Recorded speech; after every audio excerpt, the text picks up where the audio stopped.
The officer stepped out of his car exactly 4 minutes before he was shot, moving with a kind of quiet inevitability, as if he already knew what was coming. He pushed the door open against the stubborn resistance of a rusty hinge, swung around slowly on the worn vinyl seat, and planted both feet firmly on the asphalt. Gripping the door frame with both hands, he pulled himself up and out. He lingered in the crisp morning air for a moment before closing the door gently behind him. Standing still a little longer, he then moved forward to lean against the front fender near the headlight. The vehicle was a 7-year-old black Chevy Caprice, unmarked but unmistakably a police car, equipped with 3 radio antennas and polished chrome hubcaps. Most cops swear by the Caprice as the ultimate patrol car, and this guy looked like he was no exception. He seemed like a seasoned detective who preferred this old Chevy over the newer Fords, the kind of stubborn veteran who sticks with what he knows. Dressed in a heavy, dark wool suit, he was broad-shouldered but slightly stooped, a man well past his prime. He scanned the road to the north and south, then twisted his neck to glance back at the college gate some 30 yards away. The gate itself was purely ornamental, 2 tall brick pillars rising from the manicured lawn behind the sidewalk, connected by a wrought iron double gate painted glossy black, probably freshened up every winter. It served no real security purpose. Anyone could easily drive right across the lawn to bypass it. Behind the gate, a driveway stretched back toward a cluster of mellow brick buildings about 100 yards away. These buildings had steep, moss-covered roofs and were shaded by trees lining both the driveway and nearby sidewalk. Everywhere you looked, tiny, curled, bright green leaves were just starting to bud. In 6 months, those leaves would blaze in reds and golds, attracting photographers eager to capture the perfect shot for the college brochure. About 20 yards beyond the officer, parked tight against the curb on the opposite side of the street, was a faded red pickup truck with a battered bull bar on the front, clearly bent through some rough patches. 2 young men sat in the cab, tall, fair-haired, and clean-cut, motionless and staring blankly ahead. They weren't watching the officer or me. Their gaze was fixed somewhere beyond, as if lost in thought. I was positioned to the south, inside an unmarked brown panel van parked outside a music store, the kind of place you'd expect to find near a college gate. The storefront featured racks of used CDs, out on the sidewalk, and windows plastered with posters for bands nobody had heard of. I had the van's rear doors open, boxes stacked inside. In my hands was a sheaf of paperwork. It was a chilly April morning, so I wore a coat and gloves, the latter to protect my hands from loose staples in the boxes. I also carried a gun as usual, tucked at the back of my pants beneath the coat. It was a Colt Anaconda, a massive stainless steel revolver chambered in .44 Magnum, measuring nearly 14 inches long and weighing close to 4 pounds. Definitely not the most practical weapon, but it suited me. The weight of the cold metal pressed against me, impossible to ignore. I stopped walking, shuffling my papers as the distant rumble of a pickup truck's engine cut through the quiet morning. It idled, white exhaust curling around its tires. The street was empty, the air biting. I ducked behind my van, scanning past the music store toward the college campus. A black Lincoln Town car sat parked outside a small dormitory, Greek letters carved above its heavy wooden door. 2 men stood beside it, definitely not chauffeurs. Too young, too bulky, too alert. Bodyguards. The door swung open, and a scrawny kid stepped out, his hair wild, clothes rumpled but clutching a sleek leather bag like it was worth more than his life. One guard kept watch while the other held the car door. The kid tossed his bag inside and slid in after it, slamming the door shut with a muffled thud. The guards exchanged a glance before climbing into the front. The Lincoln rolled away, followed at a lazy distance by a campus security cart, 2 board rent. A cop slouched inside like they were on a coffee run. I tossed my gloves into the van and stepped into the road for a better view. The Lincoln glided up the driveway, polished to a mirror shine, chrome gleaming. It paused at the gate, then turned left, heading straight toward me. Then, in a heartbeat, chaos. The faded red pickup lurched off the curb 20 yards back, engine roaring as it surged forward. It swerved alongside the Lincoln, barely missing the cop's Caprice, then jerked hard to the right. The pickup's bull bar smashed into the Lincoln's fender, forcing it off the road. Tires tore through grass before the car plowed headfirst into a tree with a sickening crunch. Metal crumpled, glass exploded, and steam billowed into the air. Before the dust settled, 2 men spilled out of the pickup, black machine pistols blazing. Brass casings rained onto the asphalt as they wrenched open the Lincoln's doors. One yanked the kid out while the other emptied his clip into the front seats. Then left-handed, he pulled a grenade from his pocket, lobbed it inside, and slammed the doors shut. A second later, the Lincoln erupted in a fireball, windows shattering outward in a storm of glass and flame. The shockwave hit me like a punch, even from 20 yards away. Sunlight caught the falling shards, scattering tiny rainbows across the wreckage. And just like that, 8 seconds rewrote the whole morning. The man who'd thrown the grenade scrambled up and dashed toward the passenger side of the pickup. Another shoved the kid inside the cab with a firm grip and followed right after him. The doors slammed shut, trapping the boy on the center seat. His face was pale with fear, eyes wide, mouth opening in a silent scream through the grimy windshield. The driver shifted gears. The engine growled, tires screeched, and the truck charged straight at me. It was a Toyota, the name clear on the grill behind the bull bar. Sitting high on its suspension with a large black differential up front, about the size of a soccer ball, it was a 4-wheel drive with thick, worn tires and faded, dented paint that looked like it hadn't seen a wash since it rolled off the assembly line. Straight at me, no hesitation. Less than a second to act. I flicked my coat's tail aside, drew my Colt, aimed steady, and fired once at the grill. The gun erupted with a flash and roar, the powerful .44 slug tearing through the radiator. I fired again, this time at the front left tire, which exploded spectacularly, sending black rubber flying everywhere. The truck fishtailed, then stopped with the driver's side facing me, about 10 yards out. I dove behind my van's rear, slammed the doors shut, then stepped out onto the sidewalk and fired at the left rear tire. Same explosive result, rubber fragments scattered in the air. The truck dropped onto its rims, tilting sharply on the left side. The driver stumbled out onto the asphalt, dropping to one knee, but he clumsily held his gun in the wrong hand, switching it awkwardly. I waited.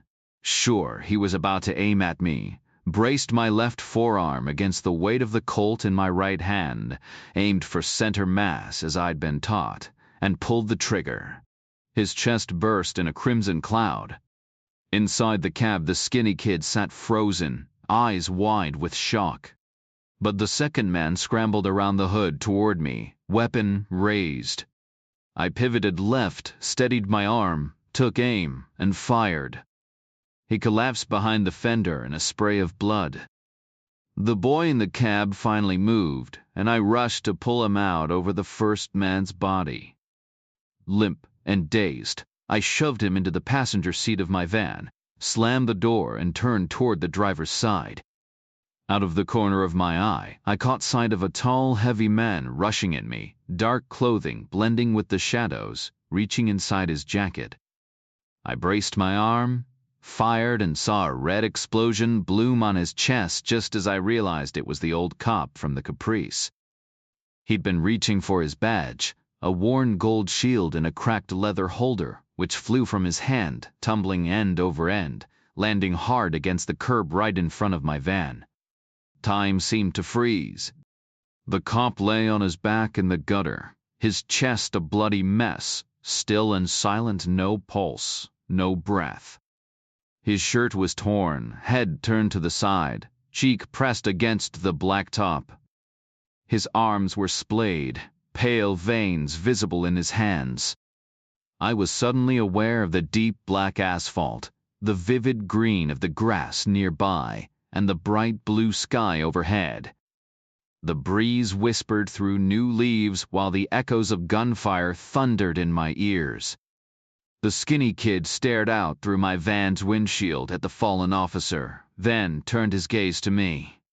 At that moment, the college security cruiser rolled slowly through the gate, moving far too cautiously given the dozens of shots that had just been fired.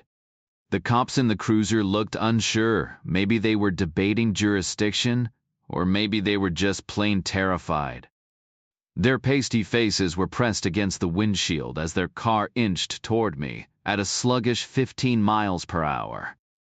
My eyes flicked to the dented badge lying in the gutter, its gold finish rubbed dull from years of wear. Then I glanced at my van, motionless in the early morning quiet. One lesson I'd learned the hard way: pulling the trigger is easy. Undoing it? Impossible. The cruiser's tires crunched over gravel, the only sound in the stillness. Then, like a switch flipped, instinct kicked in. Move now. I bolted for the van, tossed the empty gun onto the seat, and cranked the engine. The U-turn was so sharp, the van nearly tipped onto two wheels, sending the kid beside me sprawling.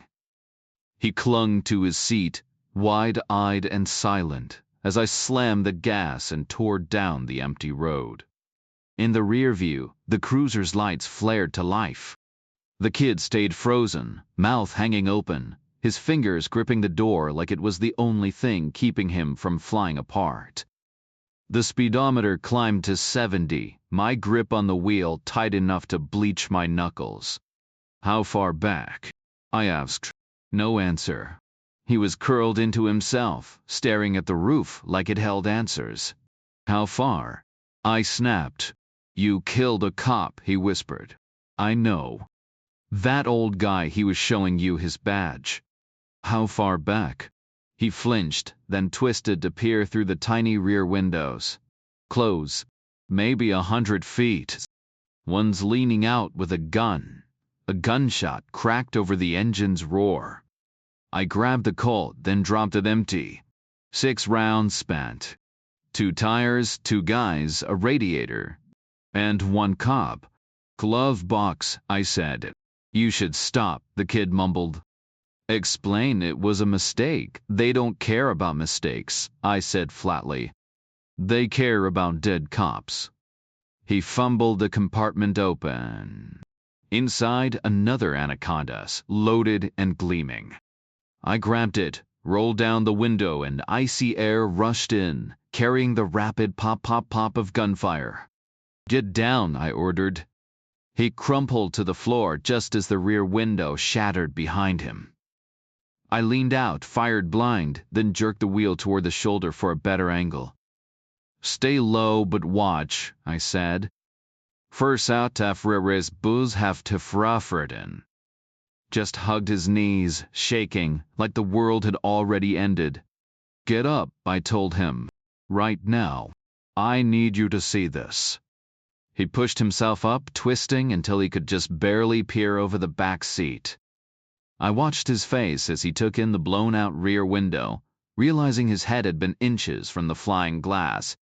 "I'm easing off the gas," I said. "Gonna drift right so they swing out to pass." "Don't," the kid pleaded. "You can still walk away from this." I ignored him. Dropped to 50, hugged the shoulder, and sure enough, the college car swerved left to overtake. 3 quick shots, glass exploded, the car fishtailed wildly, then veered clear across the road. It plowed into the opposite embankment, plowing through a row of shrubs before disappearing from view. I tossed the empty gun onto the seat, rolled up my window, and punched the gas. The kid stayed silent, just staring at the jagged hole in the back. Wind howled through it like a ghost. "All right," I said, breathing hard. "Now we're clear." He whipped toward me. "Are you insane?" he demanded. "You know what they do to cop killers?" I shot back. That shut him up. We drove in stunned silence for half a mile, the van reeking of gun smoke, both of us white-knuckling, the dash like it might vanish. "Wasn't planned," I muttered. "Can't undo it. So move on." "Who are you?" he asked. I threw it back at him. "Who are you?" He clenched his jaw, chest heaving. I checked the mirrors, nothing but empty road, ahead and behind. Just flat farmland stretching to the horizon. 10 minutes to the highway. "I'm a mark," he finally said. "For a snatch job." Odd phrasing. "They were trying to grab me," he added. "No kidding." He nodded. "Happened before." "Why?" "Money." "Why else?" "You loaded." "My old man is." "Who's he?" "Just some guy." "Some rich guy," I corrected. "He imports rugs." "Rugs?" I frowned. "Like carpets?" "Persian." "Antique." "That's a gold mine?" "Massive," he said. "You got a name?" "Richard Beck."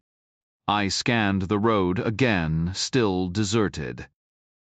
Slowed to a steady 60, centering the van like any other driver. "So who were those guys?" Richard shook his head. "No clue. They knew your route. Your timing. Was heading home for my mom's birthday. Tomorrow." "Who'd know that?" "Anyone in the rug trade." "My family's visible." "There's a rug scene?" I deadpanned. "Cutthroat business," he said. "Same suppliers, same buyers. We all know each other." I kept driving. 60 on the dot. "Your turn," he pressed. "Name." "Not happening." He nodded like it made sense. "Smart kid." "What now?" he asked. "Dropping you near the highway." "Hitch, call a cab, pretend this never happened." He went still. "I can't go near cops," I said flatly. "You saw what went down. They'll bury me. Accident or not." He stayed mute. 6 minutes to the cloverleaf. "And don't describe me," I warned. "Play dumb. Say you blacked out. Or I'll finish what they started." Silence. "I vanish," I said. "You never met me." Then he turned, eyes locked on mine. "Take me home," he demanded. "The whole damn way. We'll cover your expenses cash, a place to lay low, whatever you need. My family won't forget this." "Hell, I won't forget it. You pulled me out of a fire back there. That cop situation. Bad luck, plain and simple. Heat of the moment, things go sideways. I get it. Nobody has to know." "I don't want your help," I said. "I want you gone." His voice cracked. "I just need to get home. This is a two-way street. You help me, I help you." The interstate was close now, maybe 4 minutes out. "Where's home?" I asked. "Abbott," he said. "Abbott where?" "Maine. Coastal town, halfway between Kennebunkport and Portland." "We're going the wrong way." "Take the next exit north. That's a solid 6-hour drive. We'll pay you. Make it worth your time." I exhaled hard. "Best I can do is drop you near Boston. Catch a bus to Portland." He jerked his head like I'd slapped him. "No buses. I can't be alone right now. Those guys, they could still be looking." "Those guys are dead," I said. "Same as the cop. They had friends." The word sounded too formal, rehearsed. He was wiry, jumpy, sweat glistening at his temples.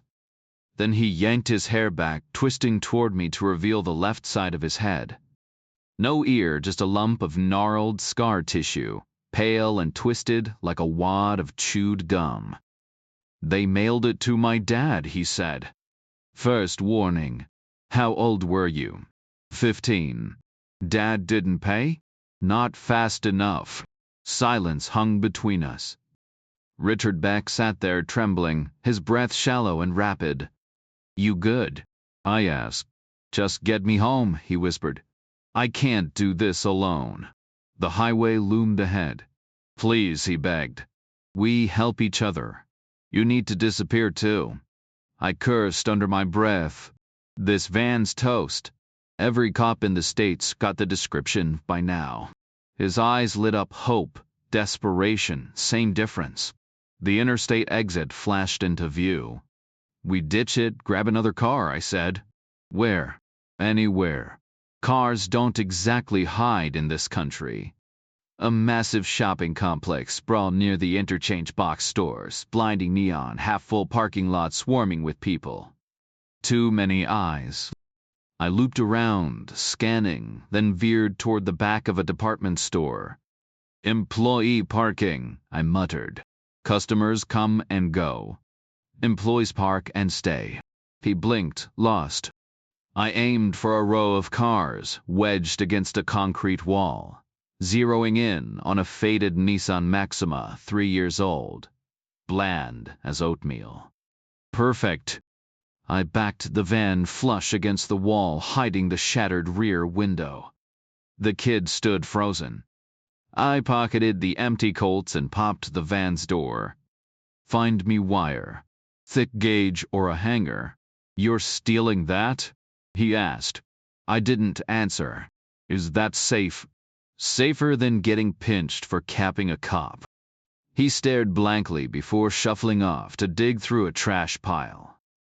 I dumped the spent shells from the anacondas into a dumpster.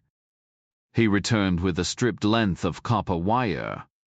I bent a hook into it with my teeth and fed it past the Maxima's window seal. "Relax," I muttered. "You look like you're about to pass out. Deep breaths, unless you want to draw attention." His face went pale, but he nodded, gulping air like a landed fish. The lock clicked. I slid into the driver's seat and hot-wired the ignition. The engine coughed to life. "Welcome to your escape ride," I said. "Try not to puke on the upholstery." "Keep an eye out," I told him. The kid moved back, scanning the parking lot while I worked the wire down the window gap, twisting it until the lock clicked. I chucked the wire into a nearby dumpster, then ducked under the dash and ripped off the plastic cover. A few seconds of sorting wires, a quick spark, and the engine roared to life. The kid's eyes widened. "Bad habits die hard," I said. "Are we really doing this?" he asked, hesitating. "Best option we've got," I replied. "Store won't even know it's gone until closing time." "You'll be long gone by then." He hesitated, fingers gripping the door handle before finally sliding in. I adjusted the seat, checked the mirrors, and rolled out slow, keeping an eye on the cop car idling a few rows over. Once it turned the corner, I hit the gas and merged onto the highway, cruising at a steady 60. The car reeked of floral perfume with tissue boxes stuffed in the door pockets. A plush bear clung to the rear window, its suction cup paws pressed against the glass. A kid's baseball glove lay abandoned in the back seat, and something metallic, probably an aluminum bat, thumped around in the trunk. "Mom of the year," I muttered. The kid stayed silent. "Relax," I added. "Bet she's got full coverage. Probably files her taxes early too." He shot me a look. "You don't feel guilty at all?" "About the cop?" I glanced over. He was pressed against the door like he wanted to phase through it, all bony elbows and nervous fingers. Looked like the kind of guy who'd play piano in a jazz club too soft for this mess. "Guilt's a waste of energy," I said.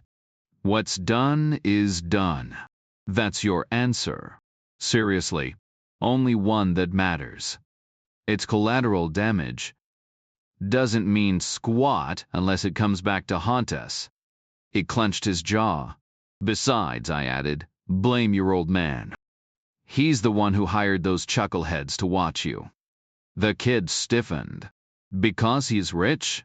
That's the crime. Because he hired amateurs. I kept my eyes on the road.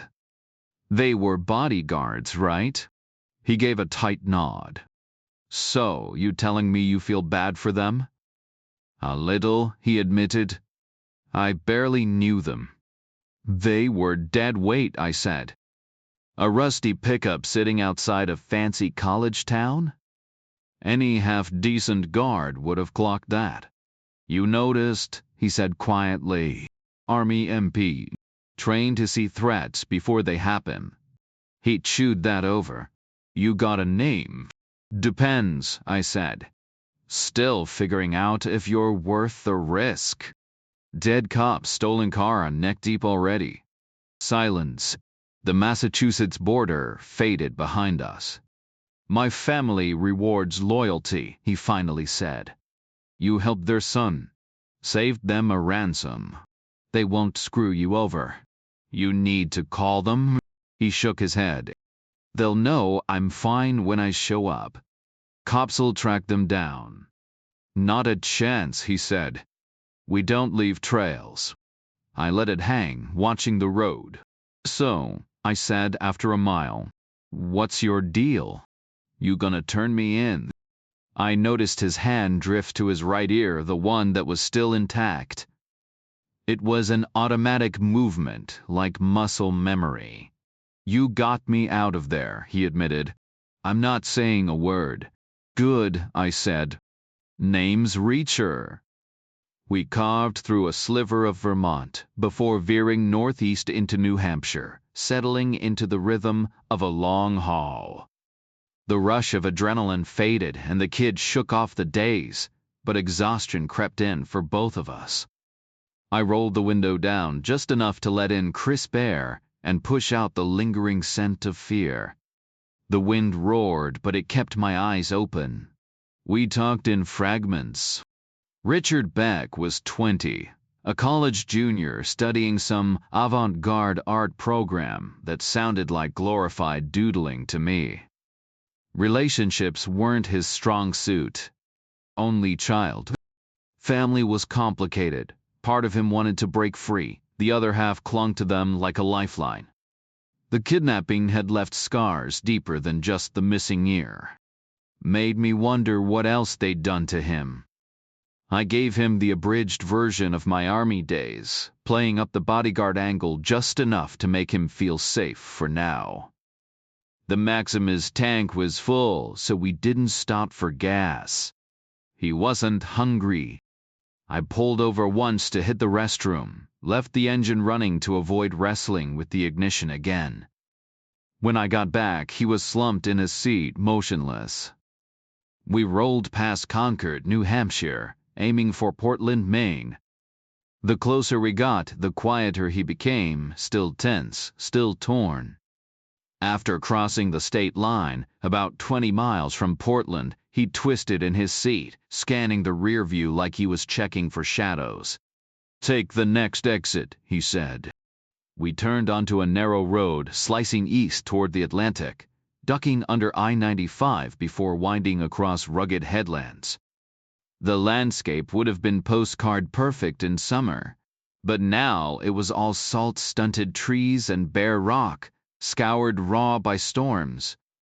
The road twisted like it was fighting to reach the ocean, and when I finally caught a glimpse of the water, it was the color of old steel. Inlets flashed by, small, gritty beaches tucked between the rocks. Then the road curled left, then right, climbing onto a headland shaped like a hand. The land narrowed into a single rocky finger, jutting into the sea, maybe 100 yards wide, half a mile long. Wind rocked the car as I drove forward. A line of battered evergreens tried and failed to hide a massive granite wall topped with razor wire and security lights. It stretched the full width of the peninsula, plunging into the ocean at either end, anchored on seaweed-slicked stone blocks. Dead center stood an iron gate, shut tight. "This is home," Richard said. The road led straight to the gate. Beyond it, a driveway cutting toward a gray stone house, perched at the very tip of the peninsula like it was defying the sea. Beside the gate, a smaller lodge mirrored the house's design, built into the wall's foundation. I slowed to a stop, the gate looming in front of us. "Hit the horn," Richard Beck said. The Nissan Maxima had a small trumpet emblem on the steering wheel. I tapped it lightly, and the car let out a soft, almost apologetic beep. A security camera mounted on the gate post swiveled toward us, its lens glinting like a cold, unblinking eye. After a tense pause, the front door of the lodge swung open, and a man in an ill-fitting suit stepped out. The jacket strained across his massive shoulders, the sleeves riding up his forearms like he'd outgrown it years ago. He was enormous, easily towering over me, and moved with the slow, deliberate steps of someone used to intimidating people just by existing. He approached the gate, his gaze lingering on me before flicking briefly to Richard. With a heavy clank, he unlocked the barrier and swung it open. "Keep driving," Richard muttered. "Don't stop. That guy gives me the creeps." I eased forward, scanning the perimeter as we passed through. The high stone walls stretched into the choppy water on either side, topped with coils of razor wire that glinted under the security lights. A barren strip of land ran along the inside, no cover, no blind spots. The only exit was the gate, now closing behind us in the rearview mirror. The house loomed ahead, an imposing relic from another era. 3 stories of weathered stone, crowned with chimneys and gables, its north side coated in pale lichen. The driveway curved in a wide loop, and I pulled up to the massive oak door, reinforced with iron bands.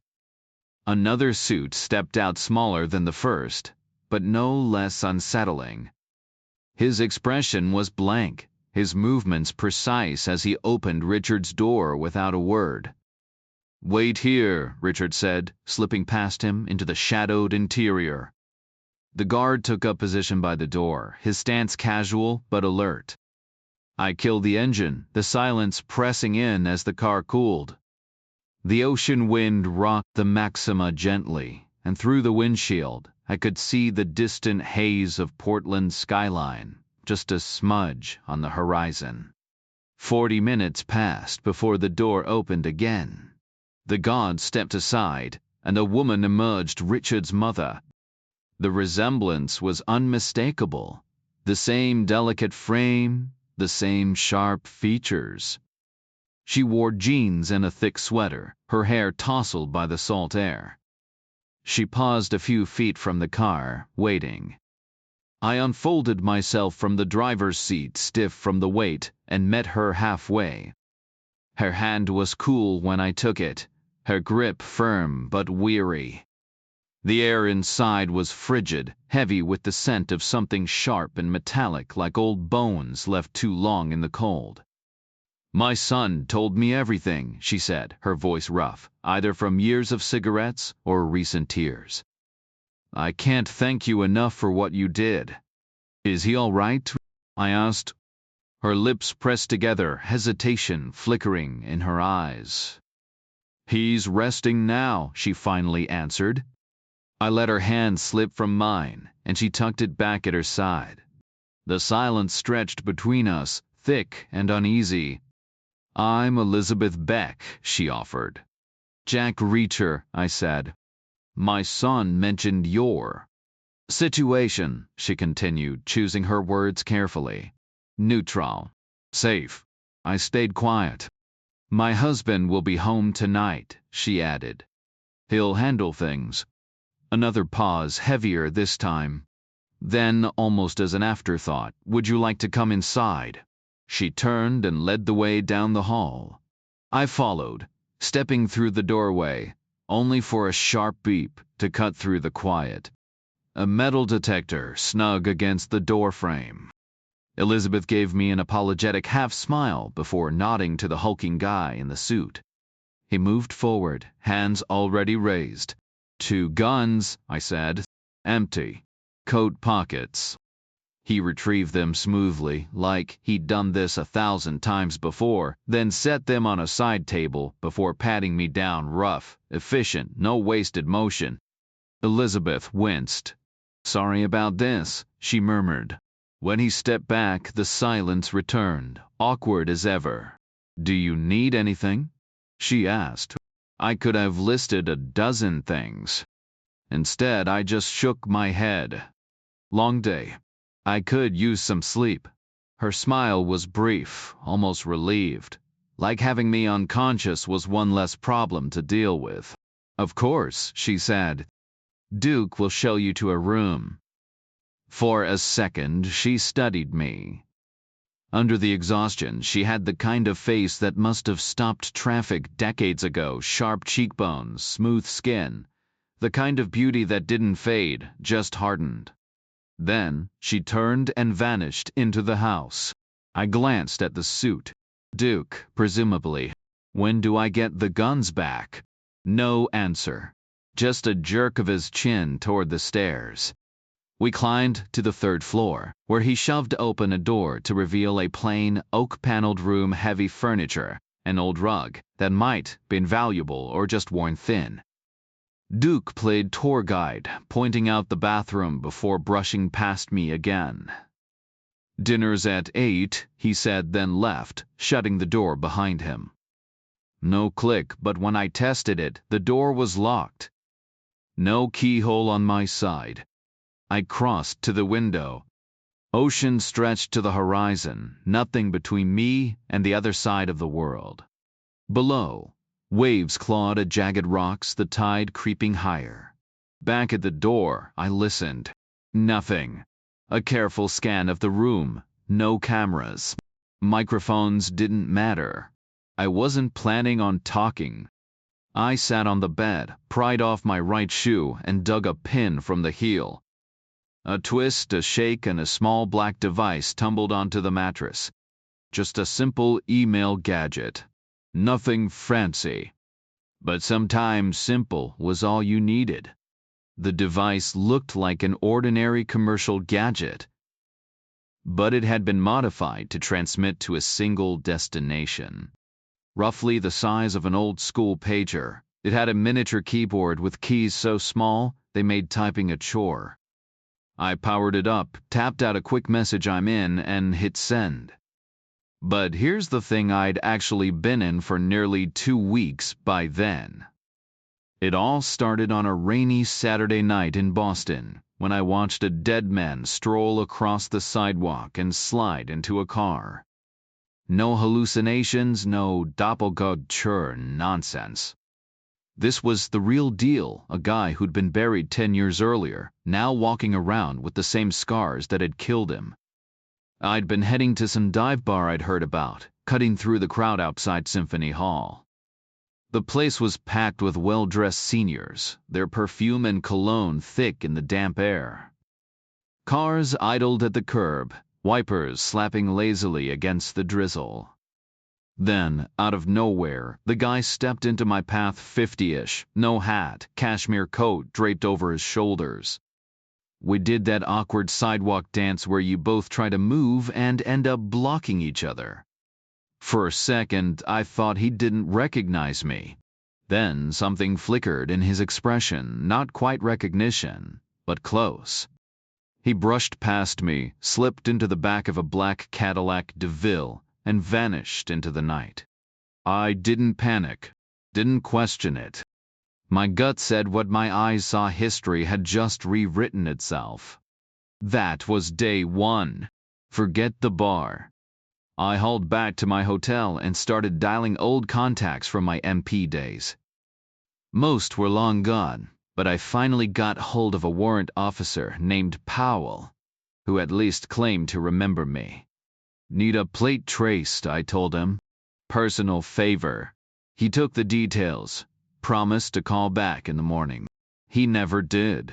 Instead, he sold me out. Day 2 brought a knock at my door. 2 feds, badges angled to catch the light. No point pretending I wasn't home. They'd just fetch a manager and let themselves in anyway. So I opened up, stepped back, and watched them relax when they saw I wasn't armed or foaming at the mouth. Funny how the past never stays buried. The 2 agents presented their badges, and I took my time examining them. The IDs were Official Department of Justice at the top, Drug Enforcement Administration at the bottom, crammed with security features, signatures, and glossy headshots. The guy was Stephen Elliott 1L, like the poet. The photo matched, a stocky, dark-haired guy in his 30s or 40s, thinning on top, with a grin that seemed even warmer in person. The woman was Susan Duffy, a few years younger, a few inches taller, pale and lean with an understated elegance. Her hair was different now, shorter than in her picture. Feel free to toss the place, I said, handing back their credentials. Been a while since I had anything you'd care about. They tucked their badges away, shifting their jackets just enough to flash their shoulder-holstered Glocks, a 17 under Elliott's arm. Duffy's compact, 19 snug against her side. Left-handed probably. We're not here to search, Duffy said. We're here about a license plate, Elliott added. I don't own a car, I said. We stood in a tight huddle just inside the door, Elliott gripping a briefcase. I couldn't tell who was in charge, maybe neither, maybe both. They looked sharp but exhausted, like they'd pulled an all-nighter before hopping a flight. From D. Most likely. Mind if we sit? Duffy asked. Go ahead, I said, though the room wasn't built for company. One rickety chair was wedged between the TV cabinet and the wall. She dragged it out, spinning it to face the bed. I settled near the pillows while Elliott perched at the foot, briefcase between us. His smile stayed easy, nothing forced about it. Duffy crossed her legs, the chair height perfect for her. Her skirt hit mid-thigh, dark stockings catching the light at the knees. You're Reacher, right? Elliott asked. I nodded. Figured they'd at least know that much. Rooms under Calhoun, he said. Cash one night. Old habit, I said. Checking out today? Play it by ear. Who's Calhoun? John Quincy Adams's VP, I said. Ran for Senate after quitting. No clue if he won. Duffy watched me, not like I was crazy, like I was a puzzle. Smart tactic. Back in my interrogator days. I did the same. Most of questioning is just listening. We talked to a military cop named Powell, she said, voice smooth, edged with smoke. You asked him to run a plate. I stayed quiet. That plate's flagged, she continued. Soon as Powell pinged the system, we got an alert. He claimed you were behind it. Hope he put up a fight, I said. Gave us a fake number first. Loyalty dies hard, she said, but he cracked. We leaned on him. MPs these days, I muttered. Soft. Elliott's grin didn't waver. Times change. Duffy uncrossed her legs, leaning forward. Now let's talk about why that plate matters. The air in the room shifted casual to charged. Outside, a car horn blared, distant but sharp. For the first time, I wondered if they'd driven here together. If they'd argued over coffee about who'd take lead. If Duffy had rolled her eyes when Elliott insisted on carrying the briefcase. Small details. But they matter. Elliott leaned forward, his expression intense. This matters to us, he said. And he knows it. Duffy gave me a measured look. Which means you mattered to us now. I turned my head, pretending to study the wall. I've been through enough interrogations to recognize a good cop when I see one, but something about the way she said it sent a jolt through me. She had that quiet authority, like she wasn't just running the show. She was the show. A civilian reports a license plate, Elliot continued. Why? Maybe they got sideswiped. Maybe it was a hit and run. But if that's the case, why not just call the cops directly? He paused, letting the question linger. And you already told us you don't own a car. Duffy picked up the thread. So maybe you saw someone in that car. She left the implication hanging, a perfect trap. If the person in the car was an ally, I was likely their enemy. If they were an enemy, suddenly I had friends in high places. I shifted gears. You two eat breakfast yet? We did, Duffy said. Me too, I replied. Room service. Pancakes with an egg on top, over easy. Black coffee, extra large. Ordered at 7:45. Delivered at 7:44. Cash payment $3 tip. She said. Did I like it? You finished it. Elliot popped open his briefcase and pulled out a thick stack of papers, the edges slightly smudged fax copies, probably pulled together overnight. Your service record, he said. Inside the case, I caught a glimpse of surveillance photos. Glossy black and whites. 13 years as an MP, Elliot continued. Fast-track promotions, citations, medals. You were good. Really good. Thanks. Better than good. You were their fixer, the guy they called when things got messy. I had my moments. Then they cut you loose. Rift, I said. Duffy frowned. Riff. Reduction in force. The Cold War ended, budgets shrank, and suddenly they didn't need as many problem solvers. Elliot tilted his head. But the army didn't disappear. They kept some people. Some downtown Wyndham Sow. You wouldn't get it. He didn't push. Duffy circled back. You can help us. Who was in that car? I stayed silent. Elliot switched tactics. Drugs and the military. I almost laughed. Armies run on drugs. Morphine, speed hell. The Germans invented ecstasy as an appetite suppressant. The CIA pumped LSD into soldiers just to see what should happen. You think grunts don't light up on leave? Was it an issue? We didn't make it one. A kid smokes a joint instead of downing a six-pack? Fine by us. Better mellow than brawling. Duffy exchanged a glance with Elliot, who dug out 4 grainy photos and slid them across. A Cadillac DeVille, same one I'd seen parked in a garage. 2 men by the trunk. One, a young Hispanic guy with gang ink. The other, an older suit I didn't recognize. In 2 shots, the trunk was open. No clue what was inside. Duffy watched me closely. Not your guy. I never said I saw anyone. Elliot tapped the Hispanic man's image. Biggest dealer in L. County. Moves millions a week.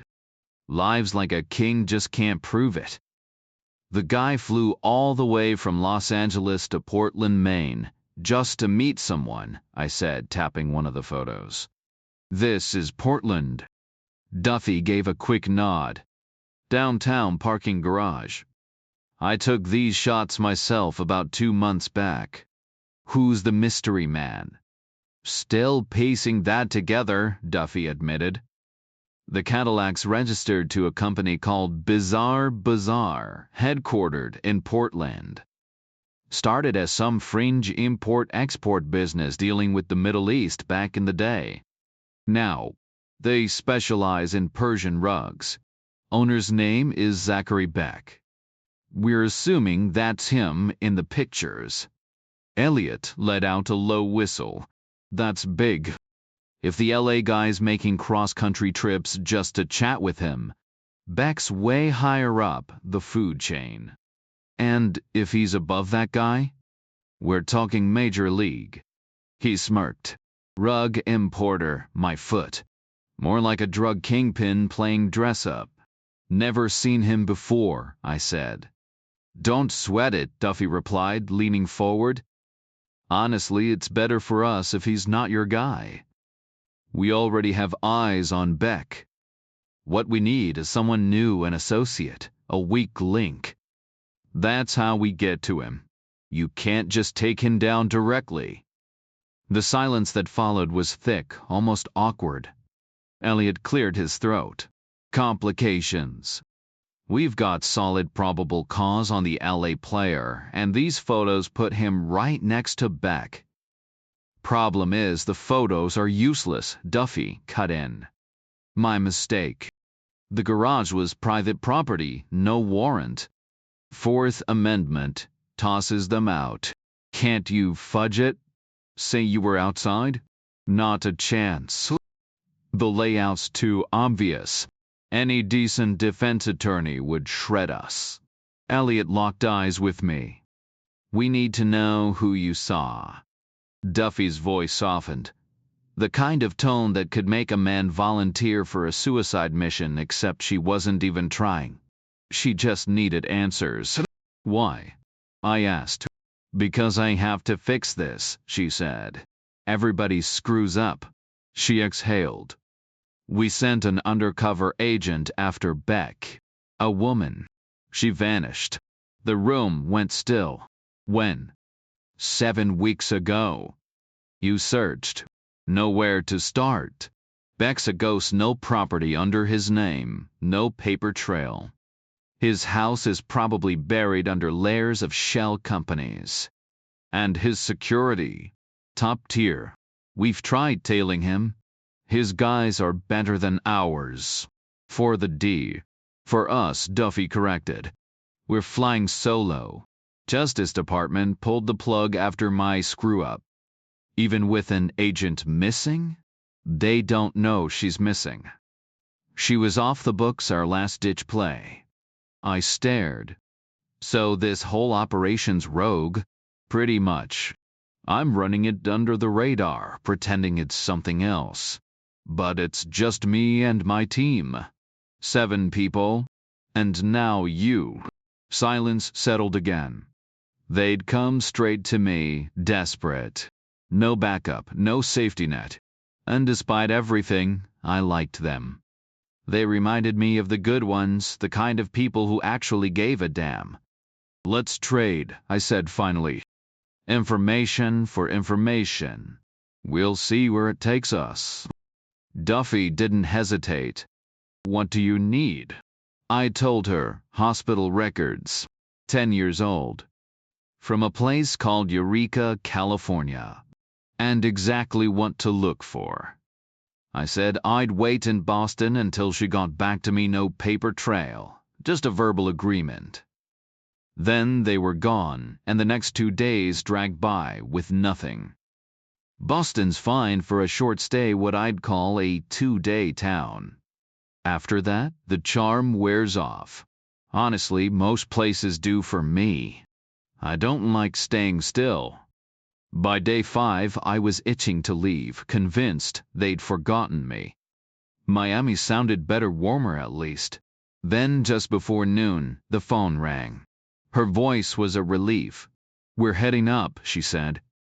Meet us by that big statue, the guy on the horse near the North End Church. 3 o'clock. Not the clearest directions, but I knew the spot. Spring in Boston meant a stubborn chill in the air. But I got there early anyway. An old woman sat on a bench, tearing bread for sparrows and pigeons.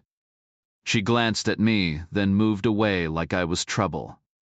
The birds didn't care, they just pecked at the crumbs while weak sunlight fought the clouds overhead. The statue, I realized, was Paul Revere.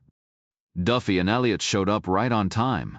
Dressed in black raincoats with enough straps and buckles to scream federal agents. They flanked me, Duffy on my left, Elliot on my right, and leaned in while I stayed back, arms crossed. Paramedics pulled a guy out of the Pacific 10 years ago, Duffy started. Near Eureka, California. White male, early 40s. 2 bullets in the head, 1 in the chest, small caliber probably. Needy twos. Then someone tossed him off a cliff into the ocean. Alive when they found him? I asked, already knowing. Barely, she said. Bullet near his heart, skull fractured, broken bones from the fall plus half drowned. 15 hours of surgery, a month in ICU, 6 more recovering.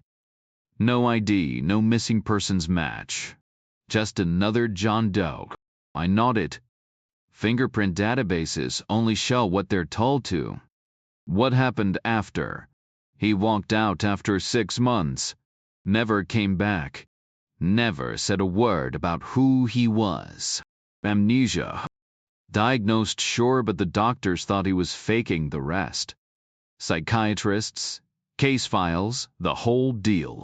He never cracked. I tilted my head back, studying the clouds. So, who was he? Your guess. Elliot cut in. Naughty twos to the head, dumped in the ocean. Sounds like a mob hit. I stayed quiet, still staring up. 10 years ago felt like another lifetime. You know anything about tanks? I finally asked. Military tanks? Not really. Simple machines, I said. Tracks and guns.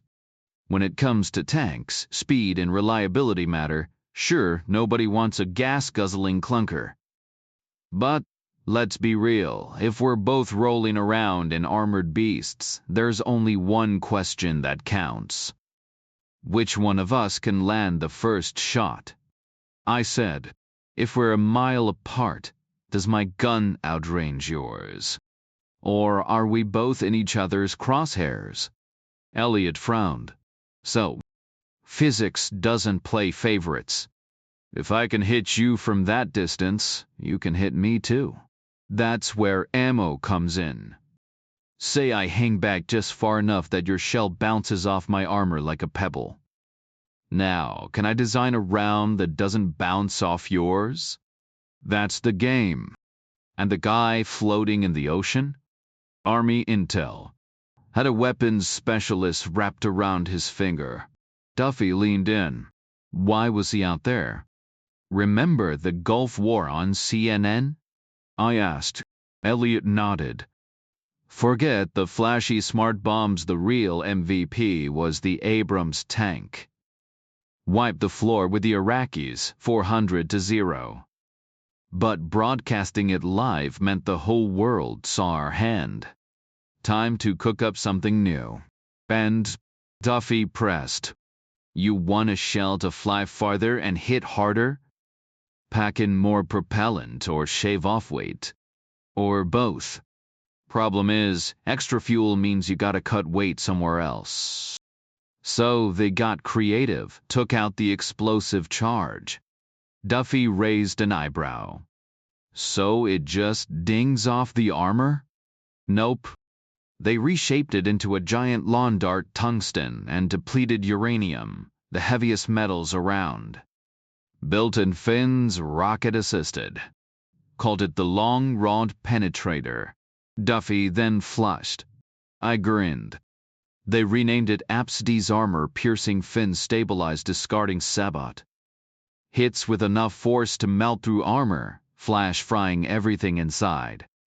Even if it doesn't punch all the way through, it shatters the interior like a grenade. Brutally efficient.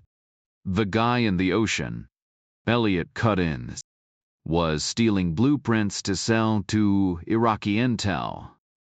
We were onto him, planned to bring him in clean. But he bolted. Army really didn't want him vanishing. Elliot's voice tightened. So they took him out off the books? I studied the clouds. No answer needed. Duffy broke the silence. But he survived. What was his name? Quinn, I said. Worst guy I ever met. And you spotted him in Beck's car? I nodded. The kind of coincidence that keeps you up at night. The sleek black sedan pulled away from Symphony Hall, and I laid out everything I knew. But with each word, the futility hung heavy in the air. Quinn wouldn't be reckless enough to use his old identity. All I could give them was a vague description. An average-looking white guy in his 50s, too faint. .92 caliber scars marking his forehead. Better than nothing, but hardly a breakthrough. Why didn't his prints match? Elliot cut in. Because he was erased, I said. Wiped clean, like he'd never been born. And he survived how? Wherever do Sally Vaughn. 92, I replied. Standard for quiet work, but not exactly a cannon. More of a whisper than a bang. Is he still a threat? Not to the military, I said. This was a decade ago. The tech we used back then belongs in a museum, now just like the Abrams tank. Then why track him down? Because depending on what he remembers, I said, he might be dangerous to the guy who tried to erase him. Elliot stayed silent, absorbing that. Duffy leaned forward. Did he look important? In Beck's car. Looked like money, I said. Cashmere coat, silk scarf, leather gloves, like he was born riding in the back seat. Didn't hesitate, just slid in like it was his usual ride. Did he acknowledge the driver? No idea. We need context, she pressed. Did he act like he owned the car, or was it a favor? Owned it, I said. Like he had a standing reservation. So he's Beck's equal. I shrugged. Could be his boss. Partner at most, Elliot countered. Our lay contact wouldn't fly out to meet an underling. Quinn doesn't strike me as the partner type, I said. What was he like? Normal. For a spook anyway. Except for the treason, Elliot muttered. Yeah, I admitted. Except for that. And whatever got him scrubbed off the books. That too. Duffy fell silent, gears turning. I could practically see the calculations how to use me, how to play this. And, honestly, I didn't care. Sticking around Boston? She finally asked. Where you can find me, I confirmed. They left and that wrapped day 5. Days 6 and 7? Spent at Fenway, watching the Red Sox fumble through an early season slump. Friday's game dragged into 17 innings, ending so late I slept through most of day 8. That night I staked out Symphony Hall, hoping Quinn had season tickets. No luck. But that glance he'd given me, was it just a stranger's passing look, or something more? Duffy called again on day 9, her voice sharper, like she'd cracked a code. Hotel lobby. Noon. She rolled up in a beat-up government Taurus. Alone, dressed in worn jeans and a scuffed leather jacket. Hair still damp from a shower. I climbed in, and she swerved through traffic, plunging into a tunnel that spat us out near Fenway. Zachary Beck has a son, she said. Richard. College junior at some tiny liberal arts school nearby. We leaned on a classmate, dangled a weed charge over his head. Kid's a loner, messed up from something 5 years back. What happened? He was kidnapped. I stayed quiet. You get how rare that is? She pressed. Not exactly common, I admitted. Exactly, she said. It doesn't happen. The conversation crackled with tension as we sped down the highway. An unsolved crime from decades ago. That screams mob retaliation, she said, gripping the wheel. No police reports. No FBI files, just whispers about Richard Beck losing an ear in some backroom deal gone wrong. I shrugged. That's thin. Maybe, she admitted, but it fits. And you know what else fits? You. She glanced at me, her sharp eyes scanning my reaction. The late afternoon sun caught the gold flecks in them. No makeup, just effortless confidence. The kind of woman who made riding shotgun feel like a privilege. "You read my file," I said. "Cover to cover," she replied. "You're not just some washed-up soldier. You're the guy who finishes what he starts." I scoffed. Flattery won't change facts. Just a quick, knowing tilt of her lips. Big feet, too. That'll come in handy. Before I could ask why, she cut me off. "We're the same, you and I. You want Quinn. I want my agent. And Zachary Beck is the key to both." "Your agent's dead," I said bluntly. 8 weeks is too long for miracles." She didn't flinch. "Prove it." The car hummed beneath us as we left the highway, winding through postcard New England white church steeples, firemen polishing their trucks, the scent of burning oak in the crisp air. Too peaceful for the conversation we were having. "You need someone inside Beck's operation," I said.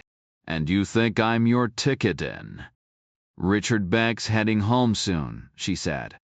"His mom's birthday. 2 bodyguards, a scared kid, perfect setup for a staged kidnapping. We grab him, you play hero, and boom, you're in." We pulled into a quiet motel, government cars lined up like sentinels. Inside, 5 men sat in a half circle, all silent, all waiting.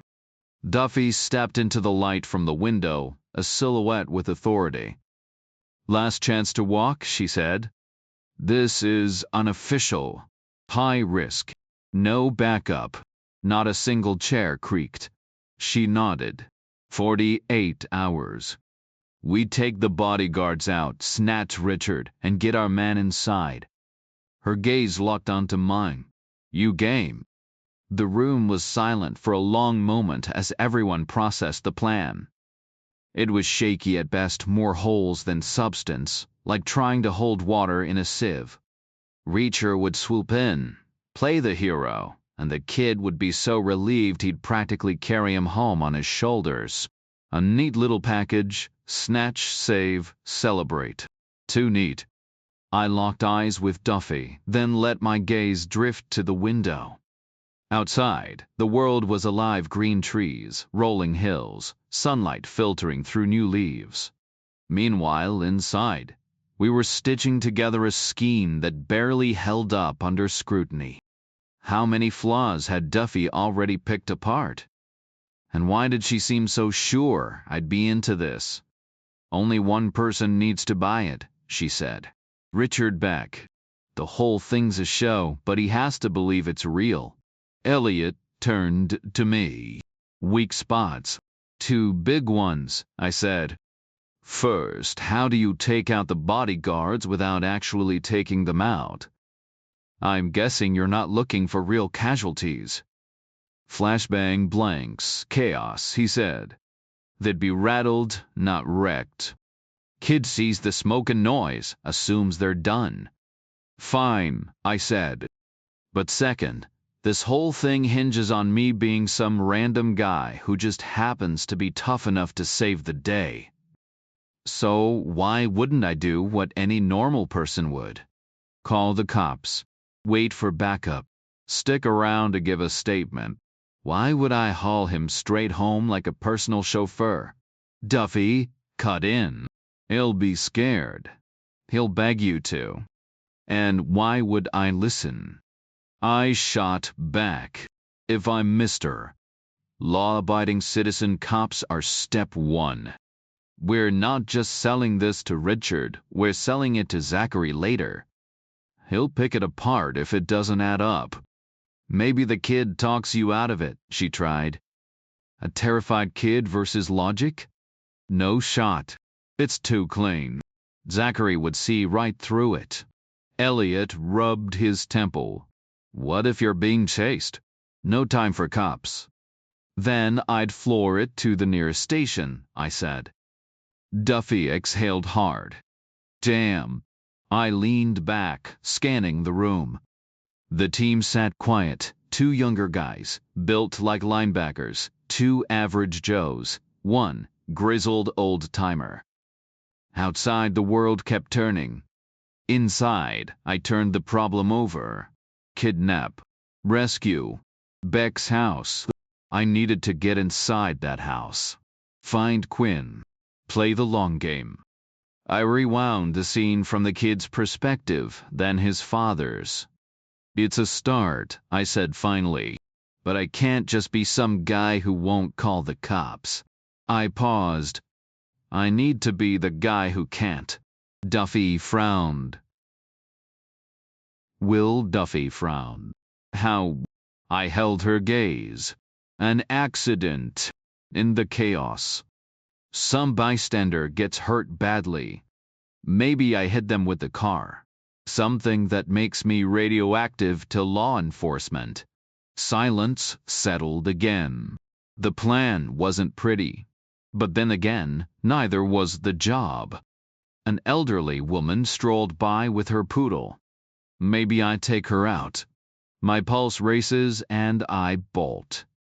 Too messy to pull off, she replied. Besides, that wouldn't really explain why you'd flee. Accidents like that happen all the time in these situations. I gave a slow nod. The air in the room felt heavy. Shutting my eyes, I let an idea form rough around the edges, but taking shape. All right, I said. New plan. I take down an officer. Unintentionally. Dead silence. I opened my eyes. It's flawless, I continued. Don't you see? Beck will buy why I didn't go to the police. Nobody runs to the cops after accidentally capping one of theirs. He'll get it. Plus, it gives me an excuse to stick around his place afterward, which I'll need. He'll assume I'm laying low. Grateful for the rescue, and with his own shady past, he won't lose sleep over it. No pushback. Just quiet, then a low hum of approval. I played it out in my head every step. Long-term thinking pays off. A grin tugged at my lips. And here's the kicker, I added. He might just offer me a job. Hell, he'll probably jump at the chance. We're selling the idea that his family's suddenly a target, and with 2 bodyguards down, he'll know I'm the better bet since they failed and I didn't. Plus, he'll love the leverage. If he thinks he's harboring a cop killer, he'll believe he owns me. Duffy mirrored my smile. Then let's get moving, she said. Clock's ticking under 48 hours. The younger guys got tapped as the abduction crew. They'd roll up in a seized Toyota pickup from the Diaz impound lot, packing Uzis loaded with 9mm blanks and a flashbang lifted from SWAT supplies. Next, we drilled my hero act. Best cons stay close to the truth, so I'd be an ex-military drifter, right place, right time. Armed, technically illegal in Massachusetts, but fitting the profile. I need a classic revolver, I said. Something a civilian might carry. And this has to play out like a blockbuster full spectacle. The Toyota charges me, I cripple it. Empty 3 live rounds into the engine, then 3 blanks for the crew. But I need to see the cylinder. No firing a mixed load blind. Give me a revolver big, so I can track the rounds. Elliot got it. Jotted it down. The older guy got cast as the unlucky cop. Duffy suggested he just stumble into my line of fire. No, I said. It's gotta be the right kind of screw-up. Not some clumsy accident. Beck needs to walk away thinking I'm unhinged but deadly precise. I do it bold, reckless like a guy who's crazy but knows how to handle a gun. They agreed. Elliot tossed me an old delivery van, solid cover for loitering. The other 2 guys, restless without roles, got a consolation prize. You're campus cops, I said. What if the kid misses the first shot? Maybe he's passed out. You tell us, and I drop you when I'm sure he's watching." The old-timer frowned. "Backup cops. Why is the whole town suddenly crawling with law enforcement? College cops. You ever notice those campus security guards colleges hire? They're always just there. Like, where else would they even work?" "Perfect," I said. "They can position themselves right on campus. Coordinate everything by radio from the back." Elliot raised an eyebrow. "How do you plan to handle them?" Like it was some big complication. I got it. I'd already burned through 6 shots by that point. "No time to reload," I admitted. "Not while I'm driving. And definitely not with blanks. Kid's gonna notice." "Could you ram them? Push them off the road?" "Not in this beat-up van. I'll need a second revolver loaded, stashed in the glove compartment." The old guy gave me a look. 2 6-shooters? In Massachusetts? That's gonna raise eyebrows." I nodded. "It's a risk, but we'll have to take it." "Then I should go plain clothes," he said. "Playing a detective? Shooting at a uniformed cop? That's not just reckless, it's a death wish." "Fine," I agreed. "You flash a badge, I mistake it for a gun. Happens all the time." "But how do we die?" he pressed. "Just grab our guts and drop like some cheesy western?" Elliot shook his head. "That won't cut it. This has to look real." "For Beck's sake," Duffy jumped in. "We need Hollywood tricks, Kevlar vests, blood packs rigged to burst on cue." "Can we get that?" "Maybe from New York or Boston. But we're on the clock." "No kidding," Duffy muttered. That wrapped day 9. She offered to have someone fetch my stuff from my Boston hotel. I told her I traveled light, just the clothes on my back. She gave me a sidelong glance, but kept quiet. I took the room next to the old guy. Someone grabbed pizza while the team scrambled, making calls. Left alone, I stretched out on the bed, replaying the plan in my head. The list of overlooked details grew long, but one thing nagged at me, something off the list entirely. I found Duffy outside, hustling to her room. "Zachary Beck isn't the main player here," I said. "If Quinn's involved, he's calling the shots. He doesn't take orders. Unless Beck's worse than Quinn, and I don't even want to go there." "Maybe Quinn's different now," she suggested. 2 bullets to the head could have scrambled his wiring. Knocked him down a peg. I didn't answer. She hurried off. Day 10 kicked off with the cars rolling in. The old guy got a '96 Chevy Caprice last model year, Corvette engine under the hood. Perfect for an unmarked cop car. The pickup was a faded red beast with a bull bar. The younger guys debated how to use it. My ride? A plain brown panel van so generic it was almost invisible. No side windows, just 2 small rear ones. I checked for a glove compartment. Bingo. "Good?" Elliot asked. I thumped the side like you do with vans, and it echoed. "Perfect," I said.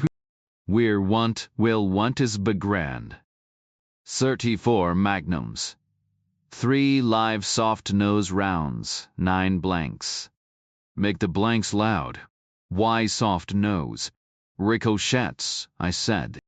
"I don't wanna accidentally hit someone." Soft nose slugs flatten on impact. 1 into the radiator, 2 into overinflated tires, make 'em pop for the show. Elliot took off. Duffy walked up, holding out a coat and gloves. "You'll need these." The coat she handed me was thick and lined, perfect for hiding the weapon. "Put these on," she said, tossing me a pair of gloves. "It'll sell the act better, and trust me, you'll need them. It's freezing out there." I shrugged into the coat. surprisingly good fit. She had an eye for sizing people up. Here's the hard part, she continued. You've got to play this just right. The kid might be totally shut down, or he might be wired. Either way, you need to guide him without spooking him. Act like you're doing him a favor, but make sure he thinks it's his idea to go all the way home with you. And stay in control, keep things moving so he doesn't have time to second-guess anything. I nodded. Then I'm switching up the ammo. Second gun, second round live bullet. I'll have him hit the floor, then blow out the window behind him. He'll think campus security's taking shots at us. After that, he'll be more inclined to listen, more on edge. And if he thinks those guys are the enemy, he won't fight me when things go down. She tilted her head. Dentiste, you also need him to trust you enough that he'll vouch for you later. If this works, you'll have an in. But don't overdo it. You're not trying to be his buddy. Just make him believe you're the kind of guy who gets things done. I tracked down Elliot, and soon the two guys playing campus cops showed up. We hashed out the sequence blanks first. Then, I'd take out the rear window, followed by a few more staged shots. Their big finale. A real bullet through their own windshield, then a dramatic skid off the road. Don't mix up the loads, one warned. I shot back, same goes for you. After a quick pizza break, we scouted the area, parking a mile out to study maps before making a few low-key passes by the college. No time for deep recon, too risky. Back at the motel, we huddled in Elliot's room. Looks clean, I said. Which way do you think they'll bolt? Duffy tapped the map. Main's north, but my money's on south. Faster access to the highway, and security protocols favor high traffic routes. Still a gamble, I muttered. They'll go south, I decided. Elliot raised an eyebrow. Anything else? Yeah, the van's a liability. Beck's no idiot if this were real. I'd ditch it and grab another ride. Duffy scanned the map. There's a mall near the highway. We'll stash a car there. Keys under the bumper. She shook her head. Too obvious. He's got to actually steal it. I exhaled. Problem is, I don't know how. Never boosted a car before. The room went silent. Only thing I know is army vehicles, no locks, no keys, just a starter button. Elliot grinned. Then we'll make it easy. Leave it unlocked, but act like you're breaking in. Scatter some wire and hangers around. Get the kid to help you. Then bam, door pops open like magic. We'll loosen the steering column cover to sell it. New detail. As we wrapped up, Duffy tossed me a set of lockpicks with a wink. Just in case you need to look the part. I rolled my eyes but pocketed them. Never hurt to have backup theatrics. Tone shift, because nothing says trustworthy like a guy who suddenly becomes an expert car thief in 5 minutes. But hey, if the kid bought it, that's all that mattered. We'll only mess with the exact wires we need. Find the right ones, connect them, and boom, you're officially the villain. Genius, Duffy remarked. Elliot grinned. I aim to please. Let's grab some food and regroup, Duffy suggested. We'll pick this back up later. By the time they reconvened, everything was coming together. 2 of the team returned with the final gear, including a pair of Colt Anacondas for me, massive, intimidating revolvers that looked like they cost a fortune. I didn't ask questions about their origin. They came loaded with real 44 Magnum rounds and a box of blanks, the kind used in industrial nail guns capable of driving spikes into concrete. I marked one chamber in each cylinder with a tiny X using nail scissors. Unlike a Smith & Wesson, a Colt cylinder rotates clockwise, so lining up the X at the 10 o'clock position meant it would fire first. Duffy handed me a pair of shoes my size with a hollowed-out heel and the right one. Inside, she'd tucked a compact wireless email device. "Lucky you've got big feet," she said. "Made the fit easier." "Reliable tech?" I asked. "Better be. It's the latest government issue. Every agency's using these for covert comms now." "Fantastic," I muttered. "In my experience, tech failures caused more disasters than anything else." "It's our best shot," she insisted. "They'll scan you, but all they'll catch is a quick burst of modern noise, probably dismiss it as interference." They'd also secured 3 blood effects from a New York costume shop, bulky Kevlar squares rigged with fake gore, radio triggers, and batteries meant to be taped to a victim's chest. "Wear baggy shirts," Elliot advised. The triggers were separate buttons taped to my forearm, wired to batteries hidden in my jacket. Big enough to feel through layers. They'd let me fire the effects while keeping my left hand free to steady the Colt. We drilled the sequence over and over in the motel parking lot, mapping out the scenario in miniature. By midnight, we had it down to an 8-second window. "The call's yours," Duffy told me. "If anything feels off when that Toyota approaches, you bail. We'll handle the fallout." But 3 live rounds in public? No room for error, no bystanders, no joggers, no accidents. "Got it," I said, though I doubted cleanup would be simple if things went sideways. Elliot wrapped up with a few calls, confirming a borrowed campus security cruiser and an old Nissan Maxima stashed behind the mall, seized from a low-level pot grower upstate, where drug laws were still no joke. The plan was tight. Now it just had to work. They swapped out the license plates for fake Massachusetts tags and loaded the car with the kind of random clutter a department store employee might keep in her trunk. "Get some sleep," Duffy said. "Big day ahead." That wrapped up day 10. The next morning, Duffy showed up early with coffee and donuts, just the 2 of us in my room.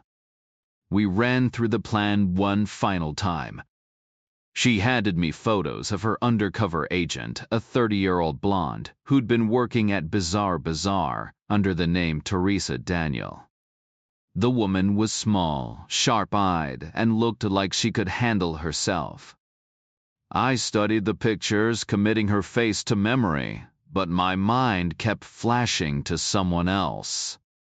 "She's still alive," Duffy said, more to herself than to me. "She has to be." I stayed quiet. "Play it cool when you meet Beck," she said. "We dug into your background the way he might. There are gaps enough to make me nervous, but probably not him." I handed the photos back. "I'll get in," I said. "The situation works in my favor. He's short-staffed and under pressure. But I won't seem too eager. A little hesitation sells it better." She nodded. 7 objectives. Priority 1, 2, and 3. Stay sharp.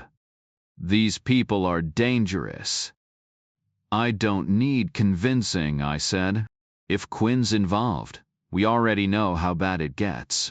So don't hold back," she said. "From the first second." I agreed, then caught myself rubbing my shoulder, an old habit. An army shrink once told me it was a subconscious shield, a sign of feeling exposed. Duffy noticed immediately. "You're afraid of Quinn," she said. "I'm not afraid of anyone," I said. "But yeah, I liked it better when he was dead." "We can pull the plug," she offered. I shook my head. "I want to find him." She didn't press when I dodged her question about the botched arrest. Just shifted gears, her voice steady and precise. "Objective 4, find my agent and bring her back. 5, get me enough evidence to bury Beck." She paused.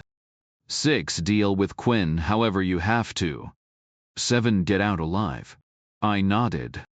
No tails, she added. Beck's kid will be watching for that. No trackers on the car, either too risky. You'll need to email your location once you're in. Got it. Any weak spots? I pushed Quinn out of my mind. 3. First, the van's back window, I'll have to break it, but the kid might notice the glass doesn't match the impact point. Skip it then. No, we need the chaos. Stack some boxes in the back. If he doesn't overthink it, we're good.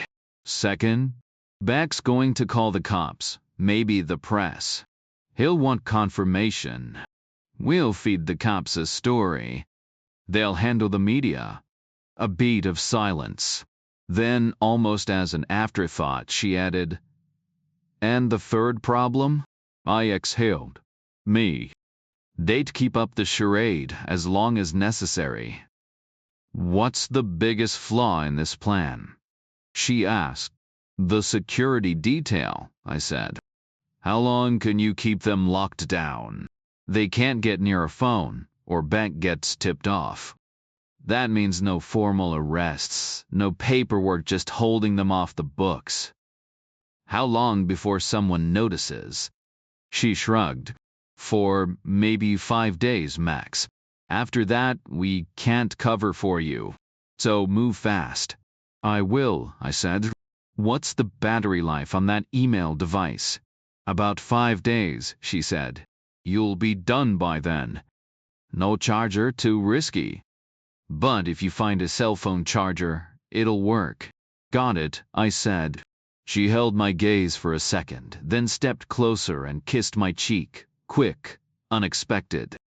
Her lips were warm, leaving a faint trace of powdered sugar from whatever she'd been eating. Good luck, she murmured. I think we've covered everything.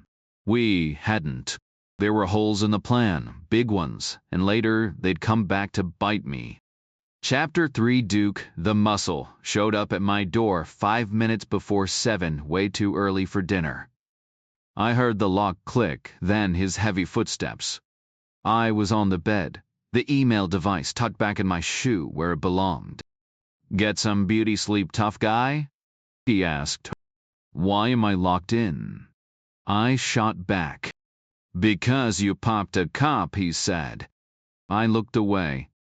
Maybe he'd been one himself before going private. Plenty of ex-cops end up in security bodyguards, PIs, consultants. Either way, he had an angle, and that could be trouble. But at least he was swallowing Richard Beck's story without question. Small victories. He studied me for a second, blank-faced, then jerked his chin toward the door.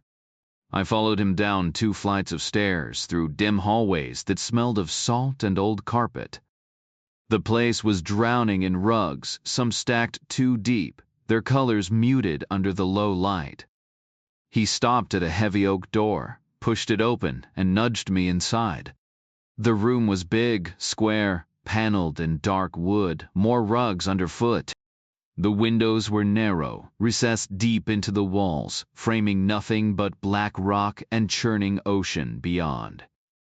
An oak table dominated the space, my 2 Colt anacondas laid out on it, cylinders open, empty. At the head of the table sat the man from Susan Duffy's surveillance photos. In person, he was unremarkable average height, maybe 6 feet, solid but not bulky. Gray hair, neither thick nor thin, styled like he didn't care. His suit was expensive but bland, his tie the color of spilled gasoline. His skin had the pallor of someone who spent too much time in underground parking lots, cutting deals from the trunk of a Cadillac. Sit, he said, his voice tight, like it was squeezed from the top of his throat. I took the chair opposite him.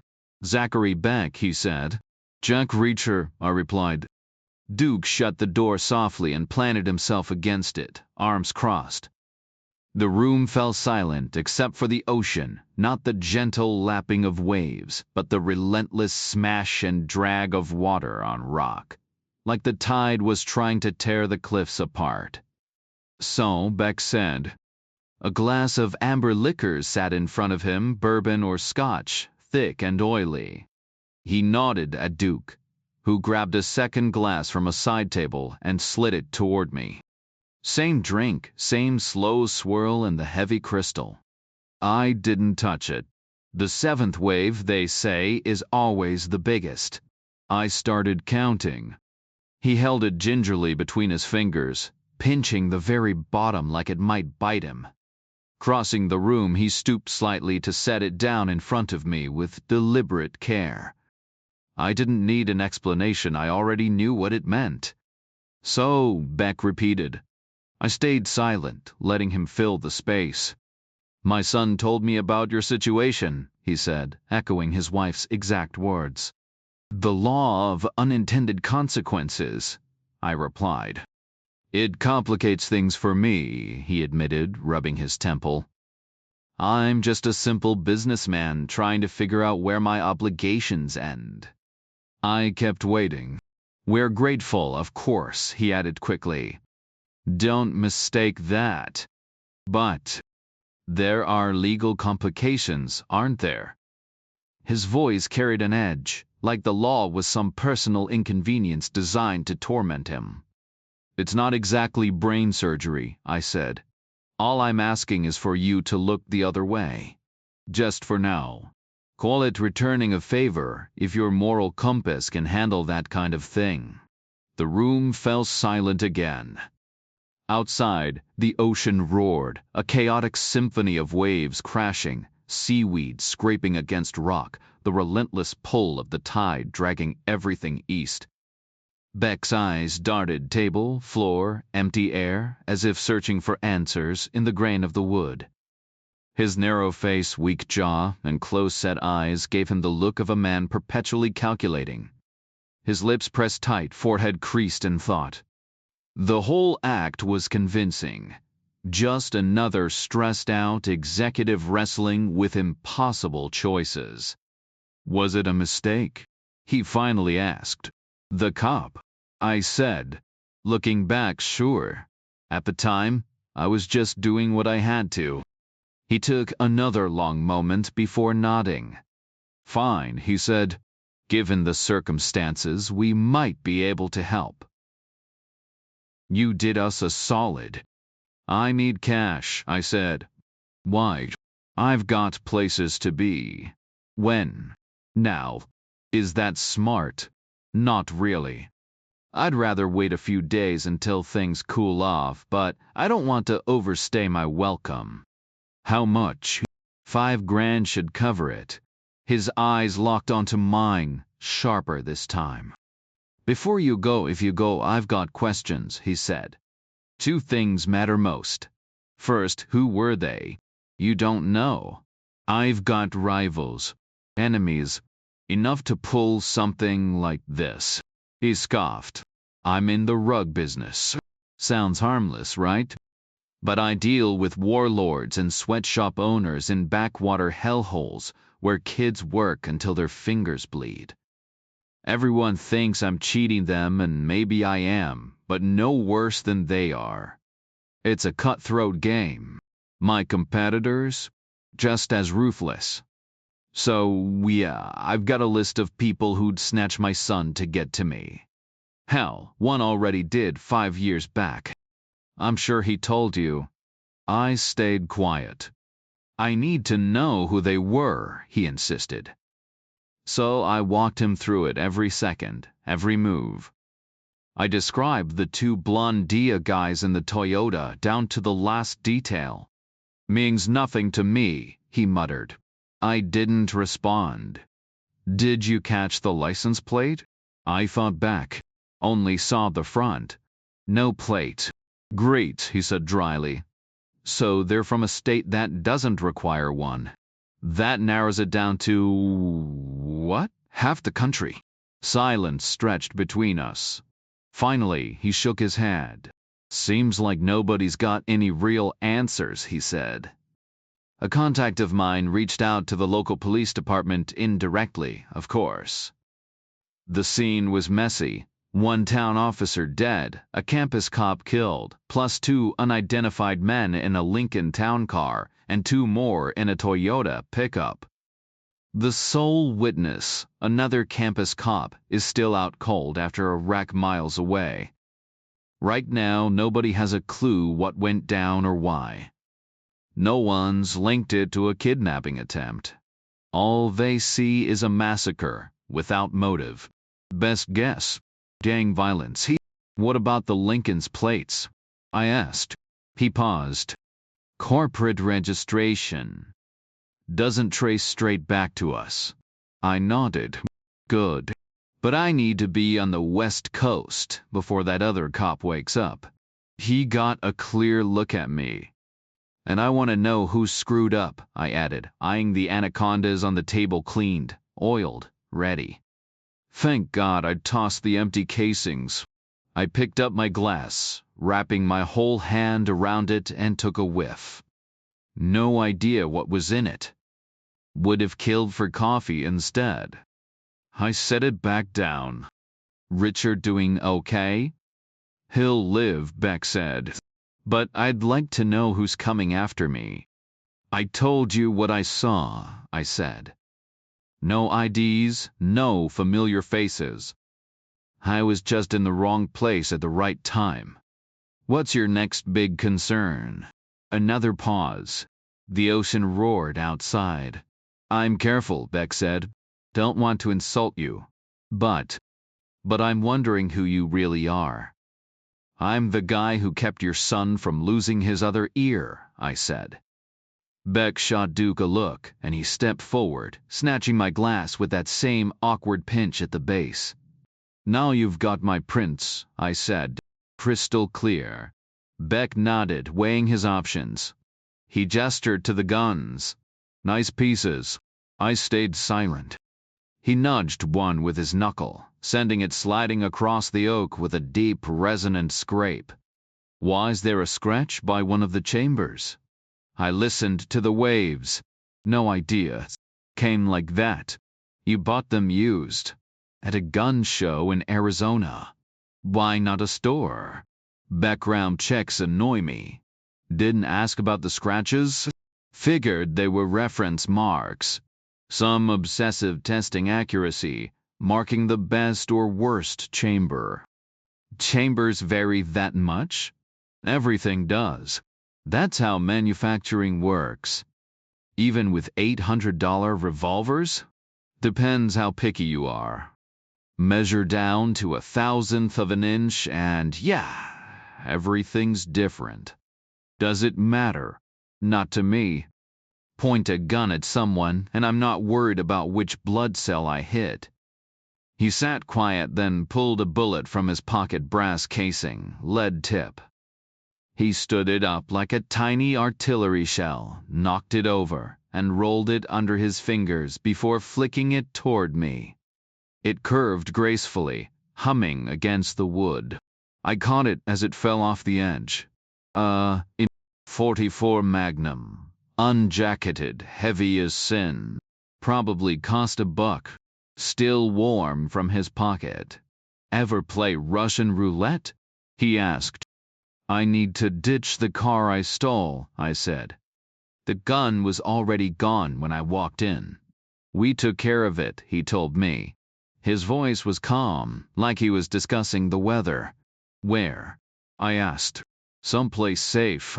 He fell silent, watching me. I studied him right back, wondering what kind of businessman keeps track of shell companies for his limos, knows the exact price of a Colt Anaconda, and makes sure a guest leaves fingerprints on a glass. You ever play Russian roulette? He asked again. Never had the urge, I said.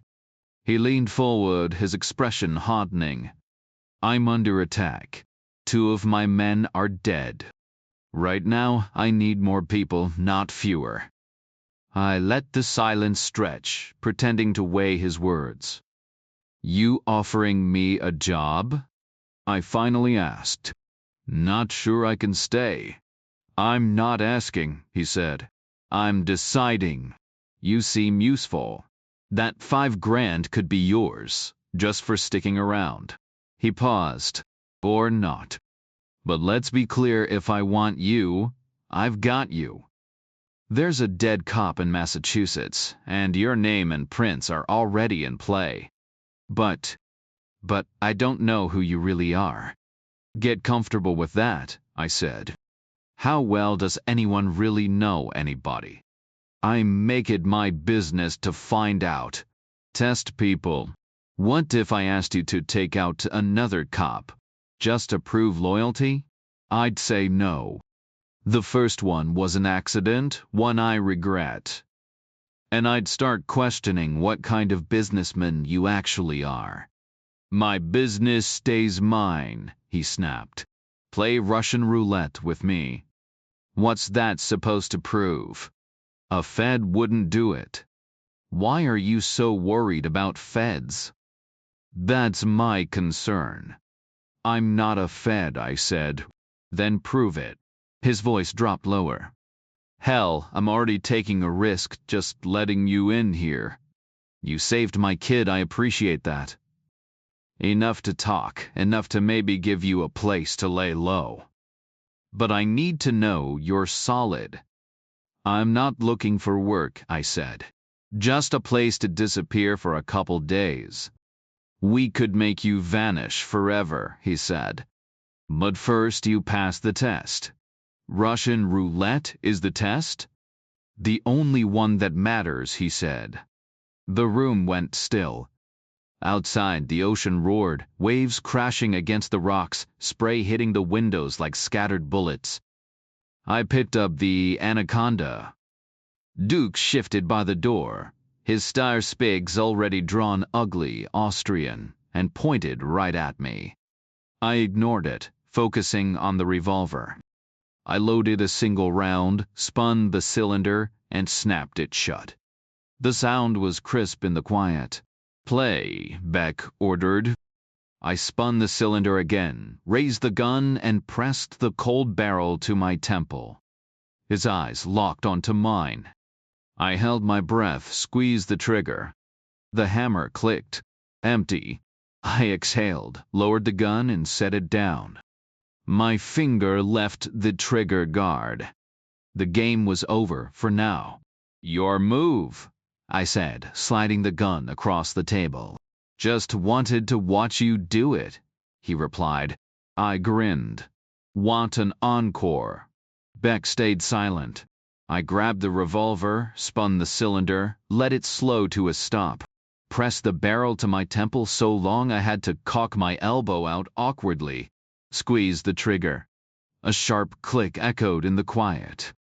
$800 worth of German engineering doing its job flawlessly. I lowered it, spun again. Raised. Fired. Nothing. Did it a fourth time. Fifth. Faster each time. Still empty. All right, Beck muttered. Now tell me about Persian rugs, I said. They sit on floors.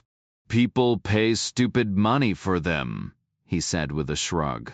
I lifted the gun once more. 6-1 odds. One last spin. The room went dead silent. Barrel to skin. Trigger pull. Just the dry snap of the hammer. Enough, Beck snapped. I cracked the cylinder, tipped the single bullet onto the table, rolled it back to him with a slow scrape of brass on oak. He trapped it under his palm, studying me like I was some unpredictable exhibit. After a long pause, he finally spoke. Richard says you were MP. 13 years. Any good? Better than the clowns you sent to grab him. He vouches for you. Damn right. Saved his hide. Cost me mine. Beck flicked the bullet between his fingers. Anyone gonna miss you? No. Family. Dawn. Job. Not an option now, is it? He rolled the round under his thumb, thinking. Who do I call? For a reference. Mistakes circling back. Self-employed. He raised an eyebrow. Licensed. Not exactly. Why not? Complicated. Truck registered. Might have lost the paperwork. He leaned back, connecting dots. Armed drifter with a sketchy van. Stolen car. Cop killer. Then a flicker of recognition. That used record shop. You were fencing hot CDs. I held his gaze. Bootlegs. Not a thief. Just a vet making ends meet. Free speech and all that. He snorted. Free speech, my ass. You wanted the cash. That too. Business good. Got by. He tossed the bullet to Duke, who pocketed it smoothly. Duke runs security. You answer to him now. I glanced between them. What if I say no? Beck's smile didn't reach his eyes. Dead cop in Massachusetts says you don't have a choice. $5,000 buys a lot of bootlegs.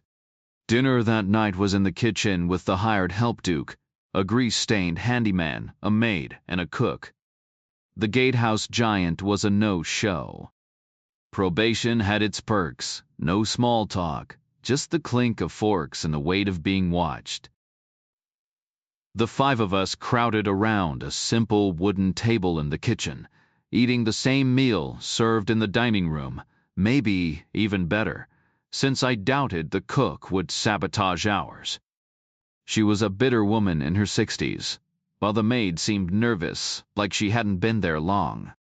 Her plain cotton dress and oversized cardigan didn't hide her discomfort, and her thick-soled shoes clunked against the floor. The mechanic, a wiry older guy, stayed silent, and Duke barely spoke either, too busy weighing his options. Beck had thrown him a curveball, and now he was sizing me up. Could I be useful, or was I a liability? Duke had that rugged, ageless look, the kind that could pass for 30 or 40. We were roughly the same height and build, though his frame carried more muscle while I had denser bones. I played along, making small talk between bites. So the rug business, I said, letting my tone imply I knew better. Not here, he muttered, glancing at the staff. His expression said the rest, and I'm not sure I should be talking to a guy who played Russian roulette like it was nothing. The bullet was a dud, right? I pressed. He frowned. What? No powder. Just filler. Why fake it? I could have shot him with it. His jaw tightened. Why would you? I wouldn't. But Beck's careful. He wouldn't risk it. I had you covered. Could have taken you out first. Used your gun on him. A flicker of irritation crossed his face. Competitive. Not my kind of guy, and something told me he wouldn't be around much longer. Hold this, he said, tossing me the bullet. He left, returning minutes later, with one of my anacondas dangling from his finger. He motioned me toward the back door.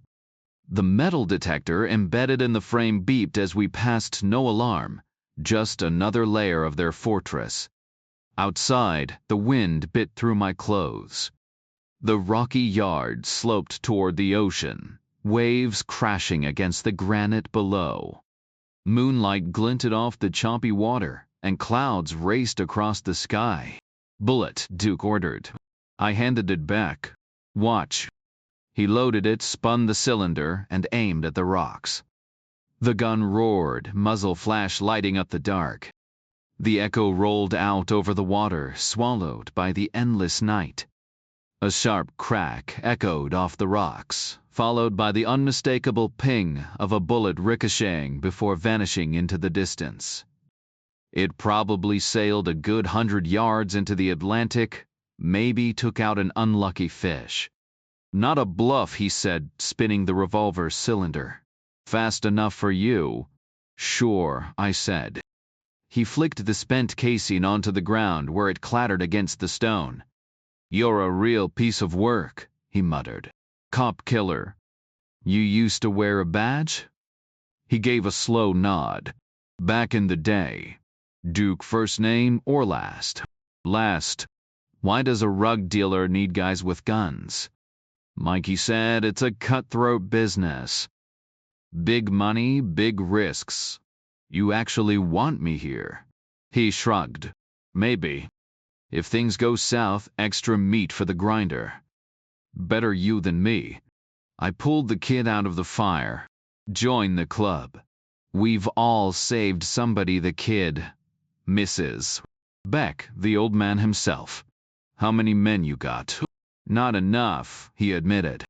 Not if we're getting hit. This some kind of war? He didn't answer, just brushed past me toward the house. I turned my back on the churning ocean and followed. Inside, the kitchen was dead quiet. The mechanic had vanished and the cook and maid were wrestling with a commercial-grade dishwasher, the maid fumbling with the racks. No coffee in sight. Duke dropped into a chair at the empty table like nothing was happening. No urgency, no tension, just time slipping away. Susan Duffy's 5-day estimate felt too generous. 5 days was an eternity when you were babysitting 2 people off the books. 3 would have been more believable. Get some sleep, Duke ordered. You're on at 6:30. Doing what? Whatever I say. Locked in. Bet on it, he said. I'll let you out at 6:15. Be ready. I waited on the bed until his footsteps faded and the lock clicked. Then I waited longer, just to be sure. Finally, I pried off my shoe and powered up the tiny device inside. The screen flickered to life with a cheerful, "You've got mail." One message, Susan Duffy. A single word, location. I typed back, Abbott, Maine. Coastal, 20 miles south of Portland. Lone house on a rocky peninsula. Close enough. No street address, no exact coordinates, but with a decent map, she could find it. I hit send and stared at the screen. Did this thing work like a phone, or was there a delay? I figured she'd be waiting. 90 seconds later, "You've got mail." Again. This time her message was longer, just 21 words, but I had to scroll. Working the maps. Prince confirmed the 2 bodyguards we grabbed are ex-military. Situation stable here. You. Progress. I replied, hired probably. Then, thinking of Quinn and Teresa Daniel, I added, otherwise, nothing yet. One more thought I tapped out. Bodyguards, ask MP Powell for codes 1029, 1030, 1024, 1036. From me. I hit send and watched the confirmation flash. Outside, the night was pitch black. I hoped Powell still spoke the same language. Those codes were old MP radio shorthand. 1029 meant weak signal, a complaint about bad equipment. The rest, well, if he remembered, he'd get the message. The 1030 code signaled a non-emergency request, while 1024 flagged a suspicious person, and 1036 asked for message forwarding. Together, they formed a discrete chain. Nothing urgent enough to raise eyebrows, just another routine entry buried in the system. But back in my uniform days, that sequence was a quiet nudge. Look into this, but keep it off the radar. The weak signal said stay subtle. The non-emergency tag kept it out of high-priority files, and suspicious person was obvious. Forward my messages meant keep me in the loop. If Powell had half a brain, he'd read it as dig into these guys quietly and feed me the details. And he'd damn well better after selling me out. He owed me. Big time. The screen flickered. You've got mail. Duffy's reply was short. Okay, be fast. I tapped back, trying, and stashed the device back in my shoe's hollowed heel. The window was a basic slider, its bottom pane meant to ride up over the top. No screen, just layers of paint neat on the inside, slopped on thick outside to weather the salt air. The brass latch was old, no modern alarms in sight. I jimmied it open, fighting the sticky paint, until a 5-inch gap let in the ocean's chill. No alarm pads, no sensors. Not surprising 50 feet above jagged rocks and water, with a wall and tide guarding the house like a fortress. Leaning halfway out, I stared down at the spot where Duke's bullet had nearly ended me. The sea wind carried the tang of salt, and for a long moment I let it drown out the memory of 6 trigger pulls. My head would have been pulp, the rugs ruined, wood splintered. The thought almost made me yawn. Exhaustion and brine were a sedative. I ducked inside, slammed the window shut, and crashed. By 6:15 the next morning, day 12, Wednesday, Elizabeth Beck's birthday, I was already showered, dressed, and checking an empty inbox. No panic. Just 10 quiet minutes at the window, watching dawn bleed over the wall. The tide had retreated, leaving rock pools and black guillemots waiting on crimson feet. Cormorants and gulls circled farther out, herring, gulls diving for breakfast. Duke's footsteps faded down the hall. I headed to the kitchen and nearly walked into the gatehouse giant, a mountain of a man gulping water at the sink, likely chasing down his morning steroids. At 6'5", I'm used to ducking through doors, but this guy had a solid half-foot and 200 pounds on me. The kind of size that makes the world tilt. "Duke's in the gym," he rumbled. I blinked. "There's a gym?" "Downstairs," he said, like it was obvious. The guy had a voice like a squeaky hinge, way too high for a man his size. Probably been mainlining steroids since puberty. His skin was pockmarked, his eyes lifeless, mid-30s but looked wrecked. Greasy blonde hair, sweatpants, and a tank top stretched over arms thicker than my thighs. Like a walking caricature of a bodybuilder. "Gym time before breakfast," he grunted. "Knock yourself out," I said. "You're coming too. I don't do gyms. Duke's rules. You work here, you lift." I checked my watch. 6:25, eh? Time slipping by. "What's your name?" He just stared, suspicious, like I was laying a trap. Steroids still do that mess with your head. And this guy's wiring didn't seem great to begin with. Mean eyes, dumb expression. Not a winning combo. Something about him set me on edge. 2 new coworkers, 2 bad impressions. "Not a trick question," I said. "Paulie," he muttered. "Reacher," I said. "I know. Army guy. You got a problem with that?" "Don't like officers." "So they'd checked my file. Had connections." "What, they reject you at Ox?" No answer. "Let's find Duke." Paulie slammed his water glass down and led me through a back hall to a set of wooden stairs. The basement was carved straight into rock, walls rough with concrete patches. Damp air, caged light bulbs, the stale reek of old sweat. One room was all white linoleum floor, exercise bike, treadmill, weight rack.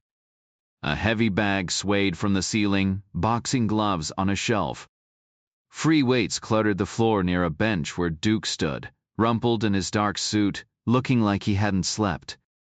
Polly launched into some stiff-legged stretches, his muscles so overgrown he could barely reach his own shoulders.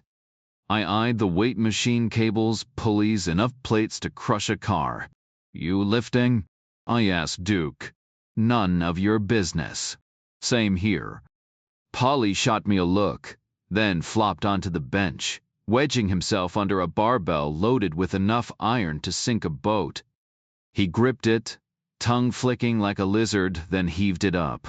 The bar bowed under the weight, trembling like an Olympic lifter's. He held it a second, veins popping, then slammed it back down and glared at me, waiting for applause. I wasn't impressed. Sure, it was heavy.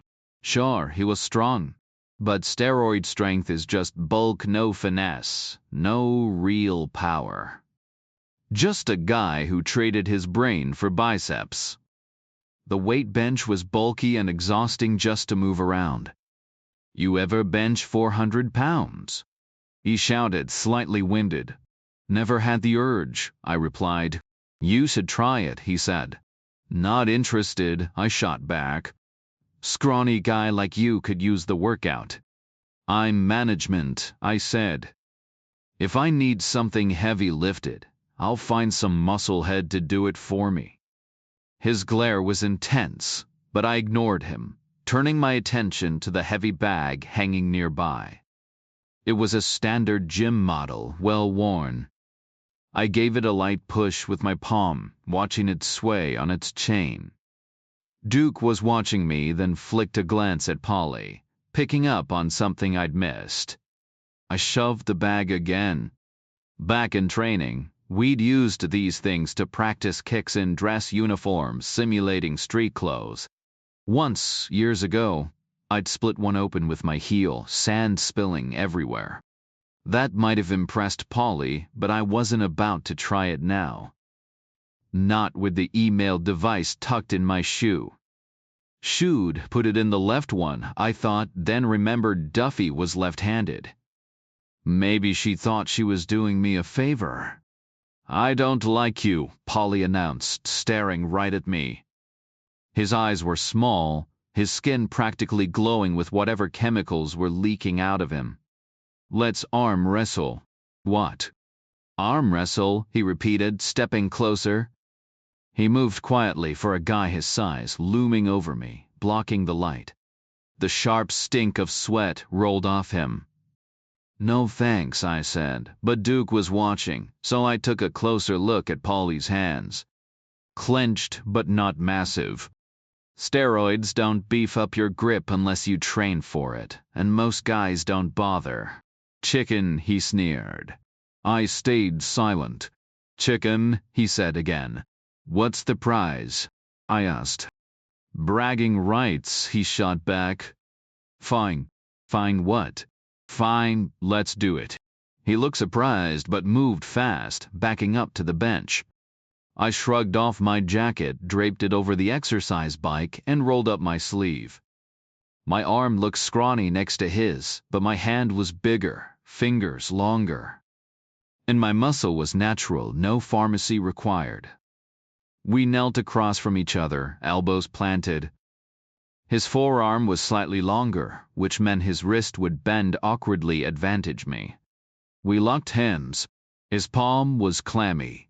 Duke stood at the head of the bench like a ref. Go. I cheated from the start. Arm wrestling is about rotating your opponent's hand down, but I knew I couldn't overpower him. So I didn't try. I just squeezed. Human hands evolved to grip, and mine were strong. I lined up his knuckles and crushed them. Hard. Harder. He didn't quit. Guy was a beast, but I kept the pressure on, sweating, breathing hard, just holding my ground. A full minute passed, both of us shaking with effort. I tightened my grip, watching pain flicker across his face. Then I squeezed harder. That's how you break them. Just when they believe things can't possibly get any worse, they do. And then, it escalates even further, like a relentless gear clicking into place, each turn cranking up the pain, methodical and unfeeling. Their focus narrows to their own suffering, and that's when you see it, the flicker of realization in their eyes. They know the game's rigged, but what can they do? Cry foul. That just makes them look weak, and they can't stomach that. So they take it. They swallow it down and brace for whatever's next. And there's always more. Always. I locked eyes with Polly and tightened my grip. His skin was slick with sweat, letting my hand slide effortlessly over his, twisting harder. No friction burns to dull the pain, just pure concentrated agony in his knuckles. Enough, Duke barked. Call it a tie. I didn't let up. Neither did Polly. His arm was rigid as an oak branch. I said enough. Duke snapped. You idiots got work to do. I kept my elbow high, ready in case he tried a last-ditch push. He finally looked away and yanked his arm free. We broke apart. His hand was a mess of red and white marks. My thumb throbbed like it had been pressed against a stove. Polly shoved himself up and stormed out without a word, his heavy footsteps thudding up the wooden stairs. That was dumb, Duke muttered. Now you've got another guy gunning for you. I was still catching my breath. What was I supposed to roll over? Would have been smarter. Not how I operate. Then you're an idiot, he shot back. You're head of security, I said. Maybe tell him to grow up. Not that simple. Then cut him loose. Easier said than done. I stood slowly, rolling my sleeve down and checking my watch. Nearly 7 a.m. Time slipping away. What's on the agenda? I asked. Truck duty, Duke said. You can handle that, right? I nodded. I'd been behind the wheel when I pulled Richard Beck out of that mess. I need a shower, I said. And clean clothes. Tell the maid, he grumbled. What am I, your personal butler? He gave me a long look before heading upstairs, leaving me alone in the basement. I stretched, shaking out my hand, then grabbed my jacket and started searching for Teresa Daniel. The basement was a maze of rough-cut rooms, boiler roaring in one, laundry machines perched on a wooden table in another. A couple of locked doors stood solid. I listened, knocked, got nothing. Upstairs, I ran into Richard Beck and his mom in the hallway. Richard had styled his hair to hide the missing ear, sweeping it thick over one side like some old guy covering a bald spot. He looked comfortable but restless, like the house was both a refuge and a cage. He seemed glad to see me, maybe because I was a reminder of the world outside. Happy birthday, Mrs. Beck, I said. She smiled, pleased I'd remembered. She looked better today, less frayed at the edges. She had at least a decade on me, but under different circumstances, maybe a dimly lit bar, a crowded concert, or a cross-country flight, I might have noticed her. You'll be sticking around, she said, then paused as the reality of why hit her. I was holed up here because I'd taken out a cop. Her expression flickered from confusion to discomfort before she hurried down the hall, Richard trailing behind with a quick glance back at me. The kitchen was empty except for Zachary Beck. What were they packing? He asked, leaning against the counter. The guys in the Toyota. Who's I said. Best to keep it honest, just like any decent con. And a grenade. Model. Micro Uzis. Compact. Mag capacity. 20 rounds. Short clips. His eyes narrowed. You positive? I shrugged. You think I don't know my guns? Uzil Gal, an Israeli lieutenant, designed them back in '49. Took the Czech 23 and 25 models, tweaked them until they were something new. Production started in '53. They're licensed in Belgium and Germany. Seen a few in my time. And you're certain they were micros with the short mags? Dead certain. He exhaled, like that meant something, then vanished without another word. The intensity of his questions gnawed at me, especially paired with the creases in Duke's suit. Something wasn't right. I tracked down the maid who flinched when I asked for clothes. She clutched the grocery list, stammering about errands, until I clarified I wasn't sending her shopping, just borrowing. Her face flushed and she scurried off. The cook took pity, sliding a plate of eggs and bacon my way, followed by coffee strong enough to cut through the tension. Upstairs, a stack of folded clothes waited outside my door. Black denim jeans, a matching shirt, socks, and crisp white briefs. All freshly pressed. Duke's, probably. Beck or Richard's would have been too small, and Polly's would have drowned me. I locked myself in the bathroom, yanked off my shoe, and checked the hidden email. One message from Susan Duffy. Location confirmed via map. Moving 25 MSW to motel near I-95. Powell's report, both DD after 5-10-2-10-28. Progress. Powell hadn't lost his edge. DD after 5 meant dishonorable discharges after 5 years, way too long for incompetence. These guys were rotten. 2-10-28 sealed it. Ambulance urgently needed, loud and clear, was MP code for take them out. No questions. Powell had dug deep and didn't like what he found. I fired back no progress yet, stand by, then reassembled my shoe. A quick shower rinsed off the gym stink before I dressed in Duke's borrowed threads, keeping my own shoes and Duffy's coat. Downstairs, Beck and Duke stood by the door, coats on, keys in hand. Duke's scowl deepened when he saw me guess he wasn't thrilled about sharing his wardrobe. Or maybe he just hated mornings.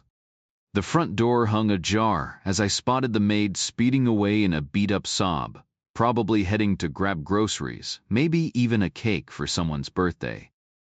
"Let's move," Beck ordered, his tone clipped, like we were racing against the clock.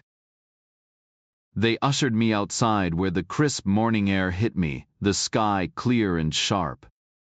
Beck's sleek black Cadillac sat waiting in the driveway, and Duke held the rear door open for him before sliding into the driver's seat. I took shotgun seemed like the right call. Silence filled the car as Duke fired up the engine and pulled out, gravel crunching under the tires. Up ahead, Paulie stood by the gate, back in his stiff suit, letting the maid sob through before turning to wave us past. We rolled west, leaving the ocean behind. Glancing back, I watched Paulie swing the gate shut again, sealing us out. The drive inland was quiet, just the hum of the road beneath us as we hit the highway toward Portland. I kept my eyes forward, wondering where exactly they were taking me and what they had planned once we got there. The industrial outskirts of the city came into view, cranes looming over the docks, stacks of rusting shipping containers scattered across overgrown lots. Seagulls wheeled overhead, their cries mixing with the distant growl of trucks. Duke steered through a chain-link gate into a cracked parking lot, where a lone panel van sat, its blue paint streaked with rust. It looked like a rental, mid-sized, unmarked, well past its prime. "Keys are in the door pocket," Duke muttered. Beck leaned forward, pressing a slip of paper into my hand, directions to a parking lot in New London, Connecticut. "Drive this truck there," he said. "You'll find an identical one waiting. Swap 'em out and bring the other back. And don't peek inside either." "Drive slow," Beck added. "Stay under the radar. No speeding tickets." I frowned. "Why? What's in them?" "Rugs," Beck said smoothly. "Just looking out for you. Wanted men shouldn't draw attention. Take your time, grab coffee, act normal." They fell silent. I stepped out into the briny wind, the scent of diesel and fish thick in the air. The van's roller door was sealed shut with a lead clip. I climbed into the cab, found the keys, and fired up the engine, which roared like it had a grudge against the world. The transmission whined, the suspension sagged, and the whole thing swayed like a boat in rough water. As I pulled out, I caught Beck and Duke watching me from the Cadillac, their faces blank. I turned left, heading south, already counting the hours this would steal from me. 10 at least. 10 I couldn't afford to lose. And this truck? A total nightmare, clunky, loud, fighting me every mile. Time was slipping away. Fast.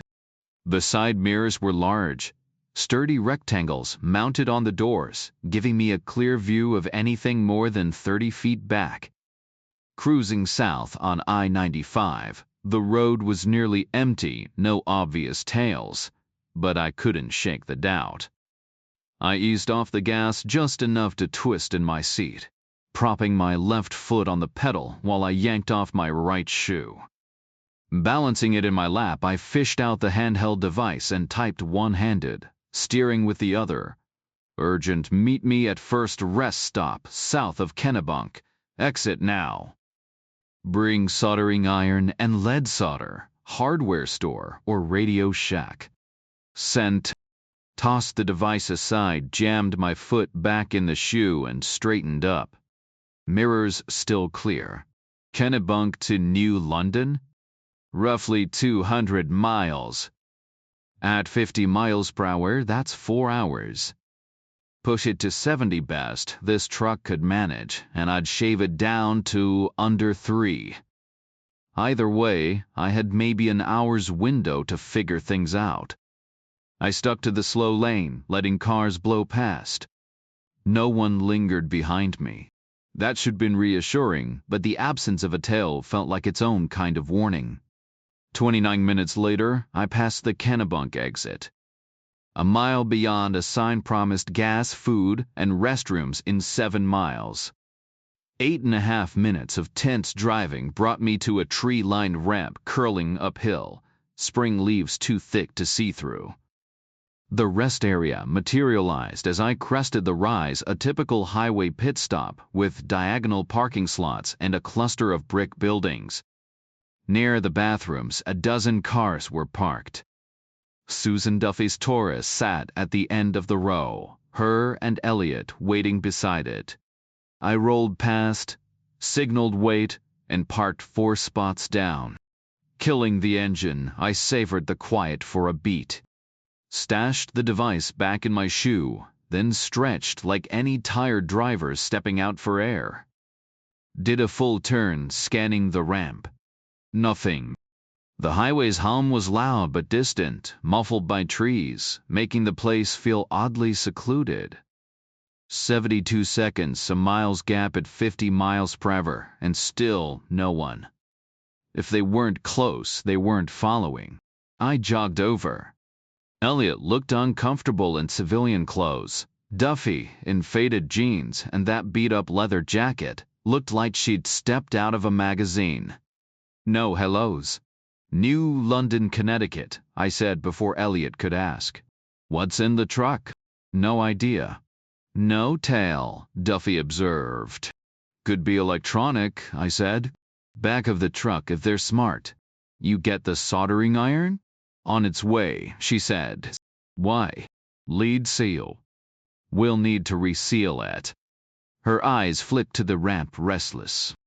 Not exactly something you can just pick up last minute, I muttered, kicking at the dirt. Elliot jerked his chin toward the truck. We'll check what we can while we wait. We hurried back to the beat-up blue pickup. Dropping to my knees, I peered underneath, nothing but layers of grime and oil stains. No way it's here, I said. You'd need a jackhammer just to reach the frame. Elliot found it inside the cab in under a minute. A small metal canister, barely larger than a quarter and half an inch thick, was stuck to the seat foam with a tiny Velcro patch. A thin wire antenna trailed from it. He snatched it up, backing out fast, eyes locked on the empty ramp entrance. Duffy frowned. What? This doesn't add up, he said, clenching the device in his fist. This thing runs on a hearing aid battery weak signal, maybe 2 miles max. So, where's the guy tracking it? The ramp was deserted.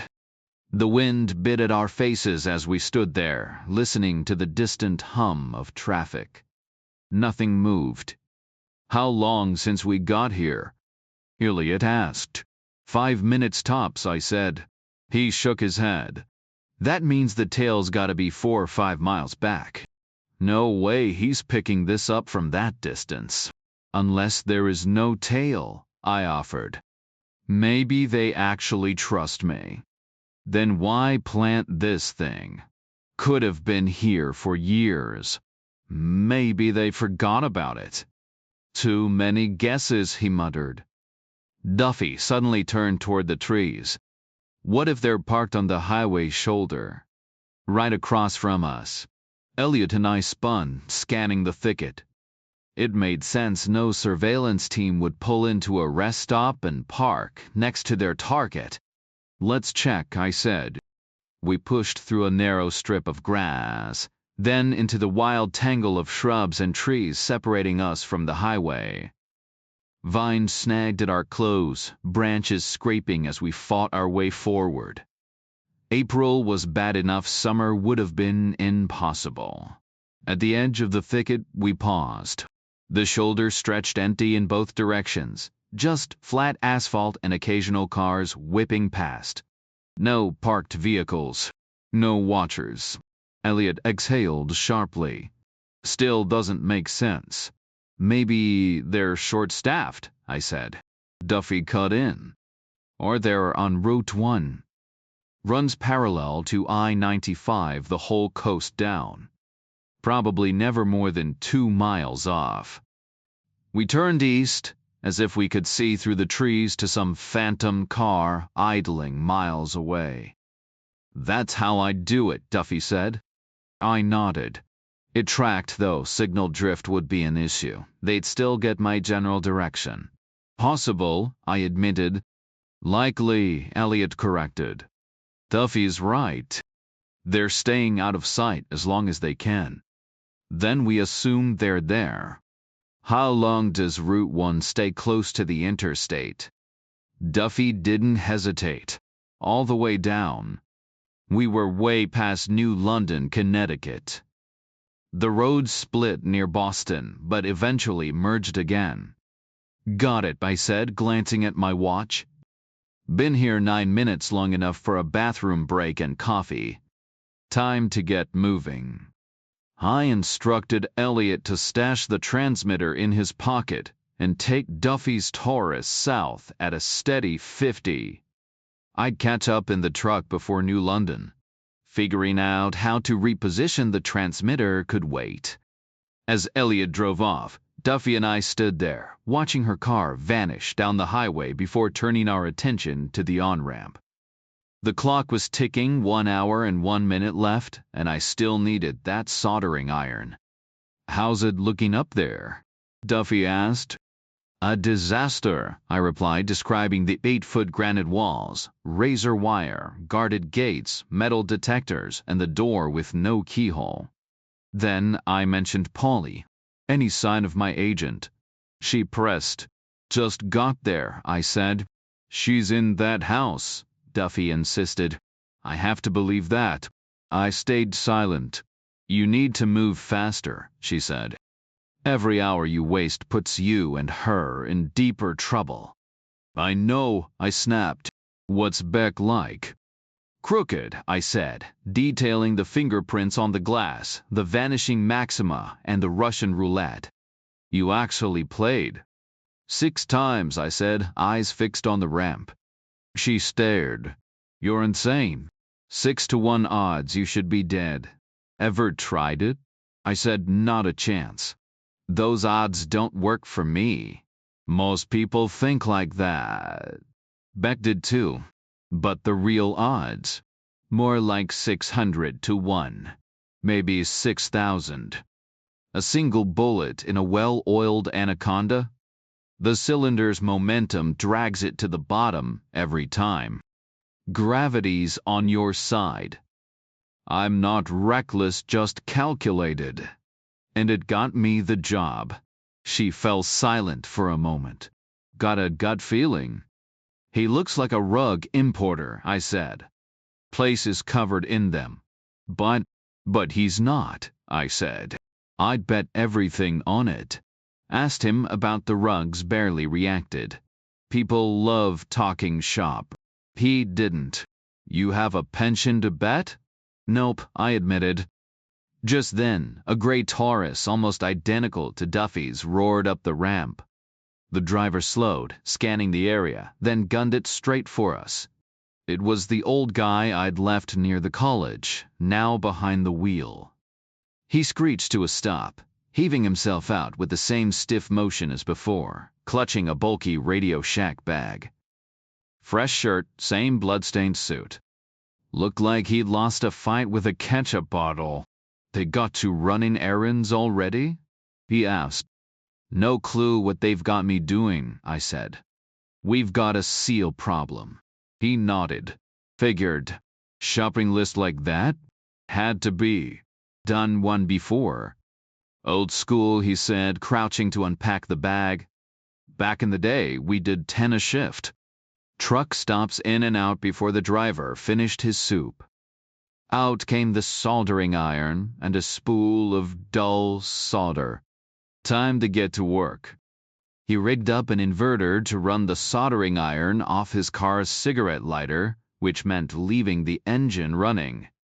After backing up just enough to stretch the cord, he got to work. The seal was nothing fancy, just a lead wire with thick flattened ends fused together in a messy lump. The old-timer knew his stuff, avoiding the mangled parts entirely. He plugged in the iron, waited for it to heat, then tested it with a quick spit before wiping the tip on his jacket sleeve. With practiced ease, he melted through the thin part of the wire, pried the gap open like a miniature shackle, and slipped the seal free.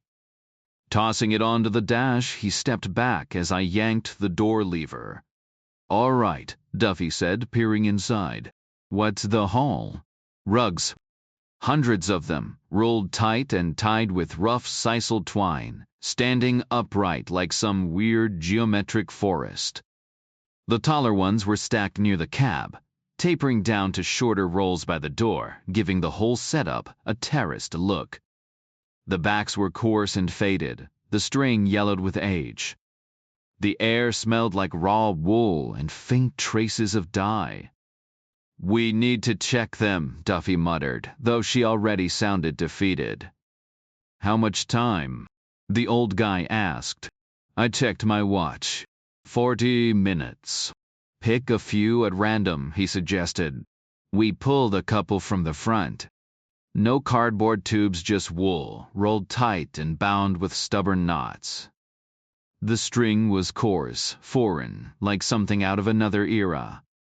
Jute or hemp, maybe. We picked at the knots with our nails, but they wouldn't budge. They must slice the string to open them, Duffy said. Not an option, the old guy replied. I grabbed another rug, hefted it, squeezed it, even punched it. It felt exactly like a tightly rolled rug should, no surprises. Just rugs, I said. Duffy wasn't convinced. What if the tall ones in back are propped up on something? So we dug deeper, pulling them out one by one, laying them on the road in the order we'd have to restack them. But there was nothing, no hidden compartments, no smuggled goods. Just more rugs. We climbed out, standing in the cold amid the chaotic sprawl of wool rolls. Dummy load, Duffy said. Beck knew you'd find a way in. Or he just wanted you out of the picture, I countered. For what? To check you out, she said. Make sure you weren't a liability. I glanced at my watch again. Time's up. Gotta reload and drive like hell after. I'm coming with you, Duffy said. At least until we catch up with Elliot. I nodded. Good. We've got things to discuss. We shoved the rugs back inside, kicking them into place until they looked untouched. The old guy got to work with the solder, reattaching the seal with a fresh blob of silver. The gap closed, the illusion restored. The solder blob was the wrong shade and way too bulky, turning the wire into something that looked like a cartoon snake after devouring a rabbit. Relax, he said, carefully working the soldering iron like an artist's brush, spreading the excess into a thin, even layer. Every so often, he flicked away the extra with practiced precision. It took him a solid 3 minutes, but by the end, the repair was nearly invisible, just a faint gray smudge where the fresh silver had oxidized under his breath. Nice work, I admitted, but we've got another truck to check. Meet me at the first rest stop north of Portsmouth in 5 hours. He raised an eyebrow. 5 hours? Yeah. Don't be late. Duffy and I took off, the old truck groaning as I pushed it to 70. The thing handled like a cinder block, fighting every gust of wind. You see his office yet? She shouted over the engine's roar. Not yet, I yelled back. We need to scope out his whole harbor setup. Portland's not exactly a smuggling hotspot, she said. 44th busiest port in the country, moves about 14 million tons a year. Beck handles maybe 2 or 3 containers a week. Customs ever dig through his shipments? Same as everyone else, 2% inspection rate. If he's smart, he keeps the shady stuff rare, 1 bad container in 10. That drops his odds to almost nothing. He's been at this for years, I said. He's got to be greasing someone's palm. She stayed quiet, which was answer enough. Can you lean on customs? Not without proof, she said. And if he's got people on the inside, we step wrong, we tip our hand. The truck swayed as we blew past slower traffic. I kept an eye on the mirrors, not for tails now, but for cops. DIA credentials might smooth things over, but I wasn't in the mood for delays. How would Beck take the news? Duffy asked, annoyed, like someone broke a deal. No guards at the kids' school, safe environment? Too safe, I said. If there was real danger, he'd have security there too. This feels like an old arrangement, some truce after the first kidnapping. Beck acted like somebody crossed a line. She frowned. You think he's got an understanding with someone? I gripped the wheel. Yeah. And whoever hit that convoy just pissed all over it. The frustration in her voice was clear. Someone had really gotten under her skin. What exactly did you say to him? I asked. I gave him the details, the truck, your guys, she said with a smirk. Nothing too risky. I shook my head. He's got this guy Duke. No first name, just Duke. Used to be a cop, now he's Beck's head of security. Saw him earlier, looked like he hadn't slept. Suit wrinkled, like he'd been sitting in a car for hours. And means he was driving all night. Probably went to check out the Toyota. Where'd you hide it? Handed it off to state police to keep things believable. Couldn't bring it back to the D garage, it's sitting in some impound lot now. Where's the plate registered? Hartford, Connecticut, she said. Took down a low-level ecstasy crew last week. I kept driving, the highway traffic thickening. First mistake, I muttered. Beck's gonna dig into that. Then he'll wonder why some Connecticut dealers are after his kid, especially when they're already locked up. Damn it, Duffy breathed. Worse, I said. Pretty sure Duke spotted the Lincoln too. Front end smashed, windows gone, but no bullet holes. And nothing inside, looks like a grenade went off. That car's proof this whole thing was staged. No, she insisted. The Lincoln's stashed. It wasn't with the Toyota. You sure? Because Beck grilled me this morning about the Uzis like he was waiting for me to slip up. 2 micros, 40 rounds fired, and not a scratch on the car? It's hidden, she repeated. Boston, our garage. Paperwork says it's at the county morgue, supposed to be a crime scene. We planned this carefully. Except for the Toyota's plate. She slumped slightly. But the Lincoln's safe. It's miles away. Duke would have had to drive non-stop. I think he did. And why was Beck so fixated on the Uzis? She froze. We need to pull the plug, she said. Because of the Toyota. The Lincoln's clean. I checked my watch, then the road. The van hummed along. Elliot's car would be coming up soon. What about your agent? I asked. Getting you killed won't save her. I thought of Quinn. We'll talk later, I said. For now, we keep moving.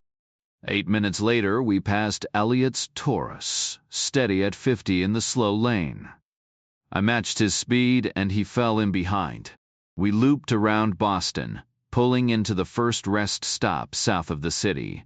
The place was packed. I sat with Duffy watching the ramp. 4 cars followed us and none of them paid us any mind. Passengers stretched, yawned, headed for bathrooms and food. Where's the next truck? Duffy asked. New London lot, I said. Keys inside. So there'll be people waiting. Nobody leaves a truck unlocked. We don't know their orders. Maybe we should bail. I don't walk into traps, I said.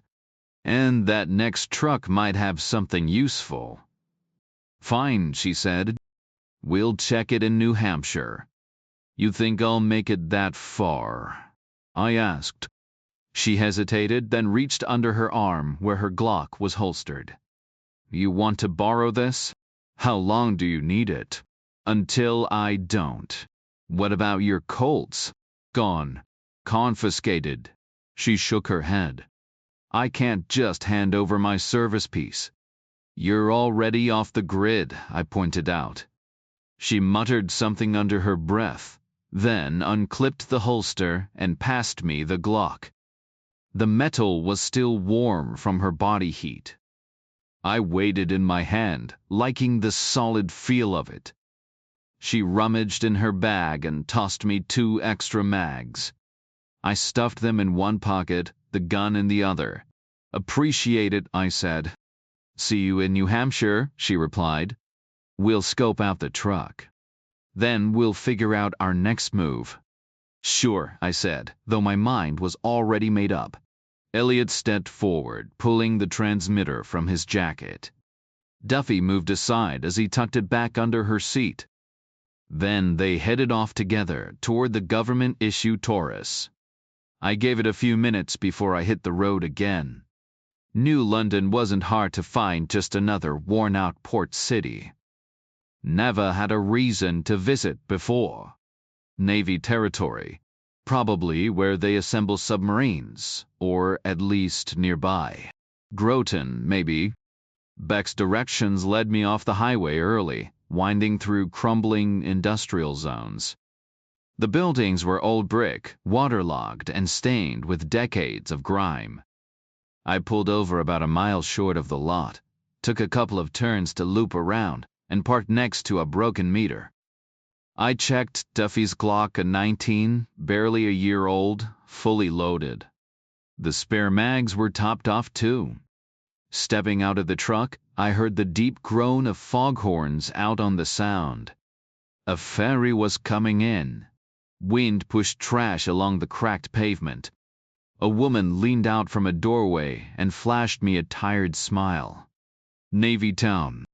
She wasn't sharp enough to pick out an Army MP like the girls in other cities. Rounding the corner, I got a decent angle on the lot. The ground sloped toward the water, giving me a slight vantage point. The truck was waiting, an exact match to the one I'd been driving. Same make, same faded color. Parked dead center in a vacant lot, nothing but crushed brick and weeds.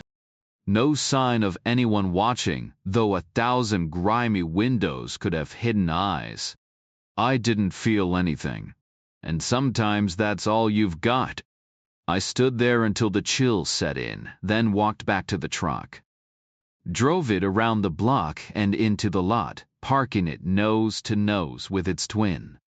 left the key in the door pocket, scanned the area one last time, and stepped out. My fingers curled around the Glock in my pocket. Silence. Just the scrape of grit on pavement and the distant hum of a city barely holding itself together. I'd be fine unless someone planned to take me out with a sniper shot, and the Glock 19 wasn't gonna stop that. The new truck was cold, untouched, unlocked, key waiting in the pocket. I adjusted the seat, fixed the mirrors, then dropped the key on the floor like I'd fumbled it. Checked under the seats, no transmitter. Just old gum wrappers and dust. The engine turned over smooth. I backed up, swung the truck around, and aimed it toward the highway. No tail. No surprises. This one drove better, quieter, faster. Maybe it hadn't been run into the ground yet. The miles rolled by, pulling me north. Through the windshield, I could almost see that lonely house on the cliffs growing larger with every mile. The road had this weird push-pull effect on me. Part of me wanted to floor it. The other part wanted to bail. So I just sat frozen, fingers tight on the wheel, eyes wide open. Rhode Island slipped by in eerie silence, no sign of anyone tailing me. Massachusetts was just a blur, Boston sprawl on one side, the sketchy outskirts of Lowell fading into the distance, while the quaint coastal towns like Newburyport and Gloucester stayed out of reach. Still no one behind me. New Hampshire barely registered, just a quick 20-mile stretch on I-95 with Portsmouth as the last pit stop before Maine. I blew right past it, scanning for rest areas. Found one right after crossing the state line. That's where I knew Duffy Elliott and the guy in the wrinkled suit would be waiting 8 miles up the road. Except they weren't alone. They'd brought back up a DK9 unit. Guess when you give bureaucrats enough time, they'll surprise you. I rolled into a rest stop that looked identical to the one in Kennebunk, same layout, same vibe. Their 2 Tauruses were parked at the far end, next to an unmarked van with a whirring roof vent. I left 4 empty spaces between us and killed the engine, running through my usual routine: wait, watch, make sure no one followed.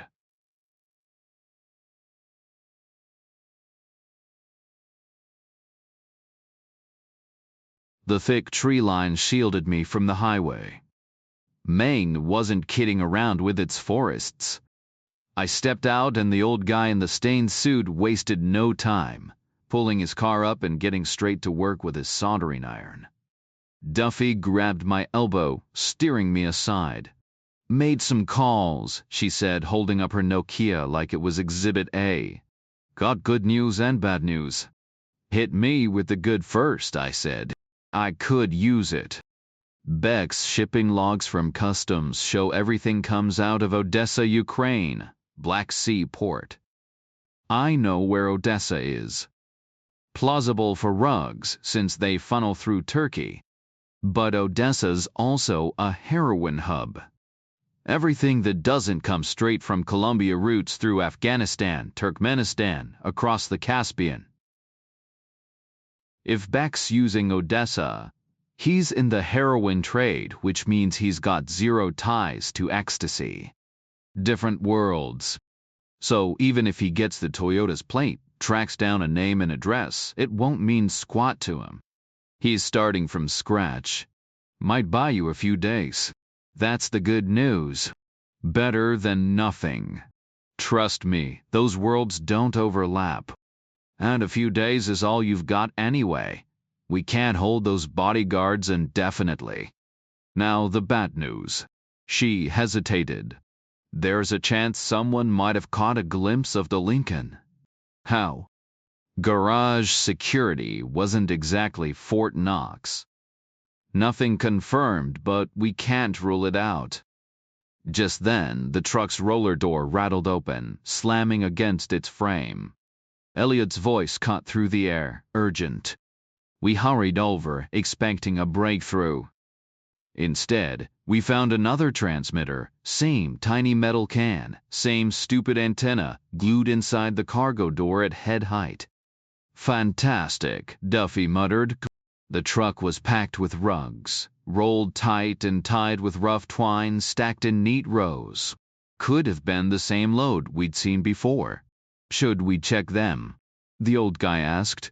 No time, I said. The transmitter buzzed faintly in my hand.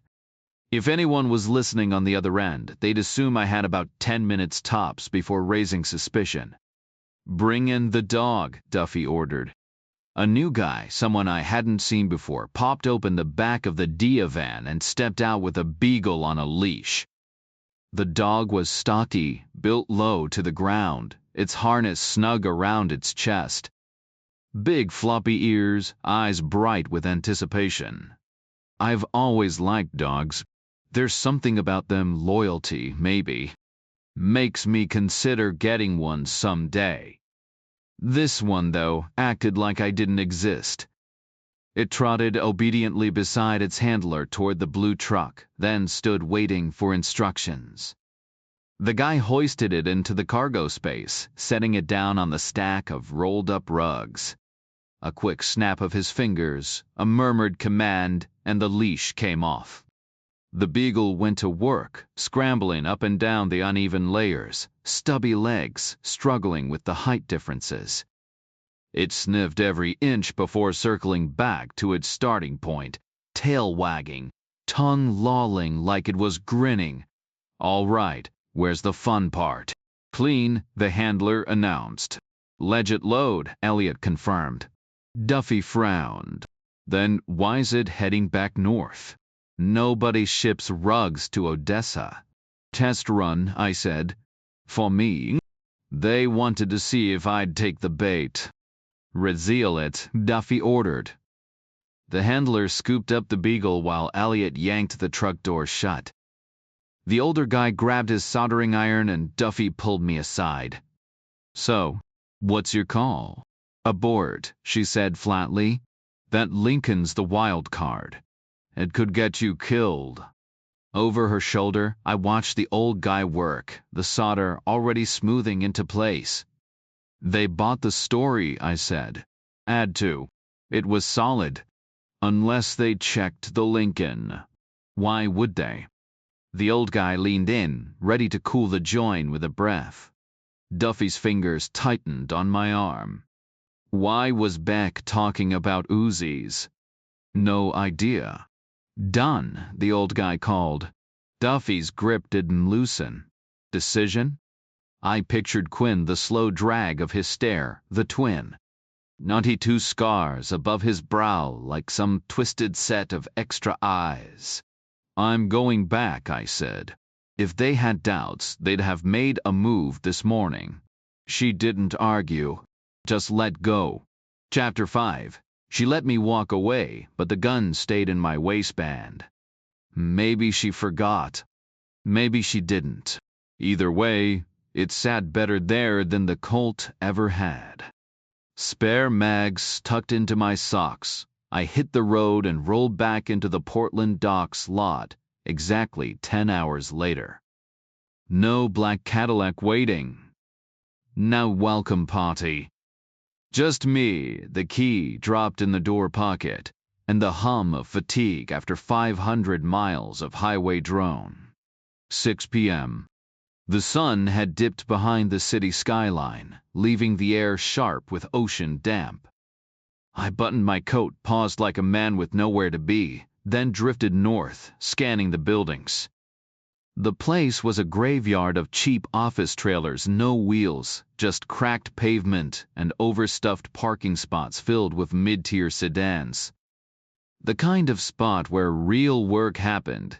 No marble lobbies or corporate art, just grime-streaked windows and crooked blinds. Some offices jutted awkwardly from prefab warehouses, their metal siding dull under the fading light. The whole scene screamed ordinary, which, in my line of work, was usually the most dangerous kind. The warehouse district was a maze of concrete loading docks raised waist-high, narrow parking slots marked by thick pillars smeared with decades of car paint.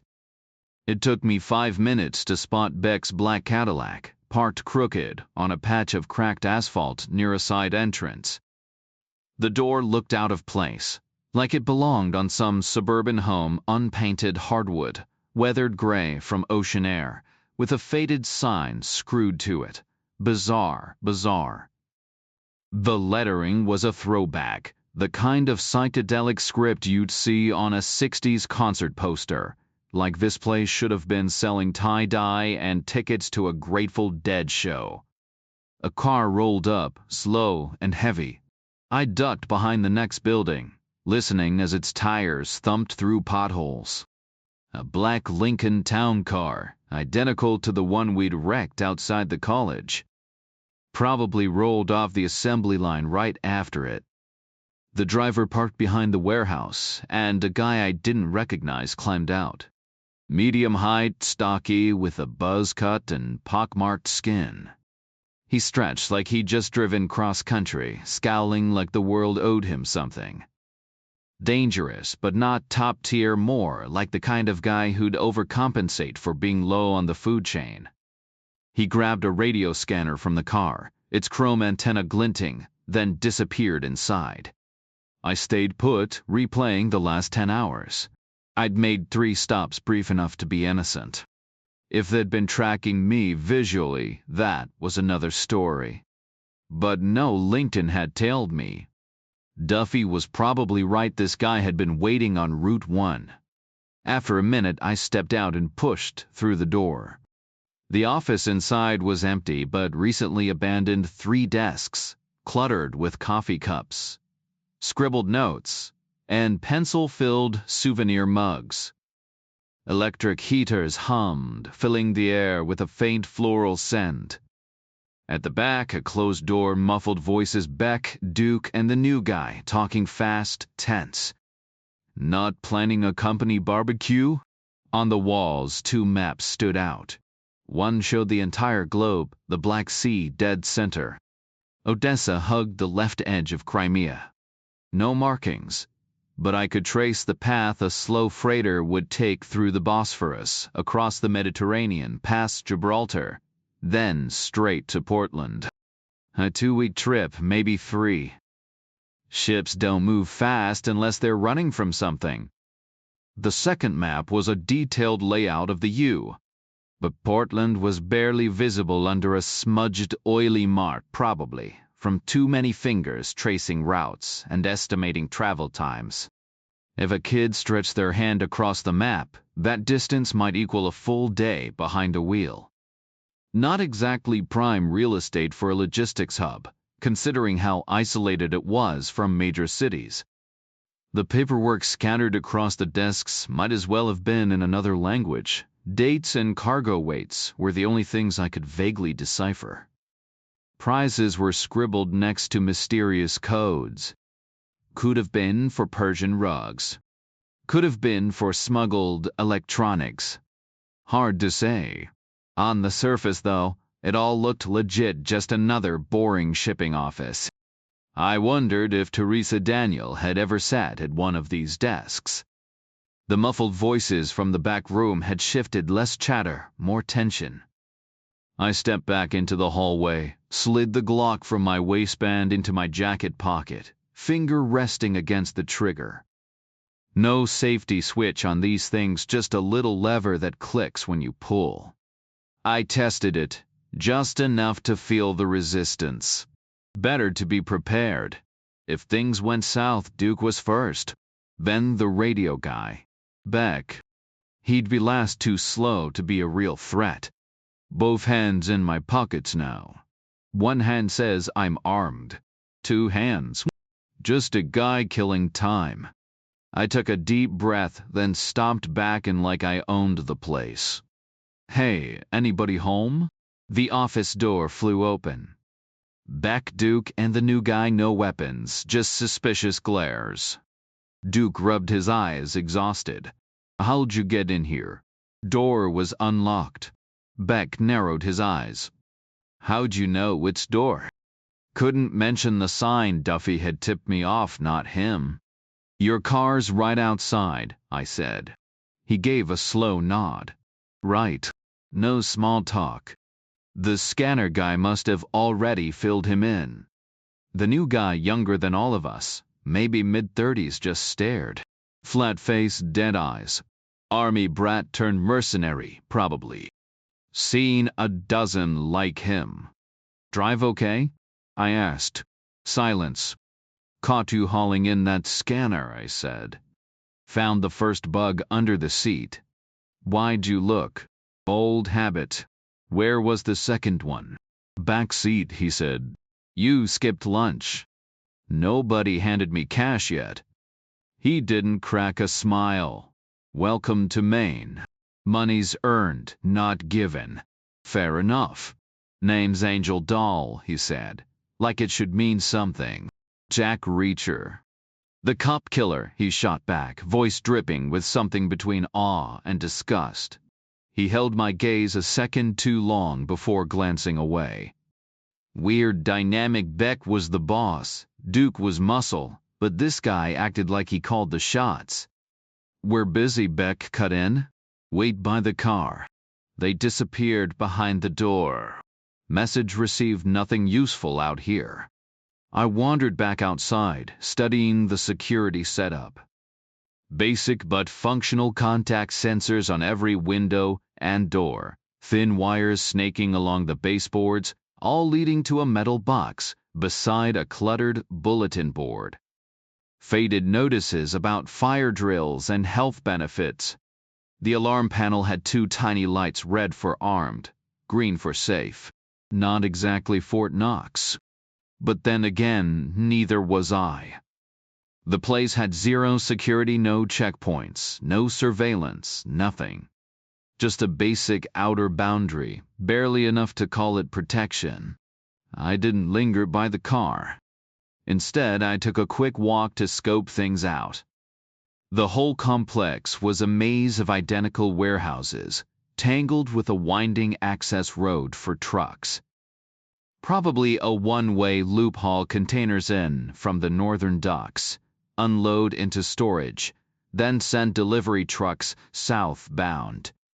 Beck's warehouse wasn't isolated. It was wedged between four others, all lined up like dominoes. No raised loading dock, just a wide roller door currently blocked by Angel Doll's Lincoln. Still big enough for a truck to slip through unnoticed. No fences, no guards, no checkpoints, just a sprawling industrial yard, grimy and chaotic, with puddles and shadowed corners everywhere. Probably busy around the clock, enough noise and movement to hide shady business. I was leaning against the Cadillac when Beck, Duke, and Doll finally stepped out. Beck and Duke trudged toward the car, looking exhausted, while Doll lingered in the doorway like he owned the place. Let's go, Beck said. Hold up, Doll called. I need 5 minutes with Reacher. Beck stopped but didn't turn. Duke stayed quiet, irritation clear but unspoken. I kept my hands in my pockets and followed Doll inside. He led me past a cluttered office into a glass-walled cubicle overlooking the warehouse floor.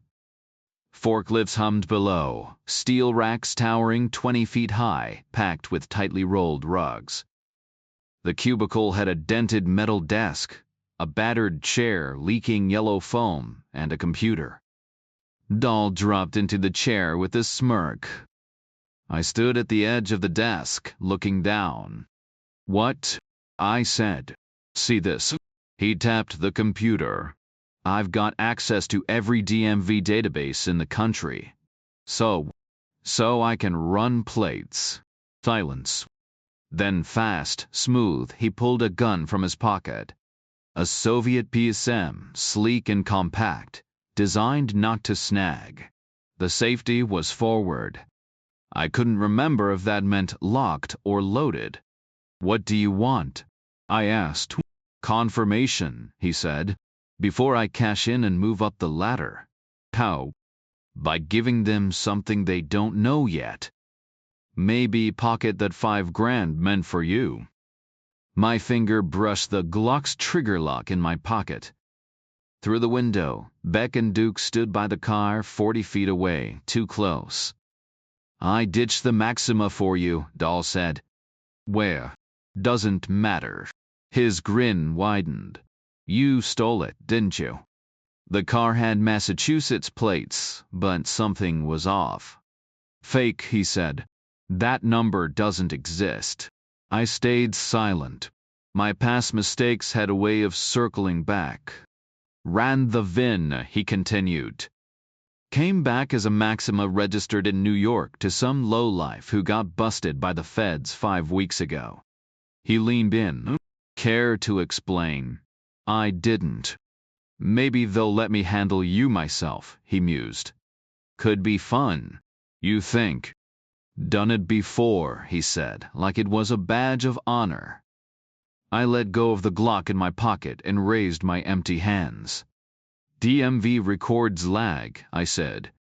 Could have been sold out of state. You check the authentication code? Where? Top right of the screen. Needs the right digits to be current. I was military police logged more hours in that system than you have.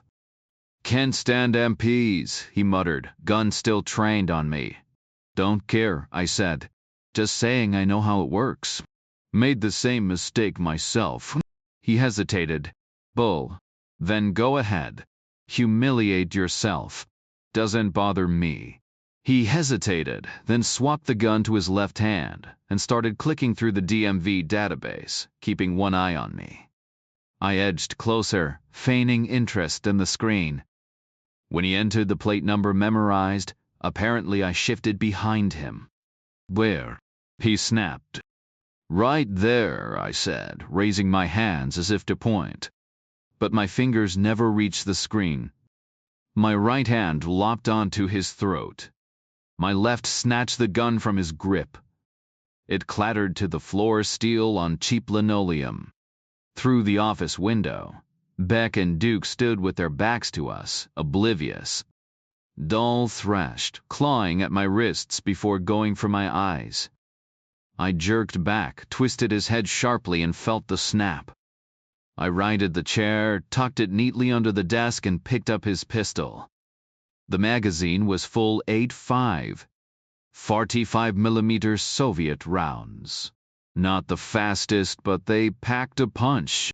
Security forces swore by them. After checking the chamber and reassembling the gun, I pocketed it and rifled through his belongings, wallet, phone, a thin money clip, keys. Left it all. The back door opened to empty air. Beck and Duke were out of sight now, hidden by the building's corner. No witnesses, just silence. I crossed the parking lot to Dahl's Lincoln and pulled open the driver's side door. My fingers found the trunk release, and with a soft click, the lid lifted slightly. I went back inside, grabbed the body by the collar, and hauled it out. After yanking the trunk all the way open, I shoved the body in, shut the lid carefully, and closed the car door. A quick glance at my watch time was up. The garbage would have to wait. Moving fast, I retraced my steps through the glass cubicle, past the back office, through the secretary's area, and out the front door. Beck and Duke were waiting, turning as they heard me approach. Beck's expression was icy, clearly irritated by the delay. Why even bother standing around if it's such an inconvenience? Duke, on the other hand, looked wrecked, eyes watering, shivering, stifling yawns. The guy hadn't slept in over a day and a half. Perfect. I'll drive, I offered, keeping my tone casual. If you want. Silence. You know I can handle it, I pressed. Dahl already vouched for me. Did everything you asked. Still nothing. Was this another test? I prodded. You found the bug, Beck finally said. You thought I wouldn't. Maybe you'd have acted different if you hadn't. I shrugged. I just wanted to get back here in one piece. 10 hours exposed, not exactly my idea of fun. I've got more to lose than you, whatever you're mixed up in. No response. Your call, I said, like it didn't matter. After a beat, he exhaled and tossed me the keys. First win. There's power in handing over keys, trust, acceptance. It slid me deeper into their circle, less of an outsider. And this wasn't just a car key. The ring held a dozen others' house, office, who knew what else. A whole set of access. Beck watched the exchange but stayed quiet, just climbed into the back seat. Duke slumped into the passenger side, half conscious. I settled behind the wheel, adjusting my coat so the guns in my pockets rested easy in my lap. If a phone rang now, I was ready. 50-50 odds, the next call meant Dahl's body had been found, and that'd be their last call. I preferred better odds, but you work with what you've got. No phones rang. I drove smooth, hitting every turn right, heading east toward the ocean. By the time we reached the palm-shaped jut of land, it was pitch black. The house loomed ahead, lights blazing along the wall, razor wire glinting. Paulie stood at the gate, scowling as I rolled past. I ignored him, pulling up to the front door. Beck was out before the car fully stopped. Duke jerked awake and stumbled after him. Where do I park? I asked.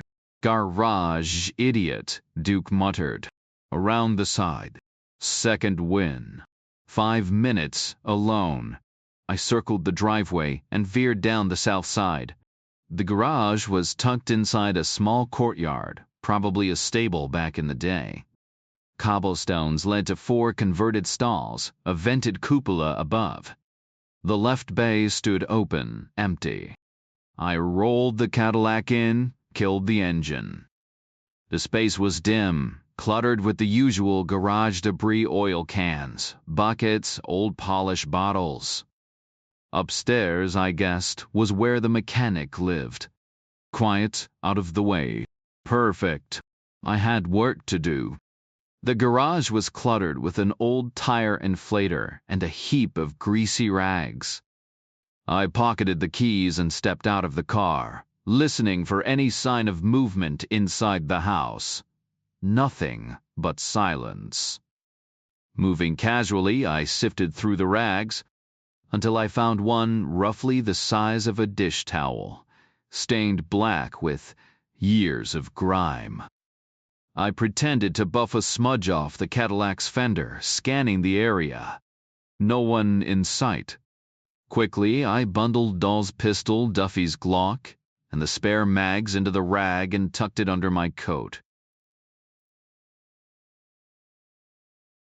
Sneaking them inside wasn't impossible. I could have triggered the metal detector, played dumb, and flashed the keys like they explained everything. A decent bluff, sure, but pulling it off depended on how jumpy they were. And getting the guns out later? That'd be a whole different problem. With Beck or Duke likely escorting me off the property later, I wouldn't have the same freedom. Better safe than sorry. I left the garage and wandered toward the back of the house, pausing at the courtyard wall.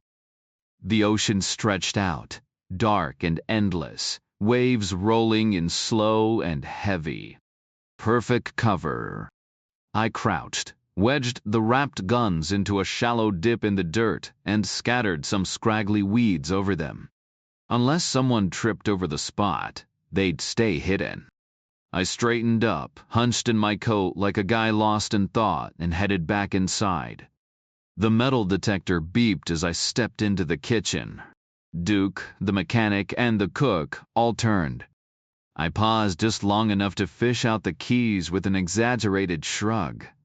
They lost interest fast. Dinner was a quiet affair, thick soup, steak, mountains of potatoes. The kind of meal that drags your eyelids down.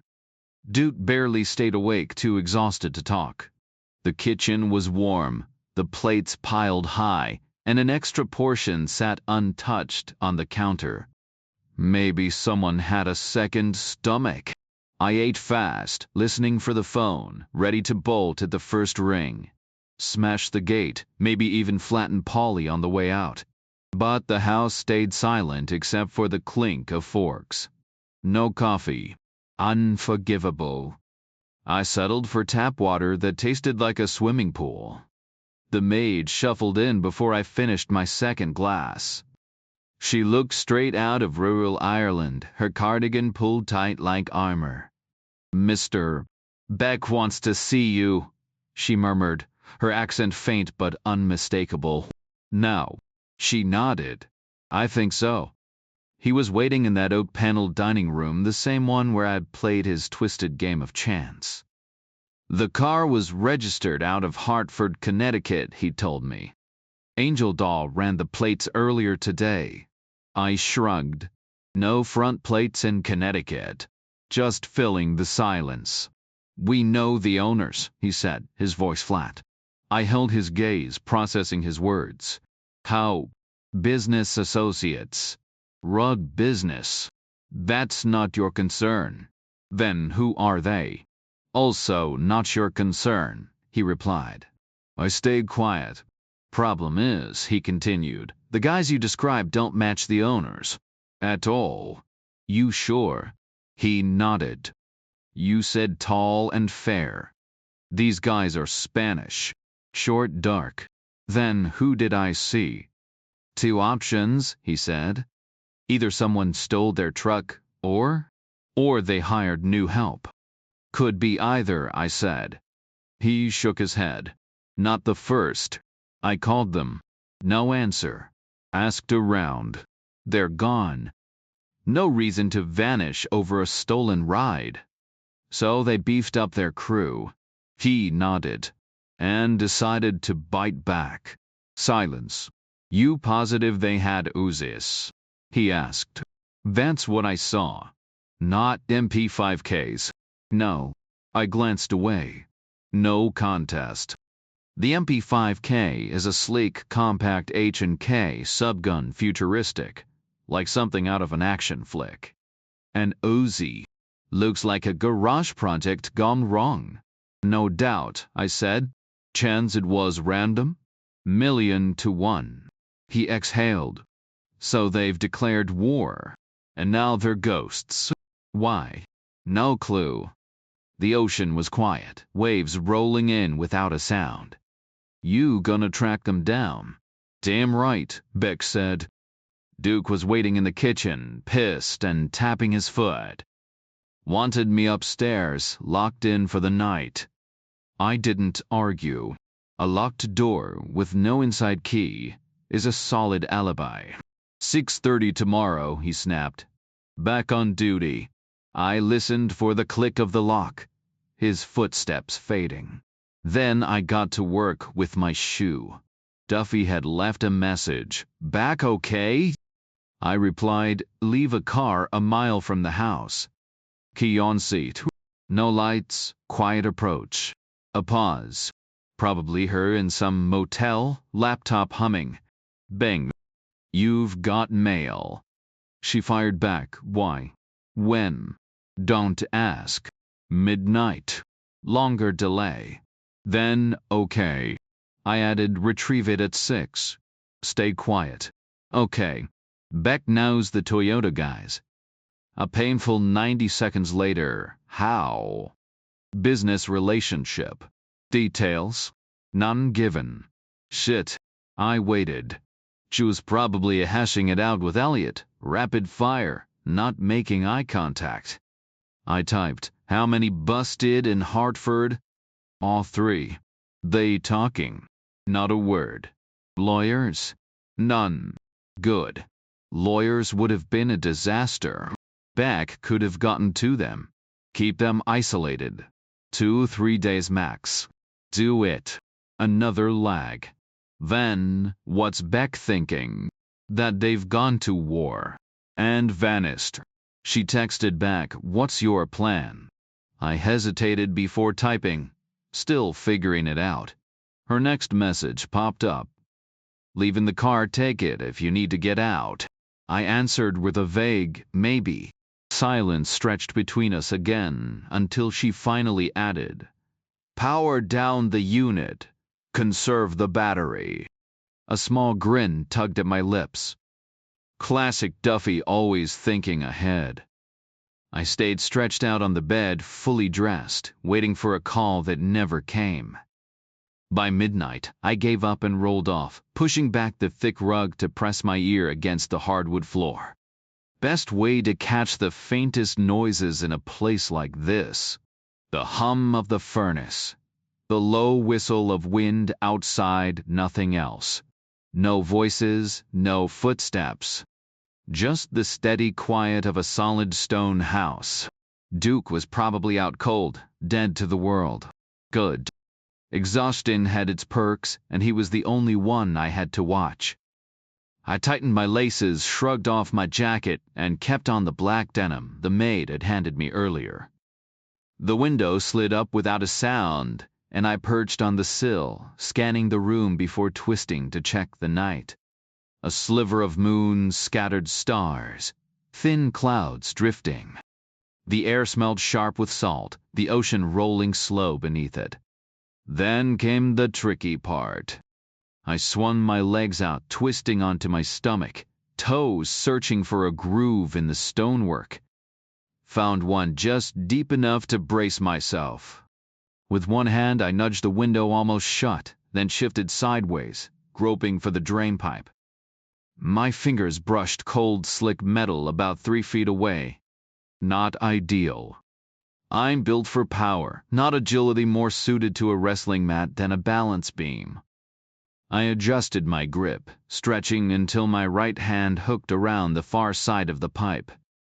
The painted iron was damp with dew, my thumb and fingers clamping tight. Testing my hold. I leaned out further, body splayed against the wall. One hard pull and I kicked free of the ledge, legs swinging to bracket the pipe. Now both hands were locked on, feet braced flat against the stone. Not graceful, but solid. The descent was slow, 6 inches at a time, arms burning, sweat prickling despite the chill. My right hand ached from earlier, but I kept at it, wiping my palms between shifts. 45 feet up then, 30 each bounce sending vibrations through the old iron. It groaned under my weight, rust and age working against me. Knuckles scraped raw, I tightened my grip, fingers laced behind the pipe. Halfway down, the rhythm kicked in pull, slide, drop. Repeat. The pipe shuddered but held. For now. I moved carefully down the pipe, gripping tight, letting my body absorb each jolt as I descended. My arms stretched out to steady myself, shoulders bracing against the strain. Every few feet I adjusted my stance, shifting my weight lower until I reached the first floor windows. The pipe felt sturdier here, maybe embedded in concrete. I picked up speed, bouncing down until my boots hit solid ground. A deep breath. The night air was cool against my skin, a relief after being trapped inside. No lights, no sounds, just the quiet hum of freedom. I grinned, teeth stinging from the cold, and glanced up at the full moon hanging low in the sky. Time to move. The guns were still tucked behind the weeds, wrapped in that old rag. I left the PSM, no need for it. The Glock was my choice. A quick check, 17 rounds loaded, 2 spare mags. 51 bullets total. If I started shooting, I wouldn't stop until it was over. One of us would walk away. The other wouldn't. I slipped the mags into my pockets, tucked the Glock in my waistband, and circled the garage block for a better look at the wall. Bright blue lights flooded the area, harsh as a football stadium at night. The razor wire gleamed, the gate chained shut. It looked like something out of an old prison, cold, unyielding. But I already knew how to get past it. The courtyard was quiet. Cobblestones rough underfoot. The apartment above the garages was dark. No locks on the doors, just old timber panels from a time when people didn't worry about thieves. 4 garages. The first held the Cadillac I'd already seen. The second, another black Lincoln waxed and locked.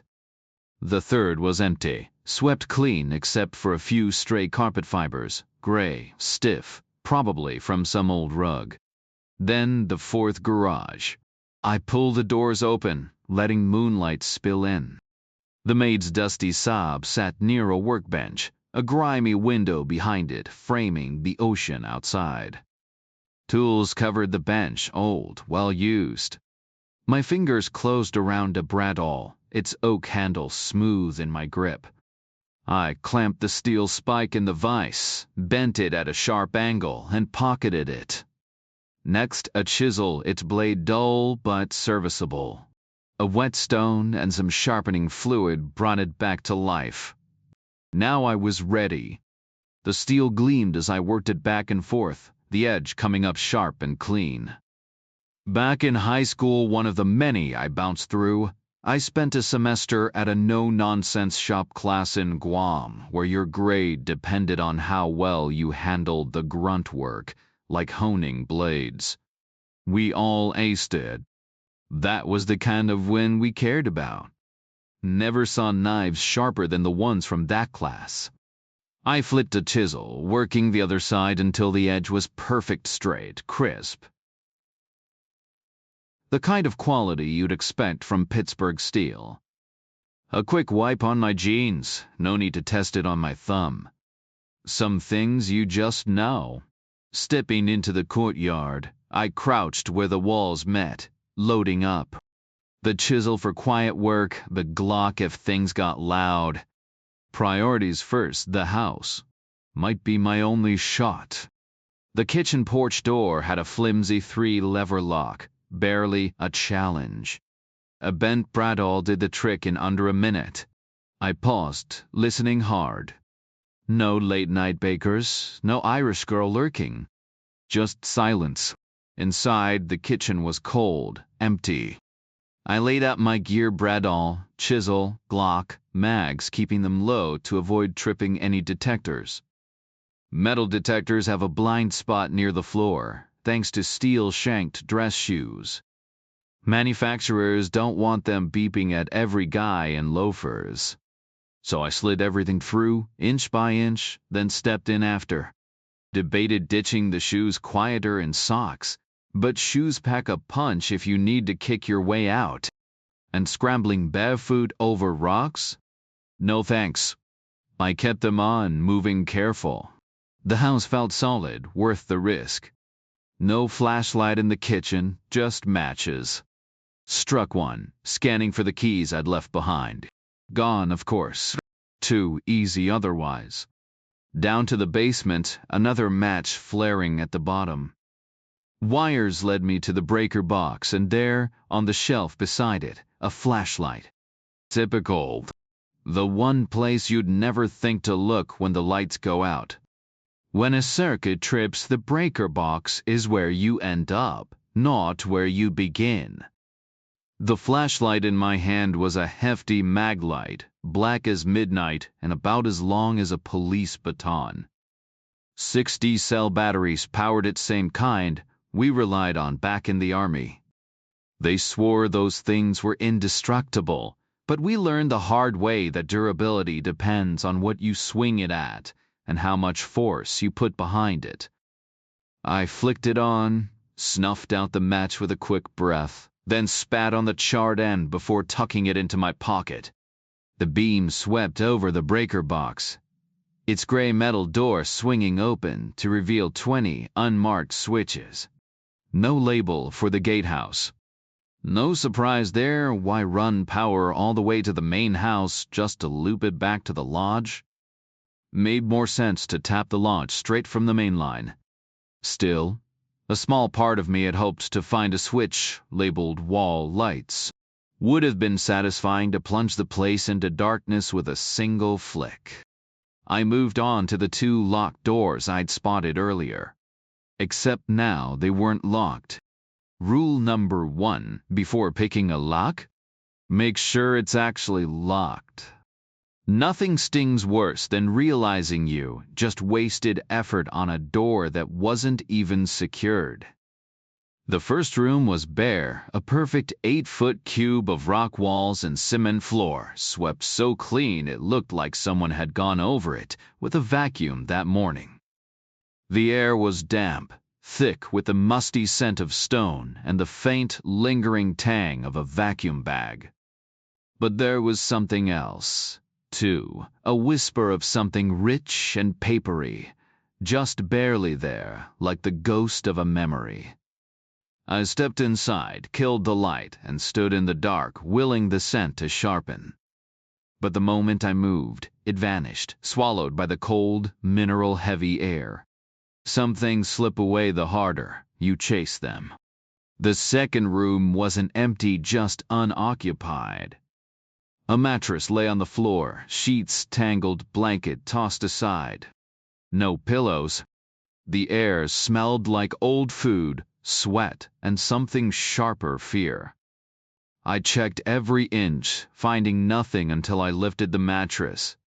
Scratched into the cement beneath it was a single word: justice. The letters were jagged, uneven, but deliberate. Below them, 6 numbers, yesterday's date, carved deep. Not the work of a pin or a nail. A fork, maybe. The door was solid oak, thick, no inside lock. Not a bedroom. A cell. I stepped back into the hallway, listening. Just the hum of the furnace. 15 more minutes of searching turned up nothing. Not that I expected it to. That morning, I knew if there was anything worth finding, I wouldn't have been left alone to wander the place. So I flicked off the flashlight and moved back upstairs in the dark. The kitchen yielded what I needed: a thick black trash bag and a faded dish towel, both folded and stuffed into my pockets. The house was a maze, and I hadn't seen half of it yet. I avoided the heavy oak front door, not sure how far the metal detector's reach extended. Some models pick up movement from a distance. The floors were solid oak, muffled by layers of rugs. I moved carefully, but the thick drapes and wood paneling absorbed any sound. Only one spot stood out: a locked door on the north side, opposite the dining room. The lock was an antique, brass and ornate, probably handcrafted by some 19th-century Portland artisan who took pride in his work. It took me less than 2 seconds to pick. Inside was a den, not an office, not a lounge. Just a room frozen in time. Heavy velvet curtains, a deep red leather armchair, and a glass cabinet. The floor was buried under layers of rugs. Behind the cabinet's locked glass were 5 pristine Thompson submachine guns, the kind you'd see in old gangster photos. They looked untouched, gleaming on custom hardwood pegs. I sank into the chair, baffled. Who sits here just staring at old guns? Then footsteps, light, quick, deliberate, paced overhead. Not a kid. Not Richard. Someone cautious, maybe stiff with age. A door clicked shut. Silence. Then movement again, heading for the stairs. I locked the den's door, dropped to a crouch, and listened. The heating system hummed, my breath loud in my ears. The stairs creaked under slow, deliberate weight. Whoever was coming down wasn't in a hurry, and they weren't supposed to be here.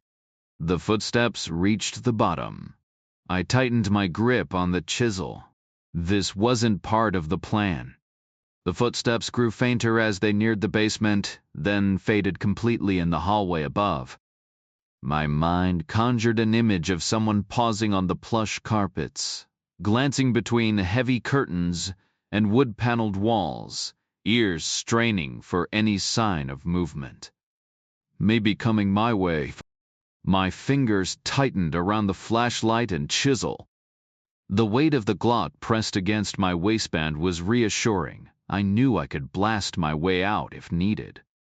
But charging across open terrain, under those blinding stadium lights, toward an alert Polly? That would be suicide. And a shootout now would torch any chance of completing the mission. Quinn would vanish like smoke. The hallway stayed dead silent. Then the distinct creak of the front door swinging open. The metallic jingle of a chain, the snick of a lock disengaging, the soft hiss of weather stripping peeling away from the frame. A pause. Then the door thudded shut, the impact reverberating through the old house's bones. No alarm from the metal detector. Whoever left wasn't armed.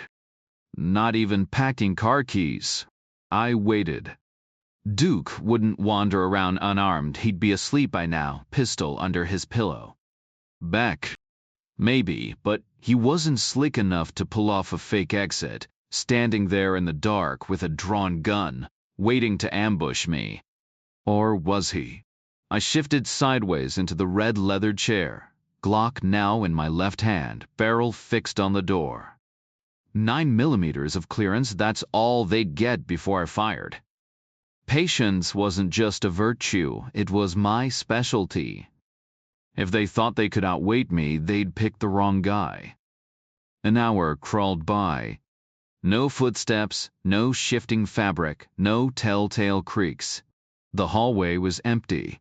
Duke would have passed out by now, and Beck? Please.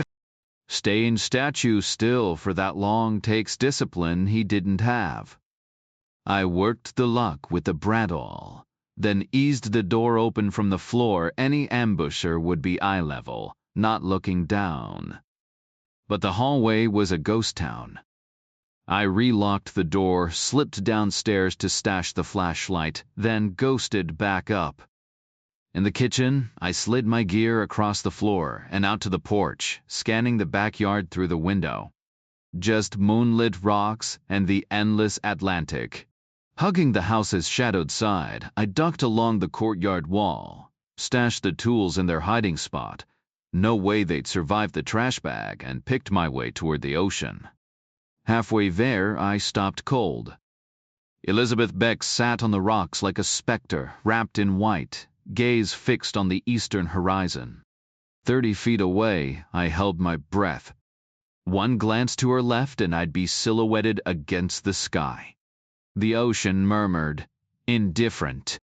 The rhythmic lapping of the waves had a tranquil, almost mesmerizing effect. She stood motionless by the water's edge, her silhouette framed by the pale glow of moonlight. The chill in the air must have seeped into her bones. I could see the breeze tugging at the loose strands of her hair. Slowly, I lowered myself, pressing close to the jagged rocks as if trying to disappear into them. My knees bent, fingers splayed for balance until I was crouched low. Then she turned just a slight tilt of her head as if struck by a sudden thought. Her gaze locked onto me, unwavering. No startled gasp, no flicker of recognition, just those unblinking eyes, her fingers interlaced, her face illuminated by the shimmering water. Maybe she mistook me for part of the landscape, a shadow, a boulder. Or maybe she simply wasn't seeing anything at all. For what felt like an eternity, she stayed like that, shivering slightly before finally shifting her attention to the ocean. With deliberate movements, she untangled her fingers, smoothed back her hair, and tilted her face toward the sky. Then she rose, barefoot, wincing as she stepped across the uneven ground. Arms outstretched for balance, she moved toward me close enough that I could see the discomfort in each careful step before passing by without a glance. The wind caught the edges of her robe, pressing her nightgown against her frame as she vanished behind the courtyard wall. A beat later, the distant creak of a door, then silence. I exhaled and rolled onto my back, staring up at the stars before forcing myself up. The final stretch to the water's edge was a scramble. Shaking out the garbage bag, I stripped down, bundling my clothes inside shirt, wrapped around the Glock, socks tucked into shoes, towel folded on top. The knot was tight, the bag secure in my grip as I waded in. The shock of cold hit like a punch. Maine in April was no joke, but this was brutal. Within seconds, my muscles locked, my breath came in sharp gasps, and the salt water burned my eyes. Teeth chattering, I pushed forward, dragging the bag behind me. The wall loomed ahead, its floodlights cutting a harsh line across the water. No going through, no climbing over, only around. A quarter mile. 10, maybe 15 minutes. I could handle that. People didn't freeze to death that fast. Not even me. Not tonight. I fell into a steady side stroke, switching arms every few kicks, fighting the numbness creeping into my limbs. The current helped, but the water was merciless, straight from the Arctic, it felt like. My skin went slick, my heartbeat thundered in my ears, and for a wild second, I thought of Titanic survivors, of hypothermia setting in within an hour. But I wasn't staying in that long. No icebergs here. Just me, the bag, and the rhythm. By the time I passed the wall, my body was on autopilot. 6 minutes in, 6 more to go. Treading water, I checked my progress clear of the lights, the shore within reach. With a final push, I changed course, dragging myself and the sodden bag toward land. I clawed my way up the slippery rocks, my fingers digging into the damp moss as I hauled myself onto the coarse sand. Tossing the waterproof bag onto shore, I dragged my soaked body onto the beach, collapsing onto my hands and knees. My lungs burned as I gasped for air, my entire body trembling violently. My teeth clattered like a jackhammer, my arms mottled with cold. I fumbled with the bag's knot, finally pulling out the towel and scrubbing my numb skin raw. My clothes clung to me like a second skin, heavy and stiff. After shoving my feet into damp shoes and tucking the Glock away, I stuffed the soggy towel and bag into my pocket and took off running. The cold gnawed at my bones, and I didn't stop until I spotted the car, Duffy's practical choice, a gray Taurus parked strategically, ready for a quick escape. The key waited on the seat, just as promised. I started the engine, rolling forward in silence, keeping the headlights off until I was well past the jagged coastline. Once clear, I flicked them on, cranked the heat, and slammed the accelerator. 15 minutes later, I ditched the Taurus a mile from Beck's warehouse, continuing on foot. This was it. Either Dahl's body had been discovered and the place would be swarming, or I'd slip back in unnoticed. The walk stretched long, but I saw no cops, no flashing lights, no signs of chaos. Circling the warehouse at a distance, I caught glimpses through alley gaps, lights still on in the offices, Dahl's car parked exactly where I'd left it. I approached from the blind side, Glock in hand, low and out of sight. The personnel door stood quiet, the back office dark. Dropping to a crouch, I peered through the window, empty. No movement, no sounds. I exhaled, holstered the gun, and doubled back to Dahl's car. The trunk popped open with a click. He hadn't moved. I pocketed his keys, shut the lid, and slipped inside, locking the door behind me. I gave myself 50 minutes, 5 in the warehouse cubicle, 5 in the back office, 5 in the secretarial area, wiping down every surface I touched. No trace of Teresa Daniel. No mention of Quinn. Just codes, numbers, and transactions. Bazaar moved tens of thousands of items a year, raking in millions. But the records revealed nothing concrete. Prices clustered at 3 tiers: cheap, mid-range, and sky-high, with no shipping logs. Only 2 delivery trucks listed in the insurance files. After shutting down the computer, I killed the lights, leaving everything undisturbed. Testing Dahl's keys at the front door, I found the right one and palmed it. The alarm box loomed. Dahl had clearance to set it, same as Duke and Beck. One wrong move, and the whole place would scream. But for now, silence held. The place was packed with people, which meant at least one person would have scribbled down the code somewhere. I scanned the crowded bulletin board next to the lockbox, flipping through layers of outdated memos until I spotted a faded 4-digit number scrawled on the bottom of a 2-year-old parking notice from the city. Bingo. I punched it into the keypad, and the red light blinked before the box let out an angry beep. Classic. No matter how secure people think they are, someone always leaves a trail: passwords, phone numbers, alarm codes, you name it. I slipped out the front door, shutting it behind me to silence the noise.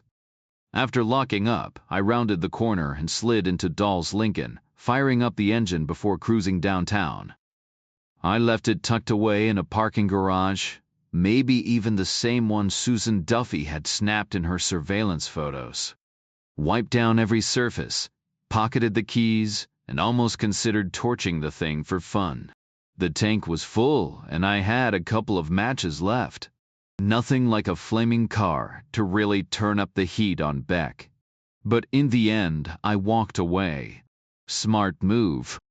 It'd take at least a day for anyone to notice it parked there, another day for them to care, and a third before the cops got around to running the plates. By then, they'd hit a dead end with one of Beck's shell companies, tow it for further investigation, and pop the trunk, either worried about bombs or just a stench. But by that point, I'd be long gone. I doubled back to the Taurus, parked it a mile from the house, and returned Duffy's earlier favor by leaving it pointed in the right direction. Then came the fun part: retracing my steps in reverse. Stripped down on the freezing beach, stuffed my clothes into the garbage bag, and waded into the ocean. Not exactly my idea of a good time, but at least the tide was on my side this round. 12 minutes of numb swimming later, I looped around the breakwater and hauled myself ashore behind the garage, shivering so hard my teeth nearly chattered out of my skull. Dried off as best I could with a damp towel, dressed fast before hypothermia set in, and stashed the Glock, spare mags, and Dahl's keys with the rest of my hidden gear. Folded the bag and towel under a rock, then made for the drain pipe. Climbing up was easier than coming down, hands on the pipe, feet against the wall, until I grabbed the windowsill and swung inside. The room was freezing, the window wide open for hours. I shut it, peeled off my damp clothes, and draped them over the radiator before locking myself in the bathroom with my shoes. 6 a.m. on the dot. By now, they'd be collecting the Taurus, probably Elliot and the old-timer, while Duffy stayed back at base. I pulled out the email device and fired off a message. Duffy? 90 seconds later, she replied, "Here. You okay?" "Fine," I sent back. Run these names: Angel Dahl, possible associate Polly. Both might be ex-military. Check with Powell, too. "Will do," she answered. Then the question that had been gnawing at me for hours. What's Teresa Daniels' real name? The usual pause. Then her reply, Teresa Justice. Chapter 6. Sleep was pointless, so I stood by the window, watching dawn break. The sky lit up fast, the sun rising over the water, the air crisp enough to see for miles. An Arctic tern skimmed the waves, hunting for a nesting spot. For a second, everything almost felt peaceful. Almost. The setting sun cast sprawling shadows like dark wings across the landscape. A lone seabird circled once before abandoning its hunt, diving toward the waves in a reckless arc. It emerged moments later, shaking off icy spray as it climbed back into the sky, empty-beaked but undeterred. The creature seemed at ease in its harsh environment, more resilient than I felt. The horizon offered little else, just a scattering of gulls and endless water. No whale breaches, no dolphin fins, just tangled seaweed spinning lazily in the tide. At 6:15 sharp, Duke's heavy footsteps echoed outside my door, followed by the metallic snick of the lock. He didn't bother coming in, just turned and left. I exhaled, squared my shoulders, and stepped into the hallway. Day 13. Thursday. At least it wasn't Friday the 13th, though I wasn't sure that made much difference. Either way, I was ready. The morning felt off from the start. Duke was alert. I was dragging. No sign of Polly. The basement gym stood empty, and Duke vanished before breakfast. Only Richard Beck and I sat at the kitchen table, the cook bustling at the stove while the Irish server darted in and out. The air hummed with restless energy. "Big shipment coming in," Richard said between bites. Happens every time everyone gets dollar signs in their eyes. I studied him. "You still planning to head back to school Sunday?" He shrugged. "Yeah. Why?" 3 days. That was my deadline, the point where everything would either explode or fizzle out. And this kid would be caught in the middle. "You good with that?" I pressed. "After what went down?" His expression turned dismissive. "Some Connecticut idiots tried something. Won't happen again." "You sound pretty sure." "My dad handles things," he said, chin lifting with misplaced pride. His world had shrunk to this isolated fortress, razor wire, stone walls, and the relentless sea. Then, out of nowhere, "I don't think you killed that cop." The room went still. I held his gaze. "Your dad seemed convinced." "Maybe you just winged him," Richard insisted, forcing a grin. "Positive thinking, right? Picture him in a hospital, recovering. No harm, no foul." His left hand drifted toward his temple, betraying the act. "The kid was convincing himself, not me." "Could have been a clean shot," he rambled. "In and out. A miracle." I didn't answer. Miracle was one word for it. 44 Magnum doesn't leave much room for miracles, more like a crater where a chest used to be. But Richard had clearly never seen what a bullet like that could do.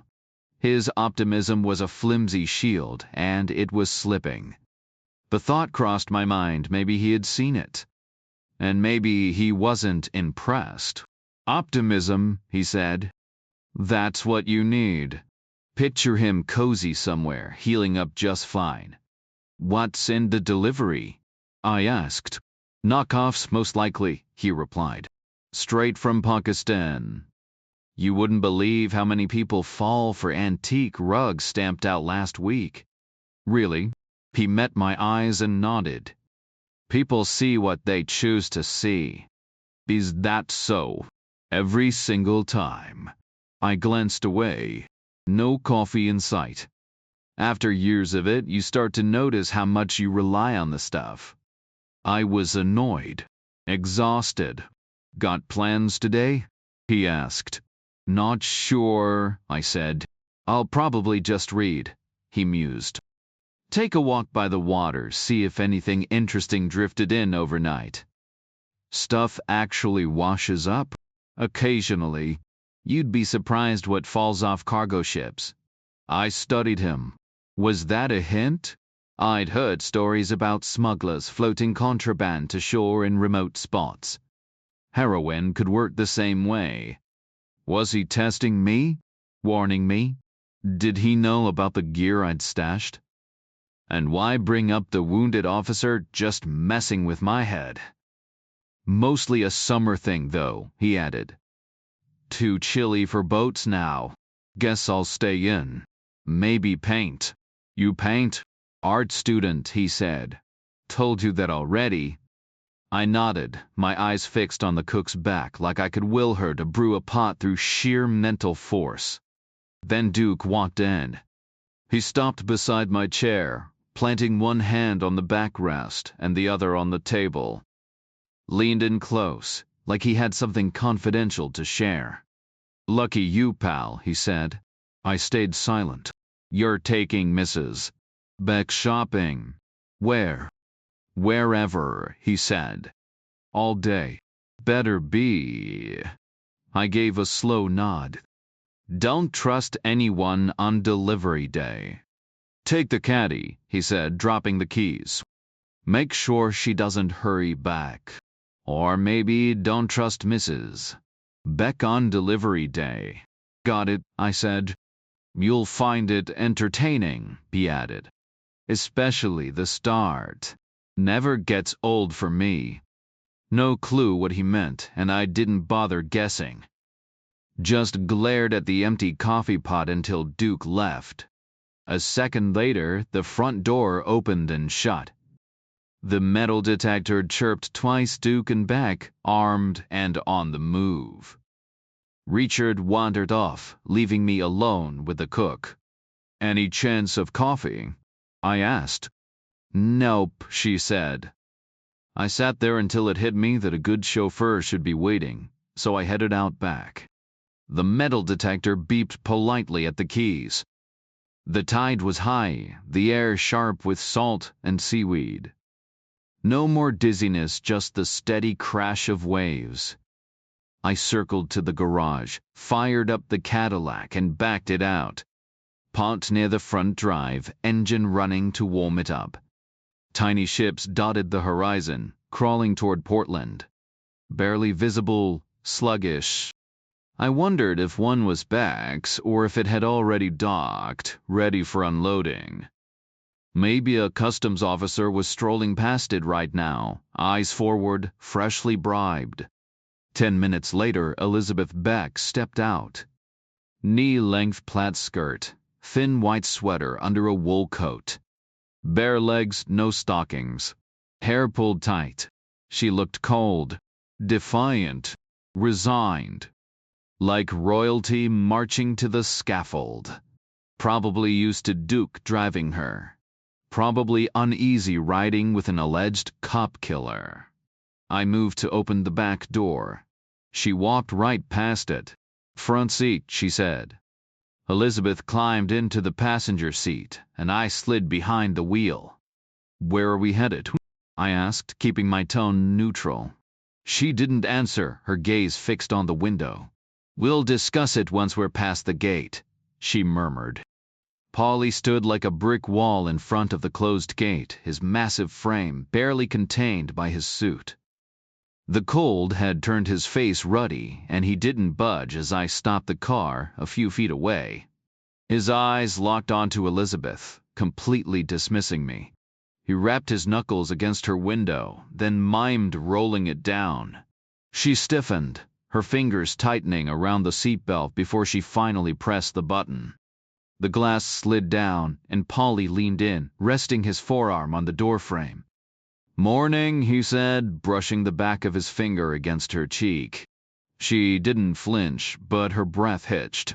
He tucked a loose strand of hair behind her ear, his voice dropping. Last night was memorable. Her whole body tensed, and when his hand slid lower, I hit the window switch.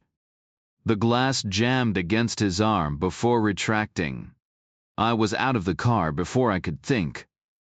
Circling the hood. Paulie barely glanced at me, still crouched, his hand inside the car. Back off, he said, though he wasn't even looking at me. I kicked him hard. The kind of kick that would have shattered ribs sent a grown man flying. Paulie just straightened up like I'd nudged him. Relax, Major, he said, dusting off his sleeve. Just saying hello. He strolled past me, unlocked the gate, and swung it open like nothing had happened. I kept my distance, watching him. No reaction. No pain. Just that same smug calm. We'll talk about that kick later, he called, as I got back in the car. And don't get the wrong idea, she enjoys it. Elizabeth's window was up, her face pale. I'm sorry you saw that, she whispered. I didn't answer. Thank you for stepping in, she added, voice hollow. But it won't change anything. He already despises you, and he's not stable. She wasn't really talking to me. More like convincing herself. It's about control, she murmured. Power. There's nothing else to it. The steroids he can't even. Her words trailed off as we drove away, Polly vanishing behind us. The car hummed softly as we wound along the coastal highway, the ocean just a dark blur beyond the guardrails. She kept talking, her voice flat. He touches me, she said. Makes me strip down, walk around while he watches. Never goes further, can't. But that doesn't make it better. I kept my eyes on the road, hands steady on the wheel. An hour, usually, she added. Does your husband know? I asked. She let out a sharp laugh. What good would that do? Get the guy fired. Polly doesn't answer to my husband, she said. I glanced at her, remembering my own advice to Duke. Cut him loose. Duke had just shaken his head. Not that simple. Then who's he with? I asked. She hesitated, like the name was stuck in her throat. Someone else. Who? She shook her head. It's about control, she said. I can't refuse. My husband can't refuse. Nobody can. That's the whole point. And you won't be able to either. She exhaled. Duke wouldn't even try. He's not the type. Silence settled between us. Then quieter. At least I have a son, not a daughter. The road curved, tires gripping asphalt. Last night was bad, she said. I thought maybe he'd lose interest. Now that I'm older. She turned toward me. It was my birthday. 50. Polly's idea of a gift. I kept driving. I stay in shape, she said. Use the gym when no one's there. But he still calls. Any hour. A pager on my hip buzzed at 3 a.m. last night. If I don't move fast, it's worse. I pulled onto the shoulder, gravel crunching under the tires. Your government, she said. I shook my head. Just a guy. Her mouth twisted. Then I'm disappointed. Don't say things like that, I said. I've got enough problems. They'd kill you. Try, I said. But it wouldn't be quiet. People would get hurt. Maybe Richard. She stiffened. Are you bargaining? Warning, I said. I don't die easy. She gave me a look half pity, half scorn. You have no idea what you're in. Walk away. The wind rocked the car. Trees and rock, no witnesses for miles. My husband's a criminal, she said. Figured. He's brutal, ruthless. But not in charge, I said. She nodded, terrified of the man who is. There's a saying, why do bad things happen to good people? But in his case, bad things are happening to a bad man. Funny, right? Who owns Duke? My husband. But Duke's no better. Corrupt cop, federal agent, killer. Did time. Just him. He had 2 bodyguards. Gone now. Connecticut took care of that. So, yeah, just Duke. And the mechanic. But he just turns wrenches. How many does the other side have? She looked away. Not sure. The woman glanced away, her voice dropping lower. If you're not with the feds, then... I suppose it doesn't matter. My eyes tracked hers toward the tree line. Think fast, Reacher. This could all be one big setup, Beck's people playing me from every angle. Even the gate guard's little indiscretion might have been staged, just to see how I'd react. And why wouldn't I believe in cons? I was running one myself. I'm not government, I repeated. Then I'm disappointed, she murmured for the second time. I shifted the car into gear, foot still on the brake. Where to? She exhaled sharply. Does it matter? Coffee, I offered. Coffee? She almost laughed. Fine. Head south. Let's keep Portland out of sight today. I took the turn onto Route 1, just shy of the interstate. The road had that old-world charm, winding, weathered, lined with brick sidewalks and antique lampposts as we rolled through Old Orchard Beach. Faded French flags hung limp in the breeze, relics from back when Quebecois tourists preferred Maine over Florida. You were out last night, Elizabeth said suddenly. I kept my eyes on the road. You can't lie about it, she pressed. Did you think I wouldn't notice? You didn't react. I was in Polly mode, she said flatly. I don't react. Silence stretched between us until she added, Your door was locked. Window exit, I admitted. I don't like being caged. And after your little stroll? Same way back in. She shook her head. The wall's your real problem. Lights, razor wire, ground sensors. Paul'd hear you from a mile off. Just needed air. No sensors under the driveway, she countered. Too much interference from the asphalt. But there's a camera on the lodge. And the gate's rigged with a motion alarm. Ever heard of a Nissiv? Soviet heavy machine gun, I said. Polly's got one? By the front door, she confirmed. Orders to open fire if that alarm trips. I exhaled slowly. An IZ spits out rounds the size of cigars at 700 rounds a minute. No safety. Just Polly and a weapon with a kill radius wider than his IQ. You swam, she said suddenly. I can still smell salt on your shirt. You missed the riptides by about 10 feet. Lucky went in behind the garages. A sign for Sacco flashed by. I pulled onto the shoulder, engines roaring past us. You're gambling hard here, I said. What if I wasn't who you think? What if I was competition? You really think you'd make it home alive after this chat? She turned toward the window. Then that's the test, isn't it? Government man spares me. Anyone else doesn't. I'm nobody, I said.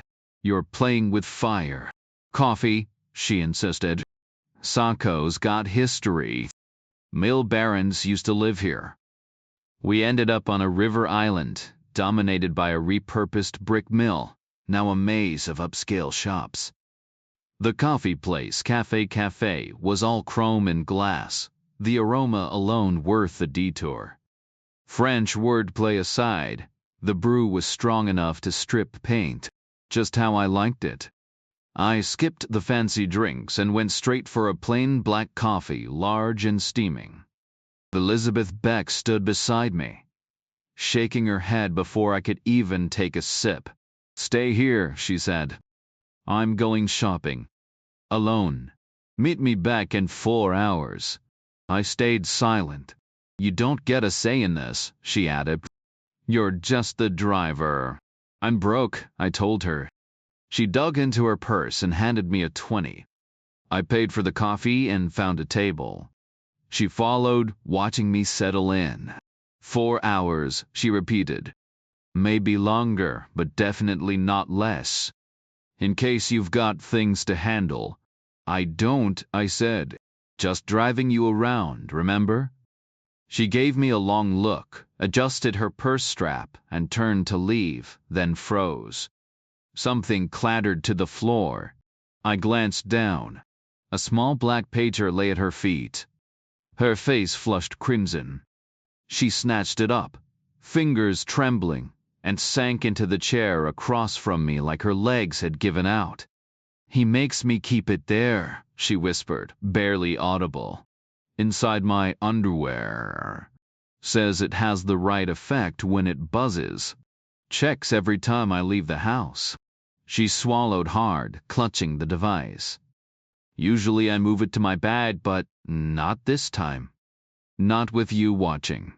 I didn't reply. She stood, blinking fast, and steadied herself. 4 hours, she said again, then walked out. I watched her turn left and vanish. Was it a setup?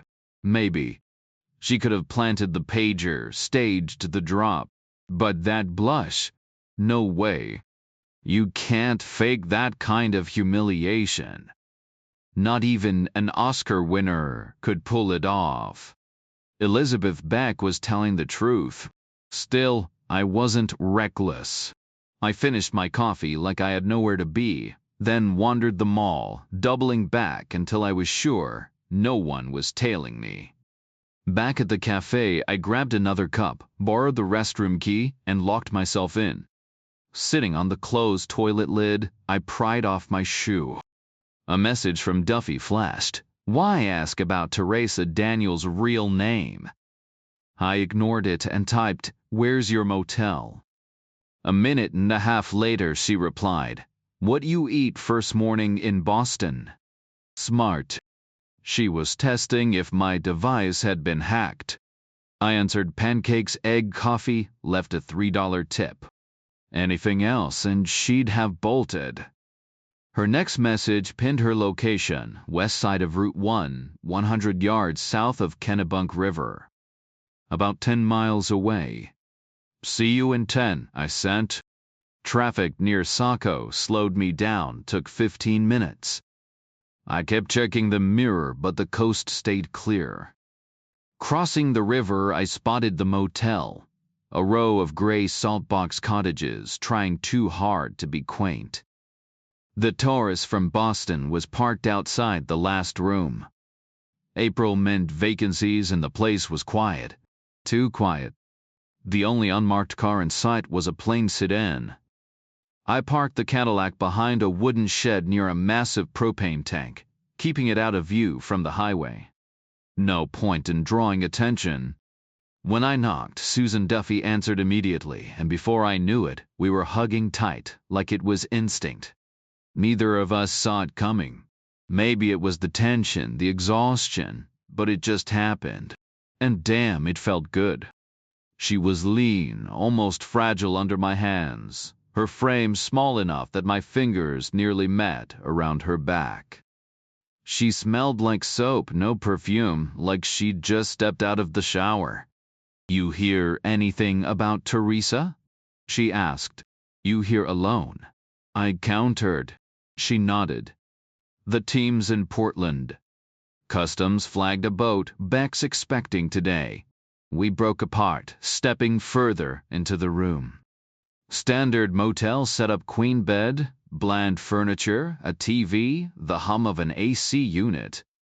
The only thing setting it apart was the nautical theme, blue-gray walls, framed prints of lighthouses and sailboats.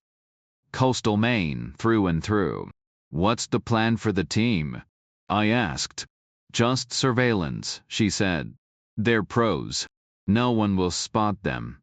She circled back to Teresa. I told her about the name carved into the basement floor, the date. Duffy shut her eyes for a second, exhaling. "She's alive," she murmured. "Thank God."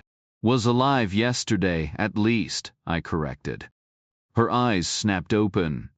"You think she still is?" I nodded. "Odds are decent. They've kept her this long, why kill her now?" My guess? They moved her. Door was locked in the morning, empty by night. Was she treated okay? I didn't mention Polly's habits with Elizabeth Beck. No need to pile on. She carved her name with a fork, I said. And there was an extra plate of food left behind: steak, potatoes. Sloppy exit. They were feeding her. She's a prisoner, nothing more. Where would they take her? "Quinn's got her," I said. "Why?" "Because this isn't just Beck's operation anymore. It's been hijacked. Quinn's running the show now, like a parasite sucking the host dry." "A hostile takeover?" "Exactly. He's inserted his own people, calling the shots. Moving Teresa. Probably just covering their tracks. Because of me. Partly. They're shuffling things, hiding evidence. But they haven't made a move on me yet. Why take the risk keeping you around? Because I saved the kid. She fell quiet, rubbing her temple. She looked drained, probably hadn't slept since I called her at midnight. Her outfit was simple jeans, a crisp white Oxford shirt, sleeves rolled up, top buttons undone. Boat shoes, no socks. The room was overheated, stuffy. Her laptop sat on the desk, plugged into the motel phone's data port. The screensaver bounced the Justice Department logo around like an old Pong game, silent, hypnotic. You seen Quinn yet? She asked. I shook my head. Do you know where he's based? I shook my head. Haven't seen much. Just that their books are coded and their delivery setup doesn't match the volume they're moving. Maybe buyers pick up directly. That's reckless, she said. No way they'd expose their operation to clients. We already know Beck met the LA dealer in a parking garage, no home field advantage. Could be a neutral drop point nearby, somewhere in the Northeast. She gave a slow nod. How'd you get a look at their books? Broke into their office last night. That's why I needed the car. She crossed to the desk, waking the laptop with a tap. My last email glared on the screen. See you in 10 minutes. She dug into the trash folder and pulled up a message from Powell, the turncoat, MP. We ran those names, she said. Angel Doll did 8 years in Leavenworth for assault. Should have been life raped a lieutenant colonel, left her to die. Comtech by trade. Real charmer. Not anymore, I said. She froze. He ran the Maximus plates. Confronted me. Bad call. First casualty. You killed him? I nodded. Neck snapped. His choice, he was blowing the op. Her face went pale. You good? I asked. She turned away. Didn't sign up for body bags. Could be more. Adjust fast. She swallowed hard, then met my eyes. Okay, she muttered. After a beat, my bad on the plates. What about Polly? She scrolled. Doll's prison buddy Paul Massarella. 8 years for assaulting an officer. Lawyer blamed steroid rage, said the army should have monitored him. Not monitoring much now. Same Polly. Has to be.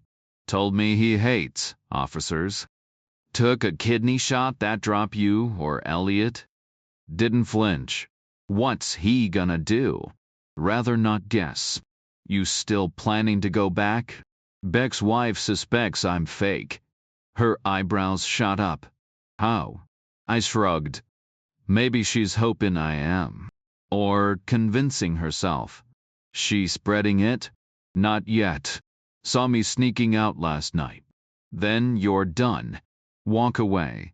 Not my style. It's suicide. I nodded. My call. She shook her head. Ours. You're relying on my team. Teresa's stuck in that hellhole. We need to pull her out. Could send SWAT now that we know she's alive. Don't know her location. She's my responsibility. And Quinn's mine. Silence. You're off book, Duffy, I said. Calling in SWAT gets you fired and 6 others with you. She clenched her jaw. I'm going back either way.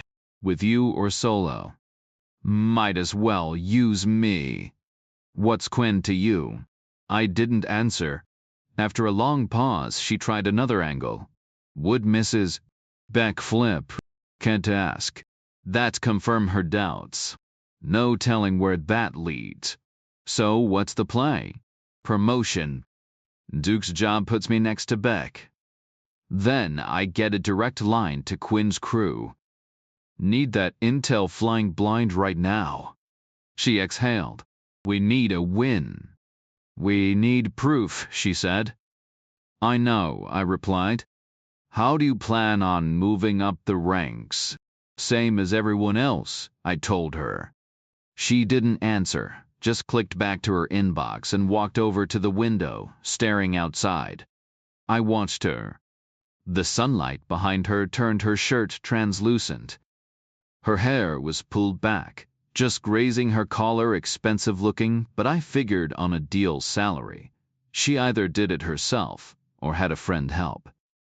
I could imagine her perched on a kitchen chair, an old towel draped over her shoulders, more practical than the type to drop cash at some high-end salon. Her jeans fit like they were made for her. The tag read waist 24, leg 32. 5 inches shorter than my inseam fine. But a waist a full foot smaller? Absurd. I don't carry extra weight. Everything inside me is lean and compact. She must have had tiny organs. A waist like that just made me want to wrap my hands around it, see how it felt. Maybe rest my head a little higher up. But she'd have to turn around first. How bad is it right now? She asked. Honestly, hard to say, I admitted. Too many unknowns. Mrs. Beck's running on gut instinct, no solid proof. Even if she talks, it depends on whether anyone takes her seriously. She saw you outside. That's proof. Proof of what? That I don't like being cooped up. Doll was killed while you weren't locked up. They'll assume I never got past the wall. And they won't find Doll in time. Why move Teresa? Precaution. This is spiraling, she said again. I shrugged, though she couldn't see it. Things always go sideways. Plans fall apart the second bullets start flying. She turned back to me. What's your next move? I hesitated. The light still framed her perfectly. I'm taking a nap. Got about 3 hours. You tired? Was up all night. Mostly swimming. You swam past the wall. She raised an eyebrow. Maybe you are an idiot. Are you tired too? Exhausted? Weeks of non-stop work. Take a nap with me. Doesn't feel right. Teresa's still out there. I can't leave yet anyway, I said. Not until Mrs. Beck's ready. She paused. There's only one bed. You're small. Won't take up much space. Still not right. We don't have to get in it, I said. Just to lie on top. Fully dressed. Shoes on. She didn't answer. It's not illegal, I added. Some states have old laws. Maine might. I've got bigger Maine laws to worry about. Not right now. I yawned. Stretched out on the bed, back to her, arms under my head. Eyes closed. I could feel her standing there, hesitating. Then the mattress dipped as she lay down beside me. She shifted, then went still but tense. I could feel it in the springs, tiny vibrations of nerves. Relax, I said. I'm too wiped out to try anything. Then she moved just lightly, and her hip brushed against mine. Well, that changed things. The touch was barely there, but it sent a jolt through me like I'd grabbed a live wire. I blinked at the ceiling, wondering if she'd shifted in her sleep, or if it was deliberate. A few minutes passed, while I weighed the possibilities. Maybe near-death experiences really do mess with your head, because I leaned toward hope. Then came the real question: what was I supposed to do? Play it cool? Make a move? I nudged closer, just enough to keep the contact steady. Let her figure out the next step. For a full minute, nothing. Just as I started to doubt myself, she shifted again, pressing against me hard enough that, if I weren't built like a linebacker, she might have shoved me right off the bed. I could practically count the stitches on her jeans. Time for my move. I faked a sleepy groan and rolled toward her, my arm brushing her shoulder. Her hair smelled like sunshine, and the crisp cotton of her shirt gave way to the curve of denim at her hips. I glanced down, no shoes, just bare feet, 10 toes lined up neat. She let out a sigh, way too theatrical to be real, then arched back until there wasn't an inch between us. My hand drifted from her arm to her waist, my pinky slipping just under her waistband. Another fake sigh. No way I was backing out now. Not when her body was flush against mine, not when my pulse was hammering like a drumline. I slid my hand up, cupped her breast, and after that, all bets were off. Clothes came off too, and damn if she wasn't even better without them. Not all women are, but she was long, lean, built like she was made for a high-cut bikini. Smooth skin, no tan but not pale, soft but strong. She had this little hollow at her throat, just damp enough to catch the light. And she was strong. I had 100 pounds on her, but she wore me out like I was the one at a disadvantage.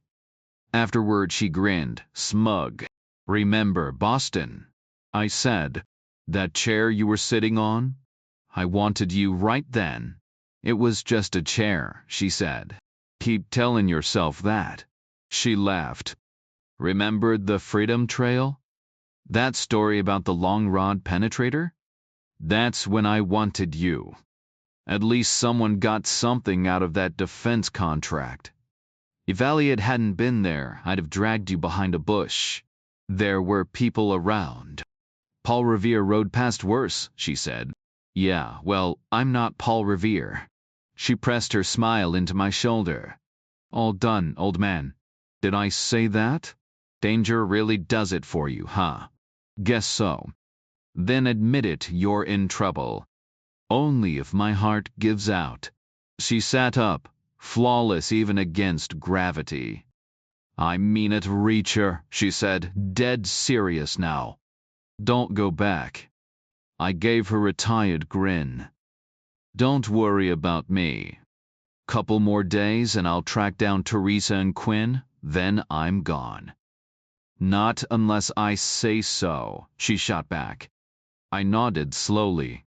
"The muscle you mentioned, those 2 guys." She confirmed with a tilt of her head. "That's why you need my help. Forget playing hero.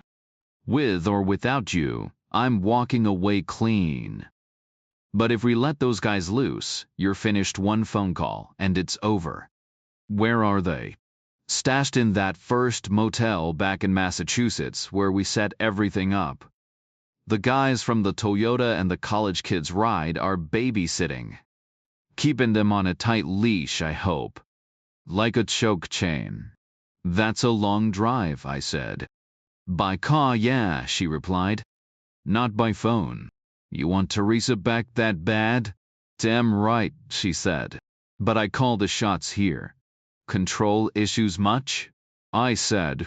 "Just don't want you getting hurt. Nothing ever touches me." She leaned down, fingers brushing over the marks on my skin, chest, stomach, arms, shoulders, even my forehead. "You've got a lot of mileage for someone who claims nothing bad happens." I trip over my own feet, I deadpanned. She straightened up and walked to the bathroom, completely at ease, like she owned the place. "Don't take forever," I called after her. But she did. When she finally came back, she was wrapped in a robe, her expression different, almost hesitant. "We shouldn't have done that," she muttered. "Why not?" "Not exactly professional." She held my gaze. I shrugged. "Maybe it wasn't." "Still fun, though," I said. "We got carried away. Stress, nerves, it was just comfort. Nothing wrong with that." "Complicates things," she insisted. "Only if we let it," I countered. "Nobody signing marriage papers. No strings. I still wish it hadn't happened. Glad it did. If something feels right, why fight it?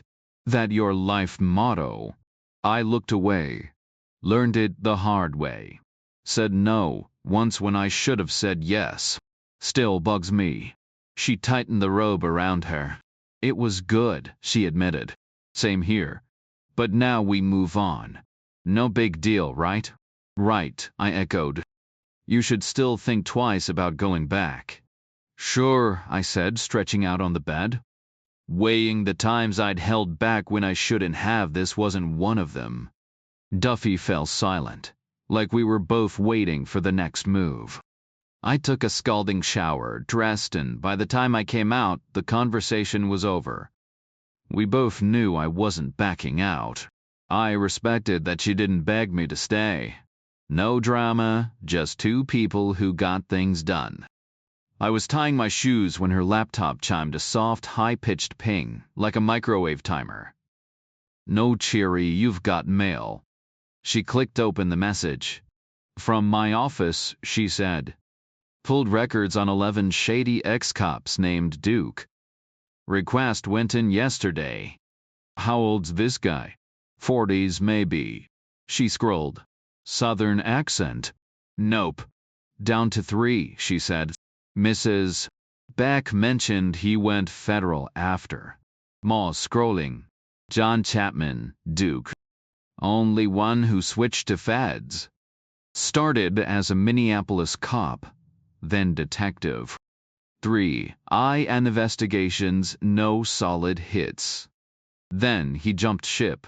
Dia. I raised an eyebrow. Federal period. Landed at Treasury. Doing what? File doesn't say. But he got indicted within 3 years. Corruption. Suspected in a few homicides too, but nothing stuck.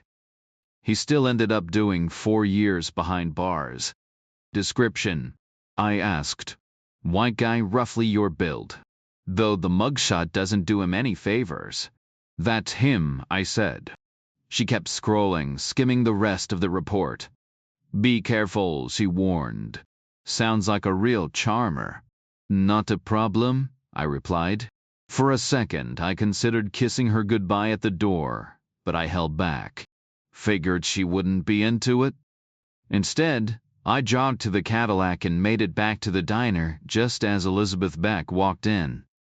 No shopping bags, no fancy store logos. She hadn't bought a thing. Just killed 4 hours so some government guy could do his job. I waved. She barely glanced my way, heading straight for the counter to grab a large black coffee before sliding into the booth across from me. I'd already rehearsed what I was going to say. I'm not with the feds, I told her. Then I'm disappointed, she said, echoing her earlier words. How could I be? I shot back. I murdered a cop. That ring a bell? She took a slow sip. Government types don't usually pull stunts like that. Unless it's an accident, she added. Yeah, but they wouldn't bolt afterward, I countered. They'd own up to it. She fell silent, stirring her coffee like it held answers. I've been to that campus maybe a dozen times, she finally said. Parents' weekends, move-in days, you name it. One summer, I even rented a U-Haul to haul his junk back home. And tiny school, she said. But on the first day, total chaos. Parents swarming, cars everywhere. And you know what I've never seen? A single cop. Not one. Definitely not some plainclothes detective lurking around. I glanced out the window at the mall foot traffic. Funny coincidence, right? She mused. Random Tuesday in April, nothing going on, and there's a detective posted up at the gate like he's waiting for someone. What are you getting at? I asked. That you've got the worst luck, she said. Seriously, what were the odds? I told you I'm not federal. You showered, she pointed out. Washed your hair. Did I? I can smell the discount soap from here. Maybe I hit a sauna. With what money? I gave you $20. 2 coffees later, you're down to 14. Must have been a real bargain bin steam room. I'm just a guy, I said. And yeah, I'm disappointed too. You sound like you want your husband locked up. I do. He'd go away for years. He's already in a cage, she said flatly. At least in real prison, he'd have an end date. And he'd be freer than he is now. You could turn him in yourself, I said. No need to wait for them to come knocking. She shook her head. That's a death sentence. For me and Richard. Same goes if you blab about me to anyone. I warned. I won't go down easy. People get hurt. Starting with you two. Negotiating again. Just stating facts, I said. She nodded. I know when to keep my mouth shut. And she did not another word passed between us. We finished our coffee in silence, walked to the car, and drove back without speaking. The whole time I couldn't tell if she was a loose cannon or the only ally I'd ever have. Paulie was already at the gate when we pulled up, like he'd been watching for us.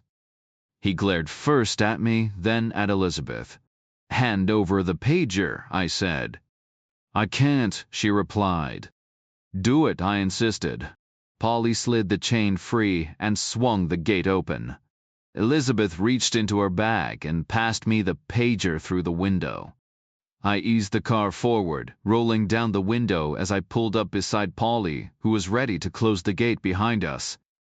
Take a look at this, I said, then lobbed the pager in a clumsy left-handed throw. It wasn't graceful, but it did the trick. The small black device arced through the air and landed smack in the middle of the driveway about 20 feet ahead. Paulie tracked it with his eyes, then stiffened when he realized what it was. Hey, he shouted, lunging for it. I slammed the gas, tires screeching as the car lurched forward. I aimed for his left knee, but the guy was faster than he looked. He snatched the pager off the asphalt and dodged back, just in time. The car shot past him, and I didn't bother slowing down. In the rear view, I saw him standing there, watching me go, surrounded by a haze of burnt rubber. I clenched the wheel, frustrated. Fighting a guy twice my size would have been a lot easier if I'd at least hobbled him first. But no, he had to be quick on his feet.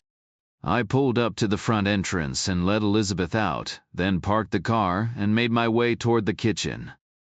Before I got there, Zachary Beck and John Chapman Duke intercepted me, their faces tight with tension. I braced myself for a confrontation about Paulie, but that wasn't it. Angel doll is gone, Beck said. I froze. The ocean wind whipped around us, carrying salt spray as waves crashed louder than usual. Nothing like the calm from earlier. He talked to you last, Beck pressed. Locked up after, and now he's vanished. Duke cut in. What did he want with you? I shrugged. No clue. He pulled me into the warehouse office, but his phone rang before he could say anything. Some urgent call. He spent the whole time talking, so I just walked out. Who was it? Beck demanded. How would I know? He wasn't exactly sharing details. Sounded like orders, though. He just listened most of the time. Orders for what? Duke snapped. Your guess is as good as mine, I said. Maybe something for today, maybe later. The whole thing was one-sided. Duke scoffed. Real helpful. Beck turned toward the churning ocean, the wind plastering his clothes against him. He scuffed his shoes against the ground like he was trying to shake off nerves. We don't need this right now, he muttered. Not with the weekend coming up. They exchanged a glance, then stalked back toward the house, leaving me alone in the wind. Exhausted. But rest wasn't happening, not with whatever mess was unfolding now.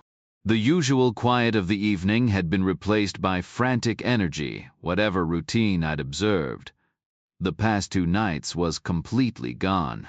The kitchen stood empty, no sign of dinner or even the cook. Footsteps echoed down the hall before Duke strode in, barely glancing at me as he headed for the back door, a blue Nike duffel slung over his shoulder. Curious, I trailed after him, lingering near the corner of the house, just in time to see him disappear into the second garage. Moments later, the black Lincoln rolled out, its main plate swapped for a fresh New York registration. Back inside, I rummaged for coffee, but the machine sat useless, without filters. A glass of water would have to do. Halfway through it, Beck stormed in, his own duffel swinging heavily, metal clinking inside, like a grim wind chime. "Grab the Cadillac," he ordered, tossing me the keys. "Front entrance 5 minutes." He crouched, unzipping the bag just enough to reveal 2 sleek MP5Ks before handing me replacement plates and a screwdriver. "Hartford," he added when I asked, "to business with Duke." As he left, I raised my glass to the empty wall. "To chaos and bad luck," I muttered. Outside, the ocean wind howled, waves crashing like distant artillery. I made a show of stretching, scanning the empty grounds before slipping behind the courtyard wall. My hidden stash waited, Duffy's Glock tucked into my right pocket, Dahl's PSM in the left, spare mags stuffed in my socks. The mechanic barely looked up as I swapped the Cadillac's plates, his garage spotless, floor still damp from a recent hosing. Beck was already pacing near the driveway when I pulled up. He flung his bag into the back seat, the guns inside settling with a thud, then slid in beside me.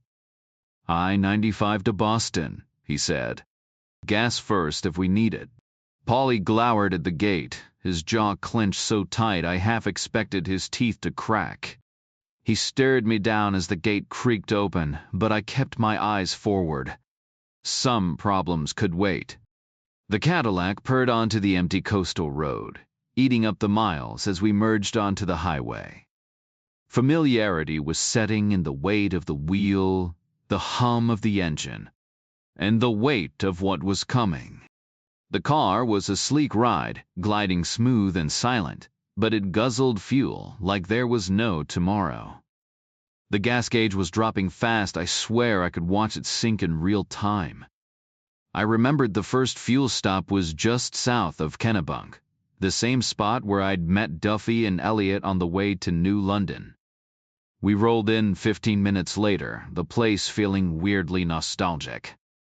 I passed the parking lot where we'd busted into the van and pulled up to the pumps. Beck stayed silent. I stepped out, filled the tank. 18 gallons later, I finally clicked the cap back on. Beck cracked his window and handed me a stack of bills. "Cash only for gas," he muttered. "Cleaner that way." I pocketed the leftover $15, figuring I'd earned it. Back on the road, fatigue hit hard. Nothing drains you like endless highway when you're running on fumes. Beck sat stiff beside me, and at first I chalked it up to his usual brooding. But then I caught the tension in his jaw. He was nervous, probably uneasy about walking into a fight. Me, I wasn't worried. I already knew we'd find nobody waiting. "How's Richard holding up?" I asked, just to keep him talking. "He's solid," Beck said. "Strong kid. Loyal. Can't ask for more." I nodded, fighting to stay awake. 5 miles blurred into 10 before he spoke again. "You ever tangled with low-level dealers?" "Nope. There's something about them," he mused. Then 20 silent miles later, he picked up like he'd been chasing a thought. "They're slaves to trends. Everything's about what's hot this second. Like shoes." I humored him, eyelids heavy. "Exactly. 1 week it's Reeboks, fresh out the box. Next, Reeboks are trash, gotta be Nikes, Air whatever. Then suddenly, it's work boots, laces dragging. All for show. Same with jackets, puffy North Face one night, microfiber the next. They burn cash just to keep up." "Wild," I muttered, biting my lip to stay alert. The car was too warm, should have cranked the AC. Beck kept rambling. Lab drugs? Same deal. Flashy names, new formulas every week. Customers eat it up. But at least heroin's honest, comes from the earth. These chemists, they're just mixing hype in a beaker. I grunted, gripping the wheel. The road stretched ahead, endless and hypnotic. Beck's voice faded in and out, but I clung to it like a lifeline, anything to keep from nodding off. It's all about the cash, he repeated.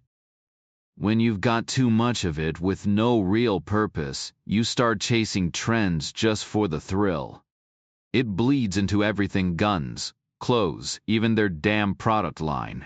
Dig these guys, they were all about MP5Ks last month. Now suddenly it's Uzis. Like they're picking accessories for an outfit. Same with their cars: 1 minute it's a Toyota, next it's a Honda, then a Lexus. Remember when the Maxima was the hot ticket? Total madness. Watches. Swatches today, Rolexes tomorrow. They don't care about function, just flash. As a supplier, I can't complain. Planned obsolescence keeps the money flowing, but damn if it doesn't get exhausting trying to keep up. So, you're in the business? What tipped you off? Thought I was crunching numbers in some office? He said, I figured you for a rug dealer. Technically I am, he admitted. But let's just say the rugs aren't the main attraction. He let out a sharp laugh, the kind that hides more nerves than humor. You think selling sneakers to these guys doesn't come with risks? The laughter faded as he stared out the window, then turned back abruptly. You ever wear athletic shoes? No. Good, maybe you can explain it to me. What's the real difference between a Reebok and a Nike? Probably stitched in the same Vietnamese factory, just slapped with different logos. Couldn't tell you, I said. Never been into sports. Or sneakers. How about cars? Toyota versus Honda? No clue. Why not? Never owned one. Army called them POVs, privately owned vehicles. Didn't matter the make. So what do you know? I know a Swatch and a Rolex both tell time. That's a cop-out. Fine. I know the difference between an Uzi and an MP5. He twisted in his seat. Finally. Explain it. Why would these idiots ditch HKs for Uzis? The road hummed under us. I stifled a yawn. The truth was, Hartford's crew hadn't actually switched. Elliot and Duffy just handed out Uzis because they were handy. But hypothetically, an Uzi's solid, heavy, slower rate of fire, less accurate. Reliable though. The MP5. Better in every way, faster, deadlier, pinpoint accurate. The reine fremde sprengte. Doesn't make sense, I said. Exactly, he snapped. It's not logic. It's fashion. Like picking a damn wristwatch. His voice dripped with disgust. They don't want the best, they want what's new. It keeps the business running, but man, it drives you crazy too. Beck muttered as his phone buzzed. He fished it out of his pocket, answered with a clipped, tense beck like he was clearing his throat. The call dragged on. He made the person on the other end repeat an address, then hung up and stuffed the phone back in his jacket. That was Duke, he said. Made some calls. Our guys aren't in Hartford. They've got some rural spot southeast of here. Duke's betting that's where they're hiding. So that's our next stop. What's the plan when we get there? Nothing flashy, Beck said. No need to turn it into a show. Keep it simple, clean. In situations like this, I prefer just wiping them out, make it feel inevitable, you know? But casual. Like cross me, and yeah, you're done, but I'm not sweating over it. You'll scare off clients that way. plenty more where they came from. Demand's always higher than supply, that's the beauty of this gig. You handling this yourself. He shook his head. That's what you and Duke are for. Me. Thought I was just the driver. You already took out 2. What's a couple more? I turned the heat down a notch and blinked hard, fighting exhaustion. Bloody mess, I thought. We skirted Boston before he directed me onto the Mass Pike, then I-84.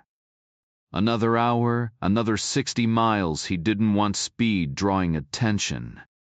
Fake plates, a duffel of guns in the back. No need for highway patrol getting curious. Made sense.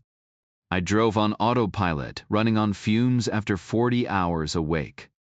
No regrets about skipping that nap at Duffy's motel, though. Worth every second, even if she didn't agree. Next exit, Beck said.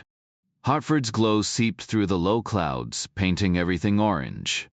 The off-ramp led to a wide road that quickly narrowed, plunging us into countryside.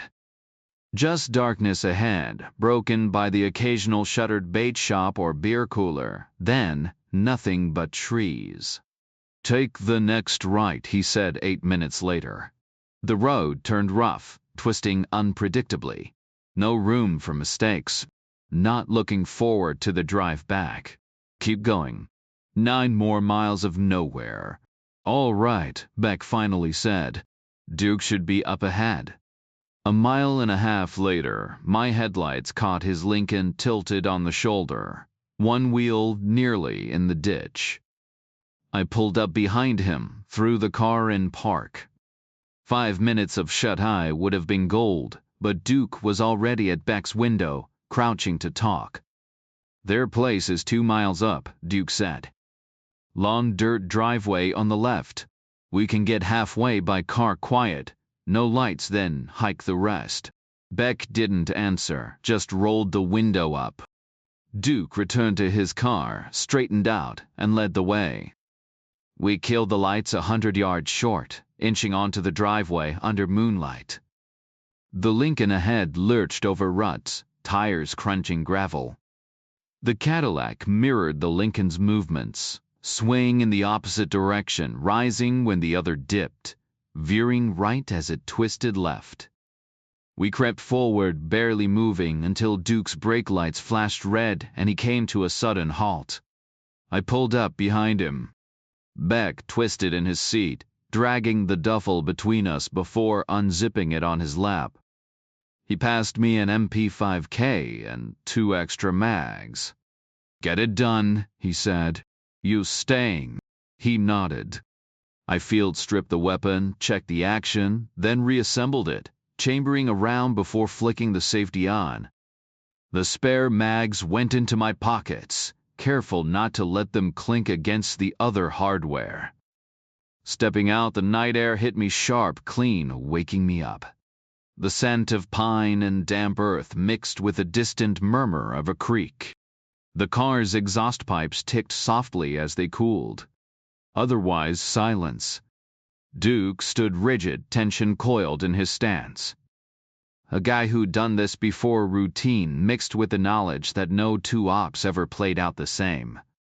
His steyr hung heavy in his grip, the extended mag making it look even more brutal.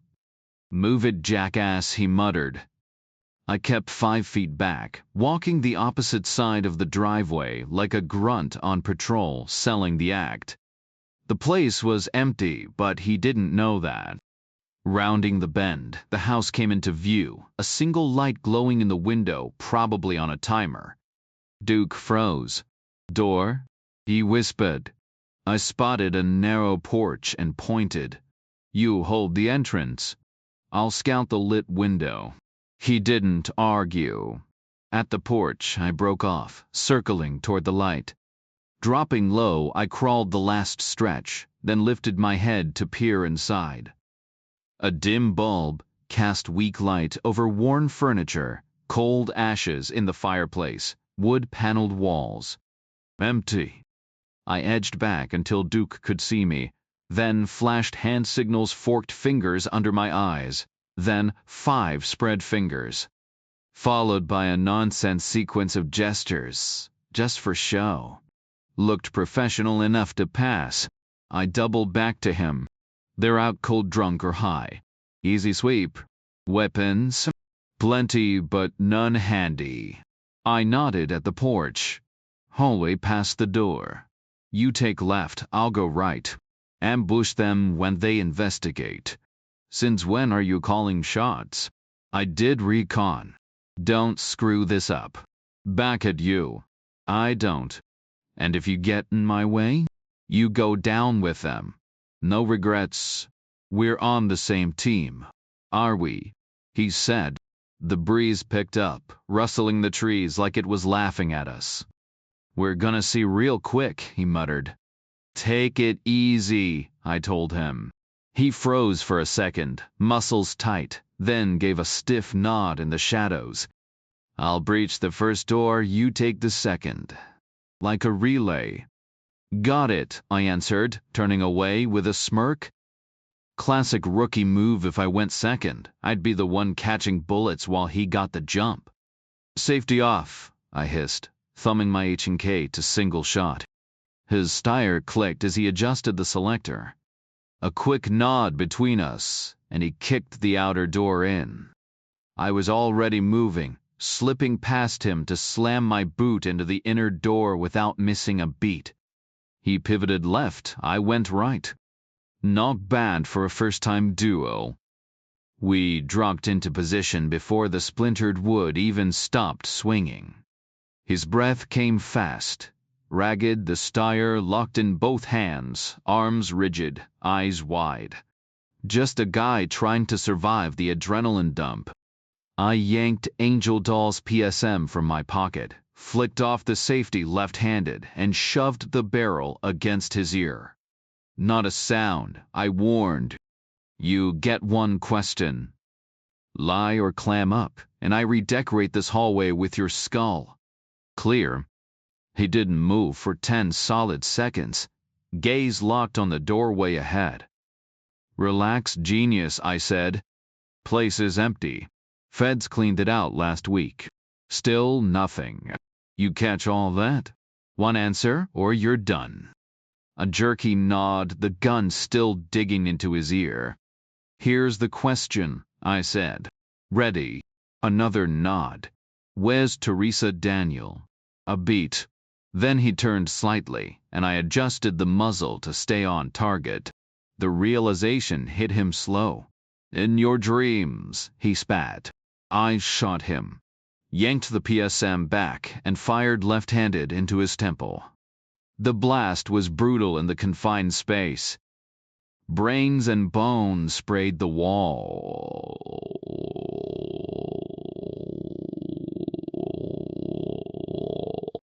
His hair sizzled from the muzzle flash. Then I unloaded double tap from the H&K into the ceiling, another from the PSM into the floor. Switched the H&K to full auto and emptied it into his corpse. Grabbed his steyr and lit up the ceiling, 15 rounds in seconds. Plaster rained down. The hallway choked with smoke. I reloaded, sprayed the walls. Brass casings pinged everywhere. When the H&K ran dry, I emptied the PSM into the drywall, kicked open the next door and blew out a lamp with the steyr. Tossed a side table through the window, then wasted the rest of my ammo on the trees outside while firing the steyr, one-handed into the floor. Guns piled in my arms, I bolted. 128 rounds in 15 seconds. My ears rang like a fire alarm. Beck was already in the Cadillac, door cracked. Ambush, I coughed, trailing smoke like a bad action movie.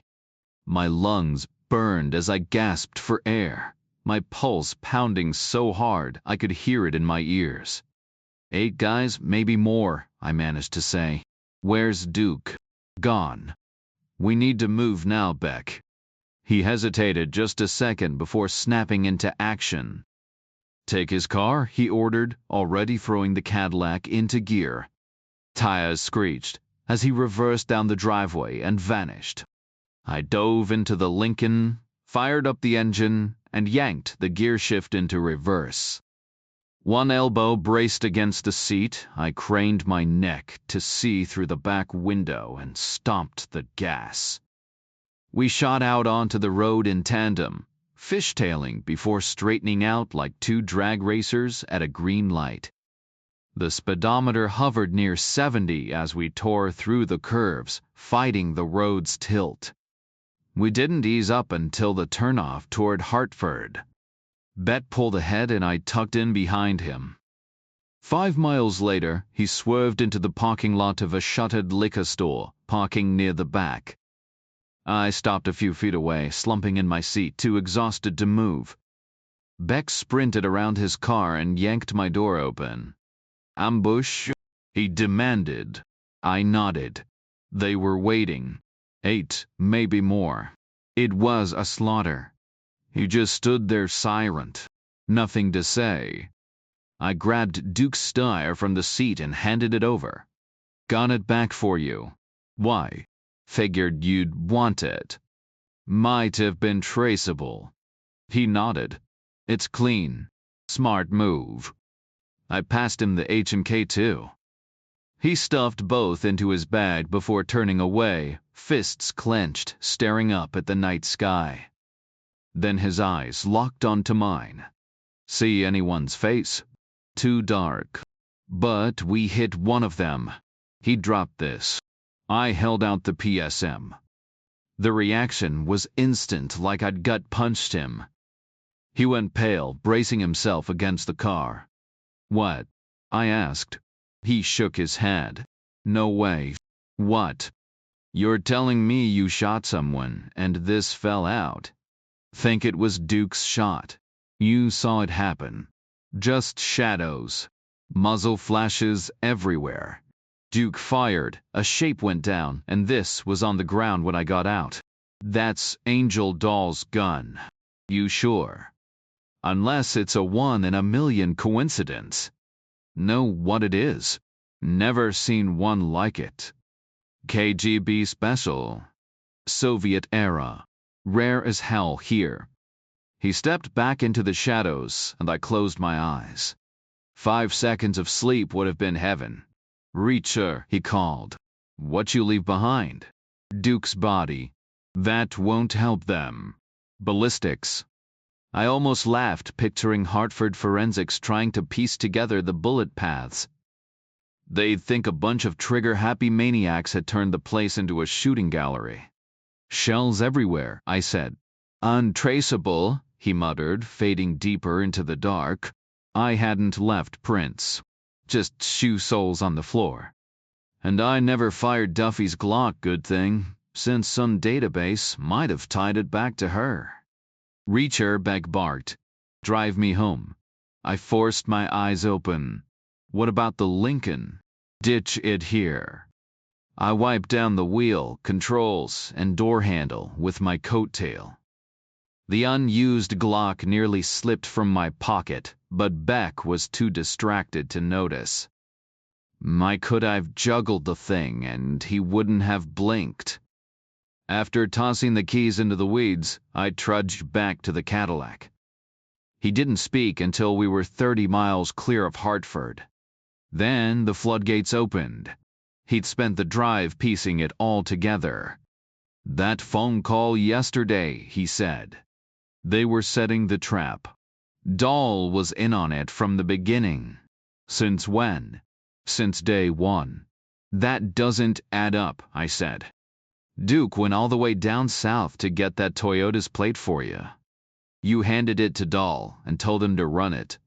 But if Dahl was working with them, why give you the real trace? He'd have fed you a dead end, sent you chasing shadows." Beck gave me that smug look of his. "No," he said. "The ambush was the plan. That's what the call was about. Quick thinking on their part. The kidnapping didn't work, so they pivoted.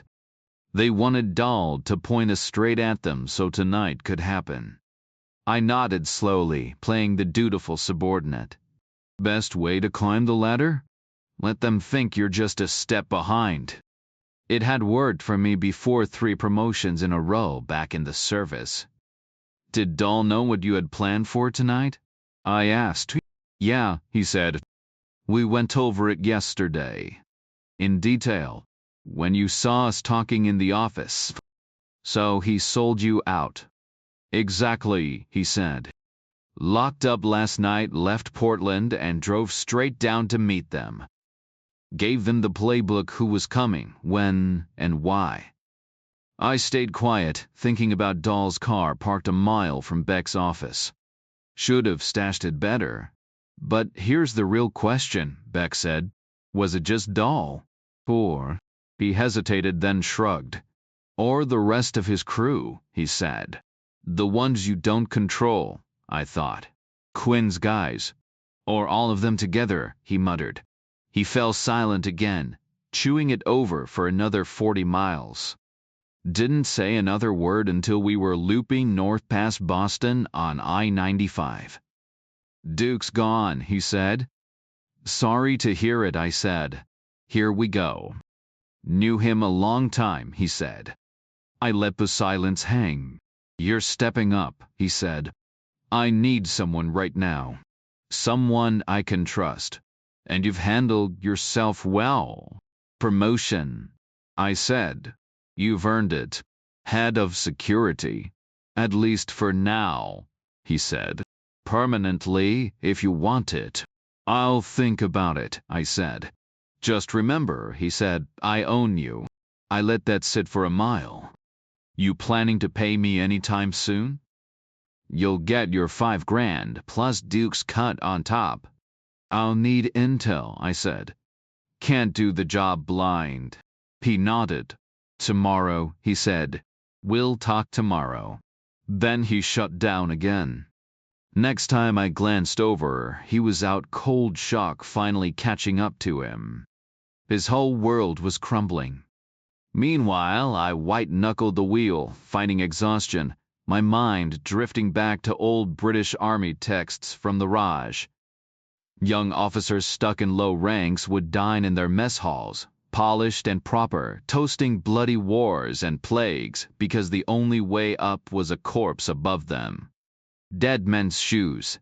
Harsh, but that's the game. Always has been.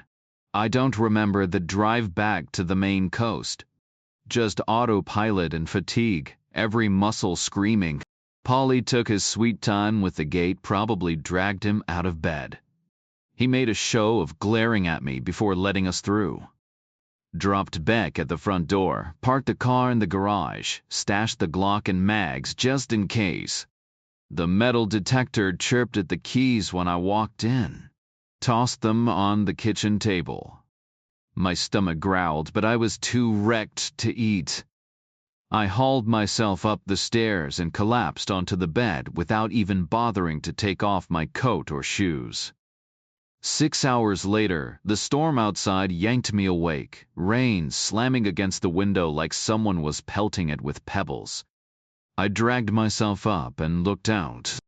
The ocean was furious, waves smashing against the rocks, the sky a solid sheet of gray. No birds in sight. Just past 9 in the morning, day 14, a Friday. I flopped back down and stared at the ceiling, rewinding the last 3 days in my head. Duffy's 7-point plan played on loop. 1 through 3, stay sharp. So far, so good. I was still breathing. 4, find Teresa Daniel. No luck there. 5, get dirt on Beck. Nothing concrete unless you counted fake license plates and a bag of illegal submachine guns. 6, track down Quinn. Still a dead end. 7, get out. That one would have to wait. I could still feel the ghost of Duffy's kiss on my cheek, the faint sugar from her donut lingering. Pushing off the bed, I locked myself in the bathroom to check for messages. My bedroom door didn't have a lock anymore, but I doubted Richard or his mom would barge in. Beck Sr., though, different story. He owned me now. Promoted, but still balancing on a knife's edge. I pried the email device from my shoe heel. Duffy's update flashed on the screen. Beck's shipment had rolled in 5 containers, no customs inspection. Biggest haul in a while. I fired back asking if they were still watching. Her reply came fast, yes. I typed got promoted. Her response, use it. I added, yesterday was good. She shot back, save your battery. Smirking, I powered it down and stuffed it back in my heel. I needed food, clean clothes, and a shower in that order. Downstairs, the kitchen buzzed with activity. The cook was back, piling toast and tea in front of the Irish girl while dictating a shopping list. The Saab keys sat on the table. The Cadillacs were gone. I scavenged what I could from the fridge, then hunted for Beck. No sign of him, Elizabeth, or Richard. Where'd they go? I asked. The maid, bundled in a raincoat, stayed silent. The cook glanced up. Where's Duke? Out of commission, I said. I'm filling in. Where's the family? They left. Where to? She shrugged. Polly drove them an hour ago. Great. I ducked out into the storm, rain stinging my face, salt spray thick in the air. The ocean roared, waves exploding against the rocks like artillery.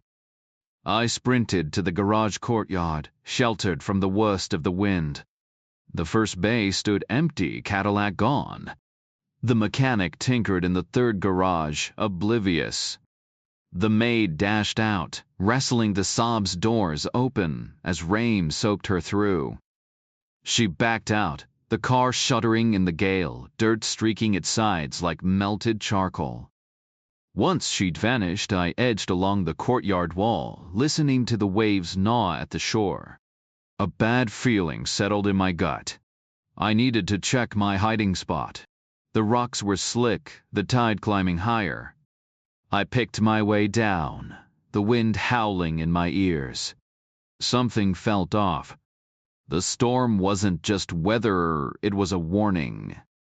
The weeds surrounding the dip were soaked and limp from the downpour.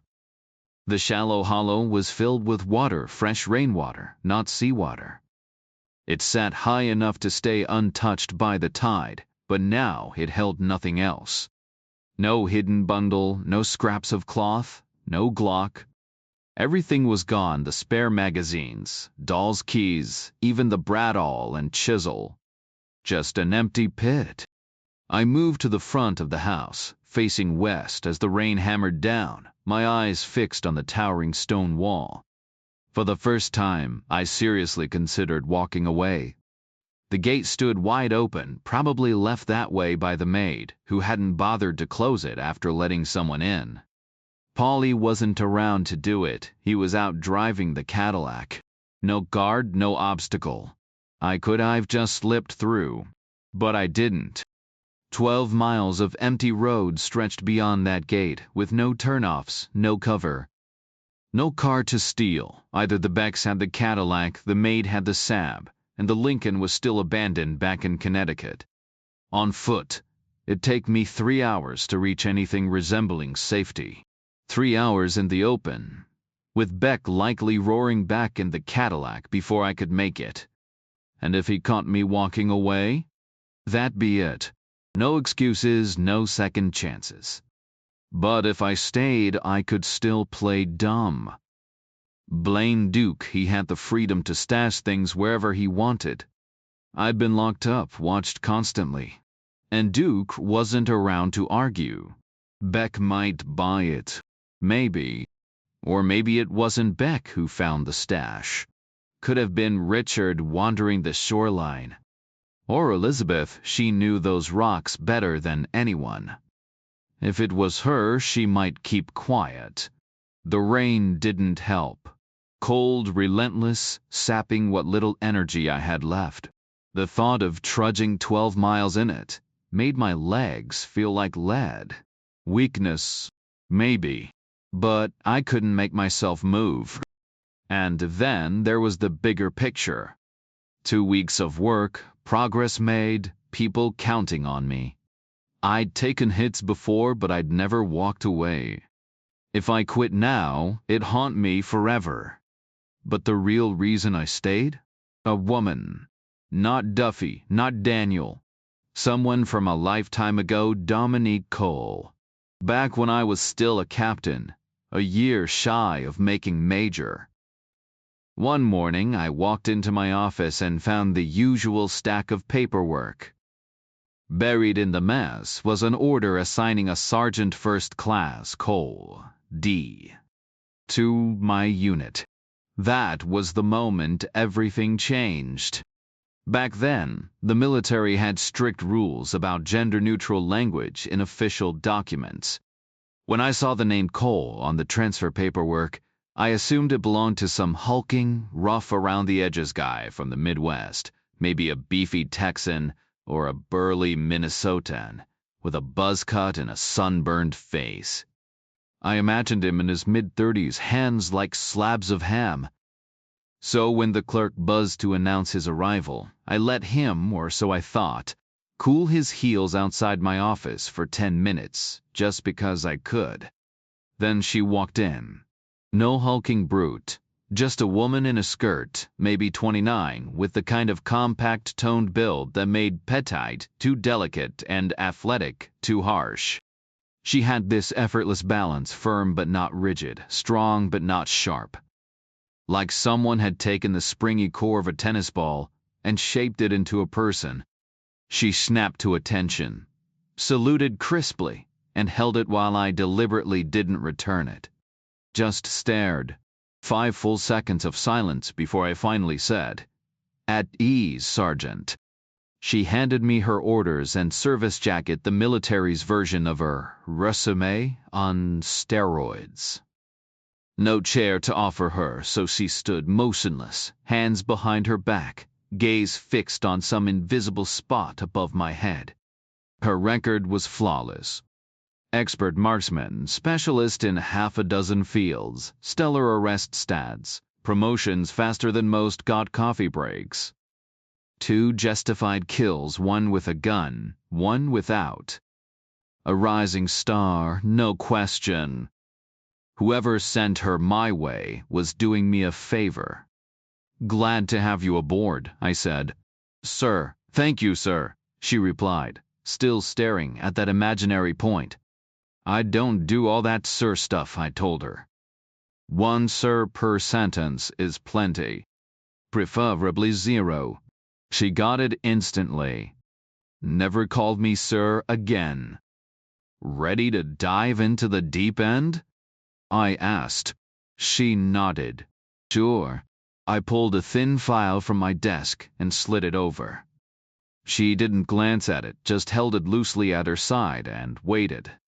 "Aberdeen Proving Ground," I said. "Weapons designer acting sketchy. Confidential tip says espionage, but my money's on blackmail. Could get messy." "No problem," she said. Later, I stood in the kitchen, steam still clinging to me from a scalding shower.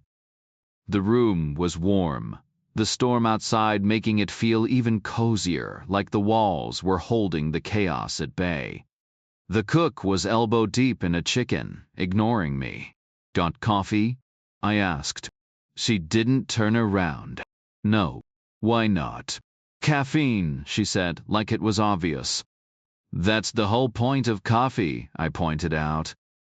"You make tea and that's got caffeine too." "Tea has tannins," she countered. "And caffeine," I said. She shrugged. "So drink tea." I scanned the room, half expecting a hidden pot somewhere. No luck. The sanctuary vibe was fading fast. The kitchen counter held a wooden knife block with black handles sticking out at odd angles.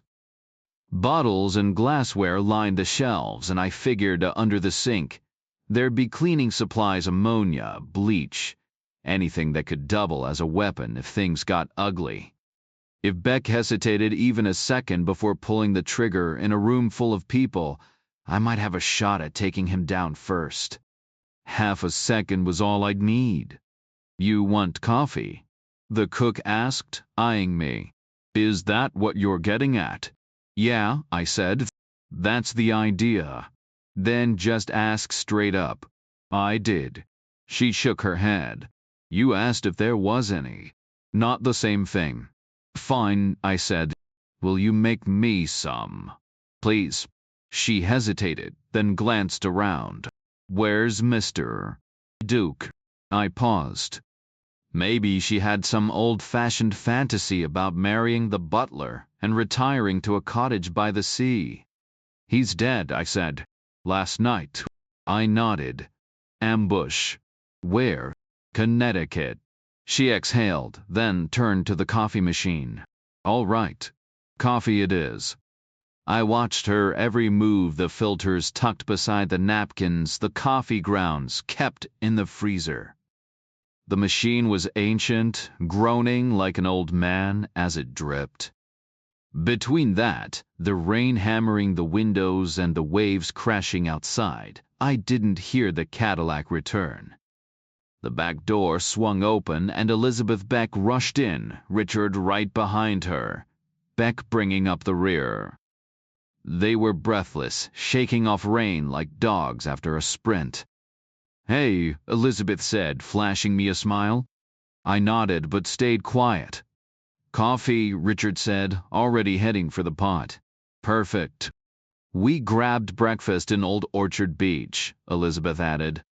This little diner we love. Beck peeled off his soaked coat, water splattering the floor. Polly thought you needed the sleep, he said. Said you looked wrecked last night, so he drove us instead. Got it, I said, mind racing.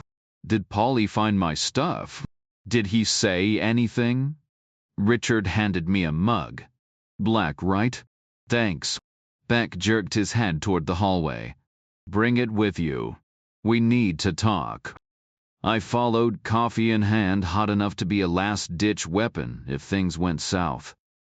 He led me to the same paneled room as before, striding ahead while I lagged behind, the cup slowing me down.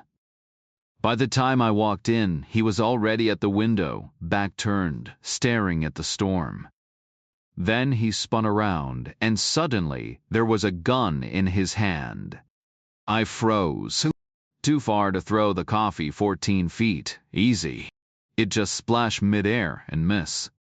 The gun was a Beretta M9 Special Edition, a civilian model dressed up to look like the military version. 9mm rounds, 15 in the mag, standard sights. I remembered the price tag, $861, with stupid clarity. I'd carried one for 13 years, put thousands of rounds through it. Accurate, reliable, though the Navy SEALs hated it. They had a whole chant about it blowing up in their faces. No way are you a Navy SEAL till you eat some Italian steel. But me, it never let me down. The Beretta in Beck's hand was flawless, pristine finish, oil gleaming under the dim light, with luminous paint on the sights that glowed faintly. He stood there for a moment, silent, before flipping the gun into his left palm and offering it to me across the oak table, grip first, like a salesman handing over a prized item. Hope you like it, he said.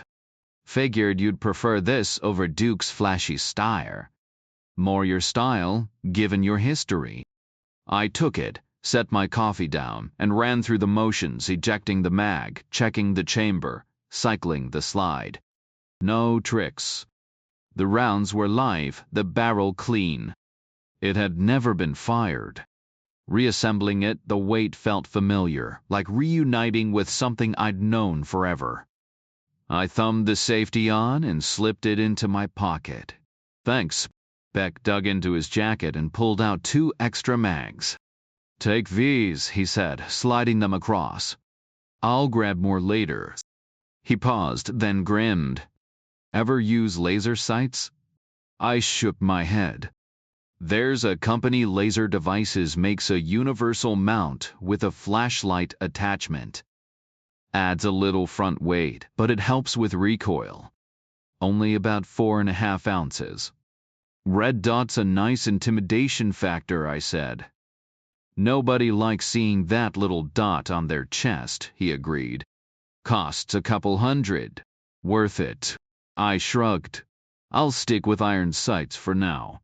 Suit yourself. He checked his watch. I've got to head out alone. Some appointments you handle solo.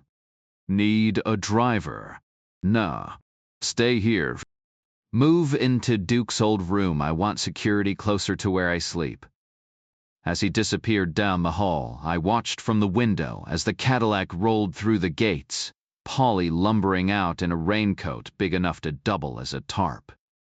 The car vanished into the downpour, leaving me with the quiet hum of the house. Back in the kitchen, Richard was nursing his coffee, looking every bit the relaxed college kid. You checked the shoreline this morning? I asked casual. He didn't flinch. In this weather? No way. His gaze didn't waver, no tells, no nerves. Then, out of nowhere, I'm dropping out of school. The shift was so abrupt I almost laughed. 1 second we're talking rain, the next life decisions. But his expression was dead serious. The kind of moment that makes you wonder what else you've missed. What's going on? I asked. He exhaled sharply. Last night changed everything. That ambush, those guys from Connecticut are still out there. It's not safe to go back. I'm laying low here for a while. You good with that? He gave a slow nod. Mostly a dead end anyway. I turned my head, guilt creeping in. Unintended consequences. I'd just derailed some kid's future. Maybe wrecked it completely. Then again, I was on the verge of locking up his old man, or worse. A college degree suddenly seemed pretty insignificant next to that. I went looking for Elizabeth Beck. She wouldn't be as easy to read. I ran through possible approaches in my head, but came up empty. No surefire way to play this. I found her in a quiet sitting room at the far end of the house, curled into an armchair with a book. Dr. Zhivago, the paperback edition. I'd seen the film Julie Christie, Sweeping Landscapes, that haunting theme song. Some girl had dragged me to it years ago. It's not you, Elizabeth said suddenly. I frowned. What's not me? You're not the government plant. I relaxed slightly. If she'd found my stash, she wouldn't be saying that. Exactly, I agreed. Your husband just handed me a gun. You're not sharp enough to be federal. Really? I countered. She shook her head. Richard was desperate for coffee earlier. Think about it, if we'd actually been out for breakfast, he could have had all he wanted. So, where'd you go? A meeting. With who? She hesitated, lips pressed tight like the name was forbidden. Polly didn't offer us a ride, she said. He ordered us. Richard had to wait outside like a chauffeur. But you went in. She nodded. They've got this guy Troy. Terrible name, I muttered. Brilliant though, she said. Young, a tech whiz. A hacker, I guess. He cracked part of a federal system in D. Found out they slipped an agent in here undercover. At first they thought it was you. Then they dug deeper and realized it's a woman. She's been here for weeks. I froze. Teresa Daniel was off-grid. No way she'd be in any official database. Then it hit me, Duffy's laptop, that Justice Department screensaver, the modem cable snaking into the wall. Had she been filing private reports, covering her own tracks? Elizabeth shuddered. I don't even want to imagine what they'll do to her. I bolted for the hallway before reality caught up. No car. 12 miles of empty road between me and civilization. 3 hours walking, 2 if I ran. Forget it, Elizabeth called after me. Not your problem. I turned back, staring.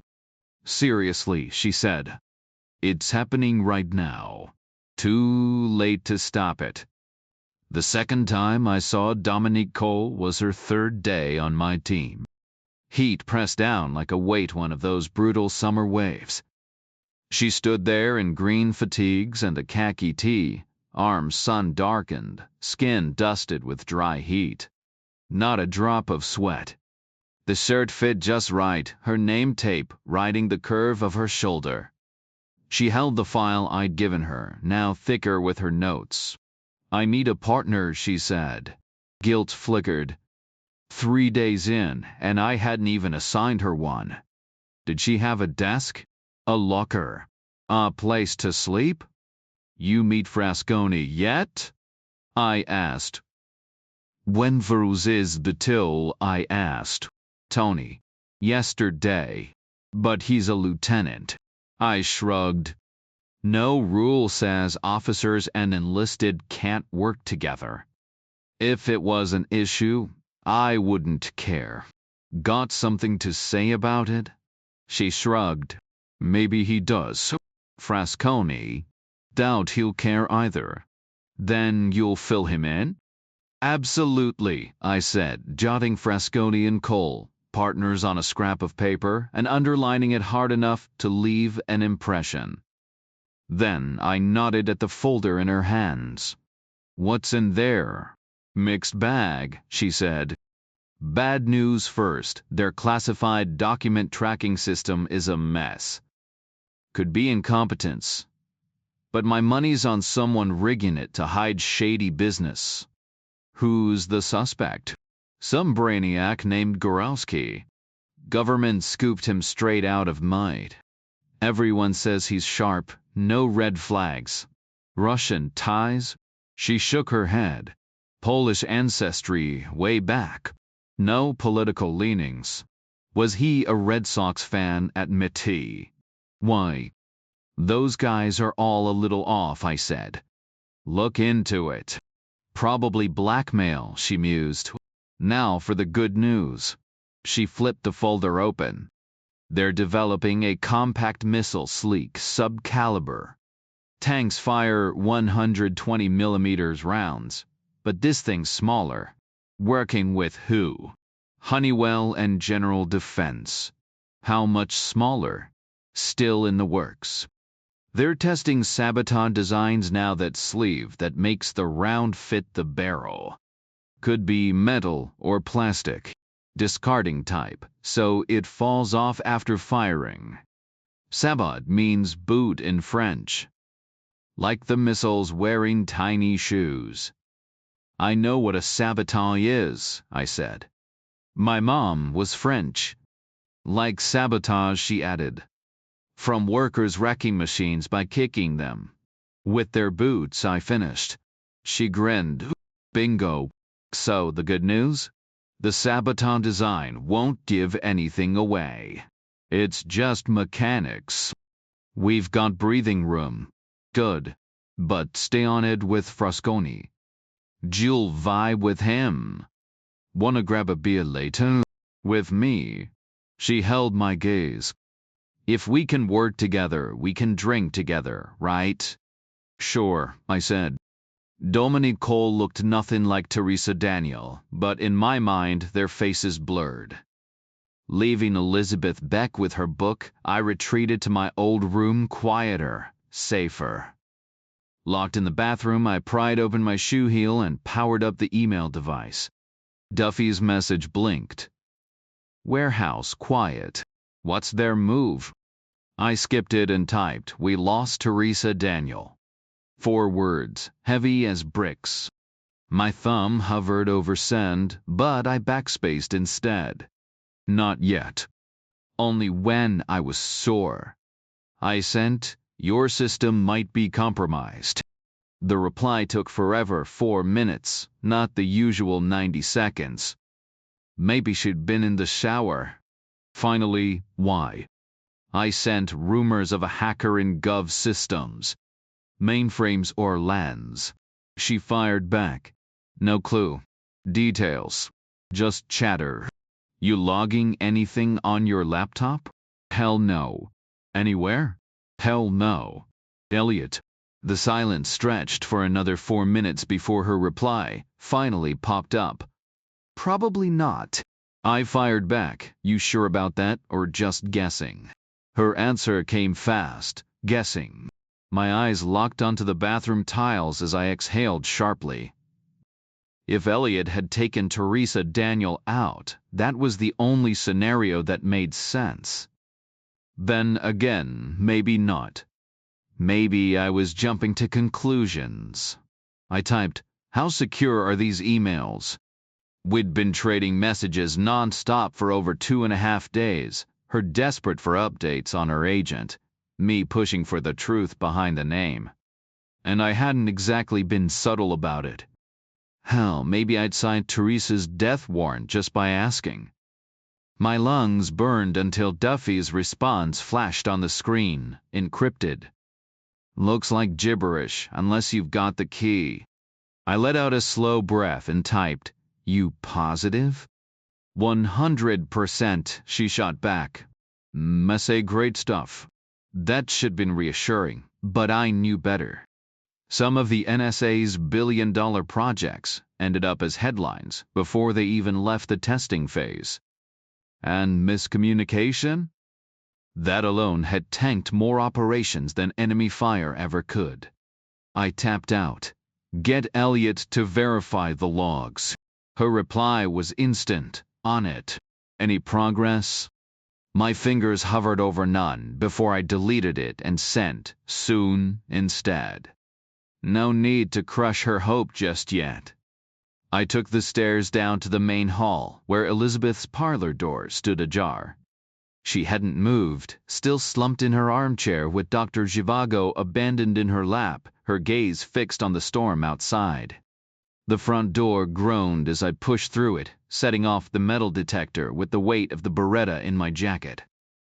Rain hammered my shoulders, icy trails slipping under my collar, but the wind at my back shoved me forward like an impatient handler. The walk to the gatehouse felt almost easy. Coming back. That'd be a fight if I was still on my feet by then. Paulie was already waiting, his hulking frame wedged in the doorway like a bear crammed into a doghouse. The rain had turned his slicker into a drum, each drop hitting like a pellet. No hat, just water streaming down his face like he'd stepped out of a car wash. His hair clung to his forehead, dark and dripping.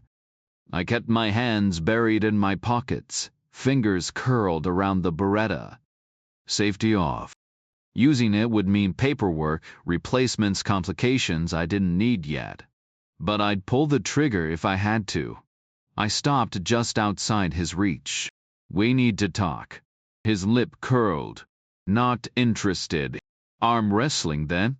His pupils were pinpricks and pale blue breakfast of champions, straight from a pharmacy. "Talk about what?" "New rules," I said. Silence. "What's your mos?" I asked, using the present tense on purpose. Army guys never really leave the service. It's like quitting the mafia. The jargon, the hierarchy, it sticks. And right now, I needed him back in that headspace. 11 bang bang, he said, grinning. Great. Just what I needed, a juiced up, meth-fueled giant who'd spent his army days as infantry. Next time, I'd pray for a paperwork pusher, standing in front of a 400-pound ex-con, with a grudge against authority. Figures, especially one who'd spent 8 years in Fort Leavenworth for putting an officer in the hospital. Wasn't exactly my idea of a good time. "Let's take this inside," I said, keeping my voice casual but firm, the kind of tone you pick up after enough promotions. It wasn't a barked command, just a suggestion wrapped in authority, the kind that says, "You're both professionals here, no need for unnecessary drama." He studied me for a long beat before turning and squeezing through the door, his massive frame barely clearing the 7-foot ceiling inside. The place was a disaster. A cramped, stinking mess that tried too hard to mimic a real house living room, kitchenette, hallway leading to a bathroom and bedroom, all packed into less space than a cheap studio apartment. Dirty dishes piled in the sink, workout clothes strewn everywhere, a sagging couch crushed under his weight.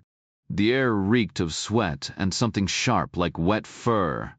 And then there was the gun. Not just any gun, an old Soviet Nesovy, the kind you'd expect mounted on a tank. It dangled from a chain in the middle of the room like some twisted art installation, ready to pivot and unleash hell through the front or back windows.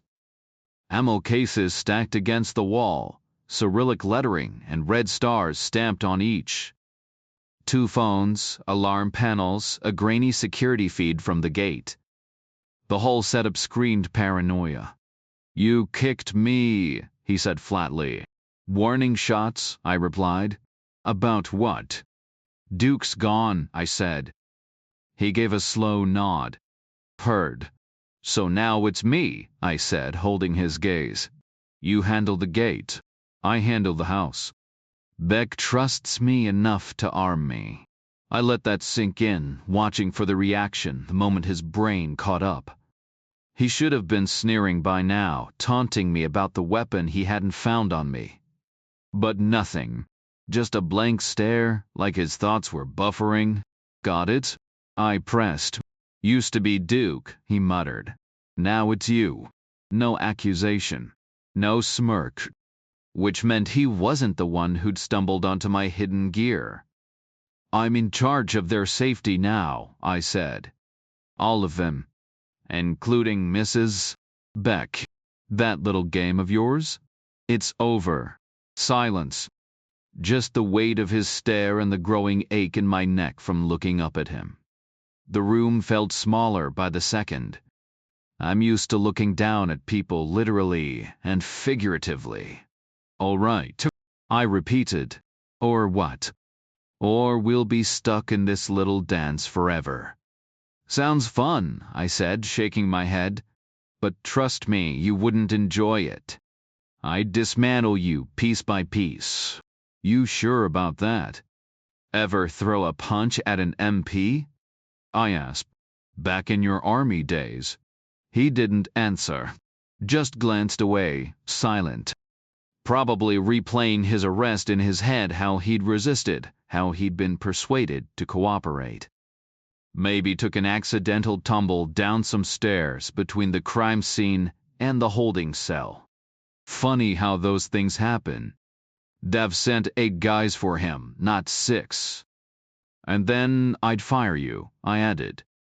His gaze drifted back, slow and deliberate. "You can't fire me. I don't work for you. Or Beck." "Then who do you work for?" "Someone." "Got a name?" He shook his head. "Not happening." I kept my hands in my pockets, sidestepped the machine gun, and moved toward the door. "We clear now?" He just stared, silent. But calm. Whatever meds he was on must have been doing their job. "Mrs. Beck is off limits, right?" I pressed. "While you're here," he said.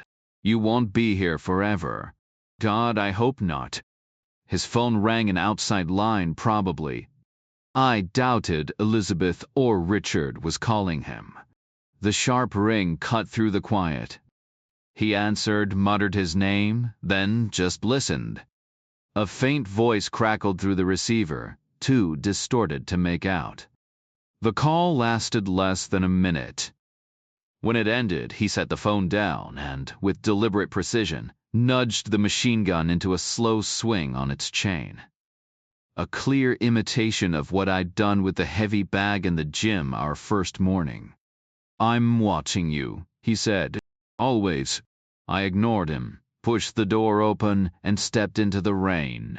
It hit me like a blast from a pressure washer.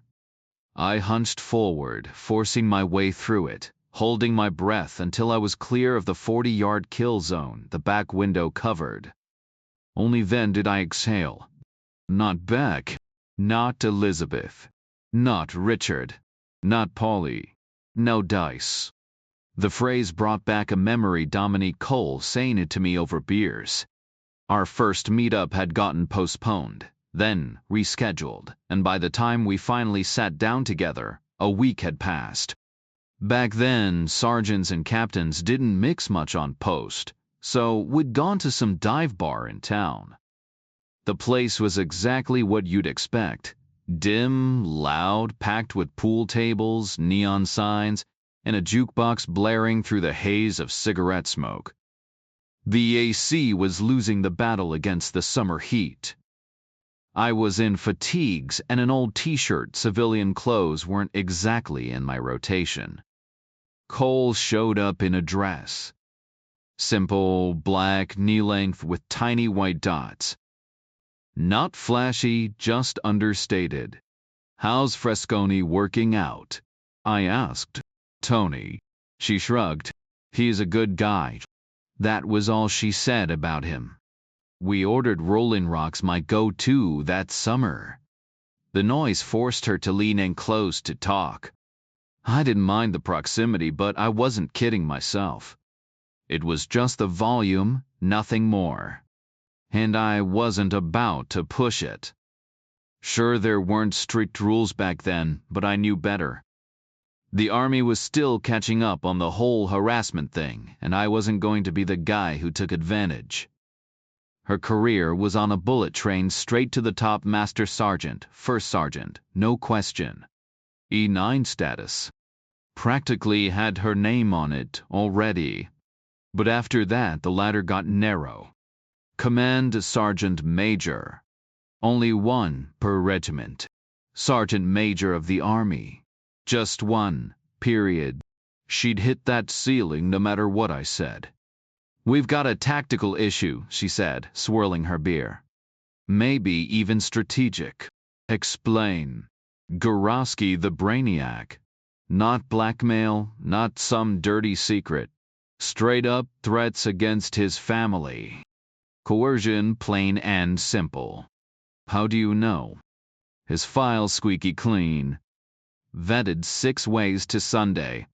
Standard procedure to avoid exactly this kind of mess. Let me guess, Yankees fan. Bronx kid. High School of Science grad. All right, I'm sold. Braz say we bust him now. What's he actually doing? Walking classified docs out of the lab. They still working on the sabotage? She nodded. Publish that in the Times and it'd still be gibberish to most. Not critical yet. Where's he taking the papers? Dead drop in Baltimore. Seen the pickup? Nope. Cold trail. She leaned in. What's your play with the egghead? Cut the pressure. Get whoever's leaning on him off his back. Guy's got 2 little girls. Fresconi on board. He will be. She arched an eyebrow. Book says otherwise. Toss the book, I said. Seriously? Direct order. Paperwork if you need it. Follow the chain, nail the other end. Keep Gorowski clean, my usual policy for Yankee fans. But don't let it drag. Won't happen. Wrap it before they finalize the sabotage. Or we pivot. We killed the rest of the beers, shifting to small talk. Later, some decent tune kicked on the jukebox. I offered a dance. "No dice," she said. Again. Funny phrase. Probably from craps a foul roll, like an umpire yelling foul ball. But had she meant a hard no, or was she calling me out? Hard to tell. By the time I got back, I was drenched. Dukes's room was my crash zone up front, 2nd floor, with a clear shot down the driveway. The elevation let me see past the wall. A black Lincoln Town car barreled toward us, headlights cutting through the rain. Polly, slicker-clad, swung the gate open before it even slowed. No hesitation. The car's wipers fought the downpour as it vanished beneath my line of sight. The room was all function, dark paneling, an oversized Persian rug, a TV, 2 phones. No frills. Just like the rest of the house. The room felt sterile, like a hotel between guests. Fresh sheets, bare surfaces, nothing personal except for a few clothes hanging in the closet. Beck must have given the maid her marching orders early, telling her to leave the wardrobe behind for me. I lingered by the window, watching the rain streak the glass, until the Cadillac rolled back through the gates. Polly didn't miss a beat. He swung the heavy gate shut behind it, chains rattling as he locked it tight. Even from a distance, I could see the deliberate way he secured it, like he was sealing off the outside world. Downstairs, I nearly collided with Beck in the hallway. His coat was damp, his expression urgent. He clutched that same duffel bag from the Connecticut run, the one that had carried the guns. "Job to do," he said, already moving past me. "Now, tide won't wait." "Where?" I asked. He didn't stop. "Guy in the Lincoln's got your briefing," he tossed over his shoulder. The metal detector screeched as I stepped outside, the rain needling my skin. The Lincoln was parked awkwardly by the house, trunk facing the water. Inside, the driver drummed his fingers on the wheel, restless. The second he spotted me in the rear view, the trunk popped open and he slid out a wiry guy drowning in a cheap suit. His greasy ponytail was held together by a pink rubber band, the kind little girls pick out at the drugstore. A scraggly goatee barely hid his weak chin, and prison ink crawled up his neck. "You the new Duke?" he asked like it was some kind of inside joke. "Yeah," I said. "That's me." "Harley," he offered, not waiting for my name in return. "Let's get this over with." He yanked the trunk open the rest of the way. Inside, a military-grade body bag was folded into the space, the shape inside too small to be a man. "Who is it?" I already knew. "Government bitch," Harley said, grinning. "Took us a while, but we got her." He grabbed his end, waiting for me to take the other. The rain hissed against the rubber as I hesitated. "Tide's turning," he pressed. We lifted, the weight uneven, Harley straining more than he'd admit. A few steps toward the shore, I stopped. "Put it down." "Why?" "I want to see." Harley's grin faltered. "Trust me, you don't. Put it down." We lowered the bag onto the rocks, the body settling into a stiff curve. I walked to the head, fingers finding the zipper. "Just the face," Harley muttered. "That part's manageable." I pulled. It wasn't just bad, it was a nightmare. Her features were frozen in agony, mouth twisted in a silent scream. But it wasn't Teresa Daniel. It was the maid. Chapter 9. The zipper grated as I inched it lower, revealing the same brutal handiwork I'd seen a decade ago. I paused, tilting my face toward the downpour and shutting my eyes.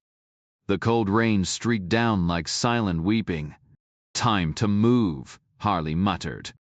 I blinked the water away, my gaze fixed on the churning ocean.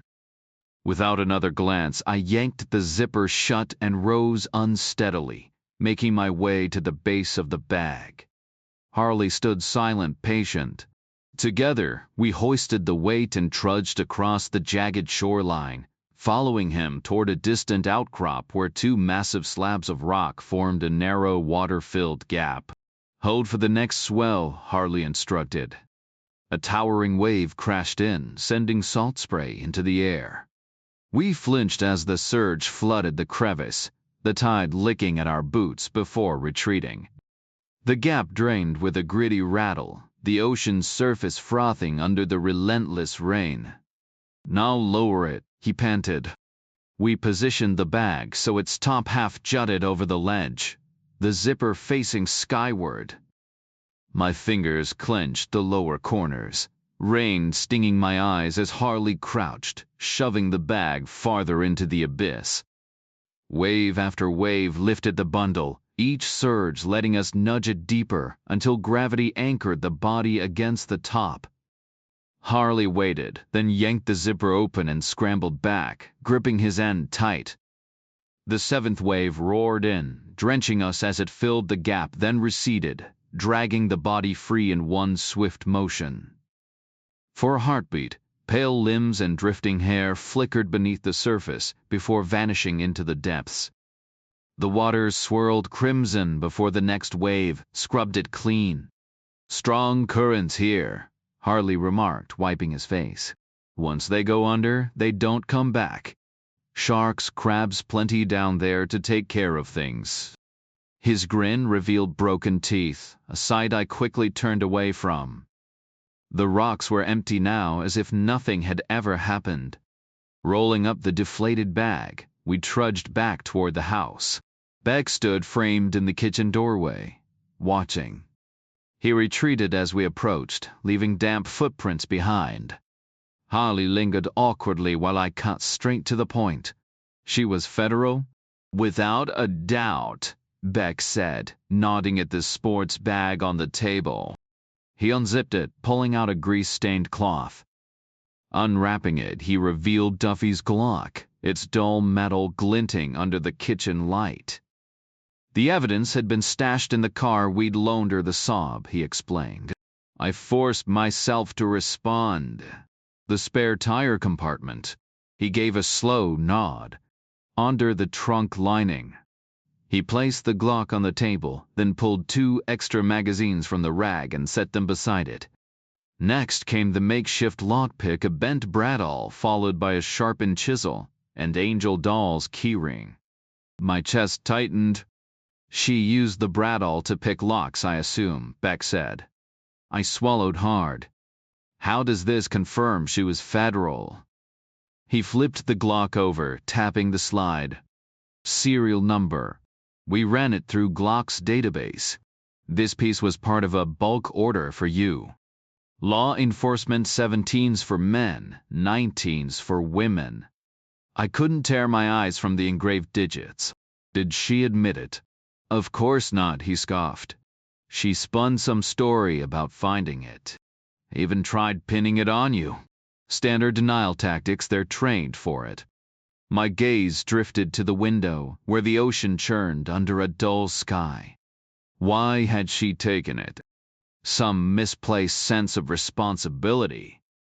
Didn't want the gear rusting in the damp trunk? The thought twisted inside me. "You seem shaken," Beck observed. I barely heard him. "She died in agony, and I'd handed her the knife. A naive kid from Ireland, just trying to help, and I'd signed her death warrant as surely as if I'd pulled the trigger myself." "Security was my job," I muttered. "Only since last night," he countered. "Don't shoulder this. Duke should have caught her." "But I never suspected her," I admitted. "I thought she was just the maid." "Same here," he said. "Duke too." Beck reached into the bag again, pulling out her clunky black shoes, the ones she'd worn every day. He pried open the heel with a fingernail, revealing a hidden compartment. A tiny black device clattered onto the table, a wireless email gadget, identical to mine. I turned the shoe over in my hands. Size 6, with a bulbous toe and a thick heel, ugly but practical. The hollowed-out space inside was rough, carved by hand. I imagined some government tech in a basement, whittling away at rubber soles, surrounded by wood shavings and cheap leather. Most spy gear isn't Hollywood glamour. No laser pens or watch cameras, just off-the-shelf electronics and a trip to Payless. "What's on your mind?" Beck asked. The guilt had shifted. She was still dead, but now the blame belonged to a faceless system. The government's machines had killed her all over again. I felt a mix of relief and frustration. Sure, I was off the hook. But Duffy had really dropped the ball here. Standard protocol is crystal clear. You don't send multiple undercover agents into the same operation without them knowing about each other. Should mention Teresa Daniel, so why keep this other woman a secret? Unbelievable, I muttered. Beside me, Beck fumbled with the dead device, thumbs jabbing at it like he was playing some handheld game. Battery's toast, he said, handing it over. I set the shoe aside and took it, pressing the power button out of habit. Nothing. Just a blank screen staring back. How long was she here? I asked. 8 weeks, Beck replied, shrugging. Domestic help never sticks around. Too isolated. Plus, there's Polly. And Duke wasn't exactly a welcoming host. I turned the device over, inspecting the charging port. 8 weeks would drain any battery, I said. Beck leaned in. What's their next move? No idea, I admitted. I wasn't federal. But you've seen this kind of thing before, he pressed. I shrugged. They'd expect radio silence. Comms fail first in these situations. She drops off the grid, they wait. No way to recall her, so they trust her to recharge when she can. I tapped the socket. Looks like a standard phone charger. Beck's jaw tightened. Would they come looking? Eventually, I said. But not yet. His voice turned cold. We'll deny she was ever here. No evidence. Better scrub her room down. Fingerprints, hair, DNA. She left traces everywhere. Beck hesitated. She came recommended. We don't exactly post help wanted ads. Some guys in Boston connected us. I didn't need it spelled out. Those guys were probably cutting deals with the feds. Tricky, I said.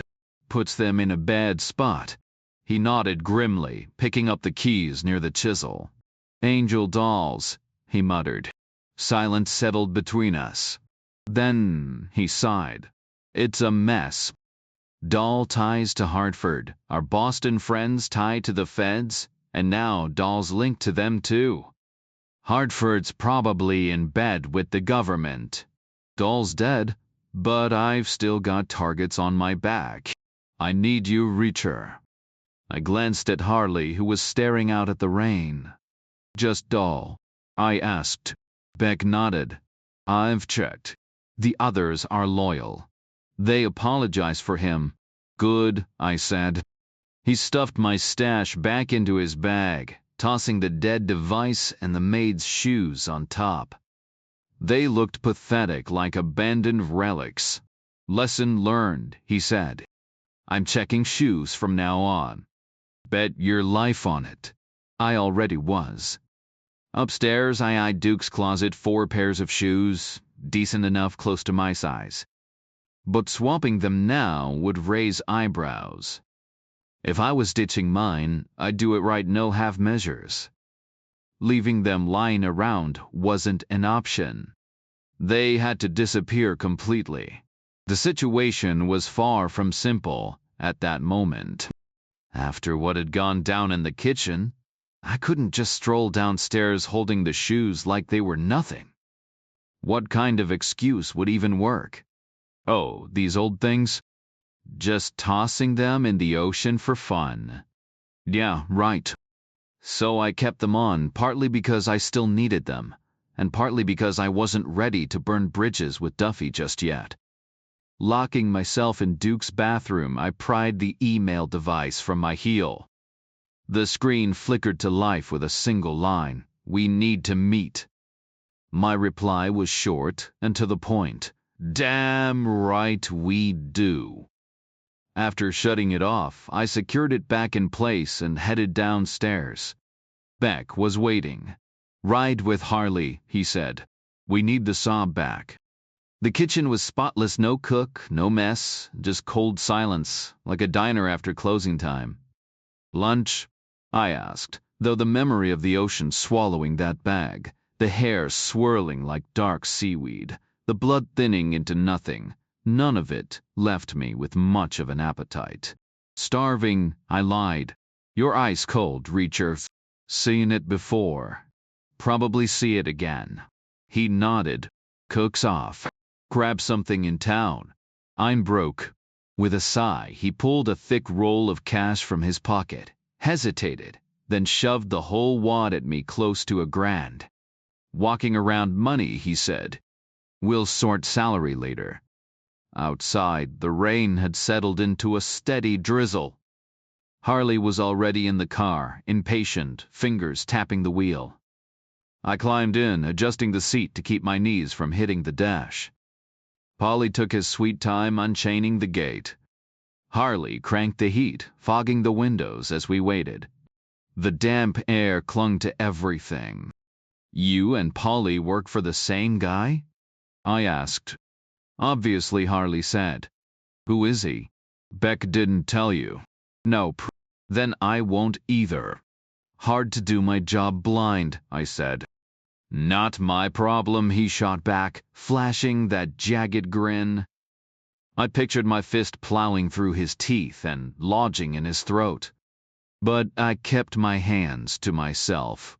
Finally, Polly swung the gate open. Harley gunned it, barely squeezing through before tearing down the road.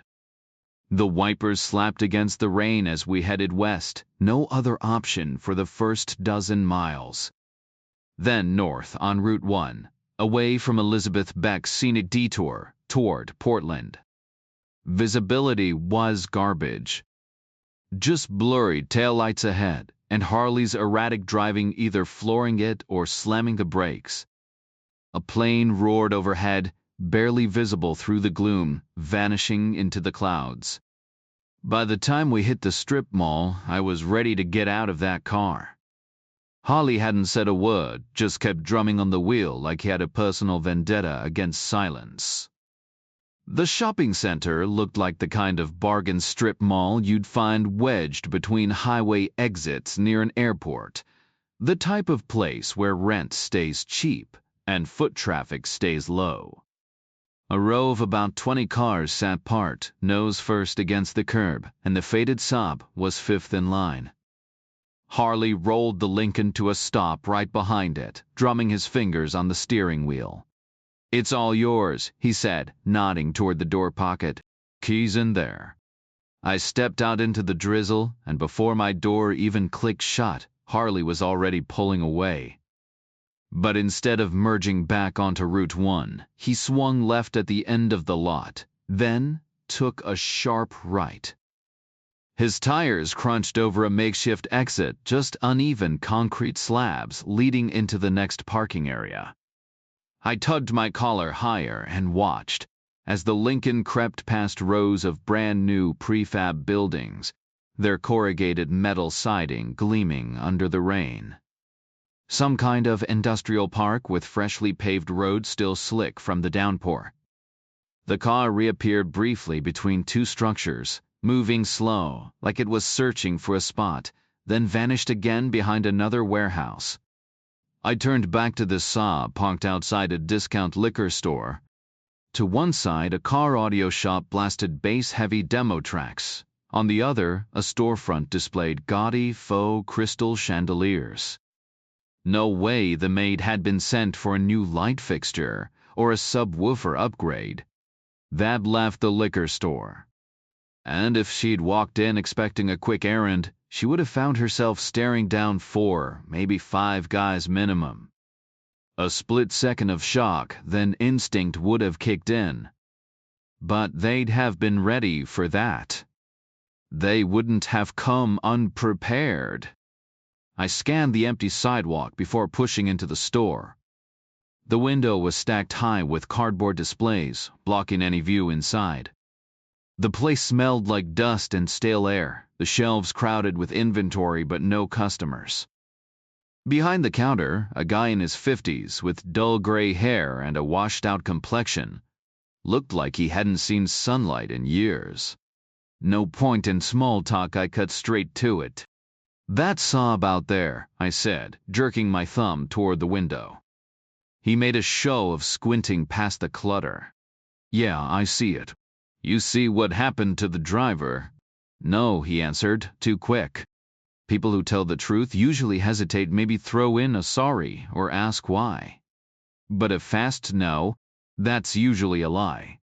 I reached into my pocket, thumbed through Beck's cash by feel, and pulled out 100. Folded it tight between my fingers. How about now? His eyes flicked left toward the industrial part just for a second. No, he repeated. Blacktown car.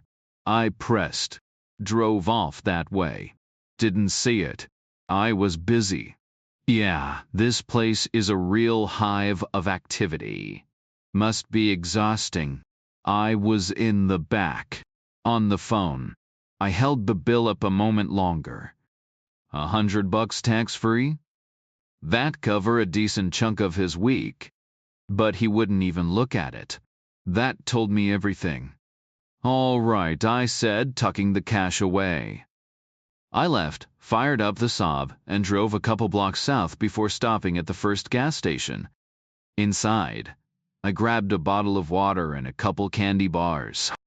Funny how water cost more per gallon than gas.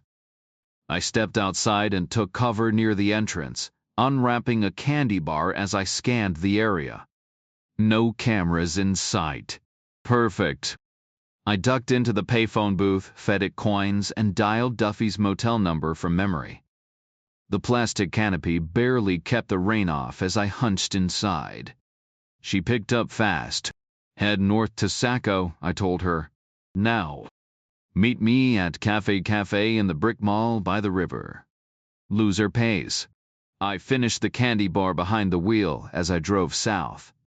The Saab rattled like an old toolbox, nothing like Beck's cushy Cadillac or Harley's smooth Lincoln.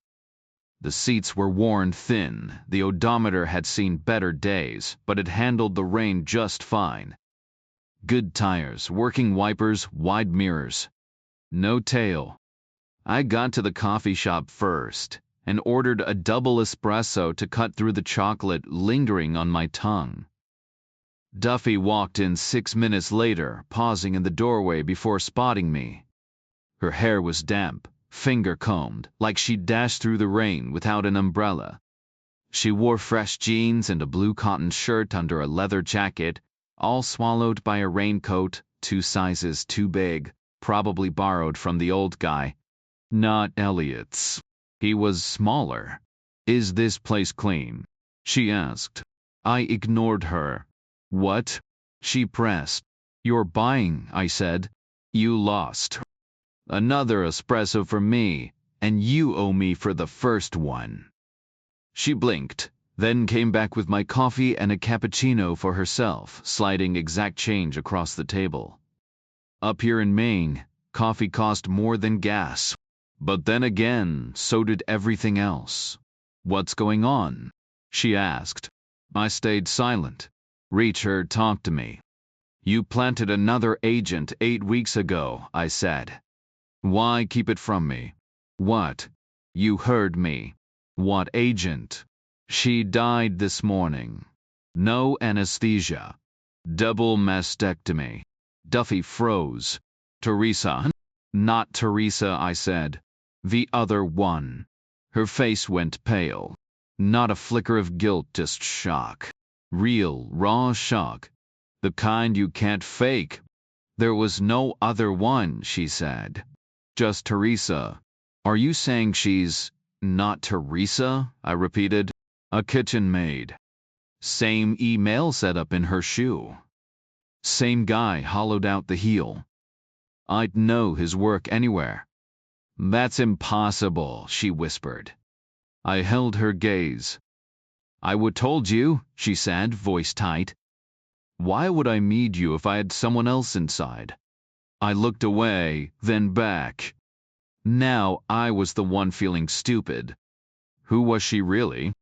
I pressed, but she stayed silent, her fingers tracing slow circles around her coffee cup.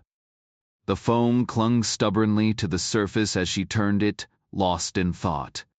8 weeks back, she finally murmured. I gave a quick nod. What tipped them off? She asked. They hacked your system, I said. Last night, maybe earlier. Her eyes snapped up from the cup. That's what you were digging for earlier. Another nod from me, no words. Teresa's not in there, she said flatly. She's off grid. You reach out to Elliot? Did more than that, she shot back. Scoured his entire hard drive, every file on the D server. Full clearance, remember? Searched for Teresa Daniel, Justice, even Maine, and undercover. Not a single hit. Silence hung between us. How did it happen? She asked. Still piecing it together, I admitted. The system flagged you had someone inside, then narrowed it to a woman. No name, no specifics. They went hunting, and I might have helped them find her. How? I had a stash, I said. Your Glock, ammo, some other gear. She found it, stashed it in her car. Duffy went quiet for a beat. So they searched the car and your stuff made her look dirty, she said. Probably. Or they found the shoe first. I looked away. God, I hope so. Stop blaming yourself. Once they cracked the system, it was only a matter of time. 2 women fit the profile, her and Teresa. Easy targets. I nodded. There was Elizabeth too, and the cook, but neither raised red flags. Elizabeth was Beck's wife and the cook. Probably been there since the place was built. But who was she? I repeated. The cup completed its slow rotation with a faint scrape against the saucer. Figure it out, she said, voice tight. Timeline's clear. 11 weeks ago, I botched the surveillance. 10 weeks back, they yanked me off the case. But Beck's a big deal, so 9 weeks ago, I slid Teresa in under the radar. Problem is, they didn't drop it either. Must have reassigned it without telling me. 8 weeks ago, their new asset, this maid, shows up right on top of Teresa. Neither knew the other existed. Why'd she snoop through my things? Control, Duffy said. To her, you were a wild card. A cop killer with hidden weapons. Maybe she thought you were competition. Could have sold you out to Beck to boost her cover. Or turned you into us. Surprised she didn't. Dead battery, I muttered. 8 weeks undercover, she said dryly. Guess maids don't get great charger access. Beck said she was from Boston. Checks out, she agreed. Boston field office would handle it, keeps D out of the loop. Explains why we heard zero chatter. Claimed she came recommended by his friends. Snitches, Duffy said. They trade favors like currency. No loyalty in that world. Then it hit me something else Beck had let slip. How was Teresa staying in touch? I asked. She had a hidden email device similar to yours, Duffy replied. In her shoe. I pressed. She gave a tight nod, saying nothing. Beck's voice echoed in my mind. I'll start checking shoes, that's for damn sure. Bet your life on it. When was the last time you heard from her? Second day in, she went silent. Duffy's voice was flat. Where was she staying? Portland. We set her up in an apartment office clerk cover, not a maid. You checked the place? She nodded. No one's seen her there since day 2. Did you look in her closet? Why? Because we need to know which shoes she was wearing when they grabbed her. Duffy's face drained of color. Damn, she muttered. Exactly, I said. What was left in her closet? The wrong pair. Would she have ditched the email device? Wouldn't matter. She'd have to lose the shoes too.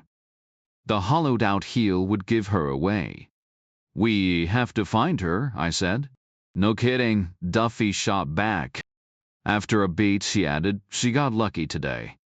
They were hunting a woman, and started with the maid. That luck won't hold. I stayed silent. Lucky for Teresa, not so much for the maid. Even good news casts a shadow. Duffy took a sip of coffee, winced, and set the cup down.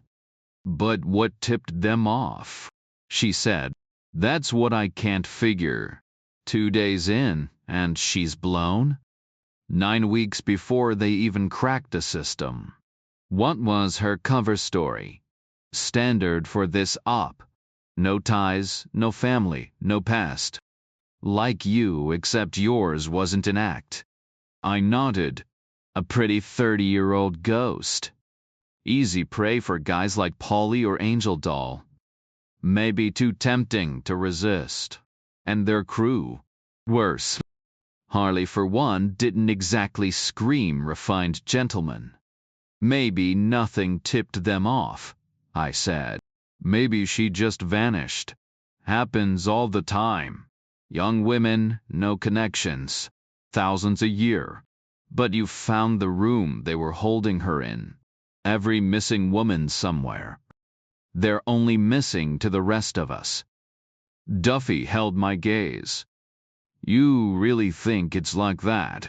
Could be. Will she make it? I don't know. Hope so. Will they keep her alive? If they think she's just some random woman? Probably. A toy to play with. Can you get to her before they check her shoes? They might never look, I said. If they've already pegged her a certain way, switching gears isn't likely. Duffy turned away, silent. Then sharp. A certain way. Why don't we just say it? Because we don't want to, I replied. The quiet stretched. 1 minute. 2. Then she snapped back to me, eyes sharp. What about your shoes? I shook my head. Same deal. They're used to me now. Changing their minds would take a leap. Still a hell of a risk. I shrugged. Beck handed me a Beretta. If he gets curious, I'll put a round between his eyes. But he's just a businessman, right? Would he really hurt Teresa if he didn't see her as a threat? Don't know. Did he kill the maid? I shook my head. Quinn did. You saw it. No. Then how do you know? I looked away. Recognized the style. The 4th time I saw Dominique Cole was a week after the bar. Heat still hung thick in the air. The weather reports warned of a tropical storm brewing near Bermuda, but inside the office, we had our own storm brewing. My desk overflowed with case files, rapes, homicides, weapons thefts, and a riot sparked by melted ice cream after the mess hall refrigeration failed. A buddy at Fort Irwin had just told me over the phone that desert winds were wreaking similar havoc out west. Cole walked in, still dust-covered from the field, wearing shorts and a tank top without a drop of sweat on her. She dropped a thick file on my desk 8 times thicker than when I'd first handed it to her. The saboteur has to be metal, she said. That's their final verdict. I leaned back. They wanted plastic, didn't they? Sounds like they're just showing off. She shrugged. They're done with the design. Time to move on to the real work. You still trust Gorowski? I asked. She nodded.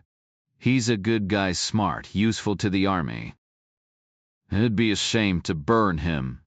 So, what's the play? Bring him in, she said. Have him feed fake intel to whoever's pressuring him. That way, we keep the investigation alive without risking real intel. I frowned. But the real design already looks fake. A giant lawn dart with no explosives? Kinetic energy, dense metals, depleted uranium physics stuff. You wouldn't get it. Try me. Point is, if we tweak the designs, the bad guys will know. Gorowski or his kids could pay the price. So we let the real blueprints go? I think we have to. Big risk, I muttered. Your call, Captain. That's why they pay you the big bucks. I'm a captain. I'd be on food stamps if I had time to eat. She arched a brow. Decision. Any leads on the bad guy? Not yet. You sure you can keep this under control? Absolutely, she said, her eyes sharp, her expression unshakable. Dust clung to her skin, her hair tucked behind her ears, her boots scuffed from the field. For a second, she looked like the most confident person I'd ever met. Go for it, I said. She hesitated. I never dance, you know. What? Not just with you. With anyone. I'm not coordinated. Neither am I. Maybe we should practice, she said, deadpan. Separately. Like sponsors. Then she winked and left, her faint perfume lingering in the humid air. Duffy and I sat in silence, nursing cold coffee. Mine tasted bitter, matching my mood. My shoe pinched a bad fit like a ball and chain. I remembered cracking open the heel 3 days ago, feeling like some slick movie spy. But the thrill had faded. The last time I'd checked it in Duke's bathroom, Duffy's message had been waiting. We need to meet. Why'd you call me here? I asked. She shook her head. Doesn't matter now. Mission's changed. Forget everything else, just find Teresa and get her out. What about Beck? We're not getting him. I screwed up. The maid was legit. Teresa wasn't. And neither were you. The maid's death changed everything. Now they're cutting me loose for working off the books with you and Teresa. And the case against Beck is tanking because I screwed up procedure so bad, it'll never hold up in court. Just get Teresa out of here and we can all walk away. Got it, I said. Forget about Quinn, she added. Let it go. I stayed silent. We came up empty anyway, she continued. No leads, no proof, nothing. Total waste of time from start to finish. Still, I didn't respond. Just like my career, she muttered. When are you telling Justice about the maid? I nodded. Soon as possible. No way around it. But first, I'll dig through the files to see who planted her there. I'd rather deliver the news in person. Give myself a chance to apologize before the whole thing blows up. Otherwise, they'll revoke my clearance, toss me a cardboard box, and escort me out in 30 minutes flat. How long have you been with them? Too long. Thought I'd be the first woman to run the place. I didn't answer. I would told you, she said. If I'd had another agent inside, you'd have known. I believe you, I said. Sorry for assuming the worst. Undercover messes with your head, she replied. It's like living in a funhouse, nothing feels real. We abandoned our half-drunk coffees and stepped into the mall's fluorescent glow before pushing through the exit into the downpour. Our cars were parked close. She kissed my cheek, climbed into her Taurus, and vanished south. I slid into the Saab, heading north. Paulie took his sweet time opening the gate. He made me wait, lumbering out in his rain slicker, no hat, staring like I was the one inconveniencing him. But I didn't care. Duffy's words echoed in my skull, revising the mission. Back in my army days, Leon Garber, my boss, direct or otherwise, had a saying for everything. One of his favorites? Adjusting the plan saves you from wasting effort. He wasn't talking about money. Manpower, time, focus, all of it. Of course, he'd contradict himself just as fast, never lose sight of the target. Proverbs are like that. Too many cooks, many hands, great minds, fools, pick your cliché.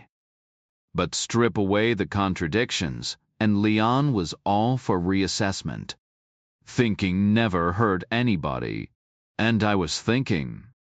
Something nagged at me, just out of reach, tied to Duffy's earlier jab, no evidence at all. The gate creaked open. Paulie stood there, rain sluicing off his slicker, waiting. I let him stew a second longer, petty but satisfying. Duffy's revision worked for me. Beck didn't matter. But Teresa, I'd get her out. And Quinn. That wasn't up for debate no matter what Duffy said. Some lines don't get redrawn. Polly was still dripping when I finally rolled forward. I hit the gas, leaving him in the rain as I sped toward the house. I parked the Saab in its usual spot and stepped into the courtyard. The mechanic was still holed up in the third garage, the one that stood empty. Rain drummed against the roof, and I couldn't tell if he was working or just avoiding the downpour. I jogged back to the house, the metal detector beeping as I crossed the threshold. Beck met me in the kitchen, nodding toward his duffel bag, still sitting in the middle of the table. "Get rid of it," he said. "Toss it in the ocean." I grabbed the bag and headed back outside, skirting the garage wall toward the water. The hidden dip where I'd stashed Duffy's Glock was still there, no sense wasting a good hiding spot. She had enough problems without losing her service weapon. Most agencies don't take that lightly. At the edge of the granite slabs, I swung the bag hard and sent it spinning into the waves. The shoes and the email device tumbled free mid-air. The gadget hit the water first, vanishing instantly. The left shoe followed, toe first like a diver. The bag floated for a second before tipping over, gulping seawater and sinking. The right shoe bobbed like a toy boat, rocking wildly before finally capsizing and disappearing. Inside, the house was eerily quiet. Richard sat in the dining room chewing a sandwich while staring at the rain. Elizabeth was still buried in Dr. Zhivago. Beck was probably in his den, admiring his gun collection. No movement, no urgency, which didn't make sense. Duffy had mentioned 5 containers coming in, and Beck had talked about a big weekend. So why was everyone just sitting around? Upstairs, I stretched out on Duke's bed, not mine, never mine, and let my mind circle back to Dominique Cole. The 5th time I saw her, she drove me to Aberdeen, Maryland, in an olive green Chevy. I was second-guessing the plan to let classified blueprints slip into enemy hands. Cole had mapped out Gorowski's dead drop routine, the where, the when, the how, but we still hadn't ID'd the contact. Aberdeen was a quiet town northeast of Baltimore. Gorowski's play was simple. Drive down to the inner harbor on Sundays, when the place was still half empty despite the renovations. His ride, a bright red Mazda Miata, not flashy, not cheap, just practical. The kind of car an engineer would pick. No vices, no extravagance. Just a guy with a second car for his kids. The pieces were there. I just had to put them together. It made perfect sense that he'd save up his extra cash to splurge on a car with a smooth stick shift and rear-wheel drive.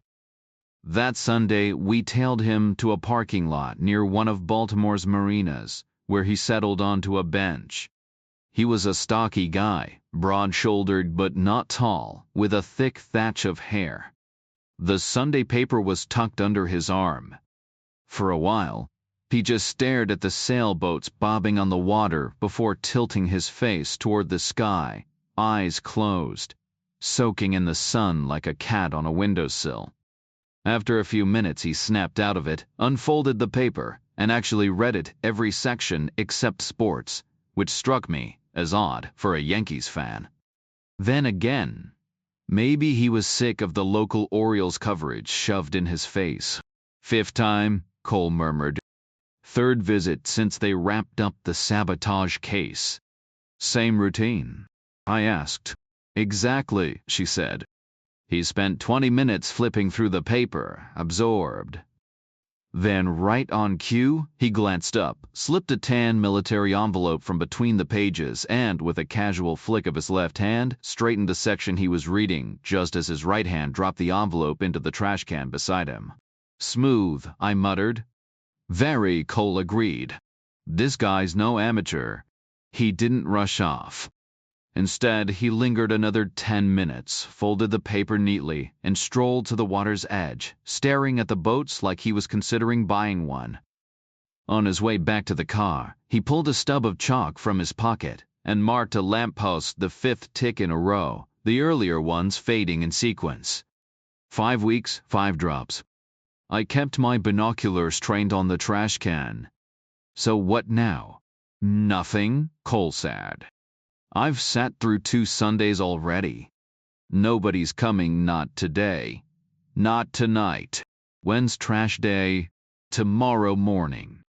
And before you ask, no, the garbage man isn't the middleman. The truck compacts everything into a brick and dumps it straight into the incinerator. So our top-secret blueprints are turning to ash in some city furnace. Safe as houses. Maybe a sailor's sneaking in after dark. Unless the invisible man took up yachting." I sighed. "Or maybe the whole operation's dead. Guy got arrested, skipped town, caught the flu, who knows?" "You buying that?" "Not really," I admitted. "But I'm calling it. I'm not an idiot. This has gone off the rails." "Cole, plan B then. Drag Gorowski in. Dangle him over a firing squad, then offer him a deal. Fake plans or else. Hard to make them convincing. Tell him to draft them himself," I said. "Nothing focuses the mind like your kid's future's on the line." She went quiet, then out of nowhere asked, "You want to go dancing?" "Here. We're strangers in a strange land. No one's watching." "Sure," I said. But it was too early for dancing, so we killed time in a dim little bar, all brick and dark wood, with a jukebox humming in the corner, nursing beers, until the night caught up with us. We stood there forever, shoulder to shoulder, staring at the jukebox like it held the secrets of the universe. Picking the first song felt like some kind of monumental decision. She'd tilt her head considering the rhythm, and I'd overanalyze whether it meant we'd be pressed close or just bouncing around like idiots. After what felt like an eternity of debate, we gave up and let fate decide, slapped random buttons, and ended up with Brown Sugar blasting through the speakers. Classic. She moved like she was born to it, while I stumbled through like a guy who'd never heard music before. Later, catching our breath over beers, it hit me. "Gorowski wasn't passing the envelope," I said. "That thing was empty. The real deal was in the newspaper blueprints tucked into the sports section. Should have checked the box scores. The envelope was just a decoy in case anyone was watching. He'd ditch the paper later after making his mark." "Smooth," Cole groaned. 5 weeks down the drain. And someone out there got the real intel. "Had to be one of ours," she muttered. "Military, CIA, someone who knew how to play the game." 10 years later, lying on a bed in Maine, I could still see her dancing, could still picture Gorowski folding that newspaper with slow precision. Gaze, drifting toward the sailboats on the water. The newspaper, not the envelope, still mattered somehow. Then my brain jumped to the maid stashing my stuff under the Saab's trunk lining. Beck would have found anything else she hid there. Those carpets were loose, though. If I were the type to tuck a gun under a spare tire, why not papers under the floor mat? Notes, records, things that could matter. I rolled off the bed and crossed to the window. Night was creeping in. Day 14, nearly done. Downstairs, Beck was pacing, distracted. He snatched up the kitchen phone, listened, then thrust it at me. "Dead," he said. I held the receiver to my ear. Nothing. No hum, no static, just hollow silence and the pulse in my own skull. like holding a seashell. Try yours, he said. Upstairs, Duke's phone connected to the gate just fine, Polly answered, and I hung up on him. But the outside line? Dead air. Beck appeared in the doorway. Gate works, I said. Different circuit, he replied. What about the main line? Gone. He frowned, pulling out his Nokia. The screen glared, no service. Could be the weather, I offered. He shook his head. Cell's dead too. I took the excuse to duck into the bathroom, popped open my shoe heel, and powered on the backup phone. Same story, no signal. Shut it down, flushed for show, and sat there, thinking.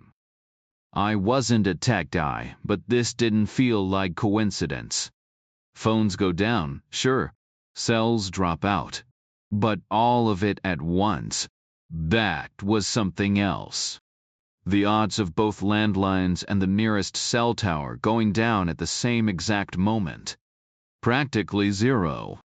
That wasn't some random glitch, it was intentional. But who pulled the strings? Definitely not the phone company.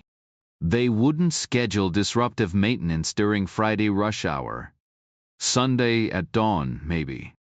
And they'd never take out both systems simultaneously, they'd stagger the work. So who had that kind of reach? A federal agency, maybe. The DIA could have orchestrated it, swooping in on the harbor operation before moving on the house. But that didn't add up.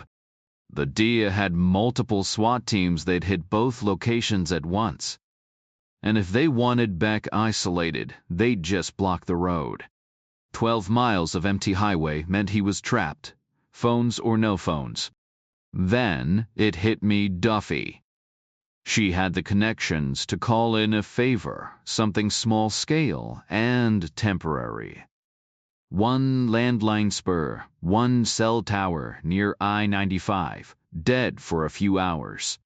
Why? Because she was worried about me. The bodyguards were loose. Time was the real question now. Distance divided by speed, adjusted for directions, simple math, but the answer was a gamble. The bodyguards had been held at that motel in Massachusetts, less than 200 miles south. Facts. The rest. Guesswork.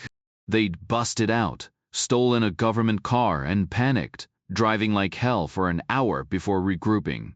Then they'd hit the highway calm but hunting for a phone. Too bad Duffy had already cut the lines. Their first stop? A wasted 10 minutes. Second stop? Same. By then, they'd either caught on or decided to push through. Total delay. 4 hours, give or take. But when had those 4 hours started? No clue. Could have been half an hour ago. Could have been 4. Either I had plenty of time or none at all. I moved fast, checking the window. The rain had stopped, leaving a misty glow around the wall lights. Beyond that, nothing but darkness. No distant headlights. No signs of trouble. Yet, downstairs, Beck was still fiddling with his dead Nokia. I'm heading out, I said. Up the road. Why? Phones don't just die like this. Could be nothing. Could be everything. Like what? Don't know, I said. But someone might be coming. You just finished telling me how many people are counting on you, I said. We have a wall and a gate, he replied. You got a boat. No, he said. Why? If they breach the gate, you'll need an escape route. They could just wait you out. He stayed silent. I'll take the Saab, I told him. Why? Because I'm leaving the Cadillac for you, I said. More room, better protection. What's your plan? Whatever it takes, I said. I'm in charge of security now.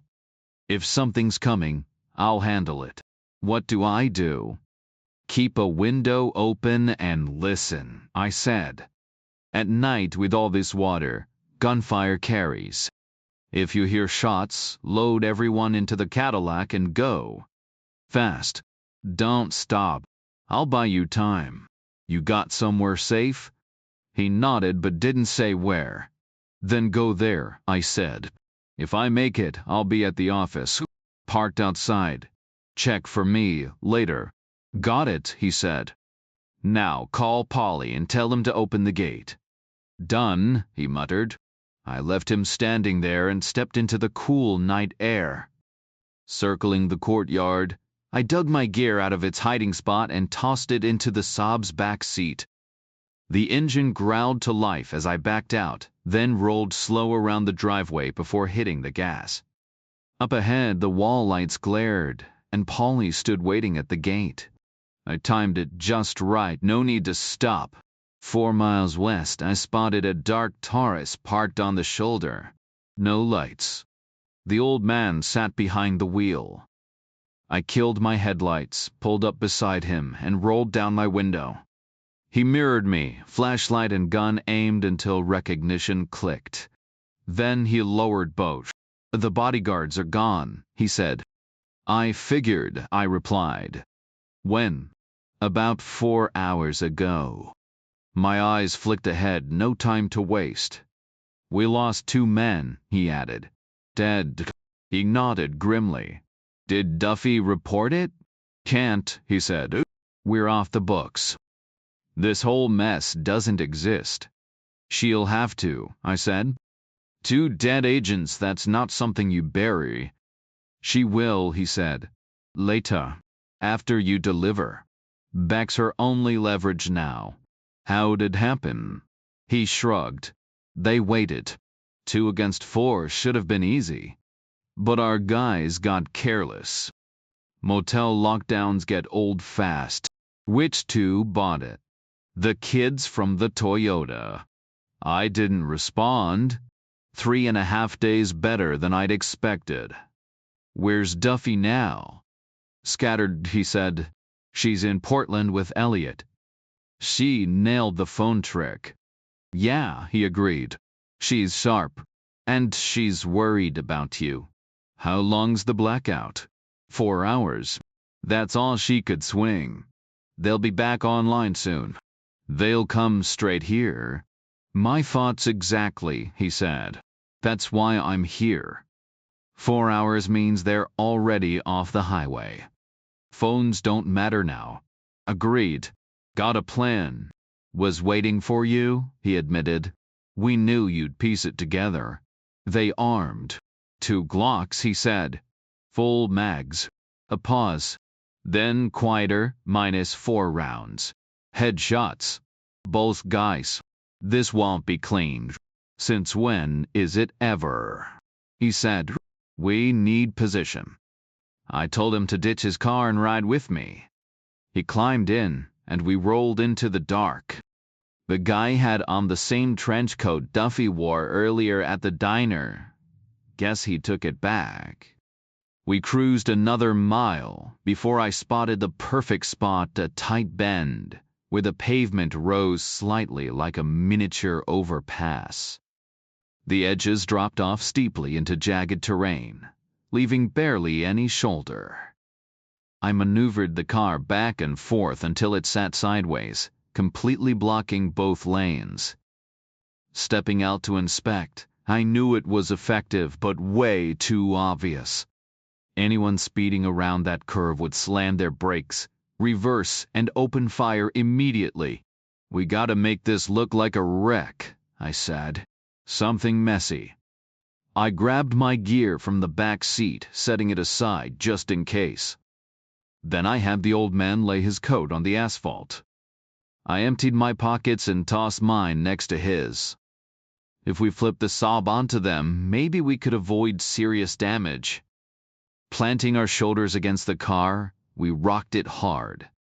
It's not tough to flip a vehicle if you know the trick. Let the suspension do half the work. Bounce it just right, and momentum does the rest. The old guy was surprisingly strong. We got it tilting at a sharp angle before twisting around, gripping the undercarriage and shoving it onto its side. One final heave sent it crashing onto the roof. The coats let it slide smoothly into place without a scratch. I popped the upside-down door open. "Get in," I told him. "Time to play dead again." He wriggled inside, sprawled halfway out, with his arms flung over his head. In the dark, he looked convincing under headlights. He'd pass just fine. The coats were barely noticeable unless you were looking. I grabbed my gear and scrambled down the rocky slope, crouching low. Then we waited. And waited. 5 minutes. 7. I picked up 3 palm-sized rocks, scanning the western horizon. The clouds hung low, but no headlights reflected off them. Just silence, broken only by distant waves and the old man's breathing. "They got a show," he called. "They will," I said. The night stayed still. "What's your name?" I asked. "Why?" "Seems wrong I've killed you twice and don't even know it." "Terry Villanueva," he answered. "Spanish?" "Yep. You don't look it." "I know," he said. "Mom was Irish, Dad was Spanish. My brother and I took after her." He changed his name to Newton, like the scientist or the town. Villanueva means new town, but I kept it. Respect for the old man. Where was this? South Boston. Back then, mixed marriages weren't easy. We fell silent again. Then a car. And Villanueva's phone blared some manic, sped-up Bach piece. The engine growled in the distance, headlights cutting through the dark. Showtime. He pushed himself up from the ground, abandoning the act, and fumbled for the phone in his pocket. With a quick press, the music cut off as he answered. The device looked almost comically small in his grip. He listened briefly before muttering, "Got it then, we're on it," followed by another clipped, "Yeah." The call ended with a click, and he dropped back down, his face pressed against the asphalt, the phone slipping from his fingers. "Lines are back up," he called out. Time was suddenly moving faster. I turned east. Beck would be checking the phones, and the second he got through, he'd come looking for me, thinking the crisis was over. To the west, the growl of an engine cut through the night, headlights slicing through the dark as the car approached. 30 seconds, I warned. The sound grew louder, tires humming, gears shifting, the engine's steady roar. I crouched lower. 10 seconds. 5. The car rounded the bend, beams sweeping over me before the screech of brakes echoed as it skidded to a stop, just off center, 20 feet from the Saab. A plain blue Taurus sat idling, its headlights casting a stark glow, brake lights flaring red. Inside, 2 figures sat frozen for a beat, recognition flashing across their faces as they stared at the familiar car. The driver shifted into park, the engine still running. The doors swung open in perfect sync and they stepped out, Glocks in hand, using the doors as shields before stepping forward cautiously.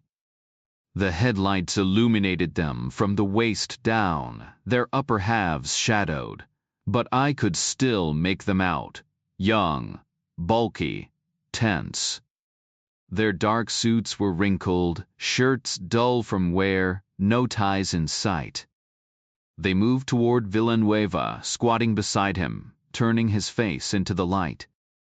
They'd seen him before, just a fleeting glance outside the college gates, days ago. Not enough to remember, but enough to make them wary. They hesitated, not rushing to help, just watching.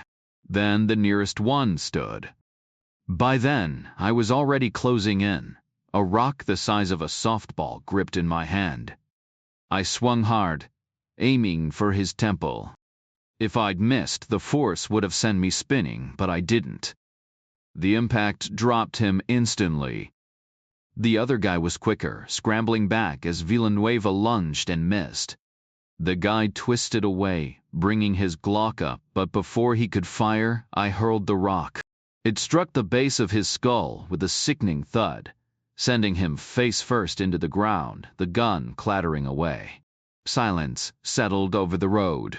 No movement from the east, just the distant sound of waves. Villanueva crawled free from the wrecked sub and crouched over the first guy, breathing hard. The night held its breath with us. The first guy was definitely gone. I checked no pulse, no signs of life. A 10-pound rock to the side of the head will do that. His skull was crushed, eyes staring blankly at nothing. The second guy wasn't any luckier. His neck was snapped clean, no chance of recovery. 2 birds, 1 stone, Villanueva muttered. I stayed quiet. What? He pressed. You think we should have hauled them in after what they pulled? This was suicide by cop, plain and clear. Still, I didn't answer. You got an issue with this? He asked. I wasn't I wasn't a cop. But Powell's message had been clear. My eyes only. These guys don't walk away. I trusted his judgment. That's how loyalty worked. Villanueva had his, I had mine. No problem, I finally said. I retrieved the rock and tossed it aside, then killed the Taurus's headlights. Call Duffy, I told Villanueva. We need Elliot to move this car. While he made the call, I picked up the Glocks from the road and tucked them back into the dead men's pockets. Then I turned to the overturned Saab.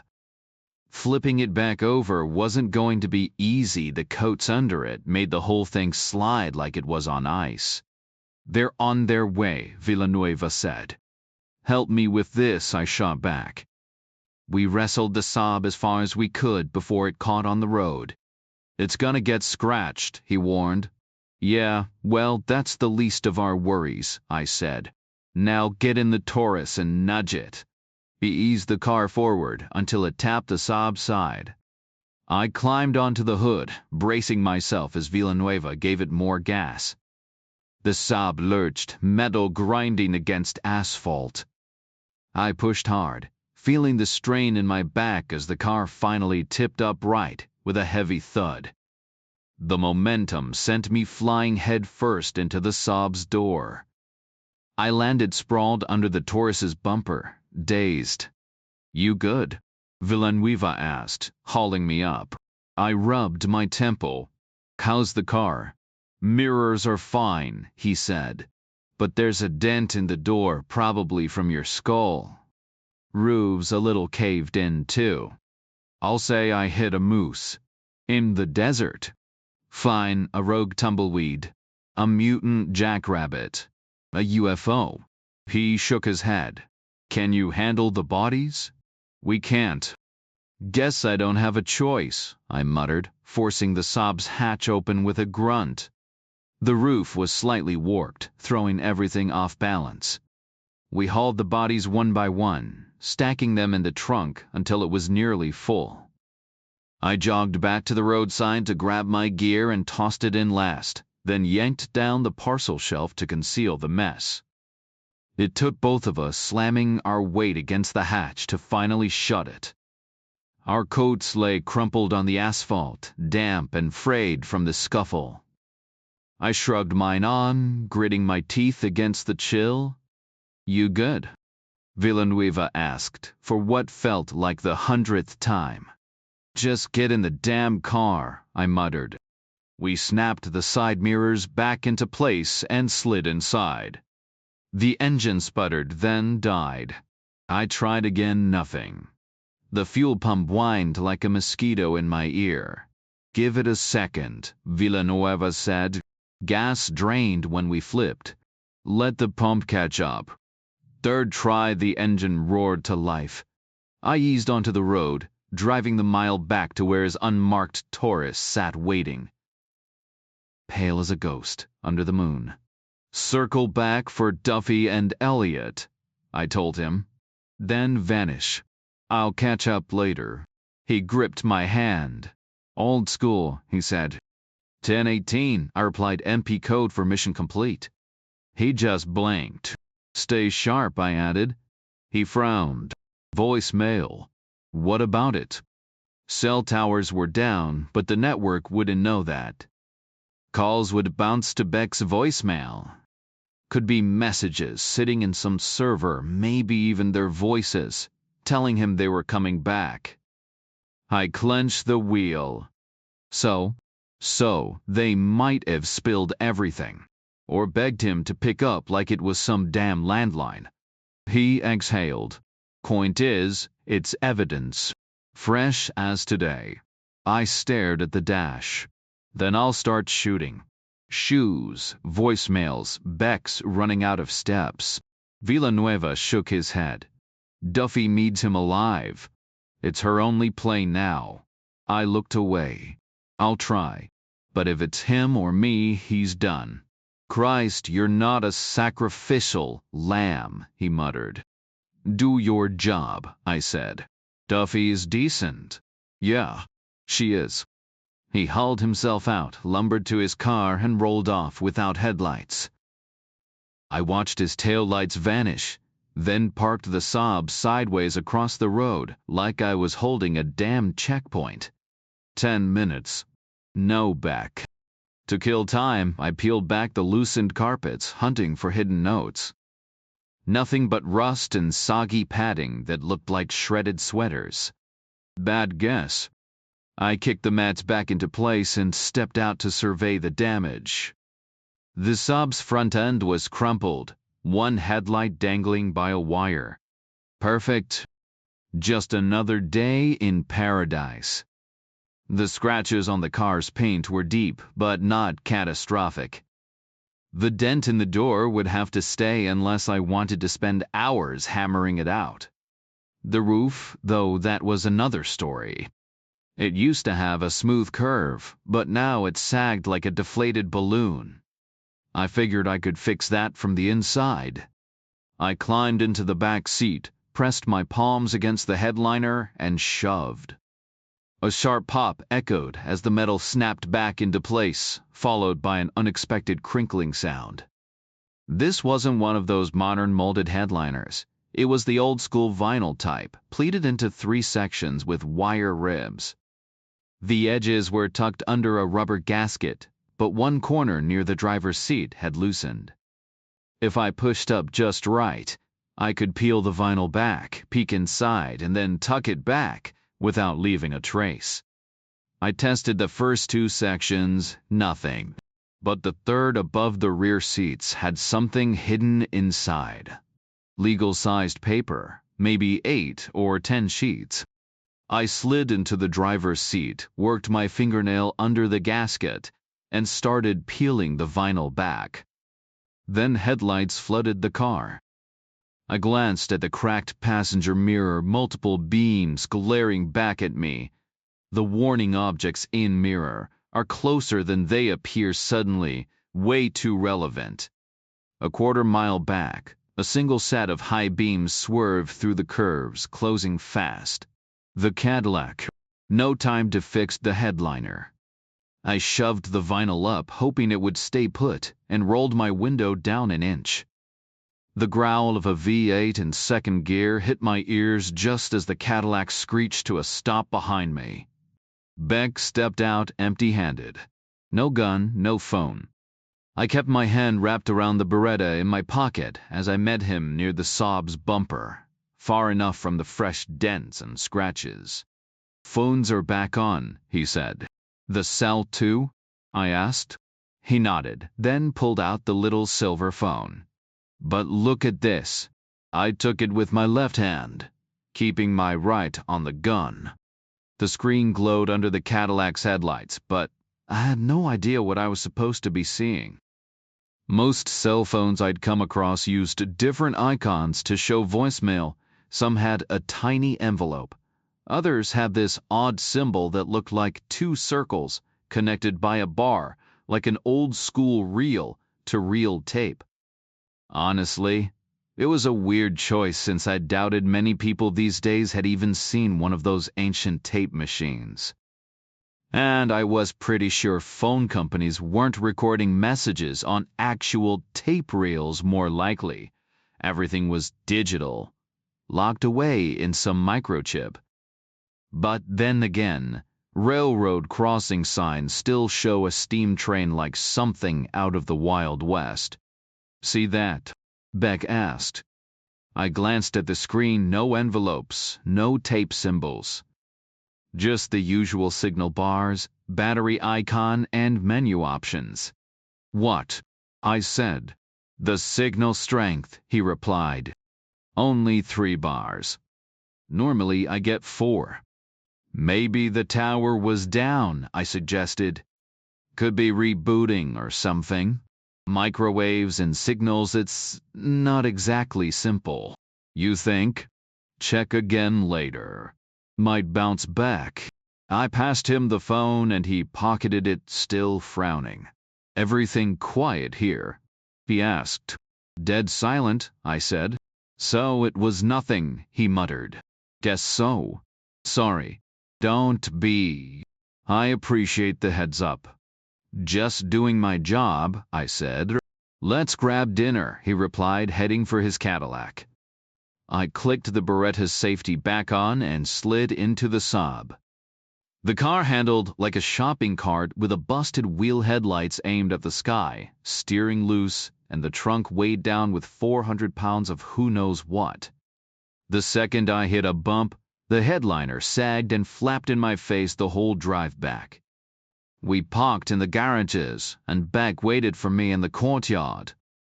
The tide was rolling in hard, waves slamming against the rocks with enough force to vibrate the ground under my feet. Not just noise, actual impact. We walked inside together, setting off the metal detector twice, once for him, once for me. He handed me a set of house keys like they were some kind of promotion.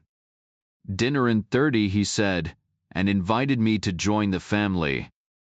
Upstairs, I stood by Duke's window, squinting into the distance. 5 miles west, I thought I caught 3 sets of red taillights fading into the dark Villanueva. Elliot and Duffy, hopefully, in their government issue sedans. Mission complete. Or maybe it was just my eyes playing tricks from exhaustion or that knock to my head.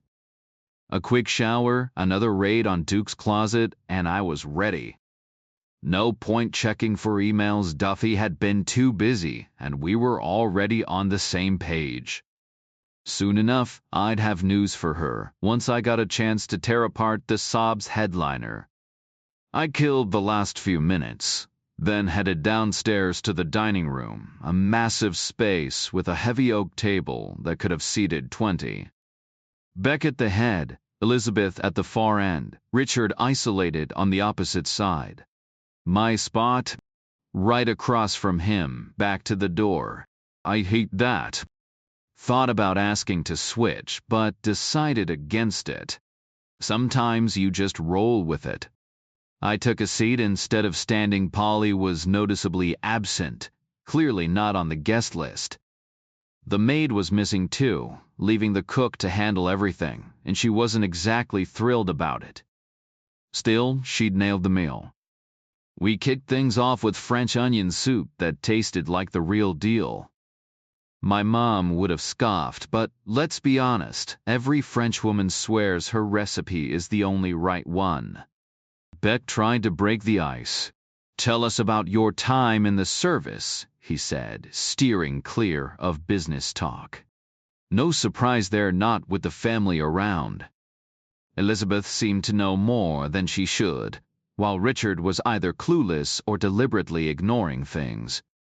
Maybe he'd taken his own advice. Bad memories only stick if you let them. Not much to tell, I lied. The last thing I wanted was to relive any of it. But they kept pushing, so I spun a story about Pentagon waste $8,000 for a tool called a NAFA, which turned out to be a glorified screwdriver. Cue the outrage over $3,000 hammers and $1,000 toilet seats. Classic crowd pleaser, even if it never happened to me. Then Richard cut to the chase. "Have you killed people?" "4 in the last 3 days, I thought." Elizabeth shot him a look. "Don't ask that." "The soup's good," Beck said, changing the subject. Could use more cheese. Dad, Richard sighed. Your arteries. They're my arteries. And you're my dad. They exchanged a glance, half smiling. Father-son bonding, with a side of denial. Elizabeth jumped in, rambling about the Portland Museum of Art. Pay's design, impressionist masterpieces. Was she trying to impress me or nudge Richard out of the house? Either way, I zoned out. My mind was on the sob. Since I couldn't check it yet, I played detective in my head. Leon Garber's voice echoed, work the clues. The house, the cars, nothing flashy. The sob was a beater. The Cadillac and Lincolns were nice, but not luxury royalty. The furniture, sturdy, paid for long ago. Elliot's words came back, millions a week, lives like an emperor. Beck was higher up the ladder, so why the modest digs? Frugal New Englander or just cautious? Beck snapped me out of it, shoving his phone at me. 4 bars of signal, no messages, but my thumb hit the arrow key. The screen flickered to a contact list. Names. A whole new puzzle. I figured it was his digital contact list. The tiny display could only fit 3 names at once. First was House, followed by Gate, and then Xavier. My vision tunneled, the background noise fading as my pulse pounded in my ears. The soup was great, Richard commented absently. I passed the phone back to Beck, and the cook slid my empty bowl from the table without a word. The name Xavier first came up 17 days after that night in Baltimore, when the weather had turned sharp and gloomy. Dominique Cole stood in my doorway in full uniform, and for a second, I wondered if I'd spaced on a performance review. But my clerk would have reminded me. You're gonna love this, Cole said dryly. Did you get a promotion and a transfer? She smirked, which in hindsight might have been too personal a reaction. I found our guy, she said. How?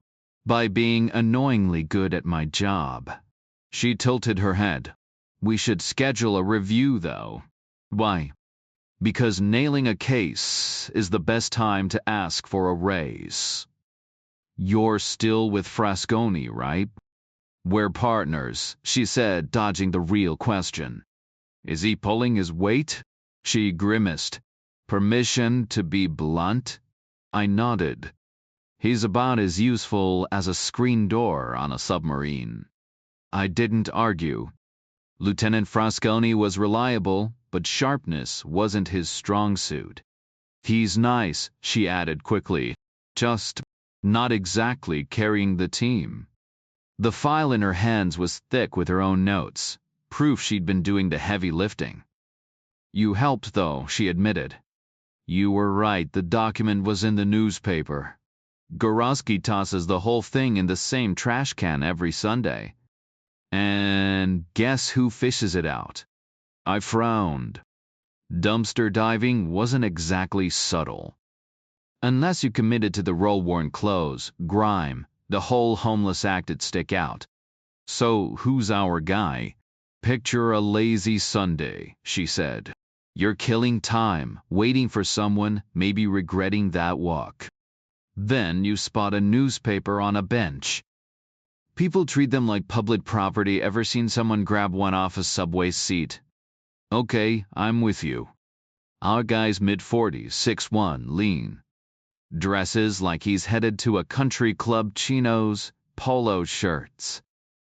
Just strolls up, grabs the paper like it's no big deal. Strolls. Yeah, she said. Like he's got all the time in the world. Like he just finished brunch and forgot to check his watch. He spotted the newspaper resting on top of the trash can and picked it up, scanning the headlines with a slight tilt of his head before tucking it under his arm, as if he planned to finish reading it later. Then he just kept walking, casual as ever. Saunters on, I corrected. It's so natural, she said. I was standing right there and even I almost missed it. Like it barely registered. She had a point. She had a sharp eye for human behavior, which made her a damn good cop. If I ever got around to writing her performance review, she'd blow the scale right off. You were right about something else, too, she added.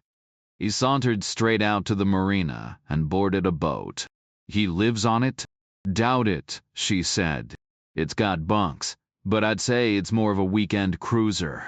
How do you know about the bunks? I've been inside, she said. When? Second Sunday.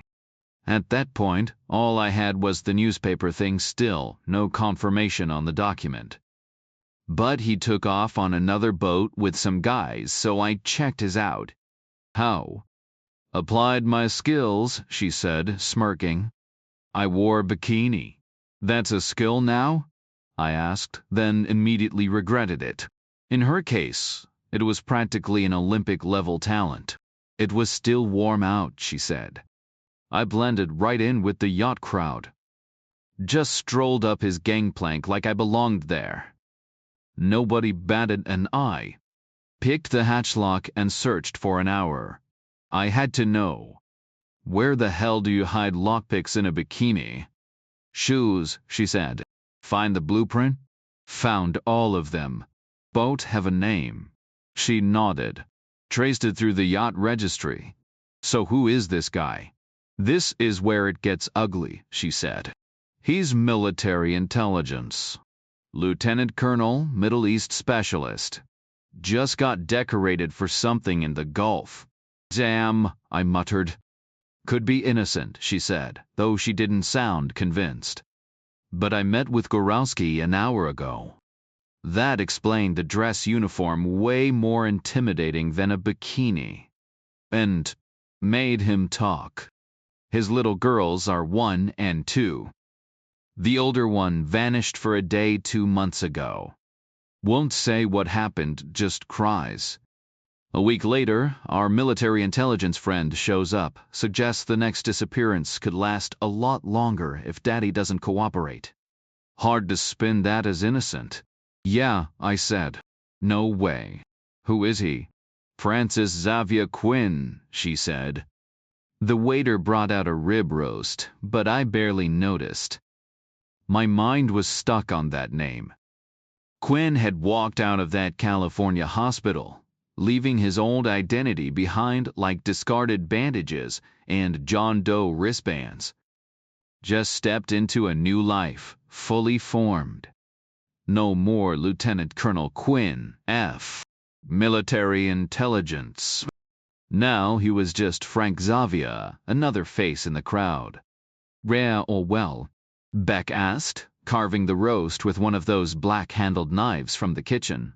I'd thought about using one on him before this one would have done the job. 10 inches razor sharp, slicing through the meat like butter. Rare, I said. He served me 2 slices, and I immediately wished I'd said no.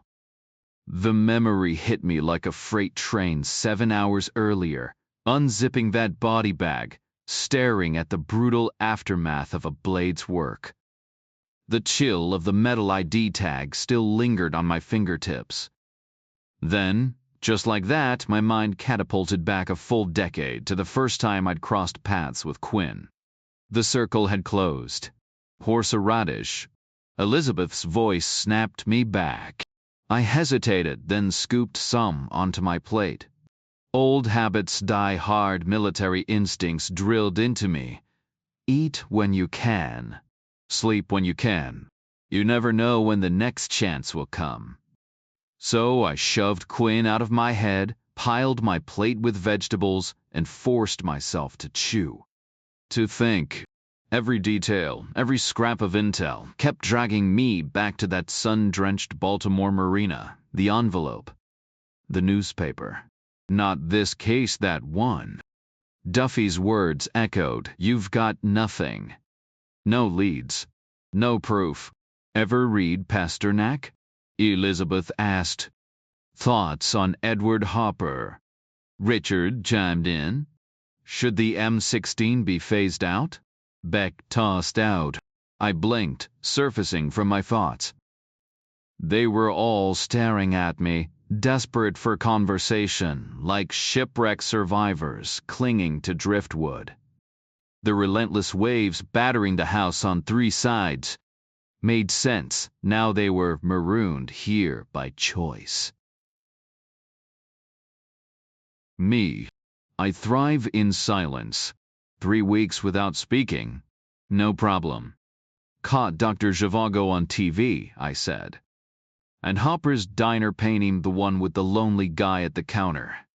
Nighthawks, Richard corrected. Right. The solo guy on the left, that's the one. Know the diner's name? Phillies, I said. And the M16? Does its job. Can't ask for more. Beck raised an eyebrow. Really? It shoots. It's reliable. End of story. Richard sighed. Hopper was a genius. Captured an era like Chandler did. Pasternak was butchered by that movie, Elizabeth countered. And translations never do him justice. Solzhenitsyn's overrated. And off they went, ping-ponging between books, art, and firearms.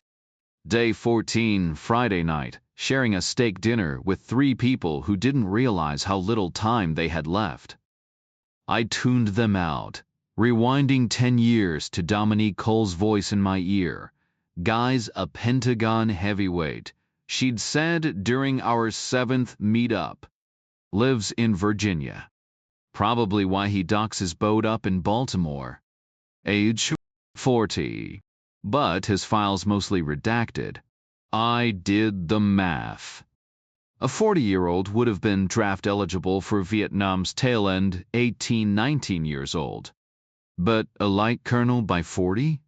That screamed Ivy League, maybe a PH. Which meant deferments. No combat, no medals, yet he'd shot up the ranks like a firework. I know what you're thinking, Cole said. How's he outrank you already? Actually, I was picturing you on a beach in a bikini. She rolled her eyes. No, you weren't. He's older. And skyrocketed past everyone. Maybe he's just smarter. Probably, she admitted. But this fast. Something's off. I grimaced. Fantastic. So we're tangling with Intel's golden boy. Worse, she said.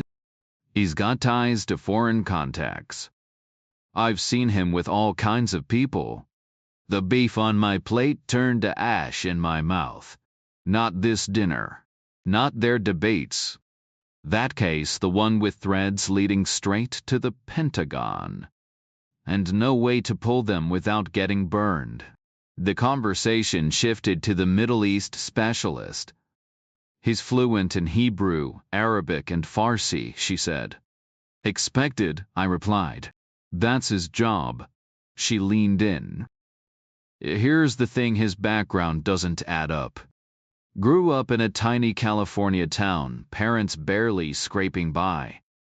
His dad laid railroad tracks, his mom never worked. They left him a run-down house, which is still his only property. Yet somehow, he's renting a mansion in McLean and owns a luxury sailboat. Define luxury. 3 cabins, teak deck, the works. Plus, he drives a top-tier Lexus. I stayed quiet. Why doesn't anyone in his unit question this? She pressed. Because they don't, I said. Blind spots. People see what they expect to see. They're too busy evaluating his skills to question his ethics. She exhaled. Like how I fixated on the envelope instead of the newspaper. Tunnel vision. Exactly. But they're supposed to be trained for this. Supposed to, I agreed. Military intelligence. The ultimate contradiction. Right up there with honest politician, I shot back. A decade later, Elizabeth Beck's voice cut through the memory. Did you like dinner? I blinked. My plate was spotless. Incredible, I said. Really. Best meal I've had in years. She beamed. Forget those fancy chefs, our cook outdid them all. Beck studied me. You okay?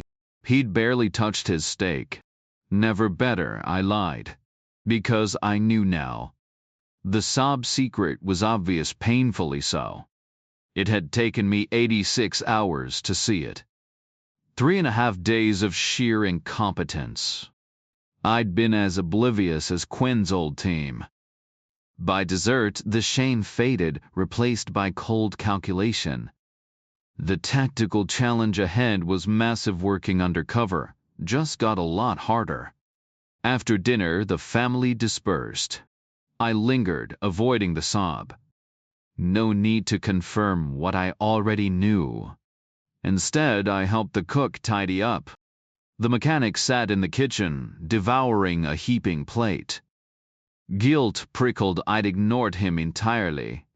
Now, his role was clear. 20 minutes later, the kitchen was spotless. The cook retired, and I slipped outside, drawn to the blackened shoreline. The tide was shifting, though I couldn't tell if it was coming or going. Ocean rhythms were foreign to me. Some gravitational pull, maybe the moon's doing. I stared at the water, mentally mapping the next move. Time to adapt fast. The Atlantic might as well have been a massive bathtub, its waters sloshing back and forth between Europe and the East Coast. When the tide pulled out in Lisbon, it probably surged into Portland, and nobody could convince me otherwise. Not that I cared right then. The waves were retreating, dragging the ocean back into itself. I lingered for a few minutes, watching the water before turning back toward the house. The mechanic was gone by the time I reached the kitchen. I locked the inner door with Beck's keys, but left the outer one cracked open. No point in sealing myself in too tight. A quick sweep of the front confirmed everything was secure, the chain still in place. The house was silent, so I headed upstairs to Duke's room to figure out my next move. Duffy's message was tucked in my shoe. You okay? I tapped back. Phones were a lifesaver. Thanks. Her reply came fast. Self-preservation. Don't flatter yourself. I didn't answer. There wasn't much to say. She'd bought herself a little time, but the clock was still ticking. Then she sent another. No record of a second agent. None. I already knew. We need to talk, I replied. I'll find you. Then I powered down the phone, wedged it back into my heel, and checked the time. Almost midnight.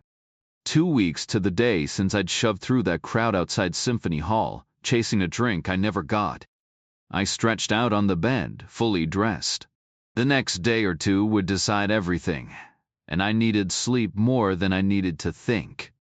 Exhaustion screws you faster than bad luck or bad decisions. So I shut my eyes, set my internal alarm for 2 a.m., and let myself drift off. When I woke, the house was still quiet.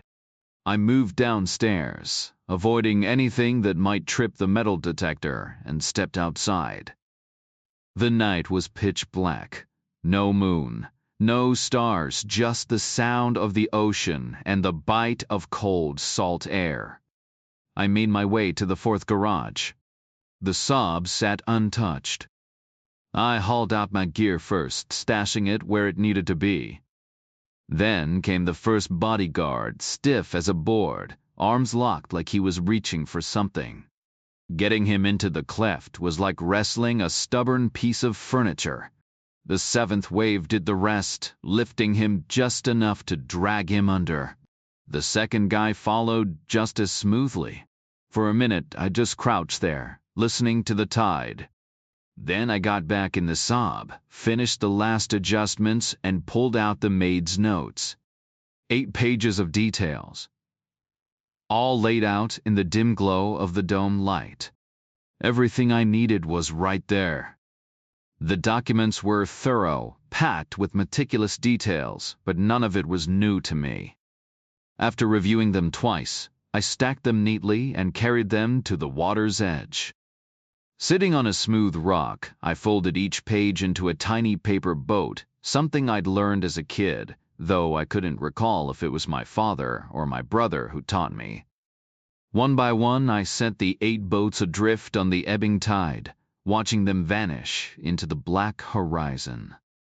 Back in the garage, I fixed the headliner until it looked decent, then shut the door, knowing I'd be long gone before anyone noticed the damage. I returned to the house, reloaded my pockets, locked up, and slipped back upstairs. Stripping down to my shorts, I slid into bed, resetting my mental alarm for 3 more hours. But sleep wouldn't come. Instead, Dominique Cole appeared in the dark, just as I expected.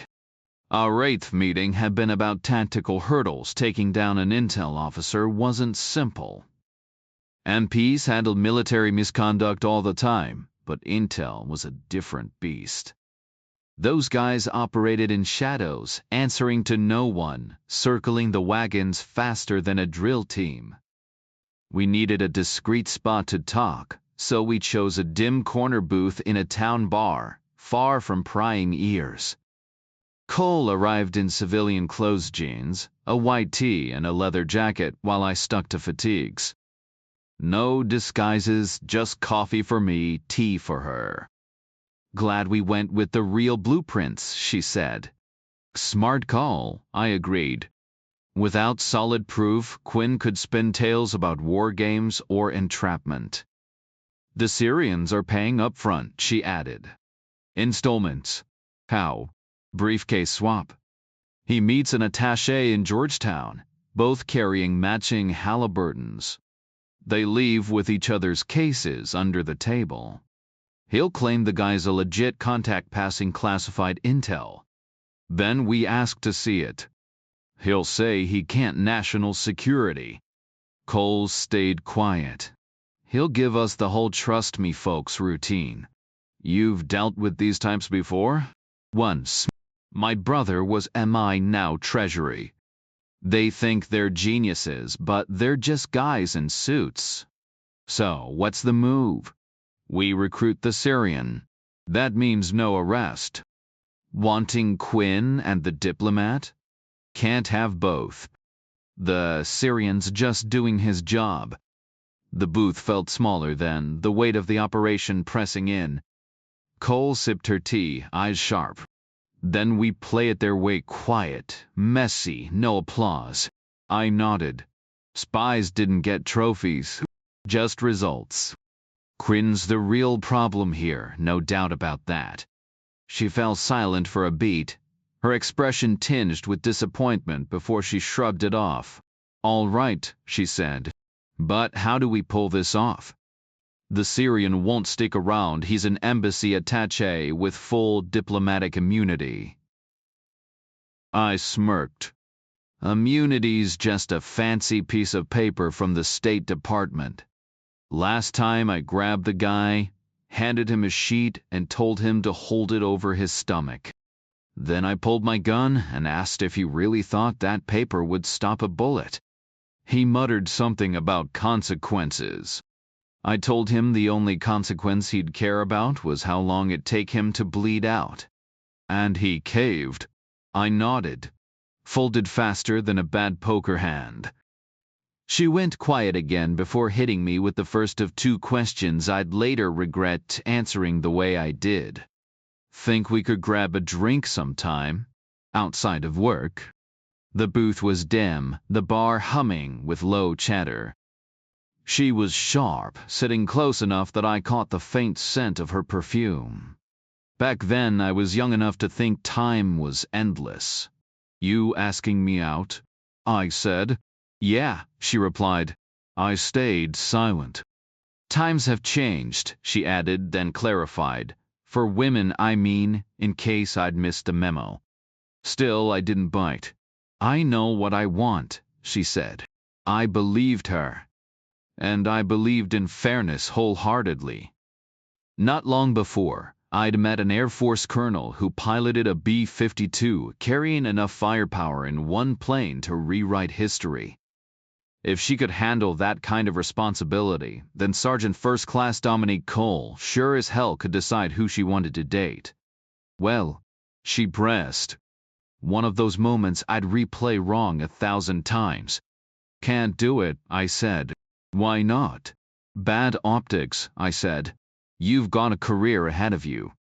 You'll breeze through officer training, make lieutenant colonel in a decade because you're damn good. But if we do this, some folks will whisper you got there by cozying up to your CO. She didn't argue, just flagged the waitress for 2 beers. The bar was heating up, bodies packing in. I shed my jacket, she did the same. My shirt was an old olive tee, threadbare from too many washes. Hers was designer scooped neck, sleeves cut high to show off her shoulders, the fabric sheer enough to reveal she wasn't wearing anything underneath. Sacrifices come with the job, I muttered, more to myself. I'll live, she said. Then came the second question I'd wish I'd handled differently. Let me take him down, please.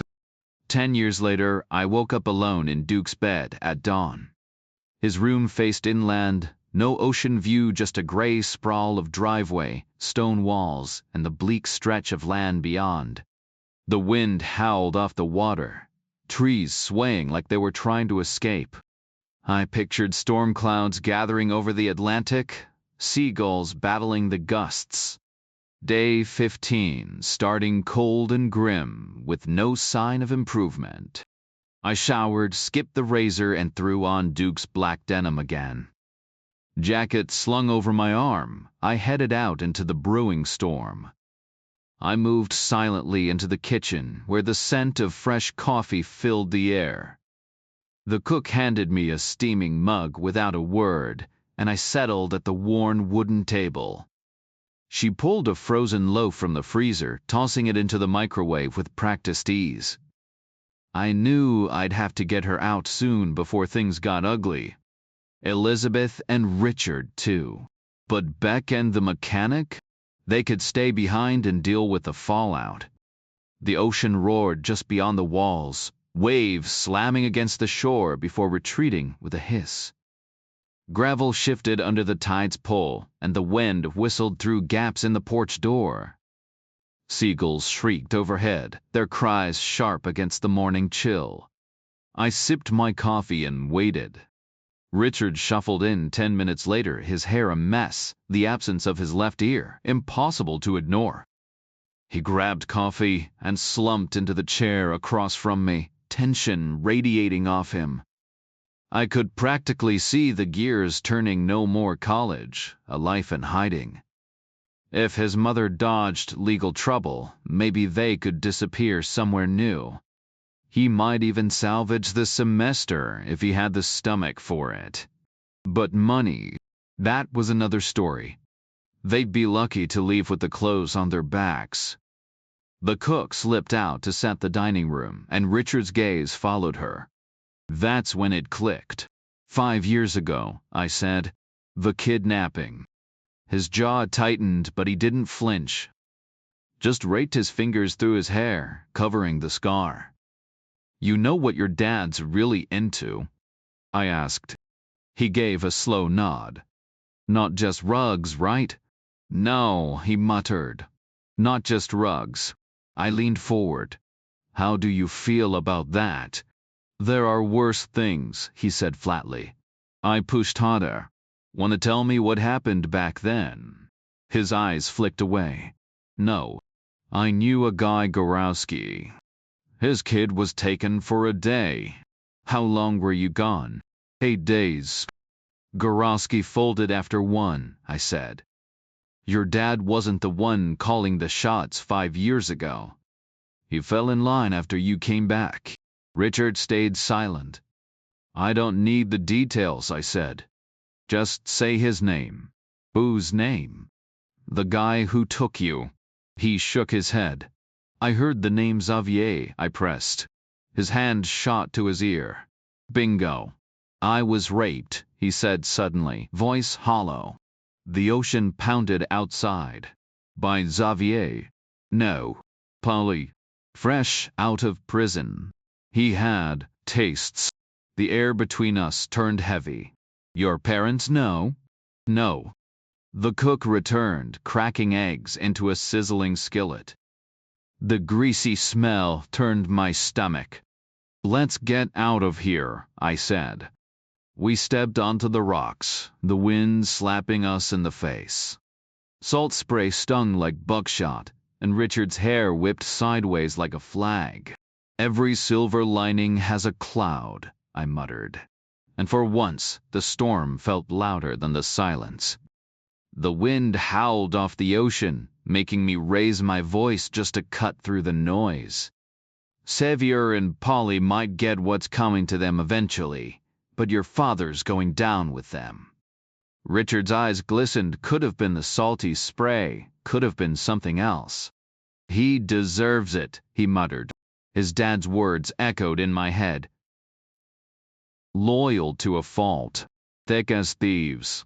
8 days I was gone, Richard said, his jaw tight. Should have been one. Like that other case you mentioned. Kurosky? Whoever. The one with the little girl. His voice cracked. You think they hurt her? God, I hope not. Me too. I studied him. You good to drive? Yeah. Then be ready. Your mom, the cook, might need to move fast when I say so. His eyes narrowed. Who are you? The guy your dad hired to keep him alive. Mostly from his own damn friends. Polly won't just let us walk out. Polly's got an expiration date. Richard shook his head, hair whipping like seaweed in the tide. You don't get it. Polly ends people. Nobody handles Polly. Handled those college punks just fine. Fake, he spat. Mom and I talked.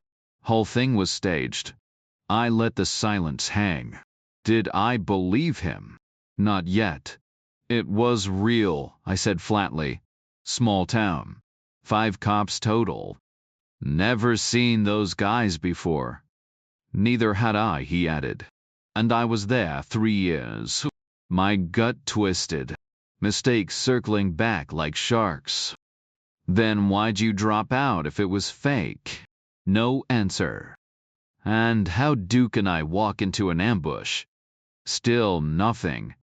So which was it, setup or real deal? He shrugged. Hell if I know. You watch me put bullets in them. The 7th wave slammed the rocks, shaking the ground. Spray exploded like fireworks. You tell your dad any of this? Not me, Richard said. No clue about Mom? And no clue about you, I thought. Kid was a pendulum, hot, then cold. Right now, prison might sound like justice. Tomorrow, maybe not. I pulled your ass out of the fire, I snapped. Don't pretend I didn't. Whatever. You're screwed either way. Shipment's coming. After that, you're just another one of them. Then help me. Not turning on my dad. Not asking you to. Just tell him you want me around. Say you shouldn't be alone right now. He listens to you. Richard walked off without a word, disappearing toward the kitchen. I stayed, forcing down toast and bitter coffee. Then eggs, bacon, fuel for whatever hell was coming. 3rd cup in hand. Beck barged in, dressed for errands in jeans and flannel. Portland. Warehouse. Now. He vanished toward the front door. Guess Richard kept his mouth shut. Either no chance or no desire. I palmed the Beretta in my pocket, wiped grease off my lips, and followed. The clock was ticking. I stepped outside and got the car, pulling it around to the front where Beck was waiting. He'd thrown on a canvas jacket, looking every bit the rugged Mainer, ready to chop wood or collect sap, except he wasn't. Polly had the gate halfway open, so I barely had to slow down as I rolled past. I gave him a quick glance, knowing one of us wouldn't make it through the day. Maybe him.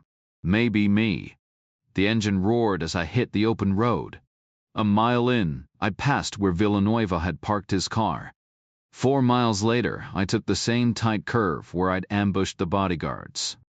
Beck stayed silent, hunched forward with his hands between his knees, eyes locked on the road like he was bracing for impact.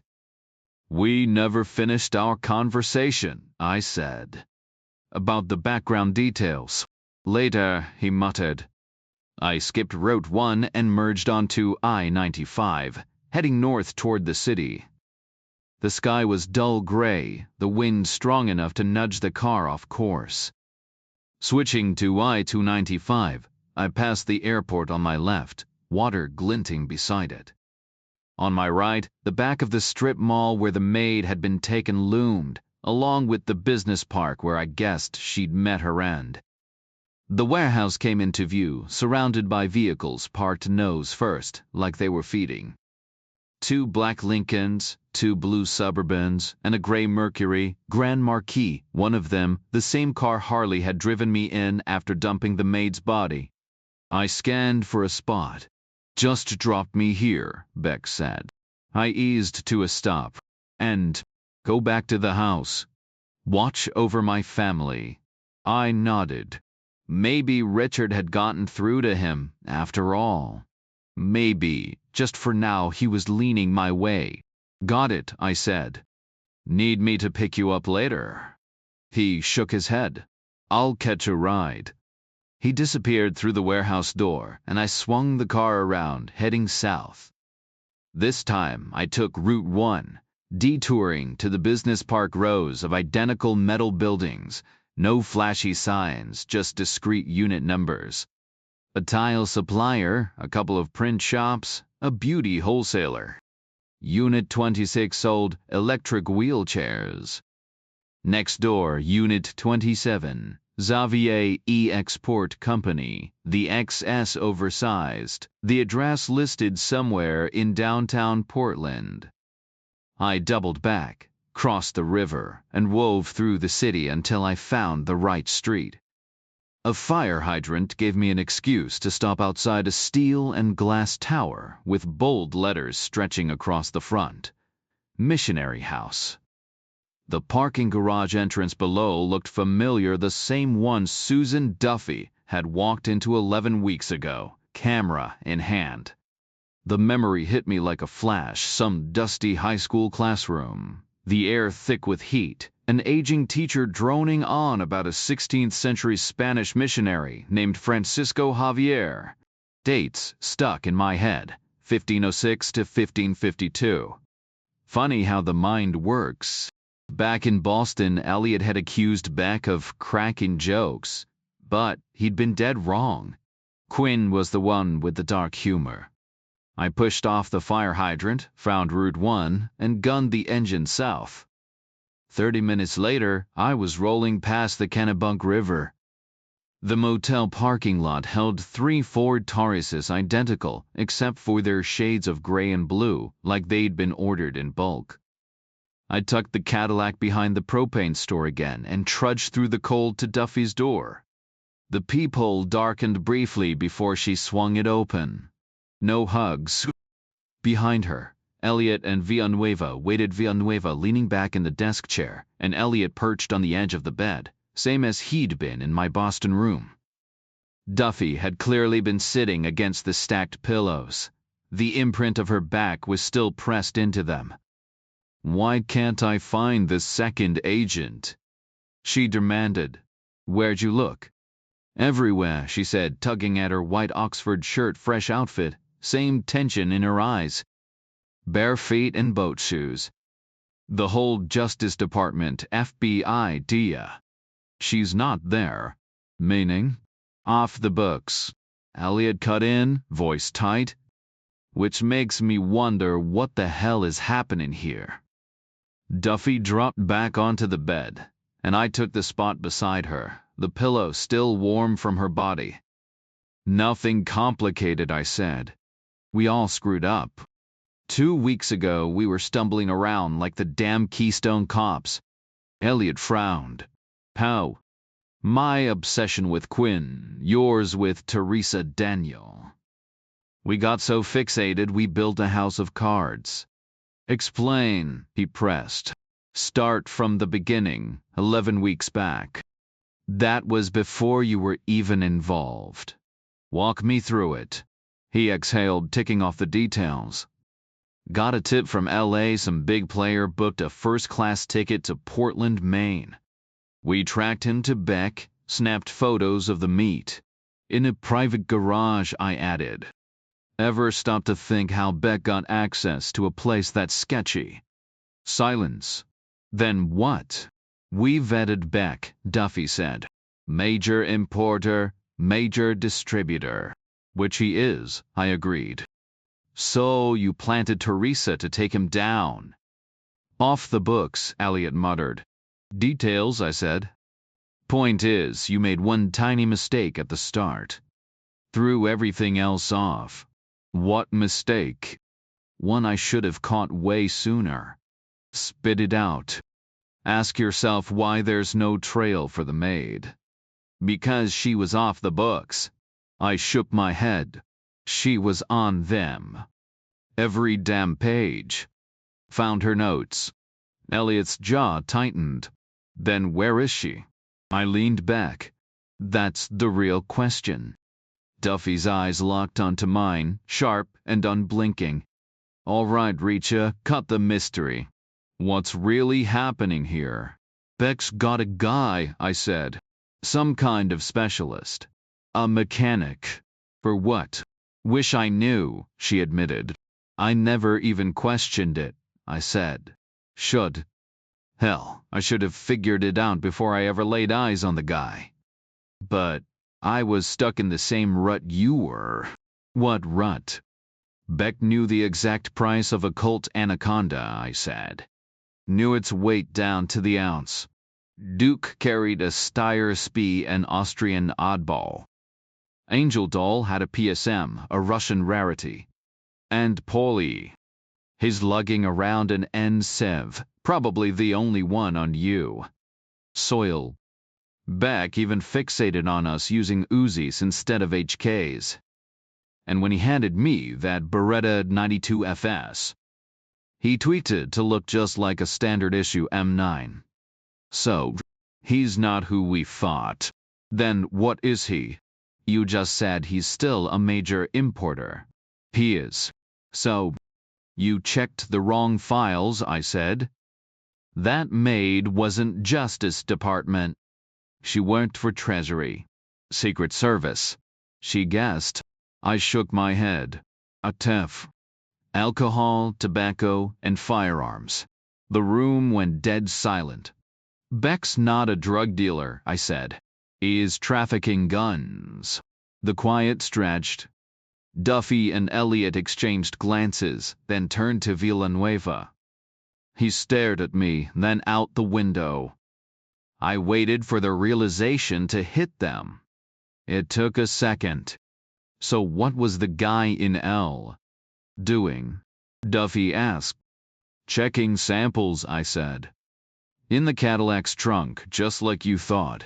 But they were weapons. Beck's inventory. He practically spelled it out. Said drug dealers chase trends, always swapping gear for the newest model. Like sneakers, cars, watches. He told you that. I was half asleep, I admitted.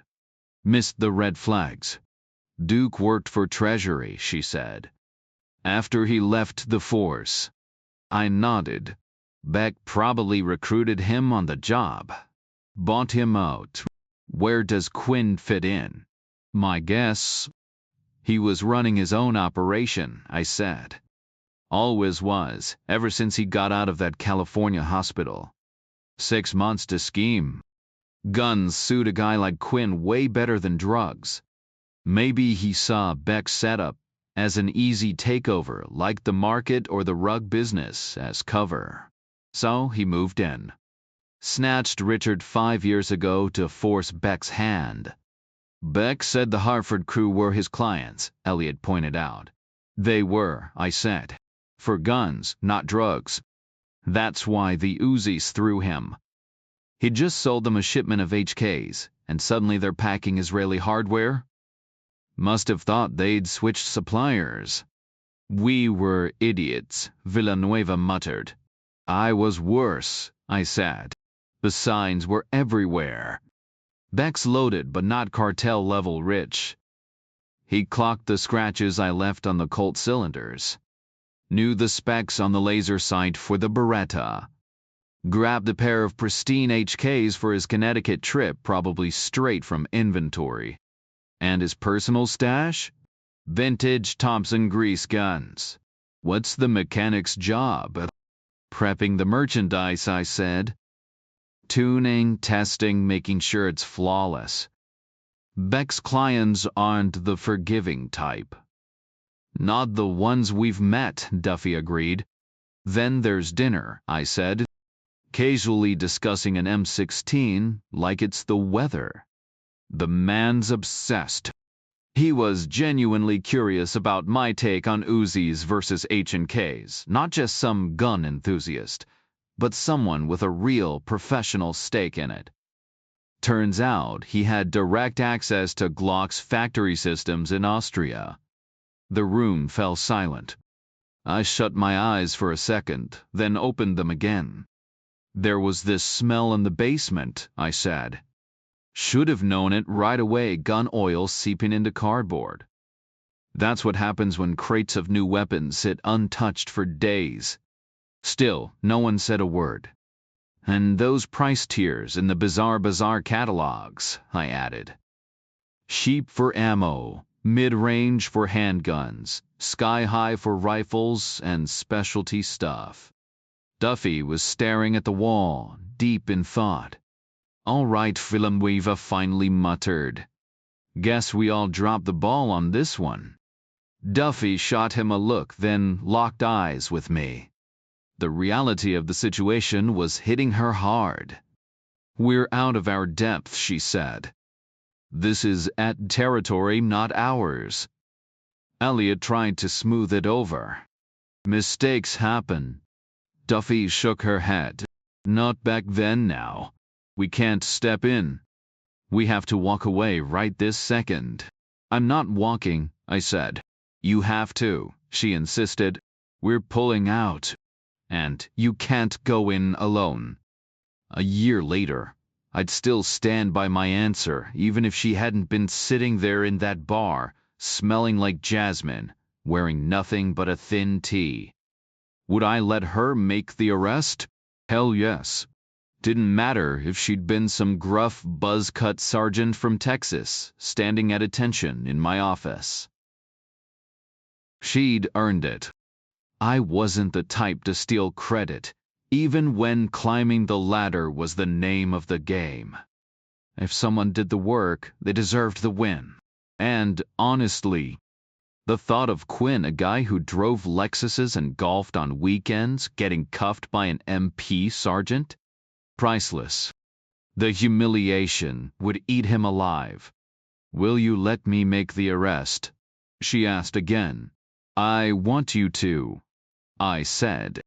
Duffy cut in all business. This isn't about ego, it's jurisdiction. We don't have it. Doesn't matter to me. It's suicide, Elliot warned. I've made it this far. Only because the phones were down. Phones are done, I said. The bodyguards handled. I don't need backup. Everyone needs backup, Villanueva argued. You can't go rogue.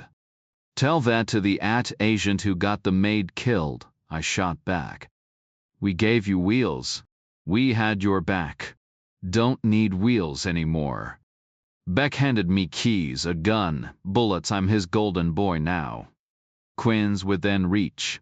I'm not backing down. Silence. And I can bring Teresa home, I added. Atav can handle Teresa, Elliot said. We hand this off, we're clean. The maid was their mess, not ours. Ramen catch up, I said. Teresa won't survive the chaos. The room stayed quiet until Villanueva broke it. Monday. We wait till Monday. We need to notify AT5 Monday at the latest, Duffy said, her voice tense. Elliot didn't hesitate. We should tell them now. Villanueva gave a slow nod but stayed quiet. Then he spoke up, his tone firm. We won't. And if it comes down to it, I'll make sure we don't. Let's give Reacher until Monday.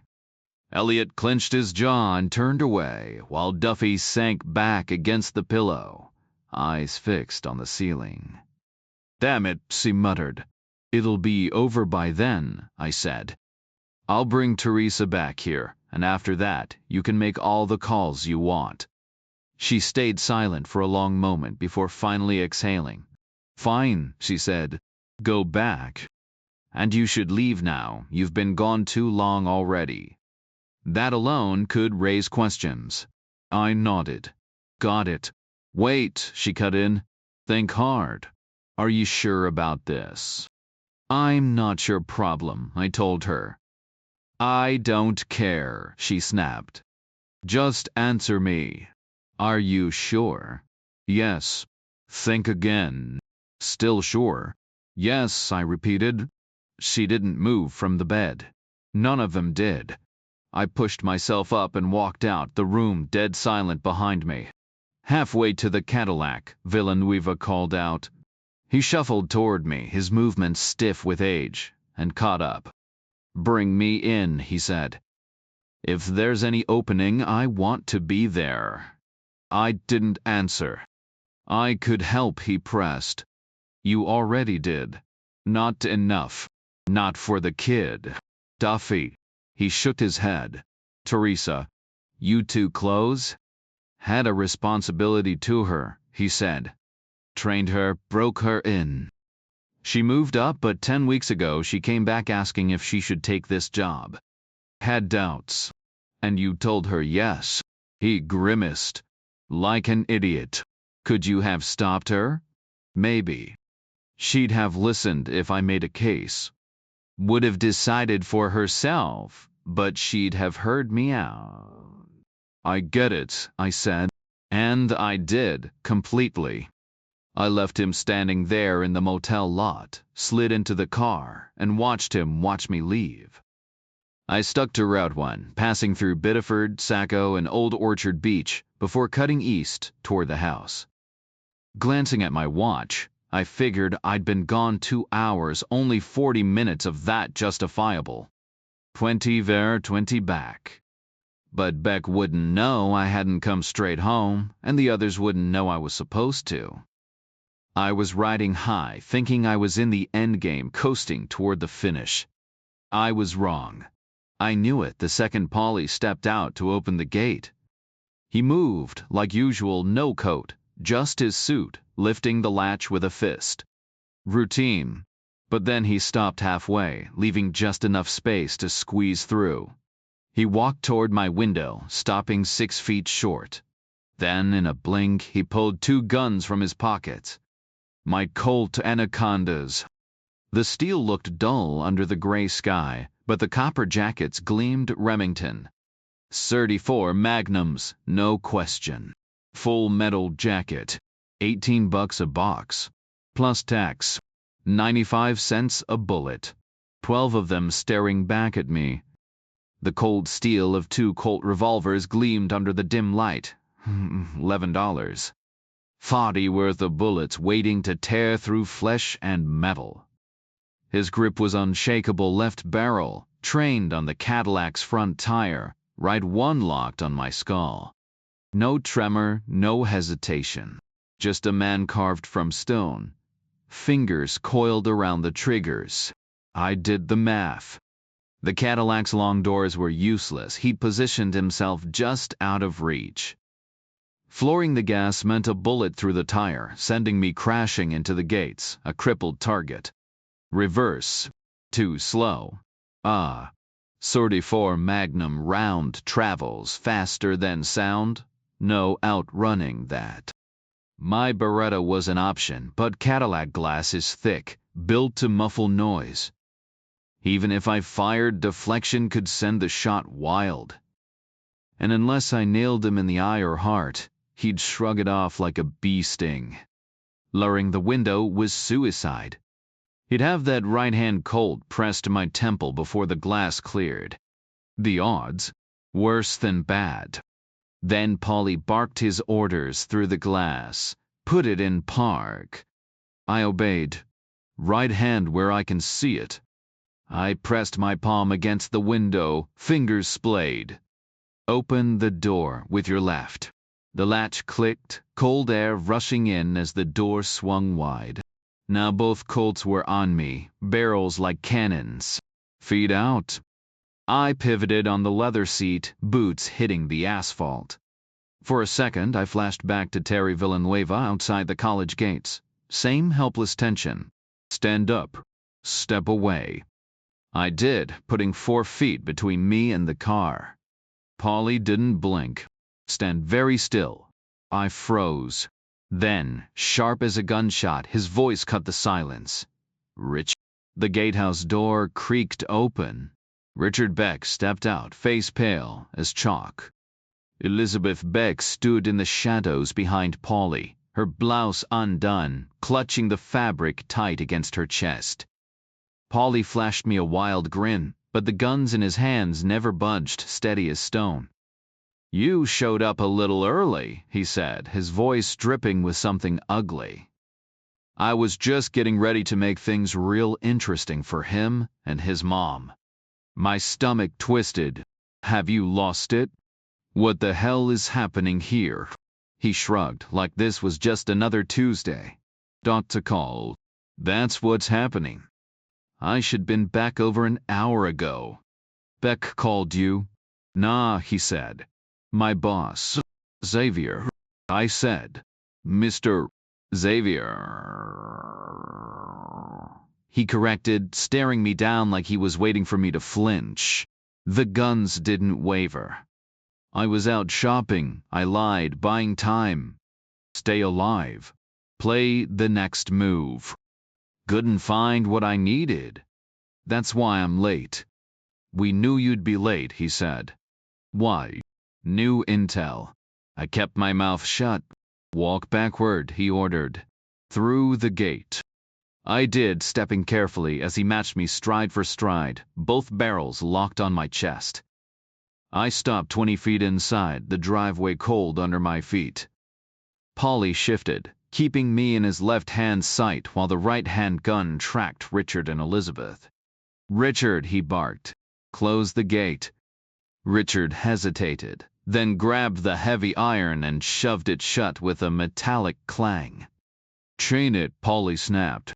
The chain rattled as Richard fumbled with the padlock. Behind me, the Cadillac idled softly, trapped on the wrong side. The ocean roared in the distance, steady and indifferent. Elizabeth hovered near the gatehouse door, just 10 feet from the mounted machine gun. No safety, no hesitation needed. But Polly stood in the blind spot invisible from the back window. Lock it, Polly commanded. The padlock clicked shut. Now you and your mom stand behind Reacher. They moved past me, pale and shaking. Richard's scar stood out against his skin, his hair whipping in the wind. Elizabeth hugged herself tight, arms crossed like armor. I heard their footsteps stop behind me, shoes scuffing against the pavement. Polly stepped into the center of the driveway, 10 feet away, both guns leveled at my chest. A pair of BAM de 44 Magnums jacketed rounds that punch straight through me and probably take out Richard and Elizabeth, too. Maybe even shatter a window or two in the house. Arms out, Polly ordered. I stretched them stiff at my sides. Richard, take his coat off. Pull it down from the collar. Cold fingers brushed my neck as Richard grabbed the collar and yanked. The coat slid off, catching at my wrists before dropping away. Ball it up, Polly said. I heard fabric crumple in Richard's hands. Bring it here. Richard stepped forward, stopping just short of Polly. Toss it over the gate. Hard. The coat sailed through the air, arms flapping like a shot bird, before thudding onto the Cadillac's hood, the Beretta hidden inside, landing with a muffled thump. "Now the jacket," Polly said. It followed, sliding down the car's glossy paint before crumpling on the road. The wind bit through my thin shirt. Behind me, Elizabeth's breathing came fast and shallow. Richard stood frozen, 5 feet from Polly, waiting for whatever came next. The tension in the air was thick enough to cut with a knife, as Polly barked orders. "You and your mom take 50 steps back toward the house," he told Richard. Without hesitation, Richard turned and walked past me, his mother falling into step beside him. I glanced over my shoulder just in time to see them halt about 40 yards away, pivoting to face us again. Polly took slow, deliberate steps backward toward the gate. 1, 2, 3, stopping just 5 feet short of it. His back was to the wrought iron, his attention locked onto me. I stood 15 feet in front of him, a human midpoint in this deadly geometry. Behind me, Richard and Elizabeth waited in the distance, all of us forming a straight line down the driveway. Polly's grin was unsettling. "Pay attention," he said, never breaking eye contact. He crouched, placing both pistols on the asphalt before kicking them backward with a scrape of metal against pavement. They skidded to a stop just behind him. Rising, he held up his empty hands. "No guns," he announced. "Just my fists. And I'm gonna beat you to death with 'em." The Cadillac's engine hummed faintly, its exhaust whispering against the quiet. Belts whirred under the hood, the muffler ticking as it cooled. Polly laid out the rules like a sadistic game show host. "Get past me, you get the guns. Reach 'em, you can use 'em." His smile never wavered. "Sound fair?" I stayed silent, watching his every twitch. "Run, and I'll shoot you in the back," he added. "Like a man. Like an officer and a gentleman." The mockery in his voice was thick. The wind bit through my thin shirt, but I ignored it. My focus was on his hands, his stance, anything that might give me an edge. "We clear on the rules?" he pressed. "Crystal," I muttered. "You gonna run?" I didn't answer. "Thought so," he sneered. "Officer pussy. Rear echelon coward." His insults rolled off me. I'd heard worse in my time. Military cops aren't exactly beloved. Instead, I studied him, his bulk, his twitchy energy. He was jacked up on something, probably meth and steroids, his movements too sharp, his eyes too bright. "Damn out of rat," he spat. "Not even close, I thought." "Here I come," he taunted, though he didn't move. Neither did I. He shifted his weight, bouncing on the balls of his feet. Fast for a guy his size, unnaturally so. But that kind of speed burns out quick.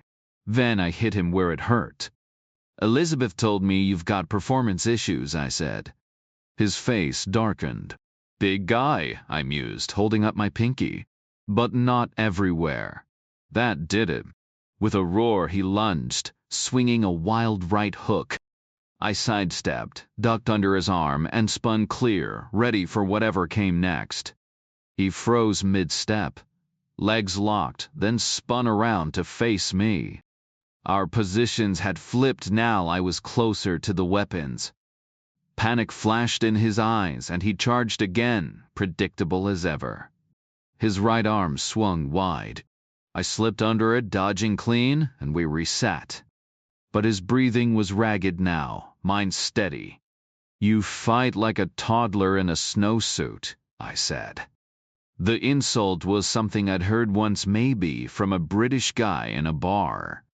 No clue what it meant, but it always got under the skin of guys like Polly. Worked like a charm. He lunged at me, no hesitation, same sloppy move. This time I drove my elbow into his ribs as I twisted away.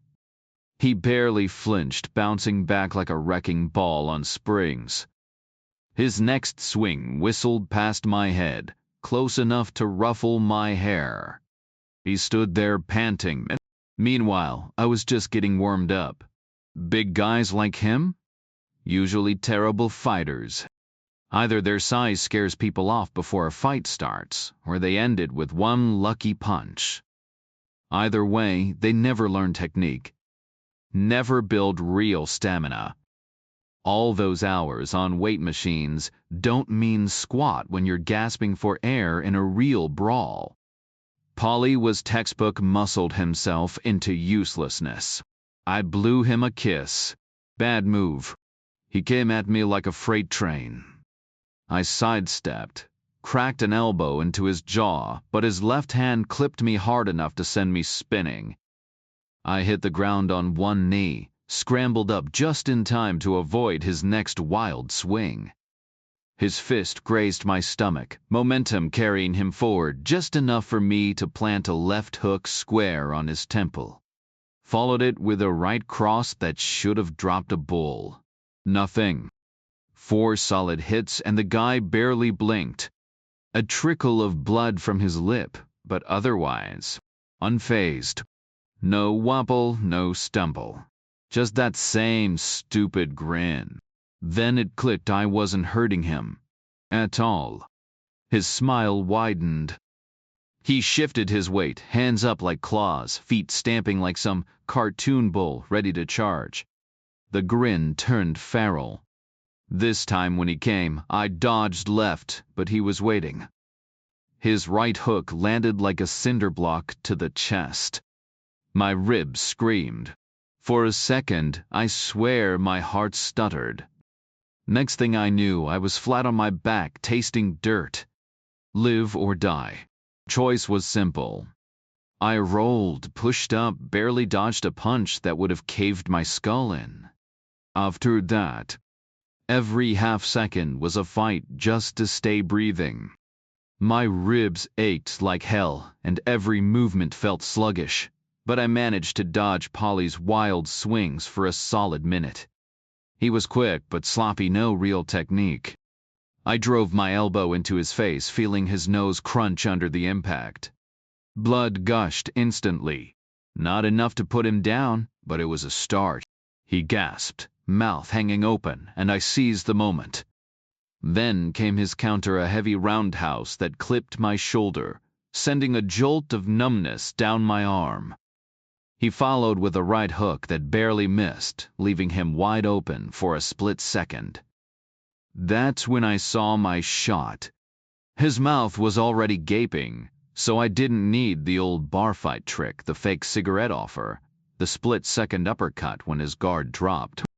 No, this time I just wound up and unleashed everything I had. The punch was textbook bone meeting bone, my whole body behind it. I trained for years, fought bigger guys, and this should have shattered his jaw, maybe even snapped his neck. But nothing. Just a slight stagger like I'd nudged him. Then his fist connected with my face. I saw it coming, twisted my head back to soften the blow, but it still hit like a freight train.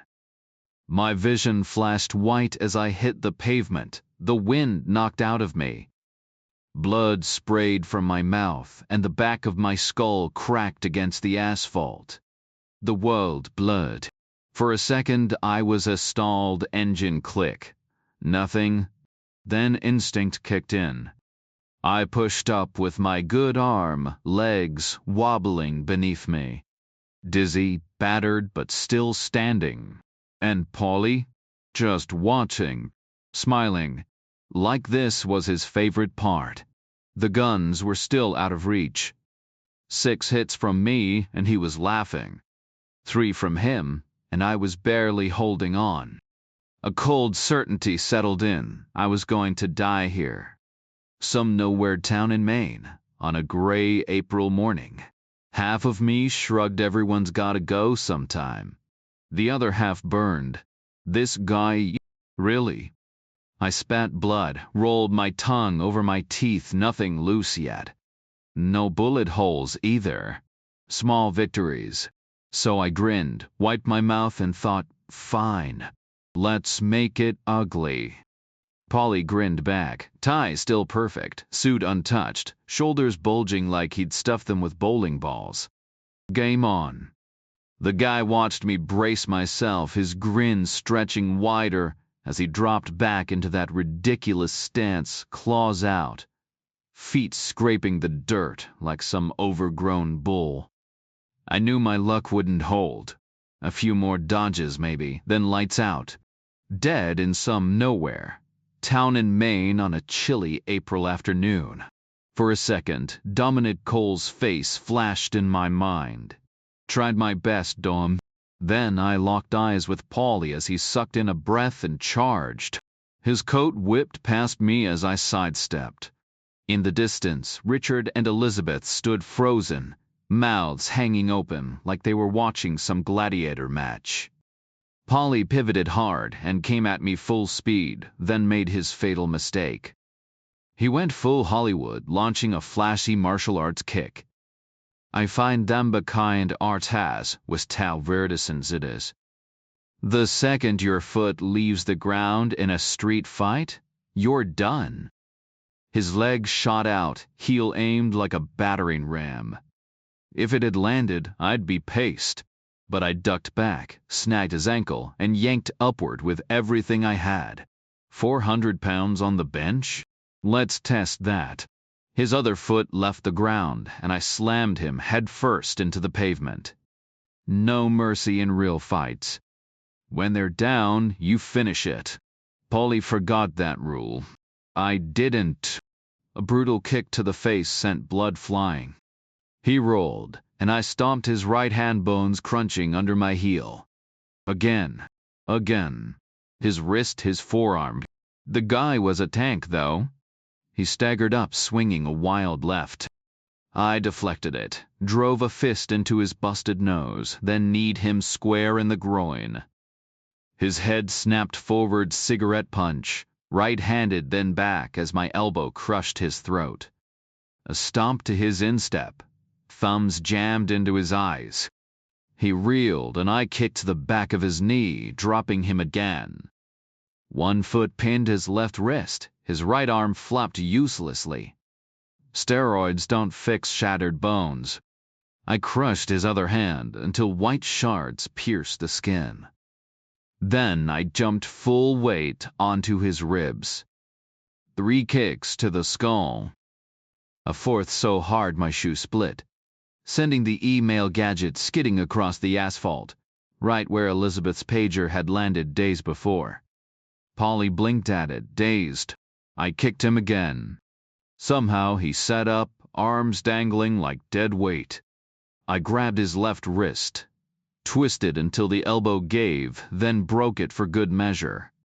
His right hand flapped weakly, smearing blood across my shirt. Pathetic. I clenched his hand in my left fist, feeling the broken bones shift under my grip. His eyes locked onto mine, but he didn't make a sound, just took it. I twisted his arm until the elbow gave way, then dropped my weight onto it. The crack was loud, final. Wiping my hands on his hair, I left him there and moved toward the gate, scooping up the Colts. He pushed himself up awkwardly, arms limp, using his legs like a broken marionette. Blood streamed from his nose, his eyes burning with fury. Walk, I said, tasting iron in my mouth. A tooth wobbled. No victory here, just luck. If he'd fought smart instead of flashy, I'd be the one in the dirt. To the rocks. He hesitated, swaying like a drunk bull. I tightened my grip on the guns. Or I'll put you down right here. His chin lifted, questioning. You're going in the water, I told him. Richard and Elizabeth circled wide, keeping their distance like he was some kind of monster. Smart move. Even with 2 busted arms, he could still kill me if he got close enough. 12 bullets might not stop him if he charged. He finally turned and shuffled toward the driveway. I trailed him, limping my damn shoe had lost its heel.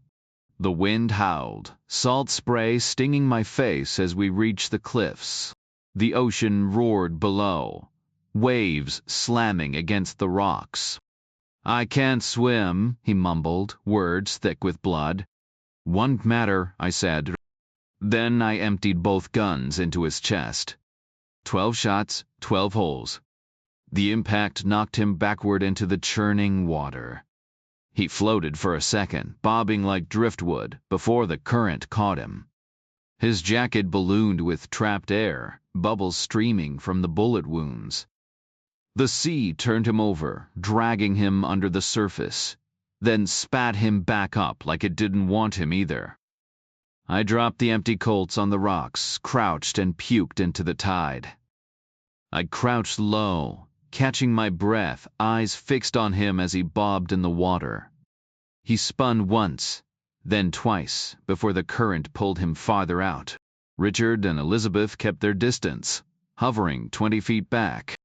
I scooped seawater into my palms and splashed my face, the sting of salt sharp against my skin. My eyes stayed shut for what felt like forever. When I finally opened them again, the ocean stretched out, choppy and restless, but he was gone, swallowed by the waves. I exhaled, checked my watch. Only 11 in the morning. The sea churned, whitecaps crashing, mist hitting my face. The Arctic tern circled overhead, hunting for a spot to land. My thoughts were empty at first, then sharpened. With Polly out of the picture sooner than expected, I figured things might wrap up quicker, easier. I was dead wrong. First problem? Elizabeth refused to leave. I told her to grab Richard in the Cadillac and get gone, but she planted herself on the rocks, hair whipping in the wind. "This is my home," she said. Not for long, I shot back. "It's about to get ugly." She didn't budge. "I'm staying." I clenched my jaw. "You can't." "I'm not leaving without my husband," she insisted. Richard sidled up beside me, eyes scanning the water before flicking back to me. "That was wild," he said. "You took him down." "Nah," I muttered. "He took himself down." Overhead, seagulls shrieked, diving at something floating 40 yards out, probably scraps of Polly. Richard watched, expression blank. "Talk to your mom," I told him. "She needs to go." "I'm not leaving," Elizabeth repeated. "Me neither," Richard added. "This is our home. We stick together." They were in shock. No point arguing. So I put them to work instead. We trudged up the driveway, the wind clawing at us. My busted shoe made me limp, so I stopped where the bloodstains began and grabbed the broken email device screen cracked. Totally dead. Tossed it in my pocket. Found the heel rubber, sat down, and jammed it back in place.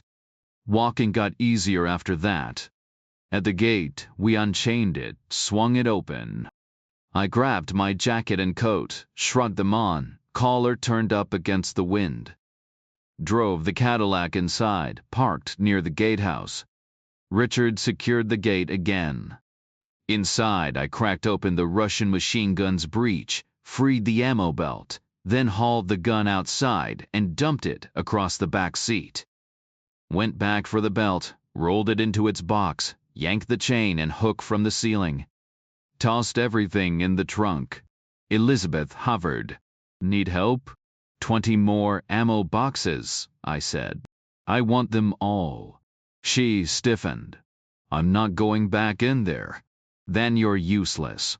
10 trips later, my body ached, my mouth still tasted like blood, and the trunk and footwells were stacked with ammo. I slid behind the wheel, tilted the rear view. Split lips, bloody gums, loose front teeth. Great. Just great. Those teeth had never fit right and were chipped from years of wear, but they'd been mine since I was 8 years old, broken in like a favorite pair of boots. "You good?" Elizabeth asked. My fingers found the sore spot where my skull had met the pavement, then traced the deep bruise along my shoulder. Every breath stung, but I'd had worse. At least I wasn't Polly. I pressed my teeth back into place with my thumb, the familiar pressure grounding me. Peachy, I lied. Your lips twice its usual size. Adds character. She didn't laugh. The wind carried the gatehouse phone's antique ring, two slow, mournful chimes, like a church bell underwater. Inside, the receiver felt cold. Polly's place, I answered, pitching my voice higher. The response sent ice down my spine. He there yet? A beat. 10 minutes ago. Dead. 5. Static crackled. Stay sharp. Long night ahead. No kidding, I thought. The click echoed as I stepped back into the salt air. Who called? Elizabeth's eyes were dark with suspicion. Quinn? The name brought it all back that first time I'd heard his voice on Cole's bootleg tape. The plastic cassette had been transparent, the spool spinning like a time bomb. Quinn spoke like a man ordering lunch. Account numbers, Bahamas transfers, $500,000 in crisp bills. He mails it, Cole had said, tapping the player. Book rate to Grand Cayman. Genius, really, who steals books? I'd whistled. That buys one hell of a lawn dart. Her finger jabbed the pause button. That buys him. Tomorrow, Fresconi tails the Syrian. Judge watches the cash get marked. We grab Quinn with the goods. Watertight. And if the Syrian spooks? Cole's smile didn't reach her eyes. Then Fresconi better pray they don't check his shoes. Those guys won't even breathe near a woman. Outside, the waves hissed like a jury. Guess Fresconi's our guy now, Cole said. You want me to babysit him? His role's behind the scenes, she replied. Hard to mess that up. I'll stick with him just in case. Appreciate it, she said. She hesitated before adding, he'll back you up on the arrest. Silence hung between us. You know I can't send you alone, I told her. She gave a tight nod. But I'll make it clear you're running the show. He'll follow your lead. Fine, she said, cutting Quinn's voice off mid-sentence with a sharp click of the tape player. The word he'd been saying, dollars, got cut short, leaving just doll hanging in the air like some weird punchline. Quinn's tone had been sharp, confident, like a man riding high on his own game. Cole pocketed the cassette, shot me a knowing look, and walked out. 10 years later, Elizabeth Beck asked, Who's Quinn? Frank Xavier, I said. Used to go by Quinn. Full name's Francis Xavier Quinn. You know him. Why else would I be here? Then who are you? Just a guy who knew Frank Xavier back when he was still Francis Xavier Quinn. You're with the government. I shook my head. This is personal. What happens to my husband? Not my problem, I said. And honestly, don't care. I ducked back into Polly's place, locking the front door, then the back. The gate chain was taut, good for keeping people out for maybe 90 seconds, if we were lucky. Tossing the padlock key in my pocket, I said, Time to head back. You're walking. I took the Cadillac.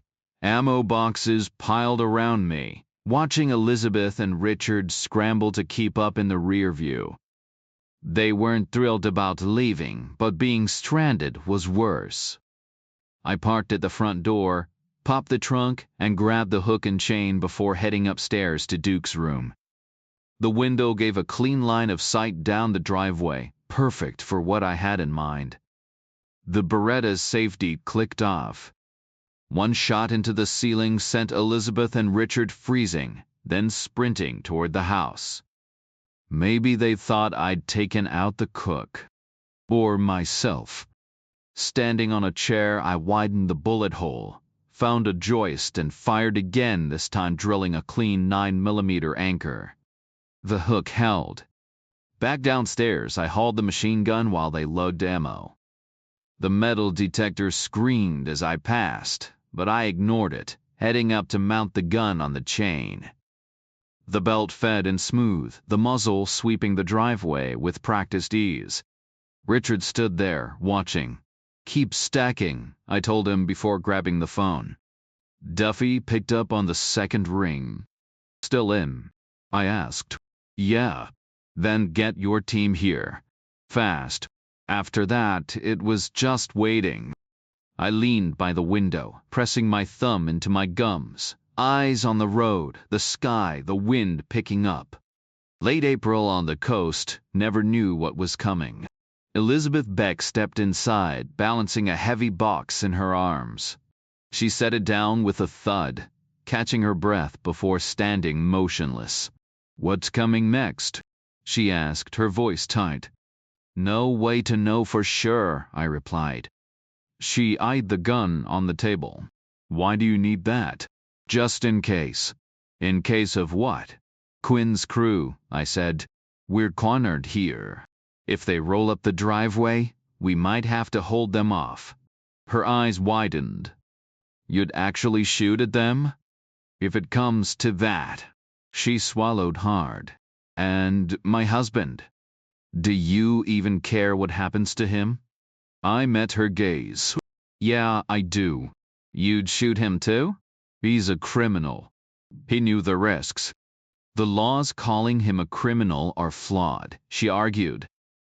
"The Second Amendment protects save it for the justices," I cut in. "I'm not the one you need to convince." "People have rights," she insisted.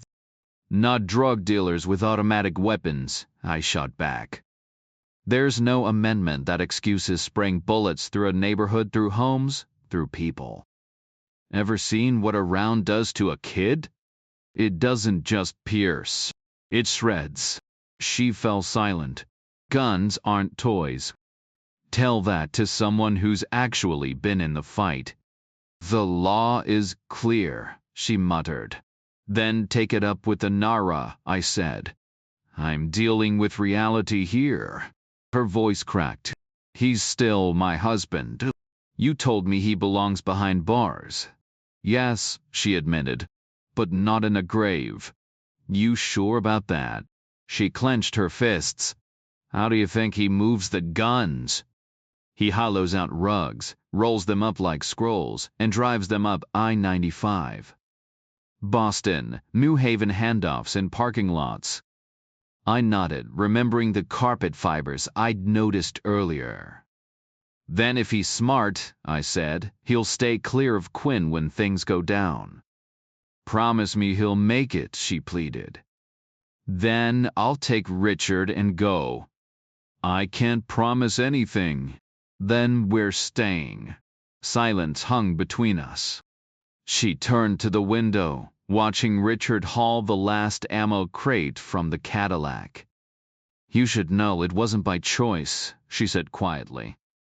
"Xavier forced me into this." "I figured," I replied. "He took my son." "I know." She spun back, studying me. "What did he do to you?" I crossed paths with Cole twice more that day, as she prepped for the operation. She was meticulous, like a grandmaster calculating every move. She'd handpicked a judge advocate to oversee the deal, someone the prosecutors despised, knowing he'd have to bow out of the eventual court-martial. One less hurdle. A photographer stood ready to document everything. She'd even timed the drive to Quinn's Virginia hideout. The second time I saw her, she was lugging 2 overstuffed boxes, arms straining. "How's Gorowski holding up?" I asked. "Barely," she admitted. "But he'll be clear by tomorrow." "You're about to be a legend." She grimaced. "I'd rather this stayed buried in classified files."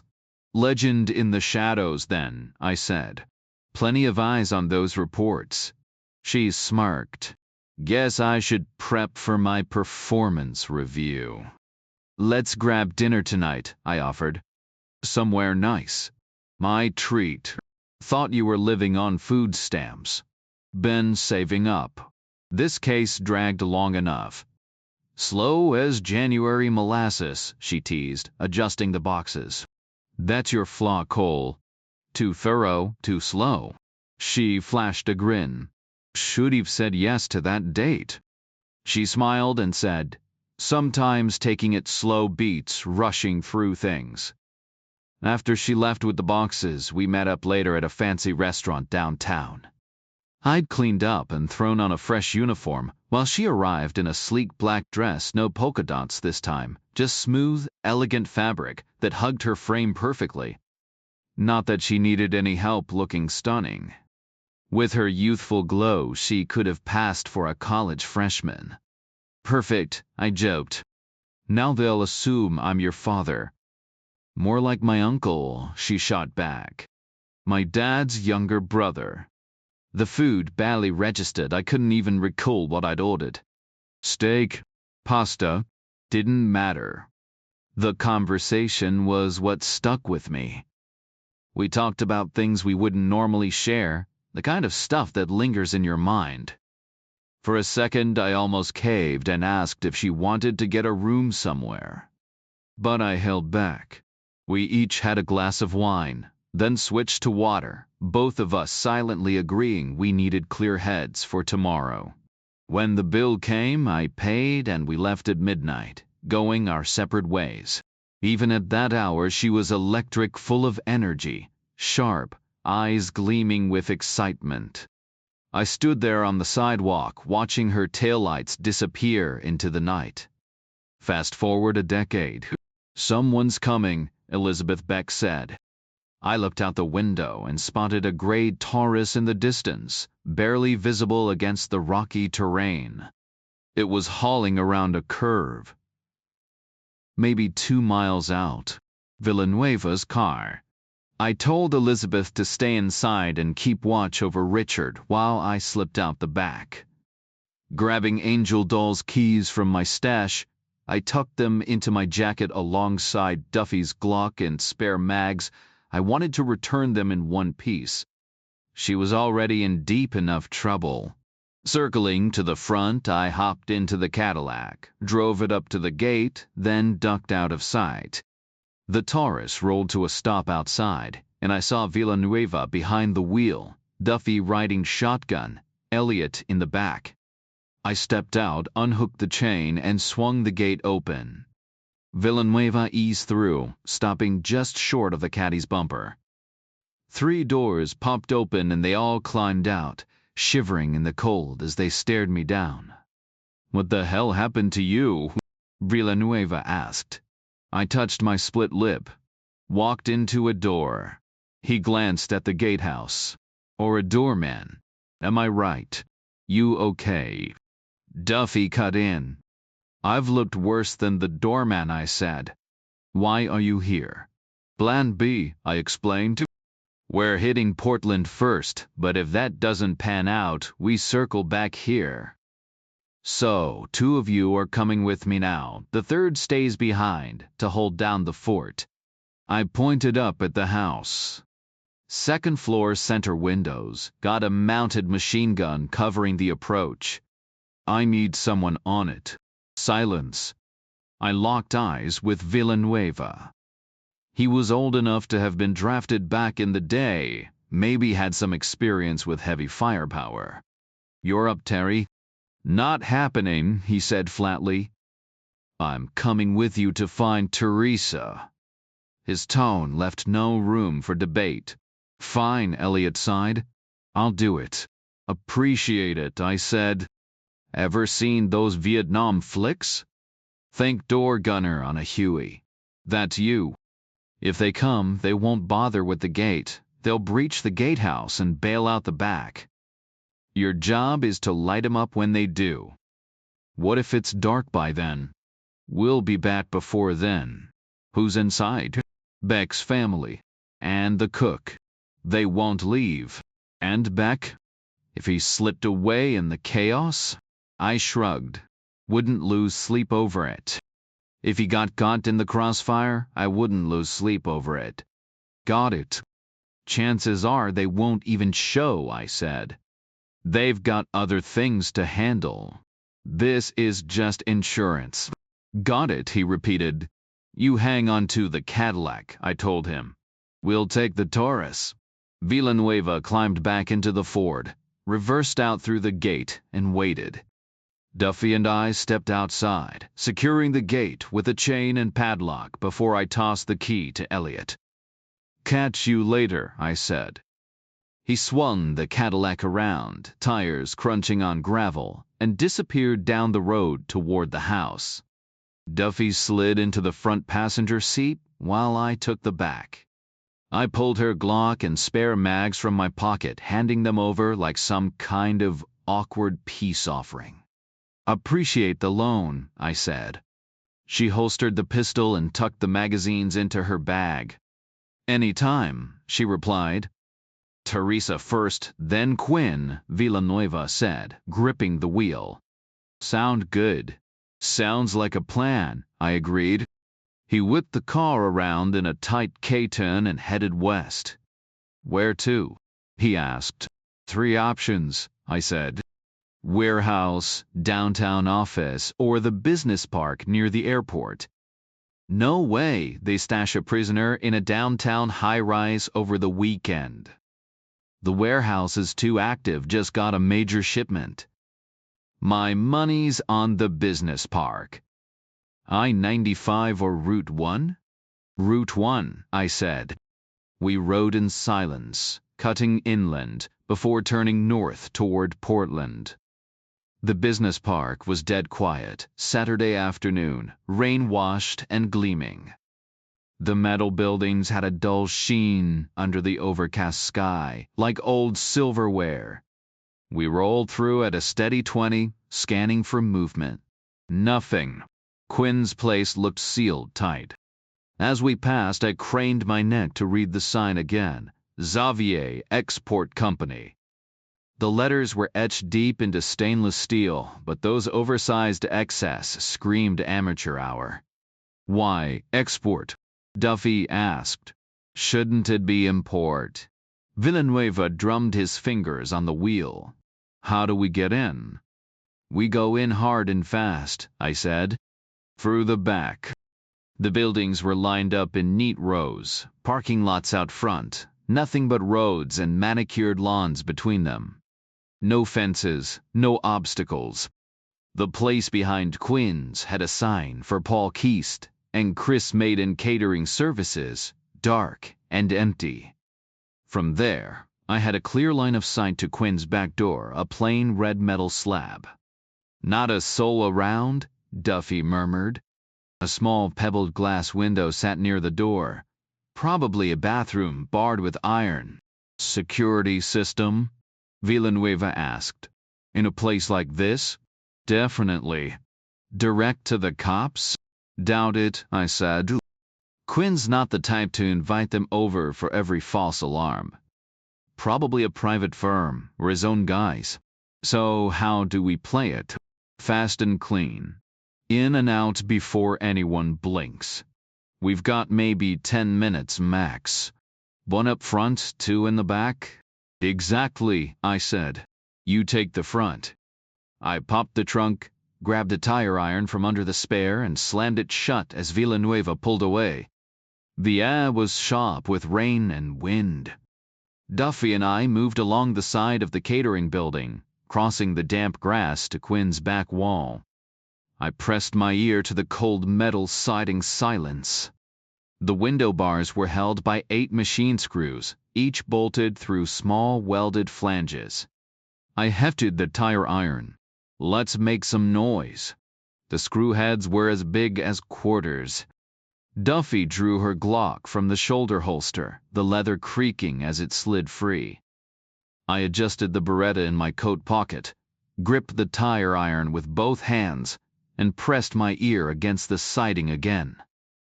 Outside, Villanueva's car rumbled to a stop at the front of the building, the engine's idle vibrating faintly through the metal. His door clicked open and shut, but the motor kept running. Footsteps crunched up the walkway. "Stand by," I muttered. Duffy shifted behind me. Villanueva pounded on the front door, sharp and insistent. I jammed the tire iron into the siding beside a screw, gouging a shallow dent in the metal. Levering it sideways under the bars, I yanked hard. The screw didn't budge. It was sunk deep into the steel frame. I adjusted my grip and wrenched again, twice, until the head snapped off. The bars shifted slightly.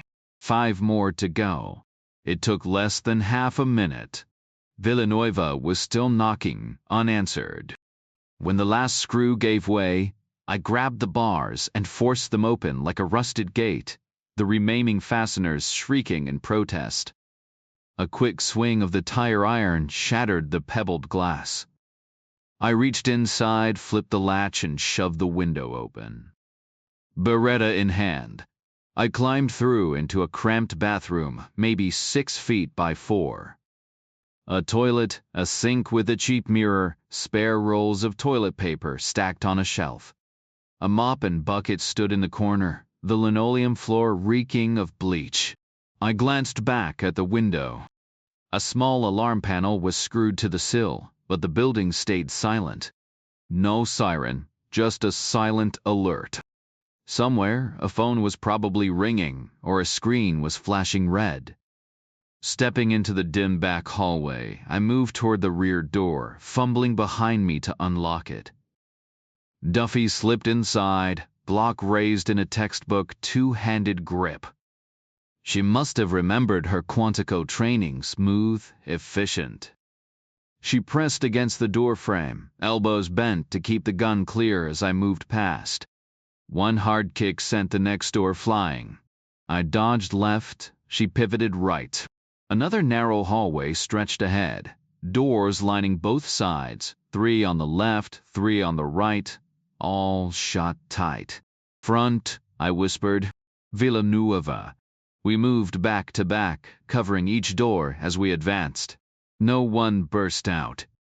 At the front entrance, I unlocked it, and Villanueva slipped inside, his Glock 17 looking like an extension of his gnarled hand.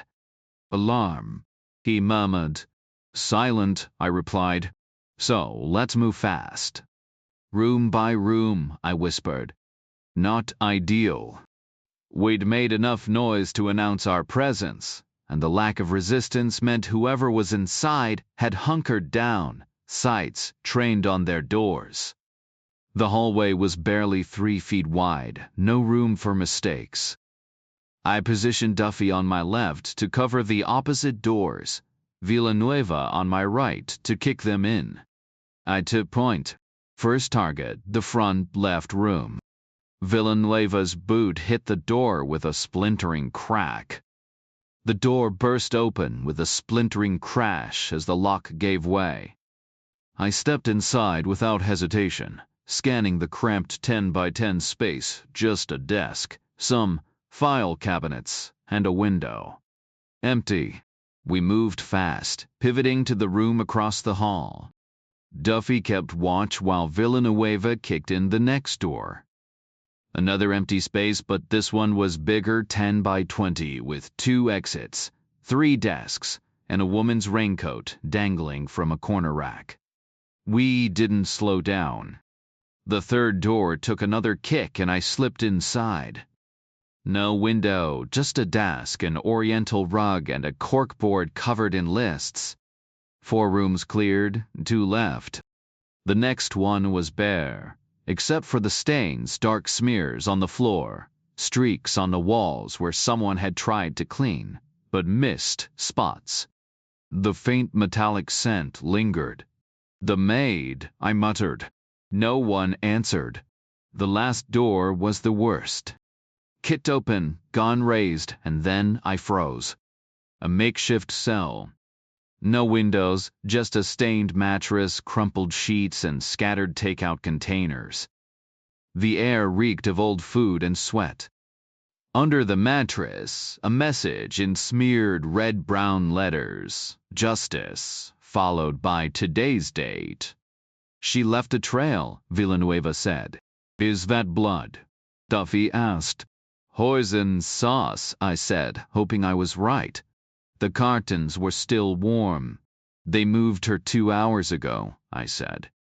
Duffy grabbed files from what had to be Quinn's office, lists, paperwork, anything to justify this mess to the ATF.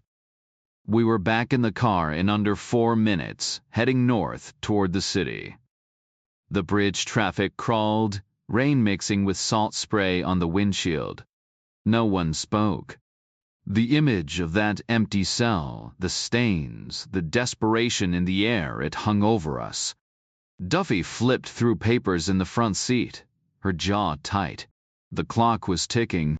The tension in the car finally snapped when she spoke up. None of this makes sense, she said, flipping through the papers. We've got XX and BB2 halves of the same shady puzzle. Xavier Export and Bizarre, I said. One ships out, the other takes in. Classic shell game. She tapped a line on the spreadsheet. They're moving 22 million this year. That's a lot of firepower. Enough for a small army, I said. Or a really bad weekend. Mossberg, she cut in. Ring any bells? I knew it. Shotgun makers out of Connecticut. XX just got a shipment 200 Persuaders. Military grade. Her frown deepened. But the numbers don't line up. BB's incoming is 70 grand, but XX only shipped 60. There's a $10,000 gap. Probably a bonus, I said. Some extra surprise tucked in the deal. Like what? No idea. And honestly, I don't care. I just want Quinn. Villanueva chimed in. And Teresa. She shuffled more pages. Keast and Martin, those names sound familiar? The caterers from Quinn's place, I said. He's got them delivering something today. No details, just a grand's worth of mystery. Villanueva swung the wheel as we curved off the bridge, the park blurring past. Where to? Second right, I said. We rolled into Missionary House's garage, the rent-a-cop barely glancing up before Villanueva flashed his badge and shut him down. The place was near empty, except for the gray Grand Marquis from Beck's warehouse. Duffy pointed. That's where I took the photos. We parked in the shadows, took the elevator up to the lobby marble floors, a directory. Xavier Export shared the 4th floor with Lewis, Strange and Greville, a law firm. Perfect. Meant we wouldn't be walking straight into Quinn's lap. Back in the elevator, the doors closed with a hum. 4th floor. Voices. A ping, then light flooded in as the doors opened. 3 lawyers, casual but sharp, briefcases in hand. They smiled, polite but curious. 1 woman, 2 men. The usual hallway, not nothing to see here. Villanueva jerked his chin toward Xavier's door. Not you. Them. The woman lawyer slipped past us into the elevator, her partners locking up behind her. The doors sealed shut, their chatter fading as the car descended. Now it was just us, the empty hall, and whatever waited behind Quinn's door. Duffy's voice was barely audible. Witnesses. Damn. Villanueva gestured toward the door marked Xavier Export. Someone's inside. Those lawyers didn't even blink seeing us here on a Saturday. They probably expected us or thought we had business with whoever's in there. I gave a slow nod. One of the cars downstairs was at Beck's warehouse earlier today. Quinn? Duffy asked, her tone tight with hope. Villanueva cut in. We stick to the plan, Teresa first, then Quinn. I shook my head. Plans change. If he's in there, I'm not walking away. Not when he's right in front of us. Duffy exhaled sharply. We've been made. We can't just barge in now. You can't, I said. I can. Alone. Exactly how I want it. Just him and me. She hesitated. We left a paper trail. Then clean it up. Head back to the garage, drive out. Let the guard log you. Call this office in 5 minutes between the garage log and the phone records. It'll look like nothing happened while you were here. And you? They'll know we left you behind. Doubt it, I said. Garage guy wasn't keeping score. Just jotting down plates. She stayed silent, her gaze flicking between the law firm's door, Xavier Exports, the elevator, and finally me. I don't care either way, I added. I'm already hard to find. Plan on getting harder. She swallowed. Fine. We'll go. I don't like it, but I don't have a choice. Understood, I said. Villanueva leaned in. Teresa could be in there with him. If she is, I'll bring her to you. Meet me at the end of the block 10 minutes after your call. They exchanged a glance before Duffy hit the elevator button. The machinery groaned to life. Don't get dead, she muttered as the doors slid open. Villanueva gave me one last look before jabbing the lobby button. The doors shut like a final curtain, leaving me alone in the hallway. I leaned against the wall beside Quinn's door, the weight of the Beretta in my pocket a familiar comfort.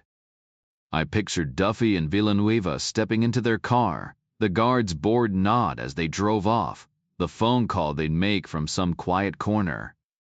My focus sharpened on the door in front of me, as if I could will Quinn into view through the wood. The first time I'd seen him was during the bust. Frasconi had handled the Syrian contact smoothly. Guy showed up with a briefcase full of cash, 50 grand in marked bills, even the case itself tagged with the judge advocate's initials in clear nail polish. Cole and I had set up surveillance in an FBI loaner truck, one-way glass hiding us while 3 guys in utility uniforms dug up the street for cover. No talking, just stale air and sweat.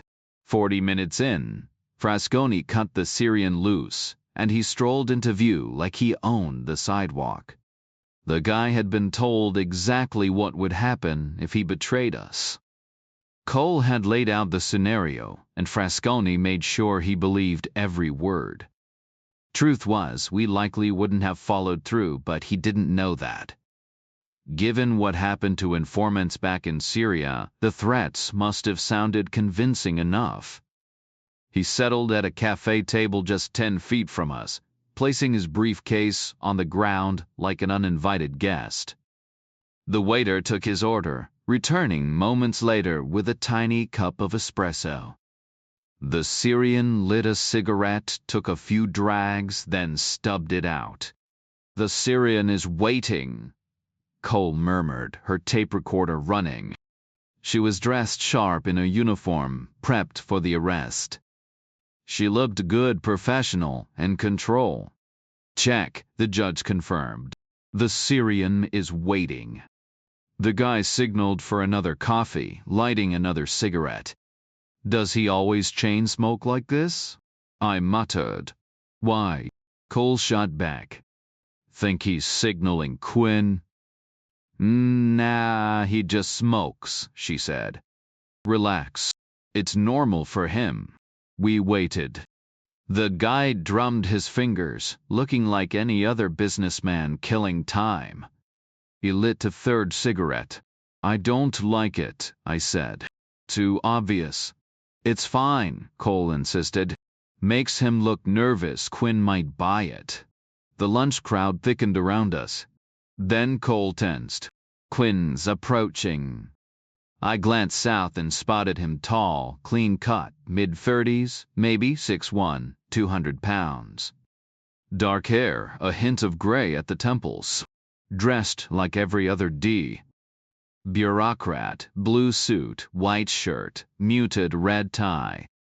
He moved with an athlete's efficiency, carrying a Halliburton briefcase that gleamed under the sun, an exact match to the Syrian's.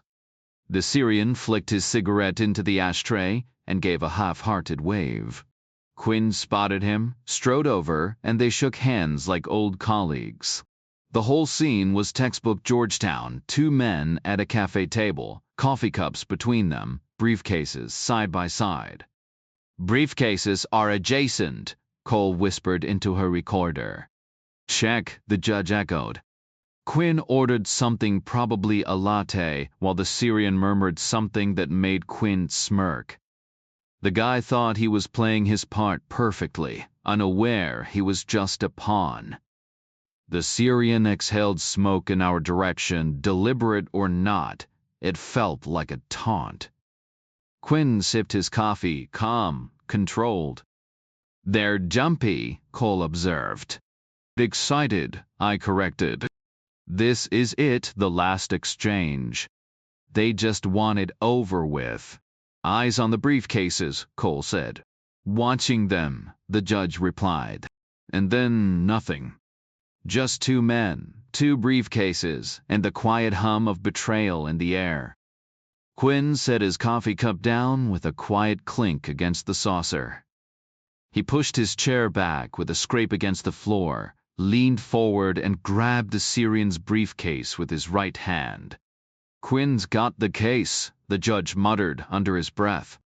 Quinn rose, muttered something final, then turned and strode out with an unmistakable bounce in his step. We all watched until he disappeared around the corner. The Syrian was left holding the bill he paid without a word and headed north, but before he got far, Frasconi appeared from a shadowed doorway, clamped a hand on his arm, and steered him straight back toward us.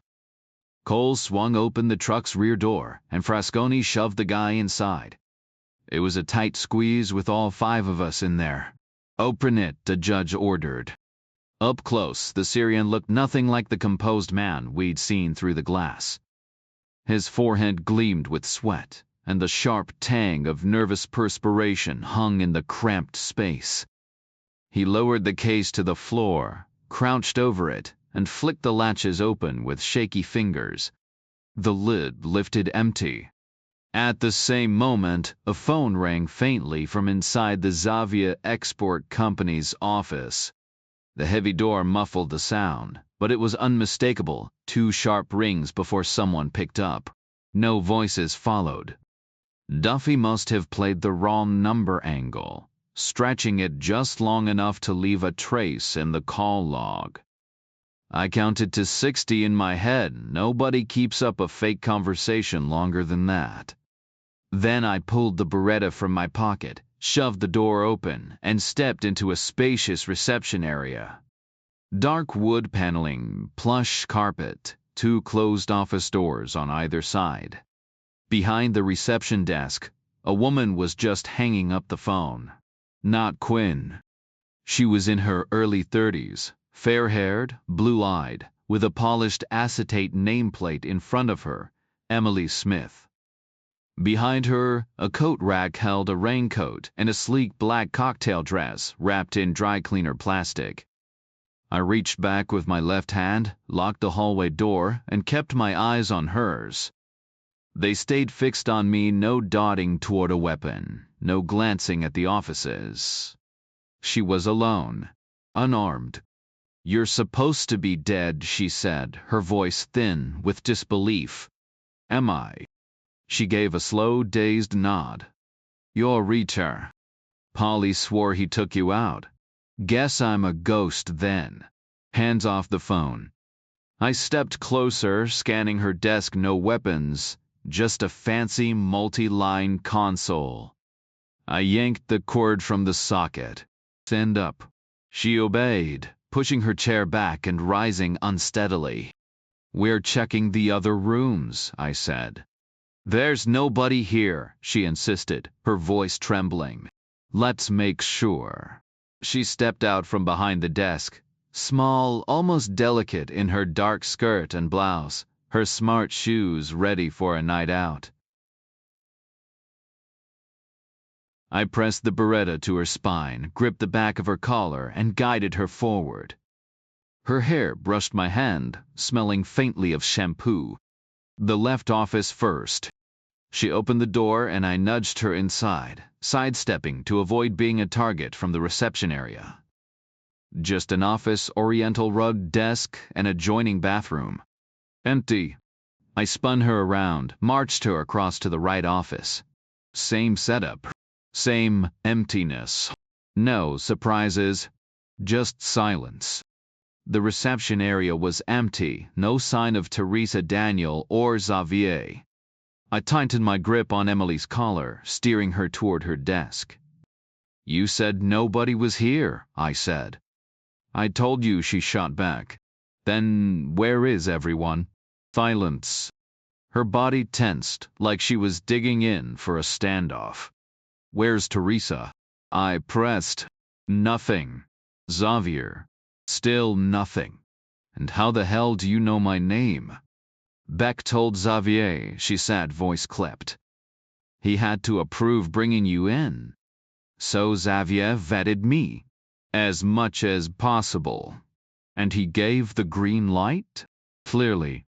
Then why sick Polly on me this morning? Her shoulders locked up again. Things changed. Overnight. How? New intel came in. What kind? She hesitated. Something about a car. The sob. Or maybe the maid's notes. He put the pieces together, Emily added. Now he knows everything. I scoffed. Nobody knows everything about me. He knows you talked to the ATF.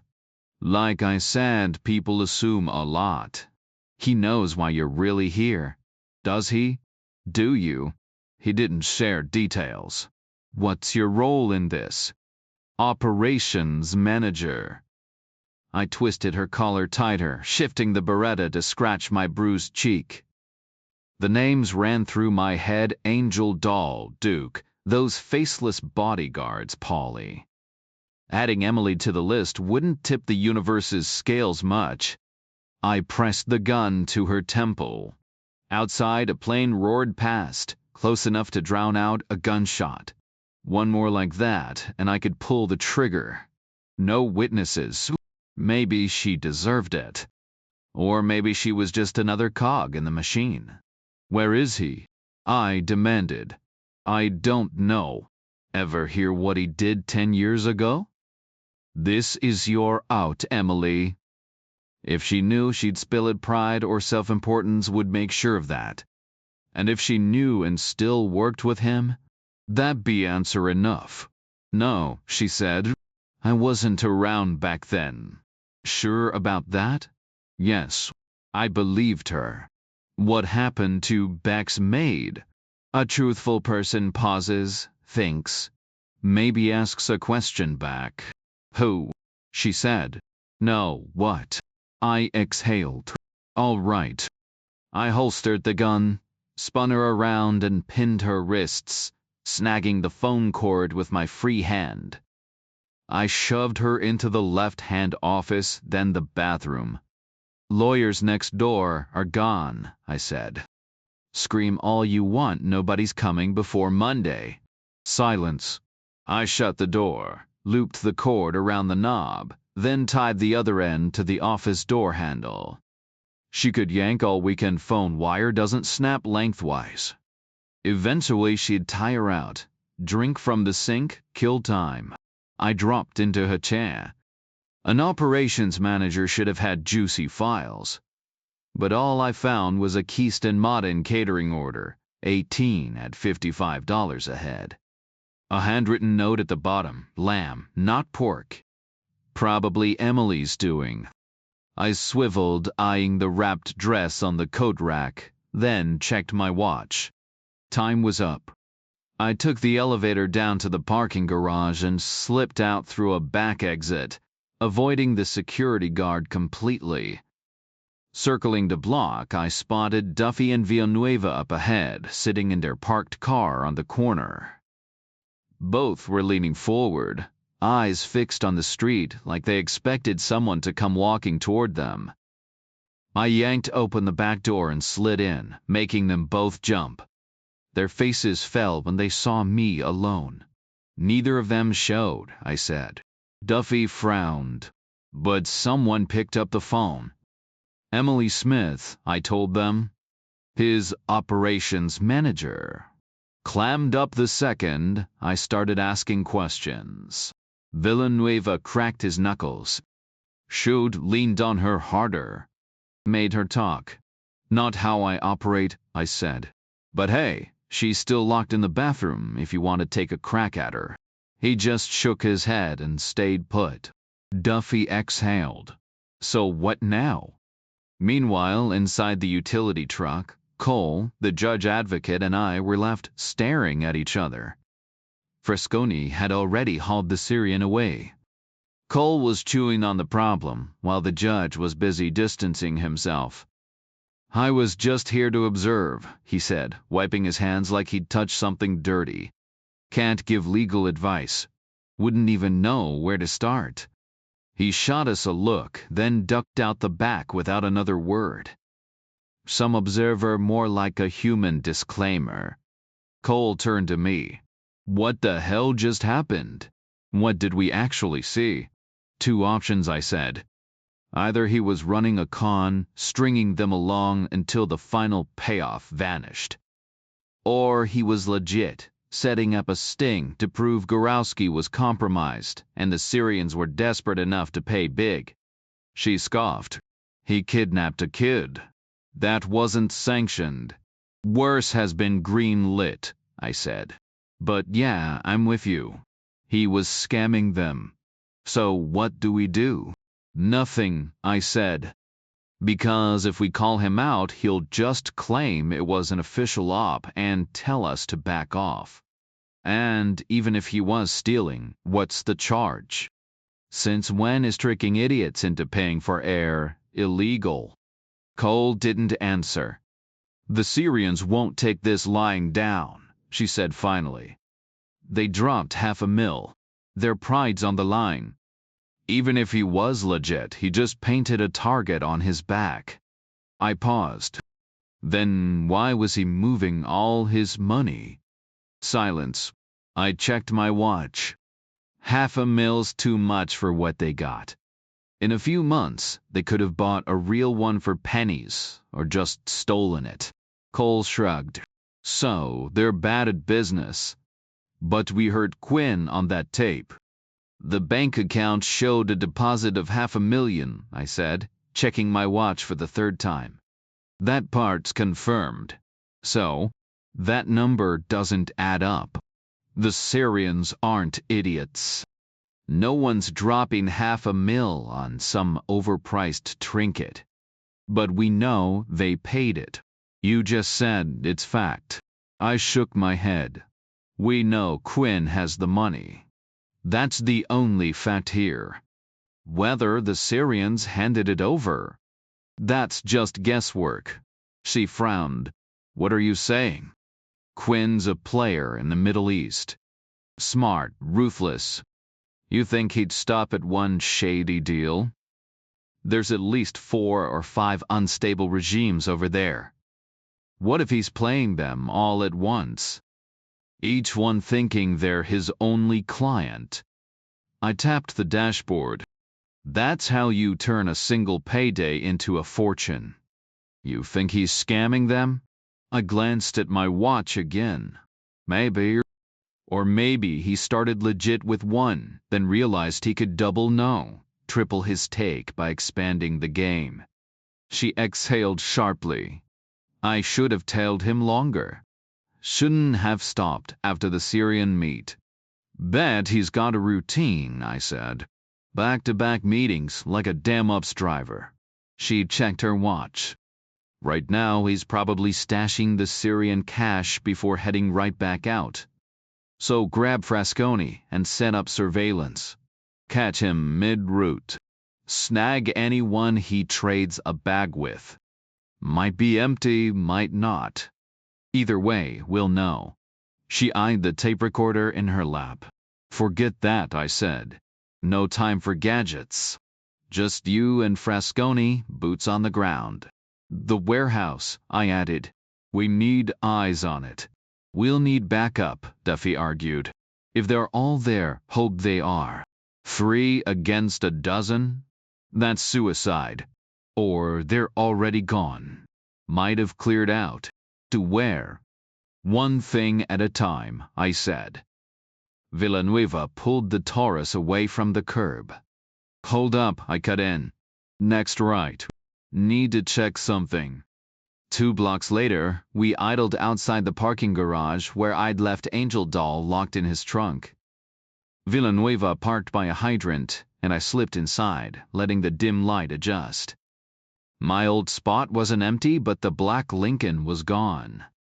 In its place sat a green Subaru Outback, roof rails and all, a stars and stripes sticker plastered on the rear window. Patriotic, but not enough to buy American, I thought. I scanned the nearby aisles anyway, though I already knew. No Lincoln. No Angel Doll. Now he knows all about you. I smirked in the dark. Nobody knows everything. But he'd learned enough to make me uneasy. Back in the car, Duffy twisted in her seat. Well, I shut the door quietly. We need to move Elliot. Now. Wayne now breaks buying you serious? She asked, her voice tight. They located Angel Doll. Who's they? Quinn's crew. Cow. No idea. She hesitated. You sure it wasn't just Portland PD? Maybe the car looked suspicious, sitting too long. I shook my head. They would have popped the trunk by now. Then the whole garage would be crawling with cops, taped off like a crime scene. She stayed silent. This is spiraling, I said. Call Elliot now. His cell. Get him out of there. Tell him to grab the Becks and the cook, force them into the Cadillac if he has to. Find a new motel and lay low.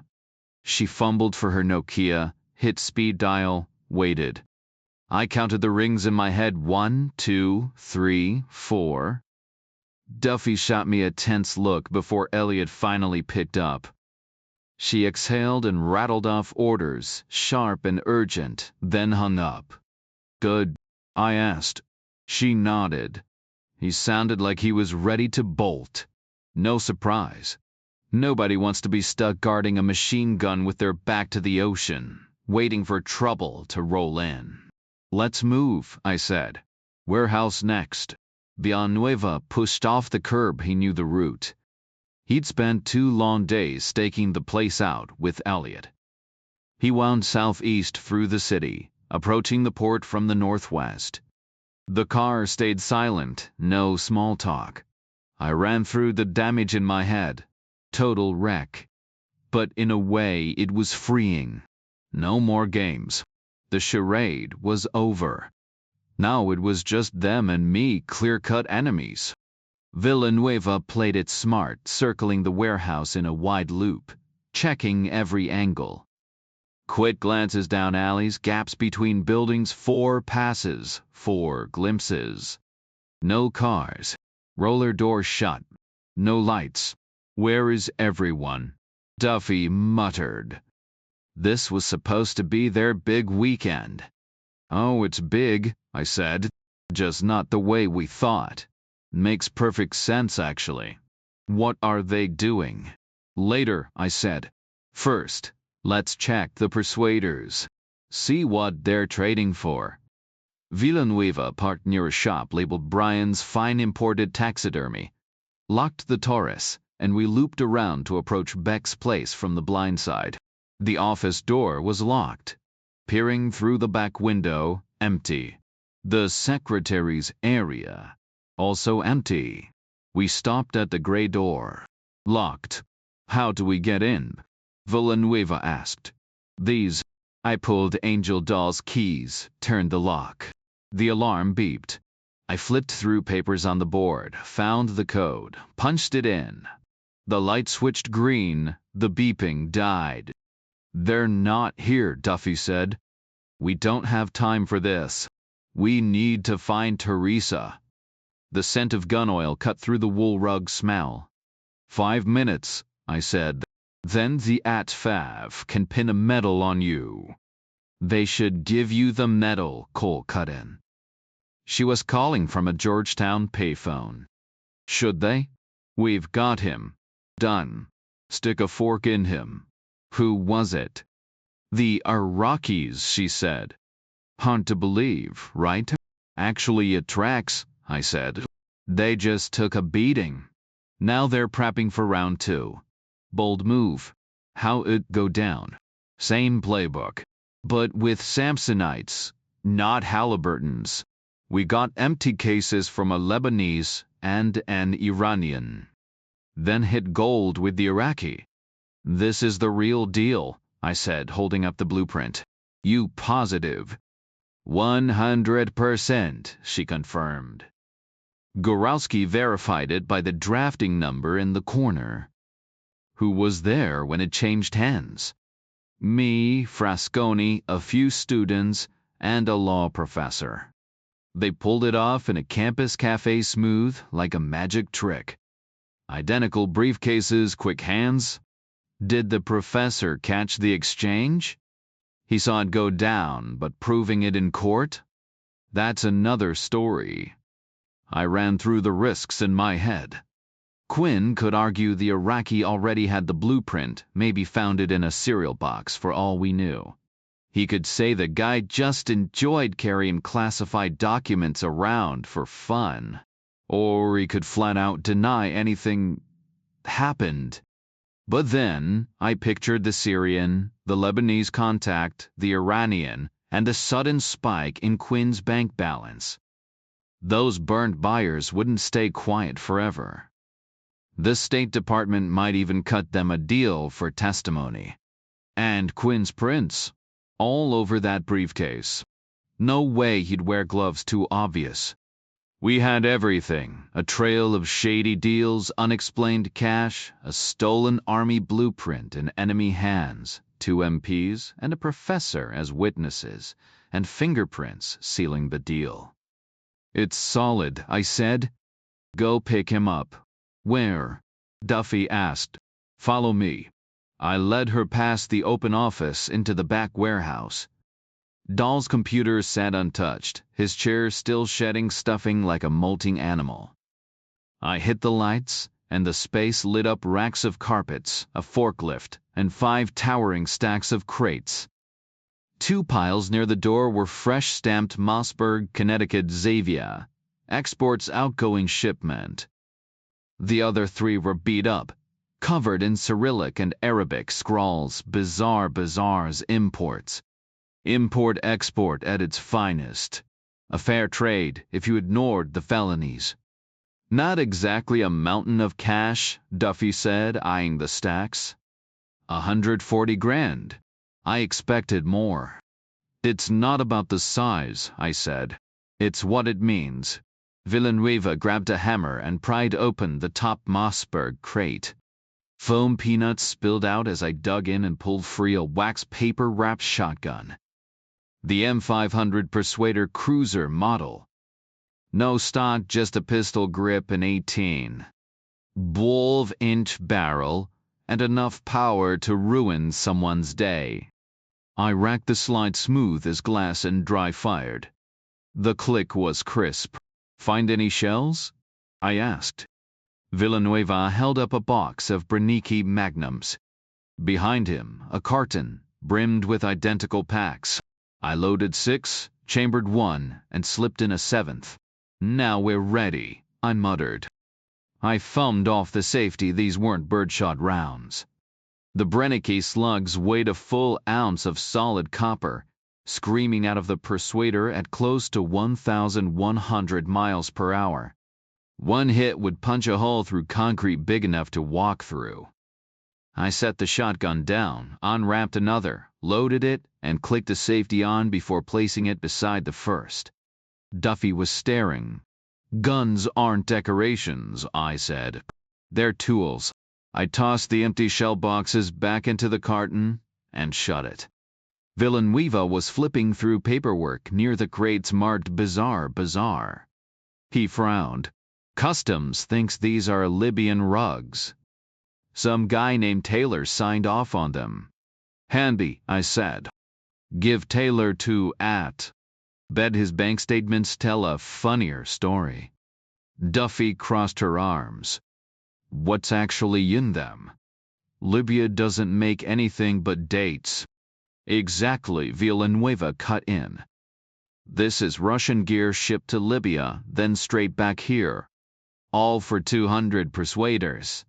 Some warlord in Tripoli wanted to look scary. I nodded. Let's see what Moscow sent. 9 crates stood in 3 stacks. The first one held AK-74s buried in wood shavings used. Basic, worth maybe $200 a pop. Not exactly the kind of hardware that'd impress a guy rocking a custom H&K.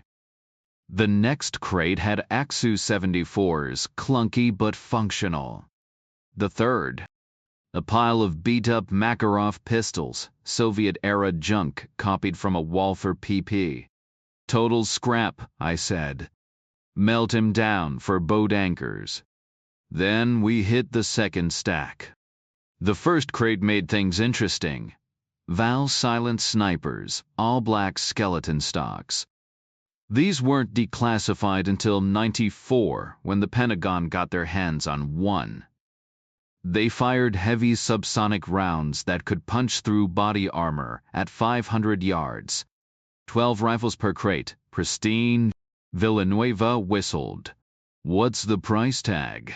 Depends who's buying, I said. A new Vimy or Sig runs over $5,000. But in South Central LA, these are overkill. Duffy checked her watch. We should move. I glanced outside, still daylight, but fading. Soon, Villanueva pried open the last crate in the stack. What the hell? Inside, nestled in wood shavings, was a sleek black tube with a wooden shoulder rest and a bulbous missile loaded in the muzzle. Now we're talking. I blinked hard to make sure I wasn't seeing things. That's an RPG-7, I muttered. Shoulder-fired anti-tank launcher. Standard infantry issue. Duffy frowned. RPG stands for rocket-propelled grenade, right? In English, yeah, I said. But in Russian. Reaktivny protovotankovy granatomet. Basically a rocket launcher for blowing up tanks. Though technically it fires a missile, not a grenade. Like those armor-piercing rounds. Duffy asked. Close, I said. But way more explosive. Her eyes widened. You're telling me this thing can take out a tank? That's the idea, I said. So, who's selling these to? No clue. Cartels. Could be, I said. One shot turns a rival's safe house into kindling. Or if some Wysoggy rolls up in an armored Escalade. This evens the odds real quick. Or worse, she said quietly. I nodded. Terrorists. Militia nuts. The kind of guys who stockpile ammo in their basement. This is bad, Duffy murmured. I shrugged. They're not exactly precision weapons. Crosswind kicks up? You'll miss 9 times out of 10. Doesn't help the poor bastard who catches the stray, though. Villanueva pried open another crate. Same deal, he grunted. We need to call the feds, Duffy said. ATF FBI now. Hold on, I said. Villanueva cracked the last 2 crates open, wood splintering under the crowbar. What the hell is this? He muttered. I glanced over. Thick yellow tubes with electronics bolted underneath. My stomach dropped. Grails, I said. SA-7s. Russian surface-to-air missiles. Heat seekers. Villanueva asked. Bingo. Duffy went pale. For shooting down planes? And helicopters, I said. Range. Close to 2 miles. Enough to nail a 737 climbing out of LaGuardia. Fire it from a fishing boat in the East River, watch it slam into a skyscraper, hell, it'd be ground zero all over again. Duffy just stared. This isn't about drugs anymore, I said. Beck's catering to a whole new clientele. One shipment like this, you could arm a terror cell for a year. We need to know who's buying, she said. And why. Then boots on concrete. The slick click of a round chambering. A voice from the doorway. We don't ask why. Harley. Grinning like a jackal, his cheap suit straining at the seams. The para-ordnance in his hand looked comically oversized, like a kid playing soldier. Lights were on, he drawled. Thought I'd check in.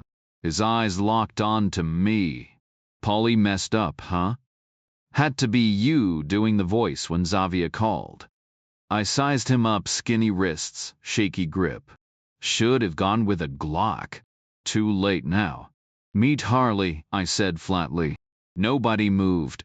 Who wore the suits? He asked, jerking his chin at Duffy. Federal agents, she snapped. Harley actually looked amused. And you're here because... Working, Duffy said through clenched teeth. He chuckled. Reacher's seen what happens to feds who poke around. Right, pal. I kept my voice steady. Jump ship, Harley. This whole operation's about to implode. You sure about that? Bet my life on it. He smirked. Funny. Our computers say different. Chapter 14. Our mutual acquaintance in the body bag hasn't spilled a word to them yet. They're still waiting on her first report. Honestly, most days it's like they've forgotten she even exists. We don't mess with computers, I said. Even better, he replied. You're off the grid, no one knows you're here, and I've got you covered. Paulie had me covered too, I shot back. With a gun. With two. His gaze dropped for a split second before snapping back up. I'm smarter than Paulie. Hands on your heads. We obeyed. Reacher's got a Beretta, he continued. I know that much. And I'd bet there are 2 Glocks in here, probably a 17 and a 19. I want them on the floor, nice and slow, one at a time. Nobody moved. Harley tilted the P-114 toward Duffy. Lady first, he said. Finger and thumb. Duffy reached under her jacket, pinched her Glock between her fingers, and let it clatter to the floor. I started to reach for my pocket. Hold it, Harley snapped. I don't trust you. He stepped forward, pressing the P-114's muzzle against my split lip right where Paulie had left his mark. With his free hand, he dug into my pocket, pulled out the Beretta, and tossed it next to Duffy's gun. Your turn, he said to Villanueva, keeping the barrel pressed against my mouth. The cold steel made my loose teeth ache. Villanueva dropped his Glock. Harley kicked all 3 guns behind him with his boot. All right, he said, stepping back. Now move to the wall. He herded us until his back was to the crates, and we were lined up like targets. There's one more of us, Villanueva said. He's not here. Bad move, I thought. Harley just grinned. Then call him. Tell him to get down here. Villanueva stayed silent. The air thickened. Call him, Harley repeated. Now, or I put a bullet in her leg. No one moved. She's got the phone, Villanueva muttered. In my purse, Duffy added. And where's your purse? In the car. Smart answer. Where's the car? Harley demanded. Close by, Duffy said. That Tara's by the toy store. She nodded. Harley hesitated. Use the office phone, he ordered. Call your guy. I don't know his number, Duffy lied. Harley stared her down. It's on speed dial, she admitted. I don't have it memorized. Where's Teresa Daniel? I cut in. Harley smirked, asked and answered. Is she okay? Villanueva growled. Because she better be. She's perfect, Harley said. Like new. You want me to get the phone? Duffy asked. We'll all go, Harley said. After you fix these crates. You shouldn't have messed with them. He stepped closer to Duffy, pressing the gun to her temple. I'll wait right here, he said. And she stays with me, my little insurance policy. Villanueva glanced at me. I shrugged. Guess we were on crate duty. I grabbed the hammer off the floor while Villanueva lifted the lid of the first Grail crate. He shot me another look. I gave a tiny shake of my head. I'd have loved to drive that hammer straight through Harley's skull, or better yet, his teeth. But a hammer's no match for a gun to a hostage's head. Besides, I had a better plan, and it required playing along. So I waited, hammer in hand, while Villanueva fitted the lid back over the missile tube. I nudged it until the nails lined up, then pounded them in. We repeated the process with the second crate, stacking it neatly on top of the first. Then we moved to the RPGs, biding our time. We carefully hammered the lids back into place, stacking the crates just as we'd found them. Next came the Val-silent snipers. Harley kept his eyes glued to us, but his grip on the gun loosened slightly. We were playing by his rules after all. Villanueva picked up on our strategy fast. When he grabbed the lid for the Makarov crate, he paused mid-motion. People actually buy these things? He asked, sounding genuinely curious, like an ad agent inspecting questionable merchandise. Harley frowned. Why wouldn't they? Because they're garbage, I said, pulling one of the pistols from the crate. I blew off the sawdust and held it up, scratched, worn, a relic of bad engineering. They butchered the Walther design. Double action, sure, but the trigger pull feels like dragging a brick through mud. I demonstrated, forcing the stiff trigger back with an exaggerated twist of my hand. The gun groaned like an old truck refusing to shift. You couldn't hit the broadside of a barn with this. I tossed it back in disgust. Villanueva slid the lid shut. Harley, you should be embarrassed selling this junk. Your street cred's gonna tank. Harley shrugged. Not my problem. I just move boxes. We moved methodically AXU 74s, then AK 74s. These belong in a museum, Villanueva muttered. Or maybe a low-budget war flick. Harley's arm was getting tired, the gun sagging slightly against Duffy's head. His finger had slipped off the trigger, just resting against the frame. When we reached the Mossberg crate, I pretended to notice a mistake. Hold up, we left two out.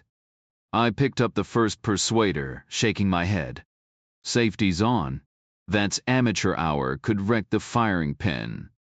I clicked it off, rewrapped it, and buried it deep in the packing peanuts. The second one got the same treatment until I didn't. In one fluid motion, I pivoted and fired. The Brennicky round hit Harley like a freight train, the blast echoing like thunder. 1 second he was there, the next he wasn't. The warehouse reeked of gunpowder and something far worse. Duffy shrieked, stumbling back from the mess as Villanueva grabbed her. My ears rang, but I kept the shotgun ready, scanning for more threats. The silence that followed was almost as loud as the shot. The warehouse fell silent, the echoes fading until all I could hear was Duffy's ragged breathing. I was right beside him, she muttered. You're not now, I said. That's what matters. Villanueva released her, scooped up our handguns from where Harley had sent them skidding, and tossed me one. I grabbed the second Persuader from the crate, flicked the safety on. These things don't disappoint, I said. Seemed to do the job, Villanova agreed. I tucked the Beretta into my pocket, balancing both shotguns in one hand. Get the car, Terry. Cops are probably already on their way. He vanished out the front while I checked the sky through the grimy window, gray clouds, but plenty of daylight left. What's next? Duffy asked. We wait, I said. An hour crawled by at my desk, eyes locked on the silent phone. Cole should have called by now. The drive to McLean, 35 minutes. Add 5 for traffic from Georgetown. 10 to assess Quinn's place. 1 to take him down. 3 to cuff and load him. 59 minutes total.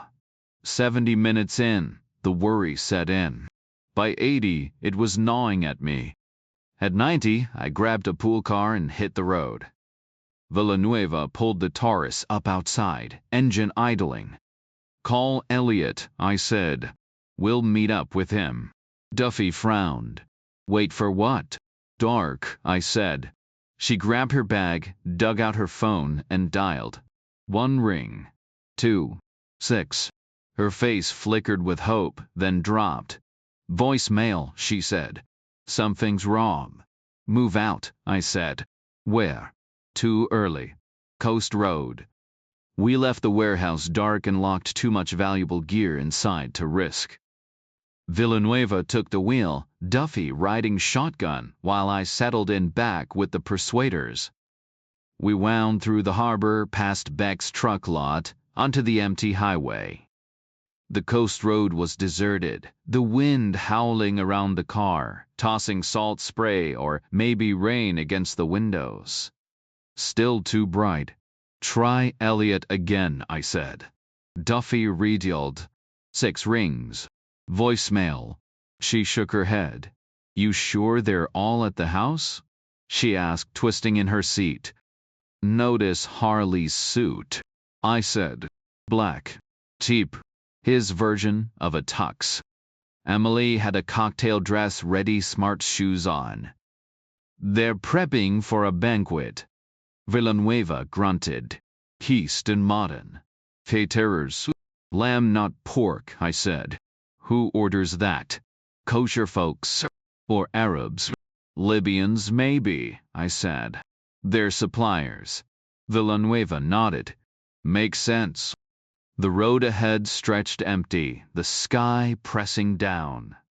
We had time to kill, but not much. The tension in the car was thick enough to cut with a knife. They're sealing the deal, I muttered. That Russian shipment? Just a show of good faith. Same with the Persuaders. Both sides proved they could hold up their end. Now they're sitting down to make it official. At the estate? He asked. I gave a slow nod. Perfect spot, remote, intimidating.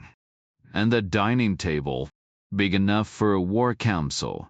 He flicked the wipers on. Salt spray from the Atlantic lashed the windshield, leaving streaks that blurred our view. There's more, I said. Like what? Teresa Daniel. She's part of the package. Silence. They're tossing her in with the Duns. A blonde American girl, probably the premium bonus to sweeten the pot. Nobody said a word. Remember Harley's comment? Mint condition. Still nothing. They kept her alive, fed, unharmed. My mind flashed to Polly. No way he'd have gone after Elizabeth if Teresa had been an option.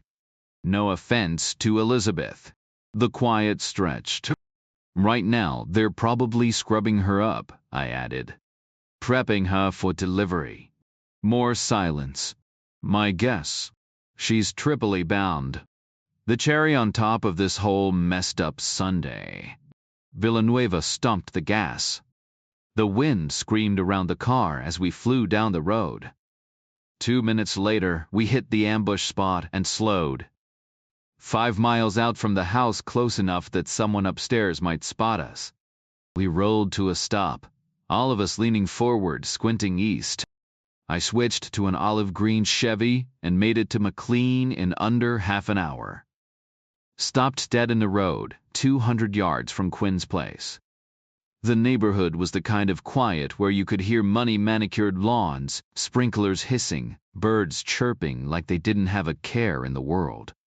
Big houses tucked behind evergreens, driveways so black they looked wet. I inched forward. Quinn's house was all dark cedar and stone, crouched low like it was hiding. Frasconi's identical Chevy was parked in the driveway, bumper kissing the garage door. The place was eerily still, just birds, a distant sprinkler, and a lazy hum of dragonflies. I parked behind Frasconi's car, the tires sticking slightly on the hot asphalt. Eased out, Beretta in hand, safety off. The front door was locked. Peered through a window, nothing but generic rental furniture. Circled to the back. Flagstone patio, weather-beaten teak table, a sun-bleached umbrella. The kitchen door was locked too. Then I saw him. Frasconi, sprawled on the living room carpet, his olive uniform blending right in. The sofa and chairs were that bland, indestructible brown fabric landlords love. And there he was motionless, staring at the ceiling. The silence was louder than ever. The bullet had entered his forehead, a 9mm round, instantly fatal. Even from outside, I could make out the dark, dried hole in the pale bone beneath his skin. A pool of blood spread beneath his head, soaking into the carpet, already turning dark as it dried. I wasn't about to walk in through the front. If Quinn was still inside, he'd be upstairs, holding the high ground. So I dragged the patio table to the garage, climbed onto the roof, and edged toward an upstairs window. One sharp elbow strike shattered the glass, and I slipped feet first into a dusty guest room. The air was stale, untouched. I moved into the hallway, pausing to listen. Silence. The house felt hollow, lifeless, no movement, no breath, just a thick scent of blood hanging in the air. Then I found Dominique Cole. She lay on the bed, stripped bare, her clothes torn away. Her face was battered, swollen from repeated blows. But that wasn't the worst of it. A knife had been used brutally. Her body was mutilated, her breasts gone. The blade itself was still lodged under her chin, driven up through her mouth and into her brain. I'd seen horrors before: terrorist attacks, bodies torn apart, men shredded by gunfire, charred remains in fires. But nothing like this. My stomach twisted and I vomited. Then, for the first time in 20 years, I cried. 10 years later, Villanueva asked, "So what now?" "I'm going in alone," I said. "I'm coming with you." "Don't argue," I snapped. "Just get me closer. And keep it slow." The gray car blended into the overcast day. Slow movement made us less noticeable. He eased off the brake, rolling forward at maybe 10 miles an hour. I checked my gear, the Beretta, spare mags, the Persuaders. 56 rounds left, minus the ones I'd already spent.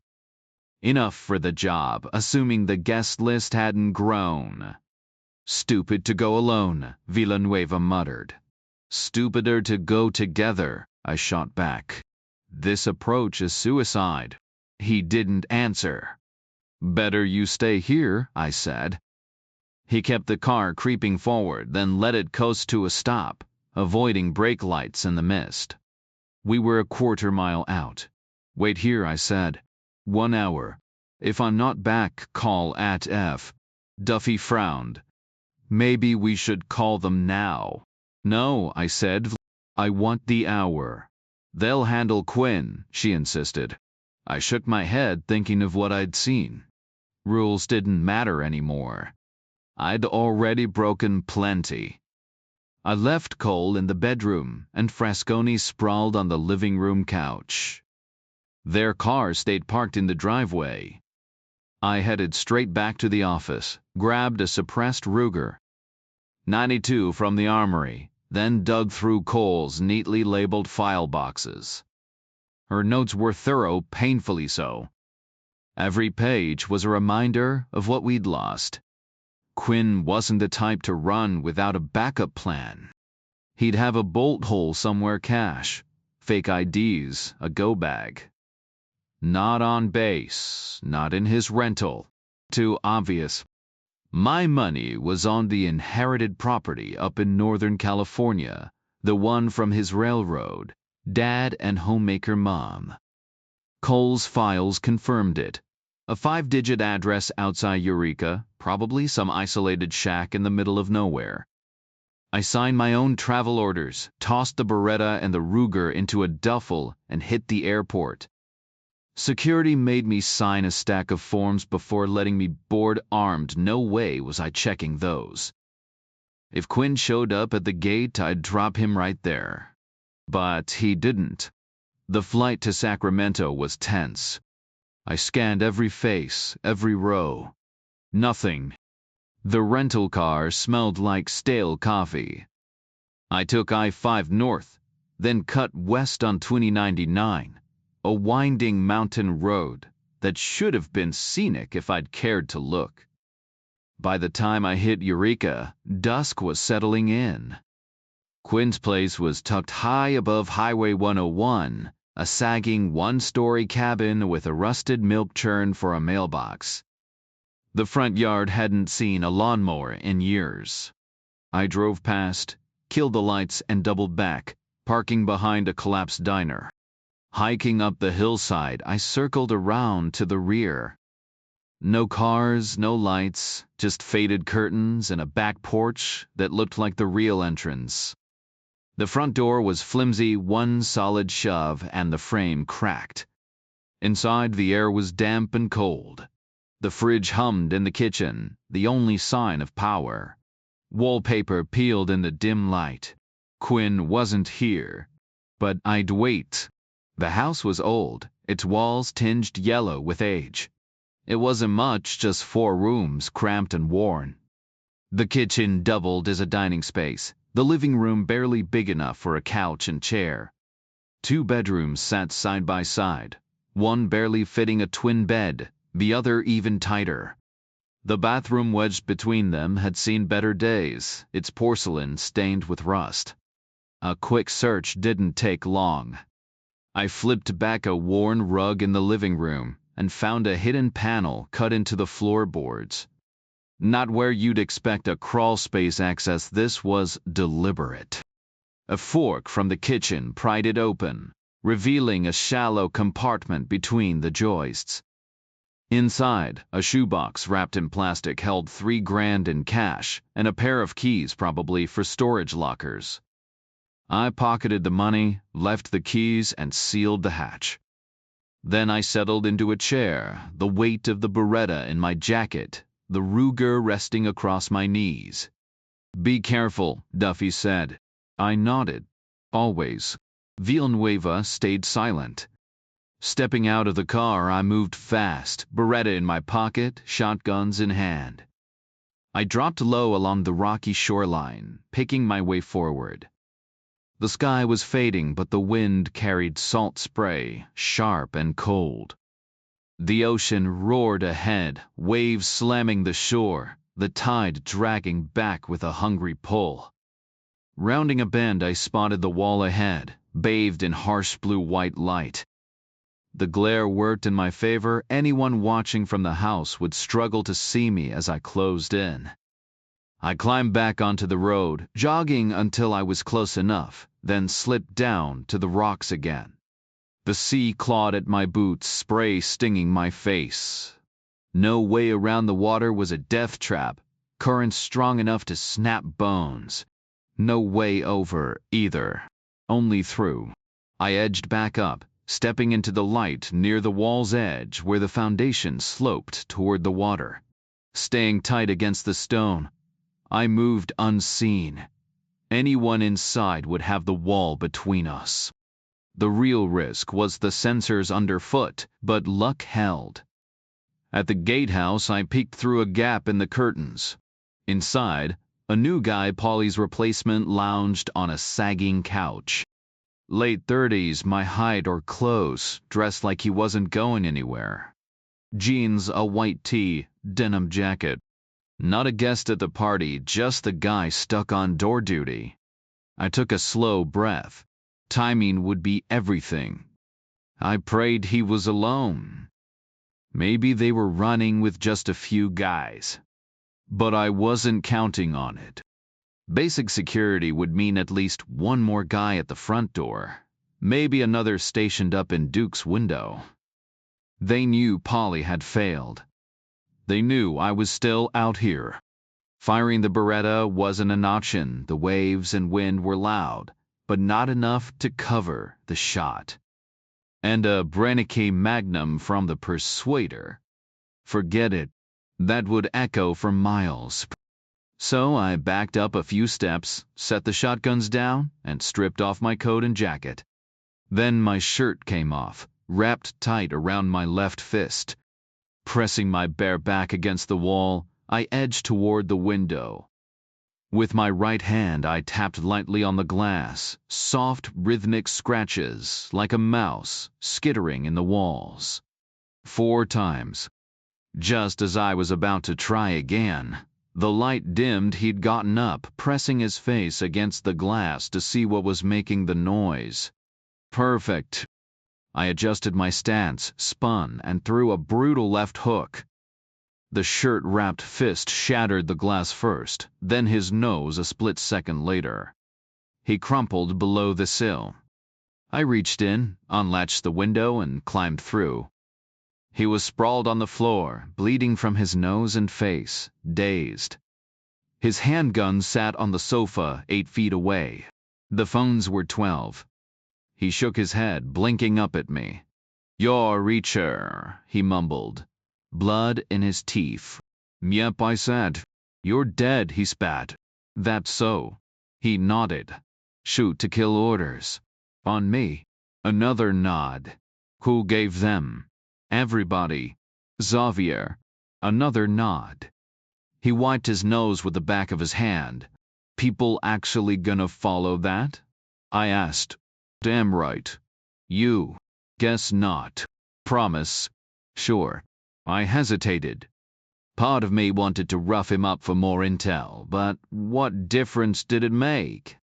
10 guys, 12-15 didn't change the math. Shoot to kill. Them or me. Then he made the choice for me. He lunged for the gun. I caught him with a wild left to the throat, a solid hit. Lucky for me, not for him. His larynx collapsed. He hit the floor, choking, suffocating. It took about 90 seconds. Nothing I could do. I'm no doctor. I stood there a moment, then pulled my shirt back on, climbed out, grabbed my gear, and slipped back inside. Crossing to the back window, I looked out at the house. Damn it. The Cadillac was still there. Elliot hadn't escaped. Neither had Elizabeth, Richard, or the cook. 3 non-combatants in the mix. That complicated everything. And next to the caddy sat a black Lincoln Town car, 2 dark blue Suburbans. No catering truck. Maybe parked around back. Maybe not coming at all. Either way, this just got a whole lot messier. The banquet might have been a total bust. Maybe I'd misread everything. The blinding wall lights cut through the night, but the house beyond was just a shadow. No guard at the front door, but who could blame him? It was freezing, pouring rain. Any smart guy would be inside, warm, watching through the glass. Duke's window was still cracked open, just like I'd left it. The N-5 machine gun was probably still dangling there, waiting. I checked the cars again. The town car could have fit 4, the Suburban 7, each 18 people max. Or maybe just 3 drivers showed up. Maybe I was dead wrong. Only one way to know for sure. And here was the real problem, getting past those lights. I thought about cutting the power, but that'd be like ringing a dinner bell. 5 seconds after the lights died, someone inside would be on the phone, asking the gate guard what happened. Except the gate guard wasn't answering because he was already gone. Then I'd have a swarm of 15 armed guys heading my way in the dark. Dodging them wouldn't be the hard part. The trick was figuring out who to grab, because if Quinn slipped past me tonight, he was gone for good. So I had to move under the lights. 2 options: sprint straight for the house fast, but motion draws eyes. Or crawl along the wall toward the ocean. 60 yards of slow, painful progress. The lights were angled away from the wall, leaving a narrow strip of shadow. Not pitch black, but dim enough. A tight, nerve-wracking path right under the Neswee's line of fire. I eased the gatehouse door open. No lights here, they started 20 feet down. I crouched, turned, and eyed the dark tunnel. 3 feet of space at the base, tapering to nothing at head height. Not perfect, but workable. I dropped to my stomach, shoulder pressed to the wall, and waited. Just long enough for anyone who might have noticed the door to lose interest. Then I started crawling. 10 feet in, I froze. A vehicle rumbled on the road big, like another Suburban. I backtracked fast, slipped inside the gatehouse, and grabbed the Beretta. Whoever was out there expected the gate guard to let them in. And they'd know in 2 seconds I wasn't him. So much for stealth. Time to go loud. Take them out, steal their ride, and race to the house before the Arntivoli gunner could line up a shot. Then dive into the chaos and hope for the best. I clicked off the safety. At least I had one advantage. I already knew how this would end. Everyone else would need a moment to process what was happening, just enough time for me to act. Then it hit me, the security camera mounted on the gate post. The live feed would give me a clear view of what I was up against. Knowing the numbers would give me the upper hand. I moved closer to check the monitor. The image was grainy, washed out in shades of gray. A white panel van sat outside, the words Keystone Modern Catering printed on the side. I exhaled. No reason they'd recognized a guard. I tucked the Beretta back into my pocket, then peeled off my coat and jacket. The dead guard's denim shirt was tight, stained with blood, but it would have to do. I slipped it on and stepped outside, keeping my back to the house, shoulders hunched to appear shorter. At the gate, I mimicked Polly's habit, jamming the latch upward with my fist and hauled it open. The van rolled forward, its passenger window sliding down. Both guys inside wore tuxedos. More civilians. Where to? The passenger asked. Take a ride around the house, I said. Kitchen's at the back. The window rolled up, and the van passed through. I gave a casual wave, shut the gate, and ducked back inside the guardhouse. Through the window, I watched the van's headlights sweep over the parked Cadillac, town car, and 2 Suburbans before it disappeared around the side. 2 minutes. That's all I needed, just enough time for the last of the daylight to fade. I swapped back into my own clothes, grabbed the Persuaders, and slipped out the door, dropping low to the ground. Shoulder pressed to the wall, I started the slow, agonizing crawl forward. Grit dug into my elbows and knees. Every inch of my back prickled, imagining the barrel of a machine gun locked onto me, some trigger-happy guy, just waiting for a reason to unload. I forced myself to stay slow, to blend into the shadows. The wind howled off the ocean, shoving against me like it wanted to push me into the light. Halfway there, 30 yards down, 30 to go. My arms burned from keeping the shotguns off the ground. I stopped, pressing flat, trying to look like part of the landscape. A quick glance, the house was still quiet. No movement. The last stretch was the worst. Every muscle screamed at me to run, but I kept crawling, fighting the adrenaline. Then, finally, the ground sloped downward, and I slid into the water. Cold waves slapped against me, the slimy rocks slick beneath my hands. One last obstacle, 30 feet of open ground, lit up like a stage. No more slow and steady. Now it was time to move. I hunched low and bolted forward, feeling like a deer caught in headlights for those few blinding seconds. The glare was so intense it seared into my vision, leaving purple splotches dancing behind my eyelids as I stumbled blindly over the uneven rocks. When my sight finally adjusted, I froze and glanced back. I'd made it. A grim smile curled my lips. "Quinn, your time's up." A decade ago, I'd waited 18 straight hours for him in that same house, the weight of my Ruger steady on my lap. No sleep, no distractions, just the slow crawl of time as dawn bled into midday. Then, right at 2 in the afternoon, tires crunched on gravel. I stayed back, watching through the window as a red Pontiac rolled in. He looked polished, smug even in his crisp blue shirt, collar undone like he didn't have a care in the world. The engine idled. He wasn't planning to stay. The second he stepped inside, I struck. My elbow cracked against his temple, sending him sprawling. Before he could react, I had him pinned, my grip tight around his throat. A quick pat down confirmed he was unarmed, so I let up just enough to slam his head back against the floor. His eyes rolled, dazed, as I dragged him into the living room. 2 sharp slaps brought him around, and when his gaze finally locked onto the barrel of my Ruger, recognition flickered. "Wait," he choked out. "For what? You've got this all wrong." "Really?" I kept the gun steady. "Frasconi and Cole were dirty?" He nodded, frustration flashing in his eyes. "They thought I was running.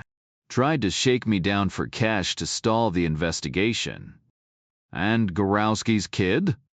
"Part of the act," he snapped. "A cover story in case anyone dug too deep.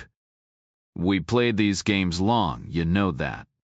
I didn't lower the gun. "Then why'd they end up dead?" He exhaled sharply. "Because they got greedy. Thought they could double-cross me. Yesterday, I wrapped up 3 other cells, Syrians, Lebanese, Iranians, all in one sweep. Frasconi and Cole were just collateral." The room went quiet. I studied him, the gun unwavering. "Funny," I said. "You sound just like a man who's still lying." His smirk faltered. "Not so confident now, are you?" The Iraqis were the main targets, but I decided it was time to wrap up your guys too. They showed up for their final payment, big money, but Frasconi wasn't satisfied. He wanted everything. Next thing I knew, he cracked me over the skull. When I came to, Cole was already gone, cut up like some butcher's work. The guy was unhinged, no question. I managed to grab a gun from the drawer and put him down.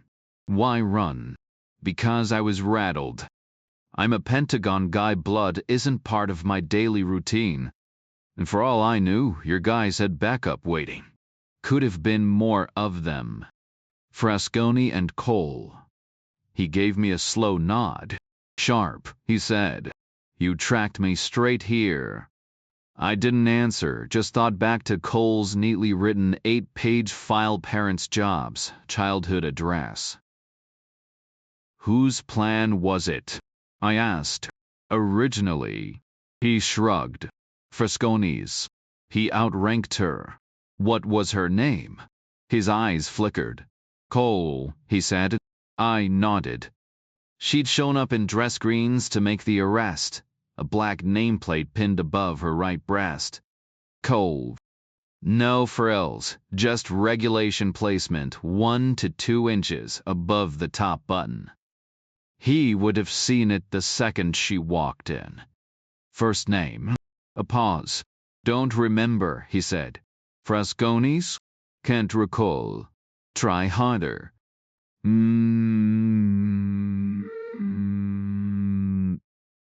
3 out of 10, I said.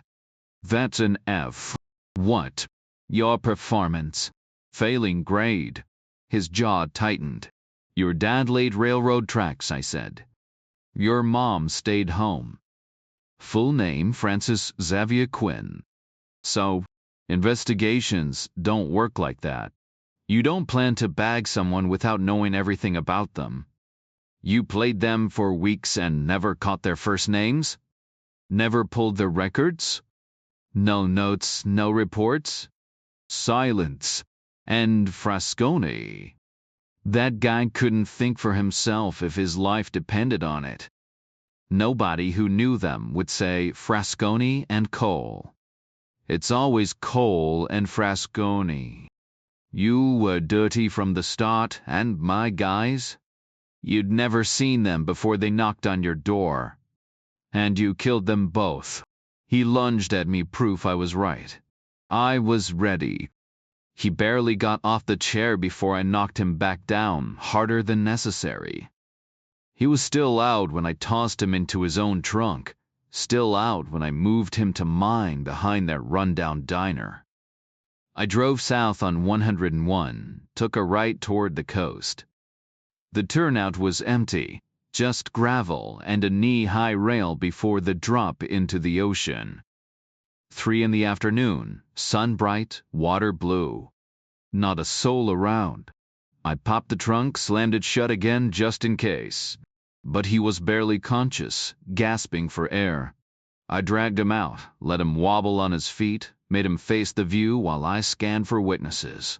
Nothing. I stepped back 5 paces. Her name was Dominique, I said. Then I pulled the trigger. Twice to the head, once to the chest. I expected him to drop straight to the gravel, planned on a 4th shot through the eye before dumping him over the edge. But he didn't go down. Not like I thought he would.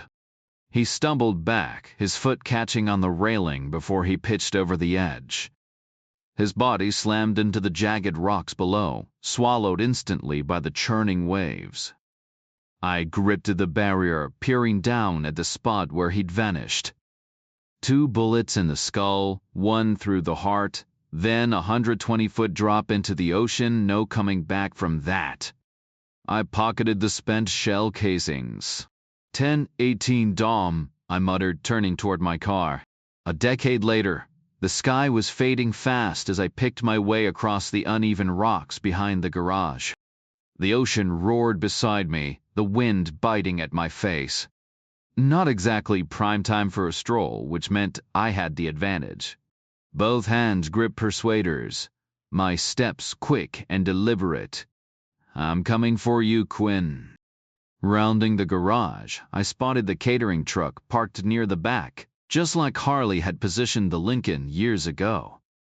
2 guys in tuxedos hustled between the truck and the kitchen, arms loaded with foil trays. The metal detector beeped non-stop as they passed. The smell of hot food hit me, steak, maybe, or roasted vegetables, but I kept my distance, skirting the rocks until I was clear. I felt unstoppable, a shadow slipping through the storm. The dining room windows glowed ahead, and I edged closer, risking a glance inside. Quinn stood there, older now, his hair gone gray, scars faint but visible. He held a drink, his posture slightly hunched. Beside him, Beck mirrored the pose, both facing off with 3 slick-haired men in sharkskin suits, business partners, or maybe just another deal gone sideways. Richard and Elizabeth Beck hovered near the table. Chatting like this was just another high society dinner. 18 place settings, crystal glasses, enough silverware to outfit a battalion. The cook played waitress, balancing a tray of drinks. No sign of Teresa Daniel. Maybe she'd pop out of dessert. 3 of Quinn's muscle lingered in the background, tough, but nothing I hadn't handled before. 18 seats, only 10 filled. Duke, Angel Doll, Harley, Emily Smith, 4 down. The gatehouse replacement made 5. That left 3 unaccounted for.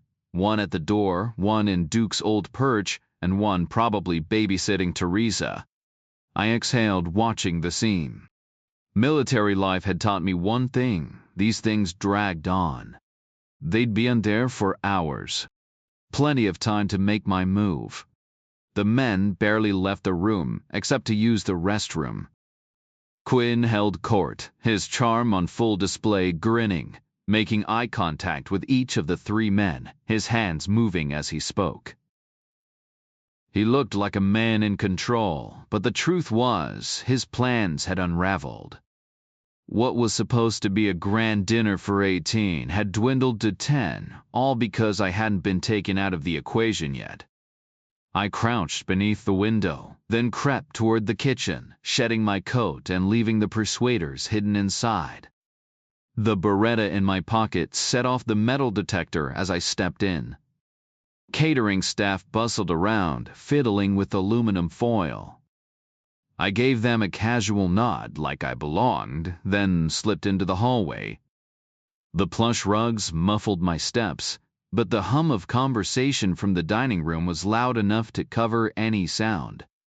At the front door, a guard stood with his back to me, shoulders propped against the window frame, his hair glowing faintly blue under the distant outdoor lights. No hesitation, this was survival. I stepped behind him, locked my right hand under his chin, pressed my left knuckles to the base of his neck, and twisted. A sharp crack and he went limp. I dragged him into Elizabeth Beck's parlor, dumped him on the sofa, and shut the door. 1 down. Upstairs, Duke's room told a grim story.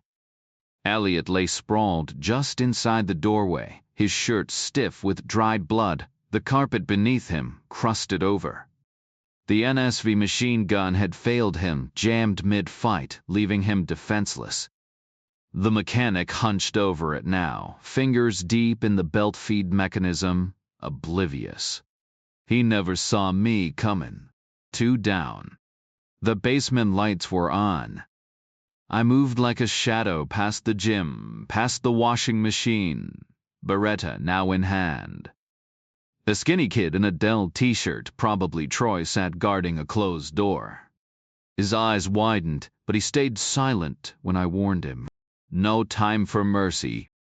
A quick slam of his head against the wall, and he was out cold. His coding skills had gotten an innocent woman killed. 3 down. The key in his pocket turned the lock. The door swung open, and there she was, Teresa Daniel, sitting on her mattress, alive. She spun around and locked eyes with me. The resemblance to the photos Duffy had handed me in that dingy motel room was uncanny, same pale skin, same piercing blue eyes. But something was off. Her pristine white dress, the carefully brushed hair, the white shoes and stockings, it all felt staged, like she was dressed for some twisted ceremony. For a second, I hesitated. She had no reason to trust me. As far as she knew, I was just another face in the nightmare she'd been living through. A trained agent like her wouldn't go down without a fight, and the last thing I needed was a scene. Then I noticed it, her pupils. One blown wide, the other pinprick small. She wasn't just calm, she was drugged out of her mind. Rohypnol, Drimpavo. Whatever it was, it had turned her into a ghost of herself, compliant, hollow. Teresa. I kept my voice low. She blinked slowly. I'm fine. Can you walk? She nodded, swaying slightly as she stood. 9 weeks in a cage would do that. I took her hand, warm, dry, lifeless, and led her forward. Don't look down, I warned as we stepped over the unconscious guard. Outside the door, I paused just long enough to drag Troy inside and lock him in. She followed without protest, her grip limp in mine. The silky fabric of her dress brushed against my arm as we moved past the laundry room, through the gym. It was surreal, like some messed up prom date. At the stairs, I stopped her. "Stay here. Don't move."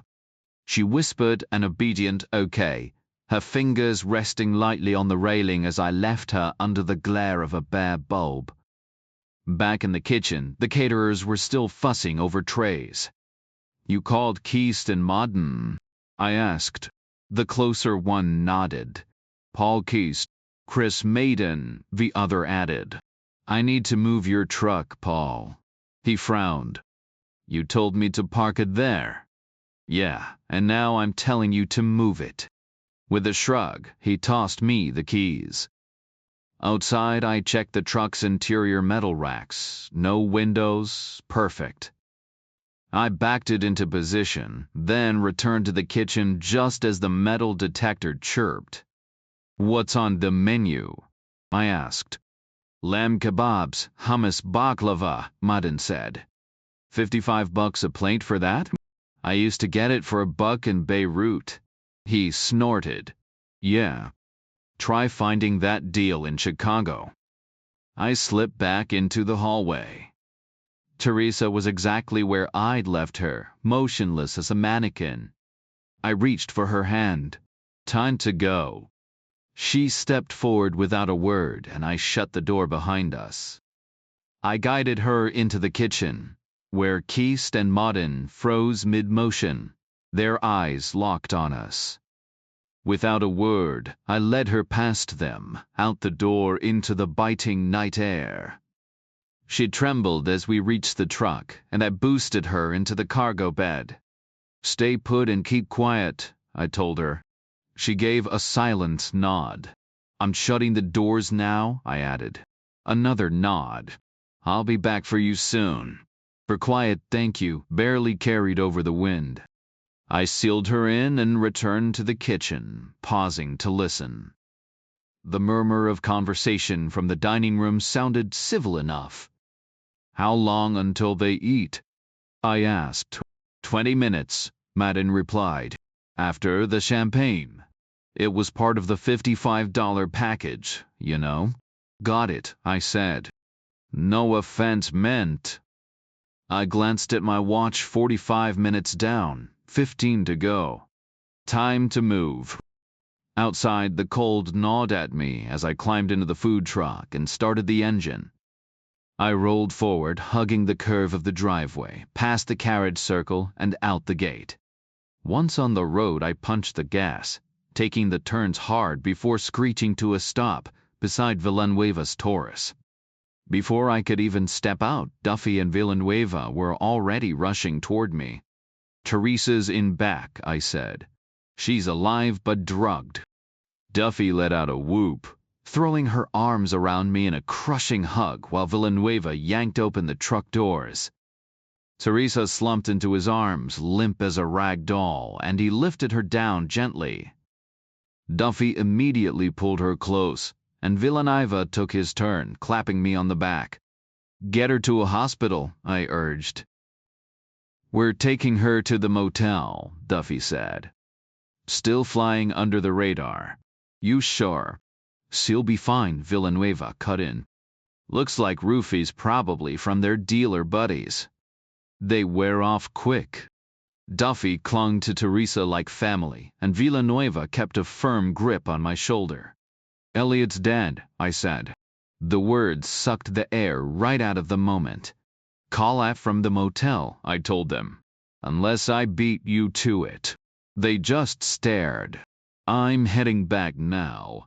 I swung the truck around, the house looming ahead with its golden windows and ghostly blue wall lights, cutting through the mist. The wind battered the truck as I wrestled with the wheel. Plan B solidified in my mind. Quinn was mine, but the rest could be Ath's problem. I parked near the kitchen, grabbed my coat, and unwrapped the shotguns. The cold bit deep, and I knew I'd be back on the road soon. Peering through the dining room windows, I found the drapes drawn smart move. Cozy in there, no doubt. Oriental rugs, polished wood, silver gleaming on linen. Back in the kitchen, the metal detector screeched as I walked in. Keist and Modern gaped at the shotguns, while 10 plates of stuffed grape leaves sat ready, looking about as appetizing as shoe leather.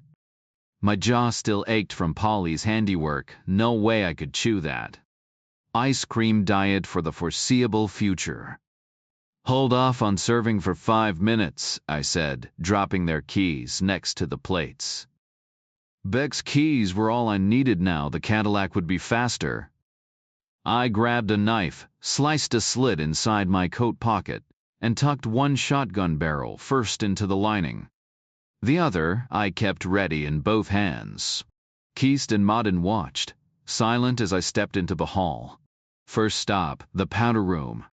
No sense storming in if Quinn wasn't even at the table. The powder room was deserted, no one taking a break. The dining room door stood shut. I steadied myself, drew a slow breath, then kicked it open and fired 2 Brennicky slugs into the ceiling. The blasts were deafening, shaking the room like twin detonations. Plaster rained down in chunks, dust swirling thick in the air. Everyone froze, stunned. I leveled the shotgun at Quinn's chest, the echoes fading into silence. "Remember me," I said. Elizabeth Beck's scream cut through the quiet. I took another step forward, keeping the barrel locked on Quinn. "Try again," I demanded. His expression stayed blank, no flicker of recognition. "I saw you in Boston," he muttered. "A couple weeks back on the street." "Wrong answer," I said. Duffy had warned me amnesia. Trauma erases things. Maybe the whole incident was just a void in his mind. "I'm Reacher," I said. "You need to remember me." His eyes darted to Beck, then back to me. Then it clicked. His face drained of color, rage and fear twisting his features. The old Timothy Spatter, the old Fidin. 92 scars stood out stark white. "You really thought I wouldn't track you down?" I said. "Can we talk?" His voice was dry, strained. "No," I said. "You've had 10 extra years of talking." Beck spoke up shaky. "We're all armed here."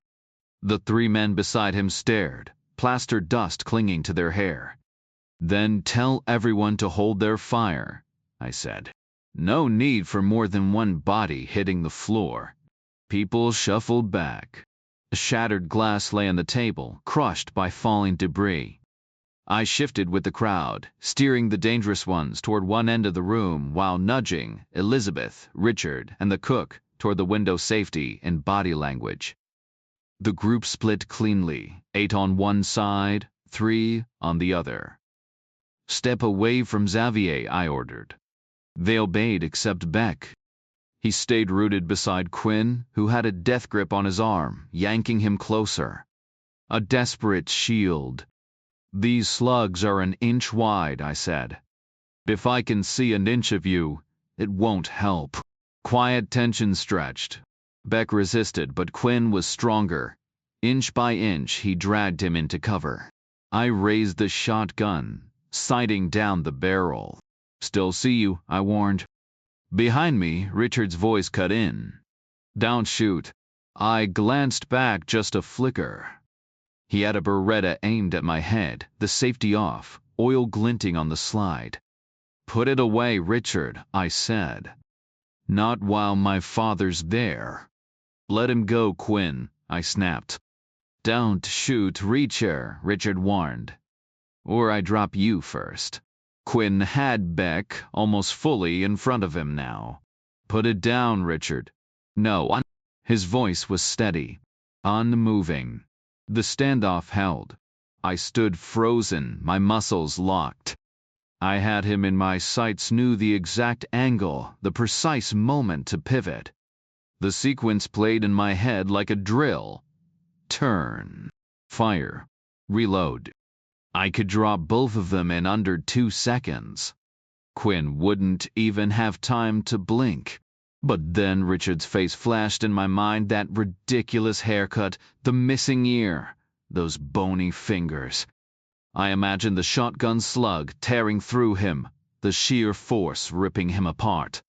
My finger hesitated on the trigger. "Put it down," I said. "No. Please. No. You're siding with them. I'm protecting my father. I won't hurt him. I can't take that chance. Elizabeth, talk some sense into him." "No," she said flatly. "He's my husband." Deadlock. Worse than deadlock, because I was trapped. I couldn't shoot Richard. I wouldn't let myself. That meant I couldn't shoot Quinn either. And if I admitted that, 8 guns would swing my way. I might take a few down, but eventually one of them would land a hit. No way was Quinn letting Beck out of his grip, and no way was he stepping outside alone with me. "The Grand C, mind you trying, Sam." "Put it down, Richard," I said. No, he hadn't budged. I ran through the motions again. Turn. Fire. I sucked in a breath, spun, and pulled the trigger. The shot went wide, blasting through the window frame. Glass and splintered wood exploded outward. I lunged forward, diving through the gap, rolling twice in a tangle of shredded velvet before scrambling to my feet. I sprinted across the jagged rocks, putting distance between me and the house. 20 yards out, I turned. The remaining curtain whipped wildly in the wind, snapping like a flag. Behind it, silhouettes crowded the broken window. The light flickered as the fabric flapped, casting shifting shadows. Then the gunfire started, first a couple of pops, then a barrage. Bullets zipped past, sparking off stone, sending chips flying. The shots sounded weak against the roar of the wind and the crashing waves. I dropped to one knee, raising the shotgun. The firing stopped. I held my shot. The curtain was yanked down. Light flooded out, illuminating Richard and Elizabeth shoved to the front, arms wrenched behind them. Quinn's face hovered over Richard's shoulder, a pistol leveled at me. "Shoot me now." He howled, his voice barely cutting through the storm. Behind me, the 7th wave detonated against the rocks, spray pelting my back.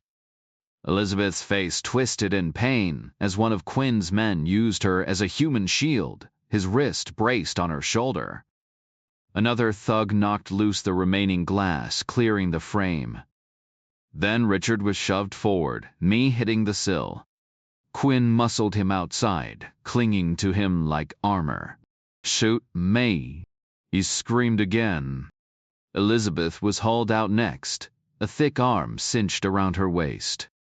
Her legs kicked uselessly as she was planted on the ground, yanked back as cover. Her face was ghostly pale, contorted.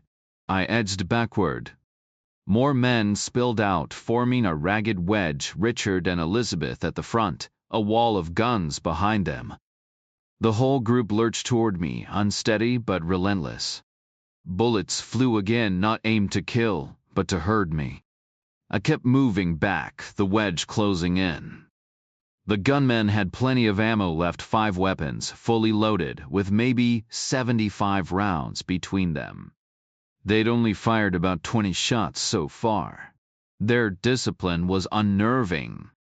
No wild spray of bullets, just steady, rhythmic shots spaced a few seconds apart, left and right into the rocks.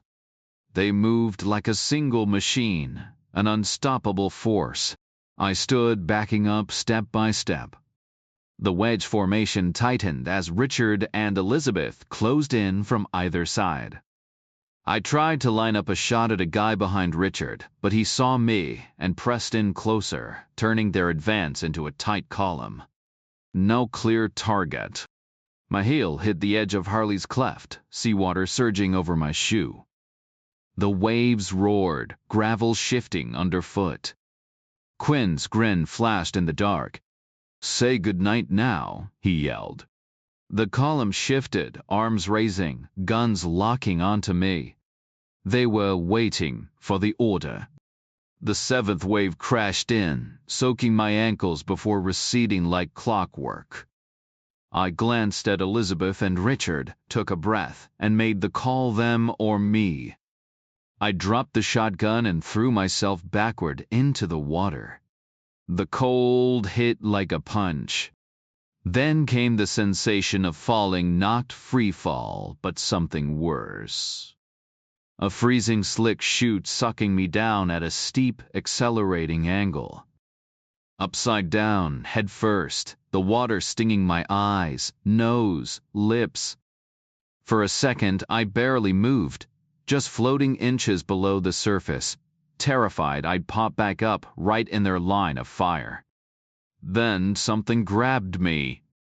Not hands, but a force, pulling at my hair, my skull, like an invisible giant dragging me deeper. My arms wrenched upward, my body arching into a forced dive. The acceleration was unreal, faster than gravity, like being yanked by an elastic cord into the abyss. Blackness, pressure. No sense of up or down. Just cold and motion. My lungs burned, panic flaring then, bizarrely surrender. I stretched out, letting the current take me, fingers spread, toes pointed. For a moment, it was almost peaceful. Then instinct kicked in. I thrashed, twisting free of my waterlogged coat as it whipped away into the dark.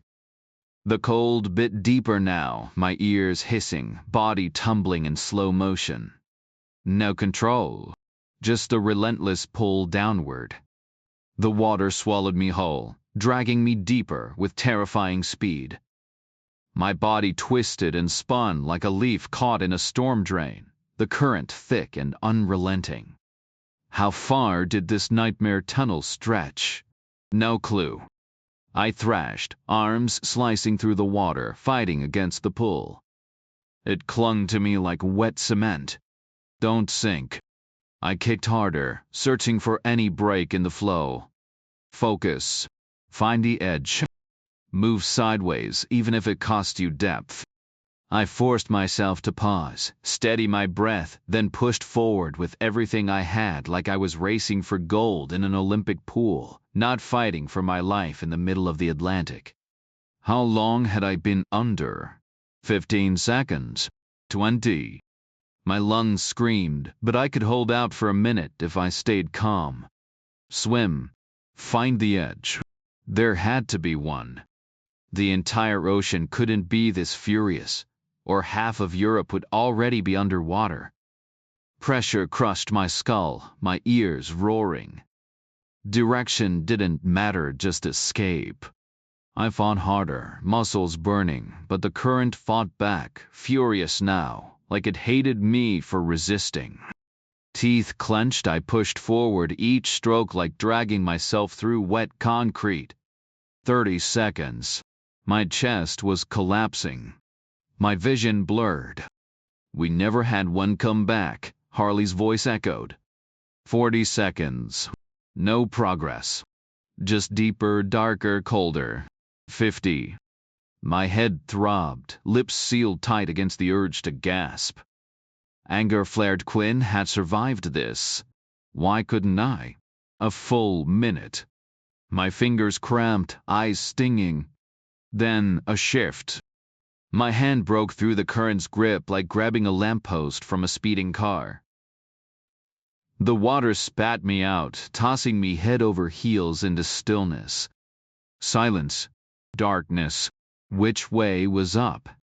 I forced myself still, floating, waiting. No movement. No air. Just black. Think. A faint pressure on my chest, lighter than my back. I was upside down, drifting upward. I arched, kicked hard, arms clawing toward where the surface had to be. Nothing but void. My lungs were empty. I was drowning. Water filled my mouth. I choked, spat, kept kicking. Purple spots bloomed behind my eyelids. Then nothing but cold, thick numbness wrapping around me like a blanket. I stopped struggling, convinced I was already dead. My mouth opened instinctively, and the ocean rushed in. My body convulsed, forcing the water back out once, twice, 3 times. I was inhaling liquid, drowning in slow motion. One final, desperate kick, all I had left, and then I surrendered. Floating limp, eyes shut, letting the icy water fill my lungs. Then air. A split second of impact, the shock of wind against my skin like a desperate embrace. I gasped, spewing seawater in a violent arc before gulping down oxygen like a man starved. My body fought on instinct, thrashing to keep my face above the waves, lungs burning, muscles screaming. I sprawled out, arms wide, letting the current lift me as I panted like a dying engine, chest heaving in frantic rhythm. For a full minute, I just existed, breathing, coughing, sputtering. The world sharpened around me. Gray clouds smeared the sky. My thoughts steadied, but my head throbbed. The ocean wasn't done with me yet. Waves heaved me up and down, 10-15 feet at a time, like a toy in a bathtub. I timed my kicks, riding the next crest to scan the horizon. Nothing. Just endless, churning black. I spun, searching right-left behind me. Then a miracle. Land. 100 yards away, the glow of windows, the outline of a house. The tide fought me, dragging me backward as I clawed through the water. Olympic swimmers could have done it in under a minute. It took me 15 every stroke a battle. When my fingers finally scraped slime-covered rock, I clung like a barnacle, letting the waves slam me against it. I didn't care. I welcomed the pain, the solid proof I was alive. Crawling onto shore, I collapsed, lungs raw, body shaking. The cold had seeped into my bones. My coat, my weapons gone. I dragged myself up, vomiting seawater, legs wobbling. Leon Garber's voice echoed in my skull. "What doesn't kill you makes you stronger." I staggered, slamming a fist against the courtyard wall. "Alive? Barely. And Harley? Guess you've got one coming back after all."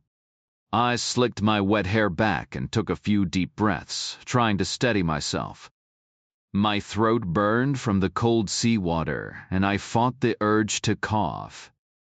Moving along the side of the house, I reached my hiding spot and checked my stash one final time. "Quinn, your time's up."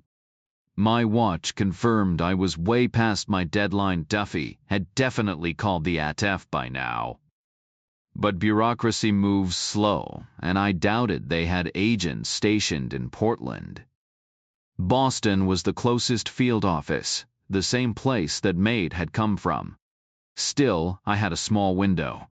The food truck had vanished, guest dinner plans got scrapped, but the other cars remained. The Cadillac, the town car, and the 2 Suburbans. 8 guys inside plus Elizabeth and the cook. Richard? I wasn't sure where he fit in. Hugging the wall, I peered through each window. The kitchen was a mess, the cook scrubbing away at the aftermath of Keast and Modden's visit. I ducked beneath the sill and kept moving. The dining room looked like a war zone. The shattered window had sent the tablecloth flying, scattering plates and glass. Plaster dust gathered in the corners like tiny sand dunes, and 2 gaping holes in the ceiling suggested the Brennecke slugs had blasted clean through the roof.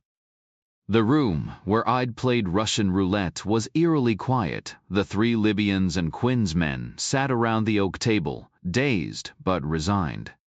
Elizabeth's parlor was next. She was deep in conversation with Richard, the dead guy, thankfully removed. She spoke fast, her hands moving, while he listened intently. No time to eavesdrop. I moved on. Beck and Quinn were in the den. Quinn lounged in the red armchair, smug as ever, rolling an unlit cigar between his fingers. Beck stood stiffly by the gun cabinet, his expression tight. The air was thick with tension, and now cigar smoke as Quinn finally lit up. He froze mid-laugh when I stepped in. "Miss me," I said. Beck's jaw dropped. I didn't give him time to react. My fist snapped his mouth shut, sending him crashing onto the plush rugs. Not my strongest hit, but exhaustion from the swim took its toll. Richard had unwittingly saved his old man's life. Quinn lunged at me, fumbling for his pocket. A gut punch doubled him over, and a second blow sent him face first to the floor. No more smug grins now. I had him pinned beneath me, my knees digging into his shoulder blades. "No," he gasped, barely able to breathe. "Please." I pressed my palm against the back of his skull, then pulled the chisel from my shoe. Slowly, deliberately, I drove it in behind his ear, pushing deeper until it reached his brain. He was gone before I finished, but I kept going until the handle met flesh. I left it there. Wiping my prints off with a towel from my pocket, I draped it over his head and stood, exhausted. 10:18 Dom, I muttered under my breath. Crushing Quinn's smoldering cigar underfoot, I grabbed Beck's keys and slipped back into the hallway. The cook's eyes tracked me as I passed the kitchen, but I didn't stop. Outside, I climbed into the Cadillac and sped west. 30 minutes later, I pulled up to Duffy's motel. She and Villanueva were waiting with Teresa Justice, no longer Teresa Daniel, no longer dressed like some doll. Wrapped in a motel robe, freshly showered, she was starting to regain herself, though she still looked pale and shaky. When she saw me, her eyes widened in shock. At first, I thought she didn't recognize me. Maybe she remembered me from the cellar and thought I was one of them. Then I caught my reflection in the closet mirror and understood. I was drenched, trembling, my skin ghostly white. My split lip had reopened, the edges tinged blue. Bruises from the rocks and waves mottled my arms, seaweed tangled in my hair, my shirt slick with ocean slime. "I fell in the sea," I said. Silence. "I'll clean up," I added. "In a minute." "Did you call at?" Duffy nodded. "They're on their way. Portland PD has the warehouse locked down. They're closing the coast road. You barely made it out." "Was I ever there?" Villanueva shook his head. "You don't exist. We never met." "Thanks," I said. "Old school," he replied. The shower helped. I felt human again, though Villanueva's borrowed clothes were too short and boxy. I cinched his raincoat tight, still chilled to the bone. We ordered pizza, ravenous.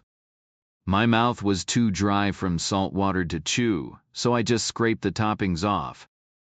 After an hour, Teresa excused herself, shaking my hand politely before bed. She had no clue who I was. "Rufai's wiped short-term memory," Villanueva explained. Then we got down to business. Duffy was wrecked, 3 agents lost, an illegal op gone sideways. Rescuing Teresa wasn't a win. She never should have been there. "So quit," I said. "Jump to at. You just handed them a major bust. They'll love you." "I'm retiring," Villanueva cut in. "Had enough." Duffy sighed. "I can't." The night before the arrest, Dominique Cole had asked me, "Why do this?"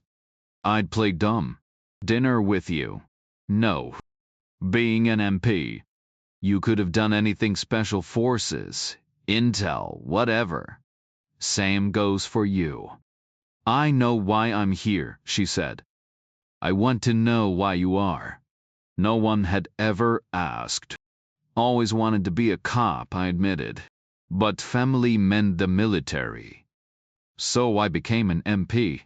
That's not an answer. Why a cop? I shrugged. It's who I am. Cops fix things. What things? They protect people. Keep the little guy safe. Just that. The little guy? I shook my head. No. Truth is, I don't care about the little guy. I just hate the big one. I can't stand arrogant people who act like the rules don't apply to them, I muttered. You still manage to do good, even if your motives are off, she replied. I shrugged. Intentions don't change the outcome. At the end of the day, what matters is that the right thing gets done. Exactly, she agreed. Even when no one appreciates it, when they resent you for it, even. Doing what's right has to be its own reward. Otherwise, what's the point? A decade later, I asked her, did we make the right call back then? Duffy didn't hesitate. Absolutely.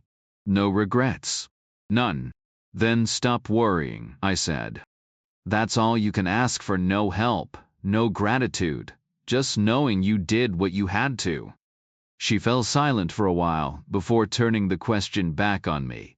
And you? No doubts? Not a single one, I answered. That was enough. Duffy had moved Teresa Justice into Elliot's old room, leaving Villanueva in his and me in hers. There was an awkward tension lingering from her earlier comment about our professionalism, or lack of it. I couldn't tell if she was doubling down or taking it back. Relax, I said. I'm too exhausted to care. And this time I meant it. Not that I didn't try. We started slow, her body language making it clear she regretted her earlier words, that she wanted this as much as I did. I was relieved. I genuinely liked her, but exhaustion won. I remember the heat of her mouth against mine, the sharp ache of it, and then nothing. I crashed hard, dead to the world for 11 straight hours. When I woke, the room was empty. Sunlight filtered through the blinds, dust swirling in the beams.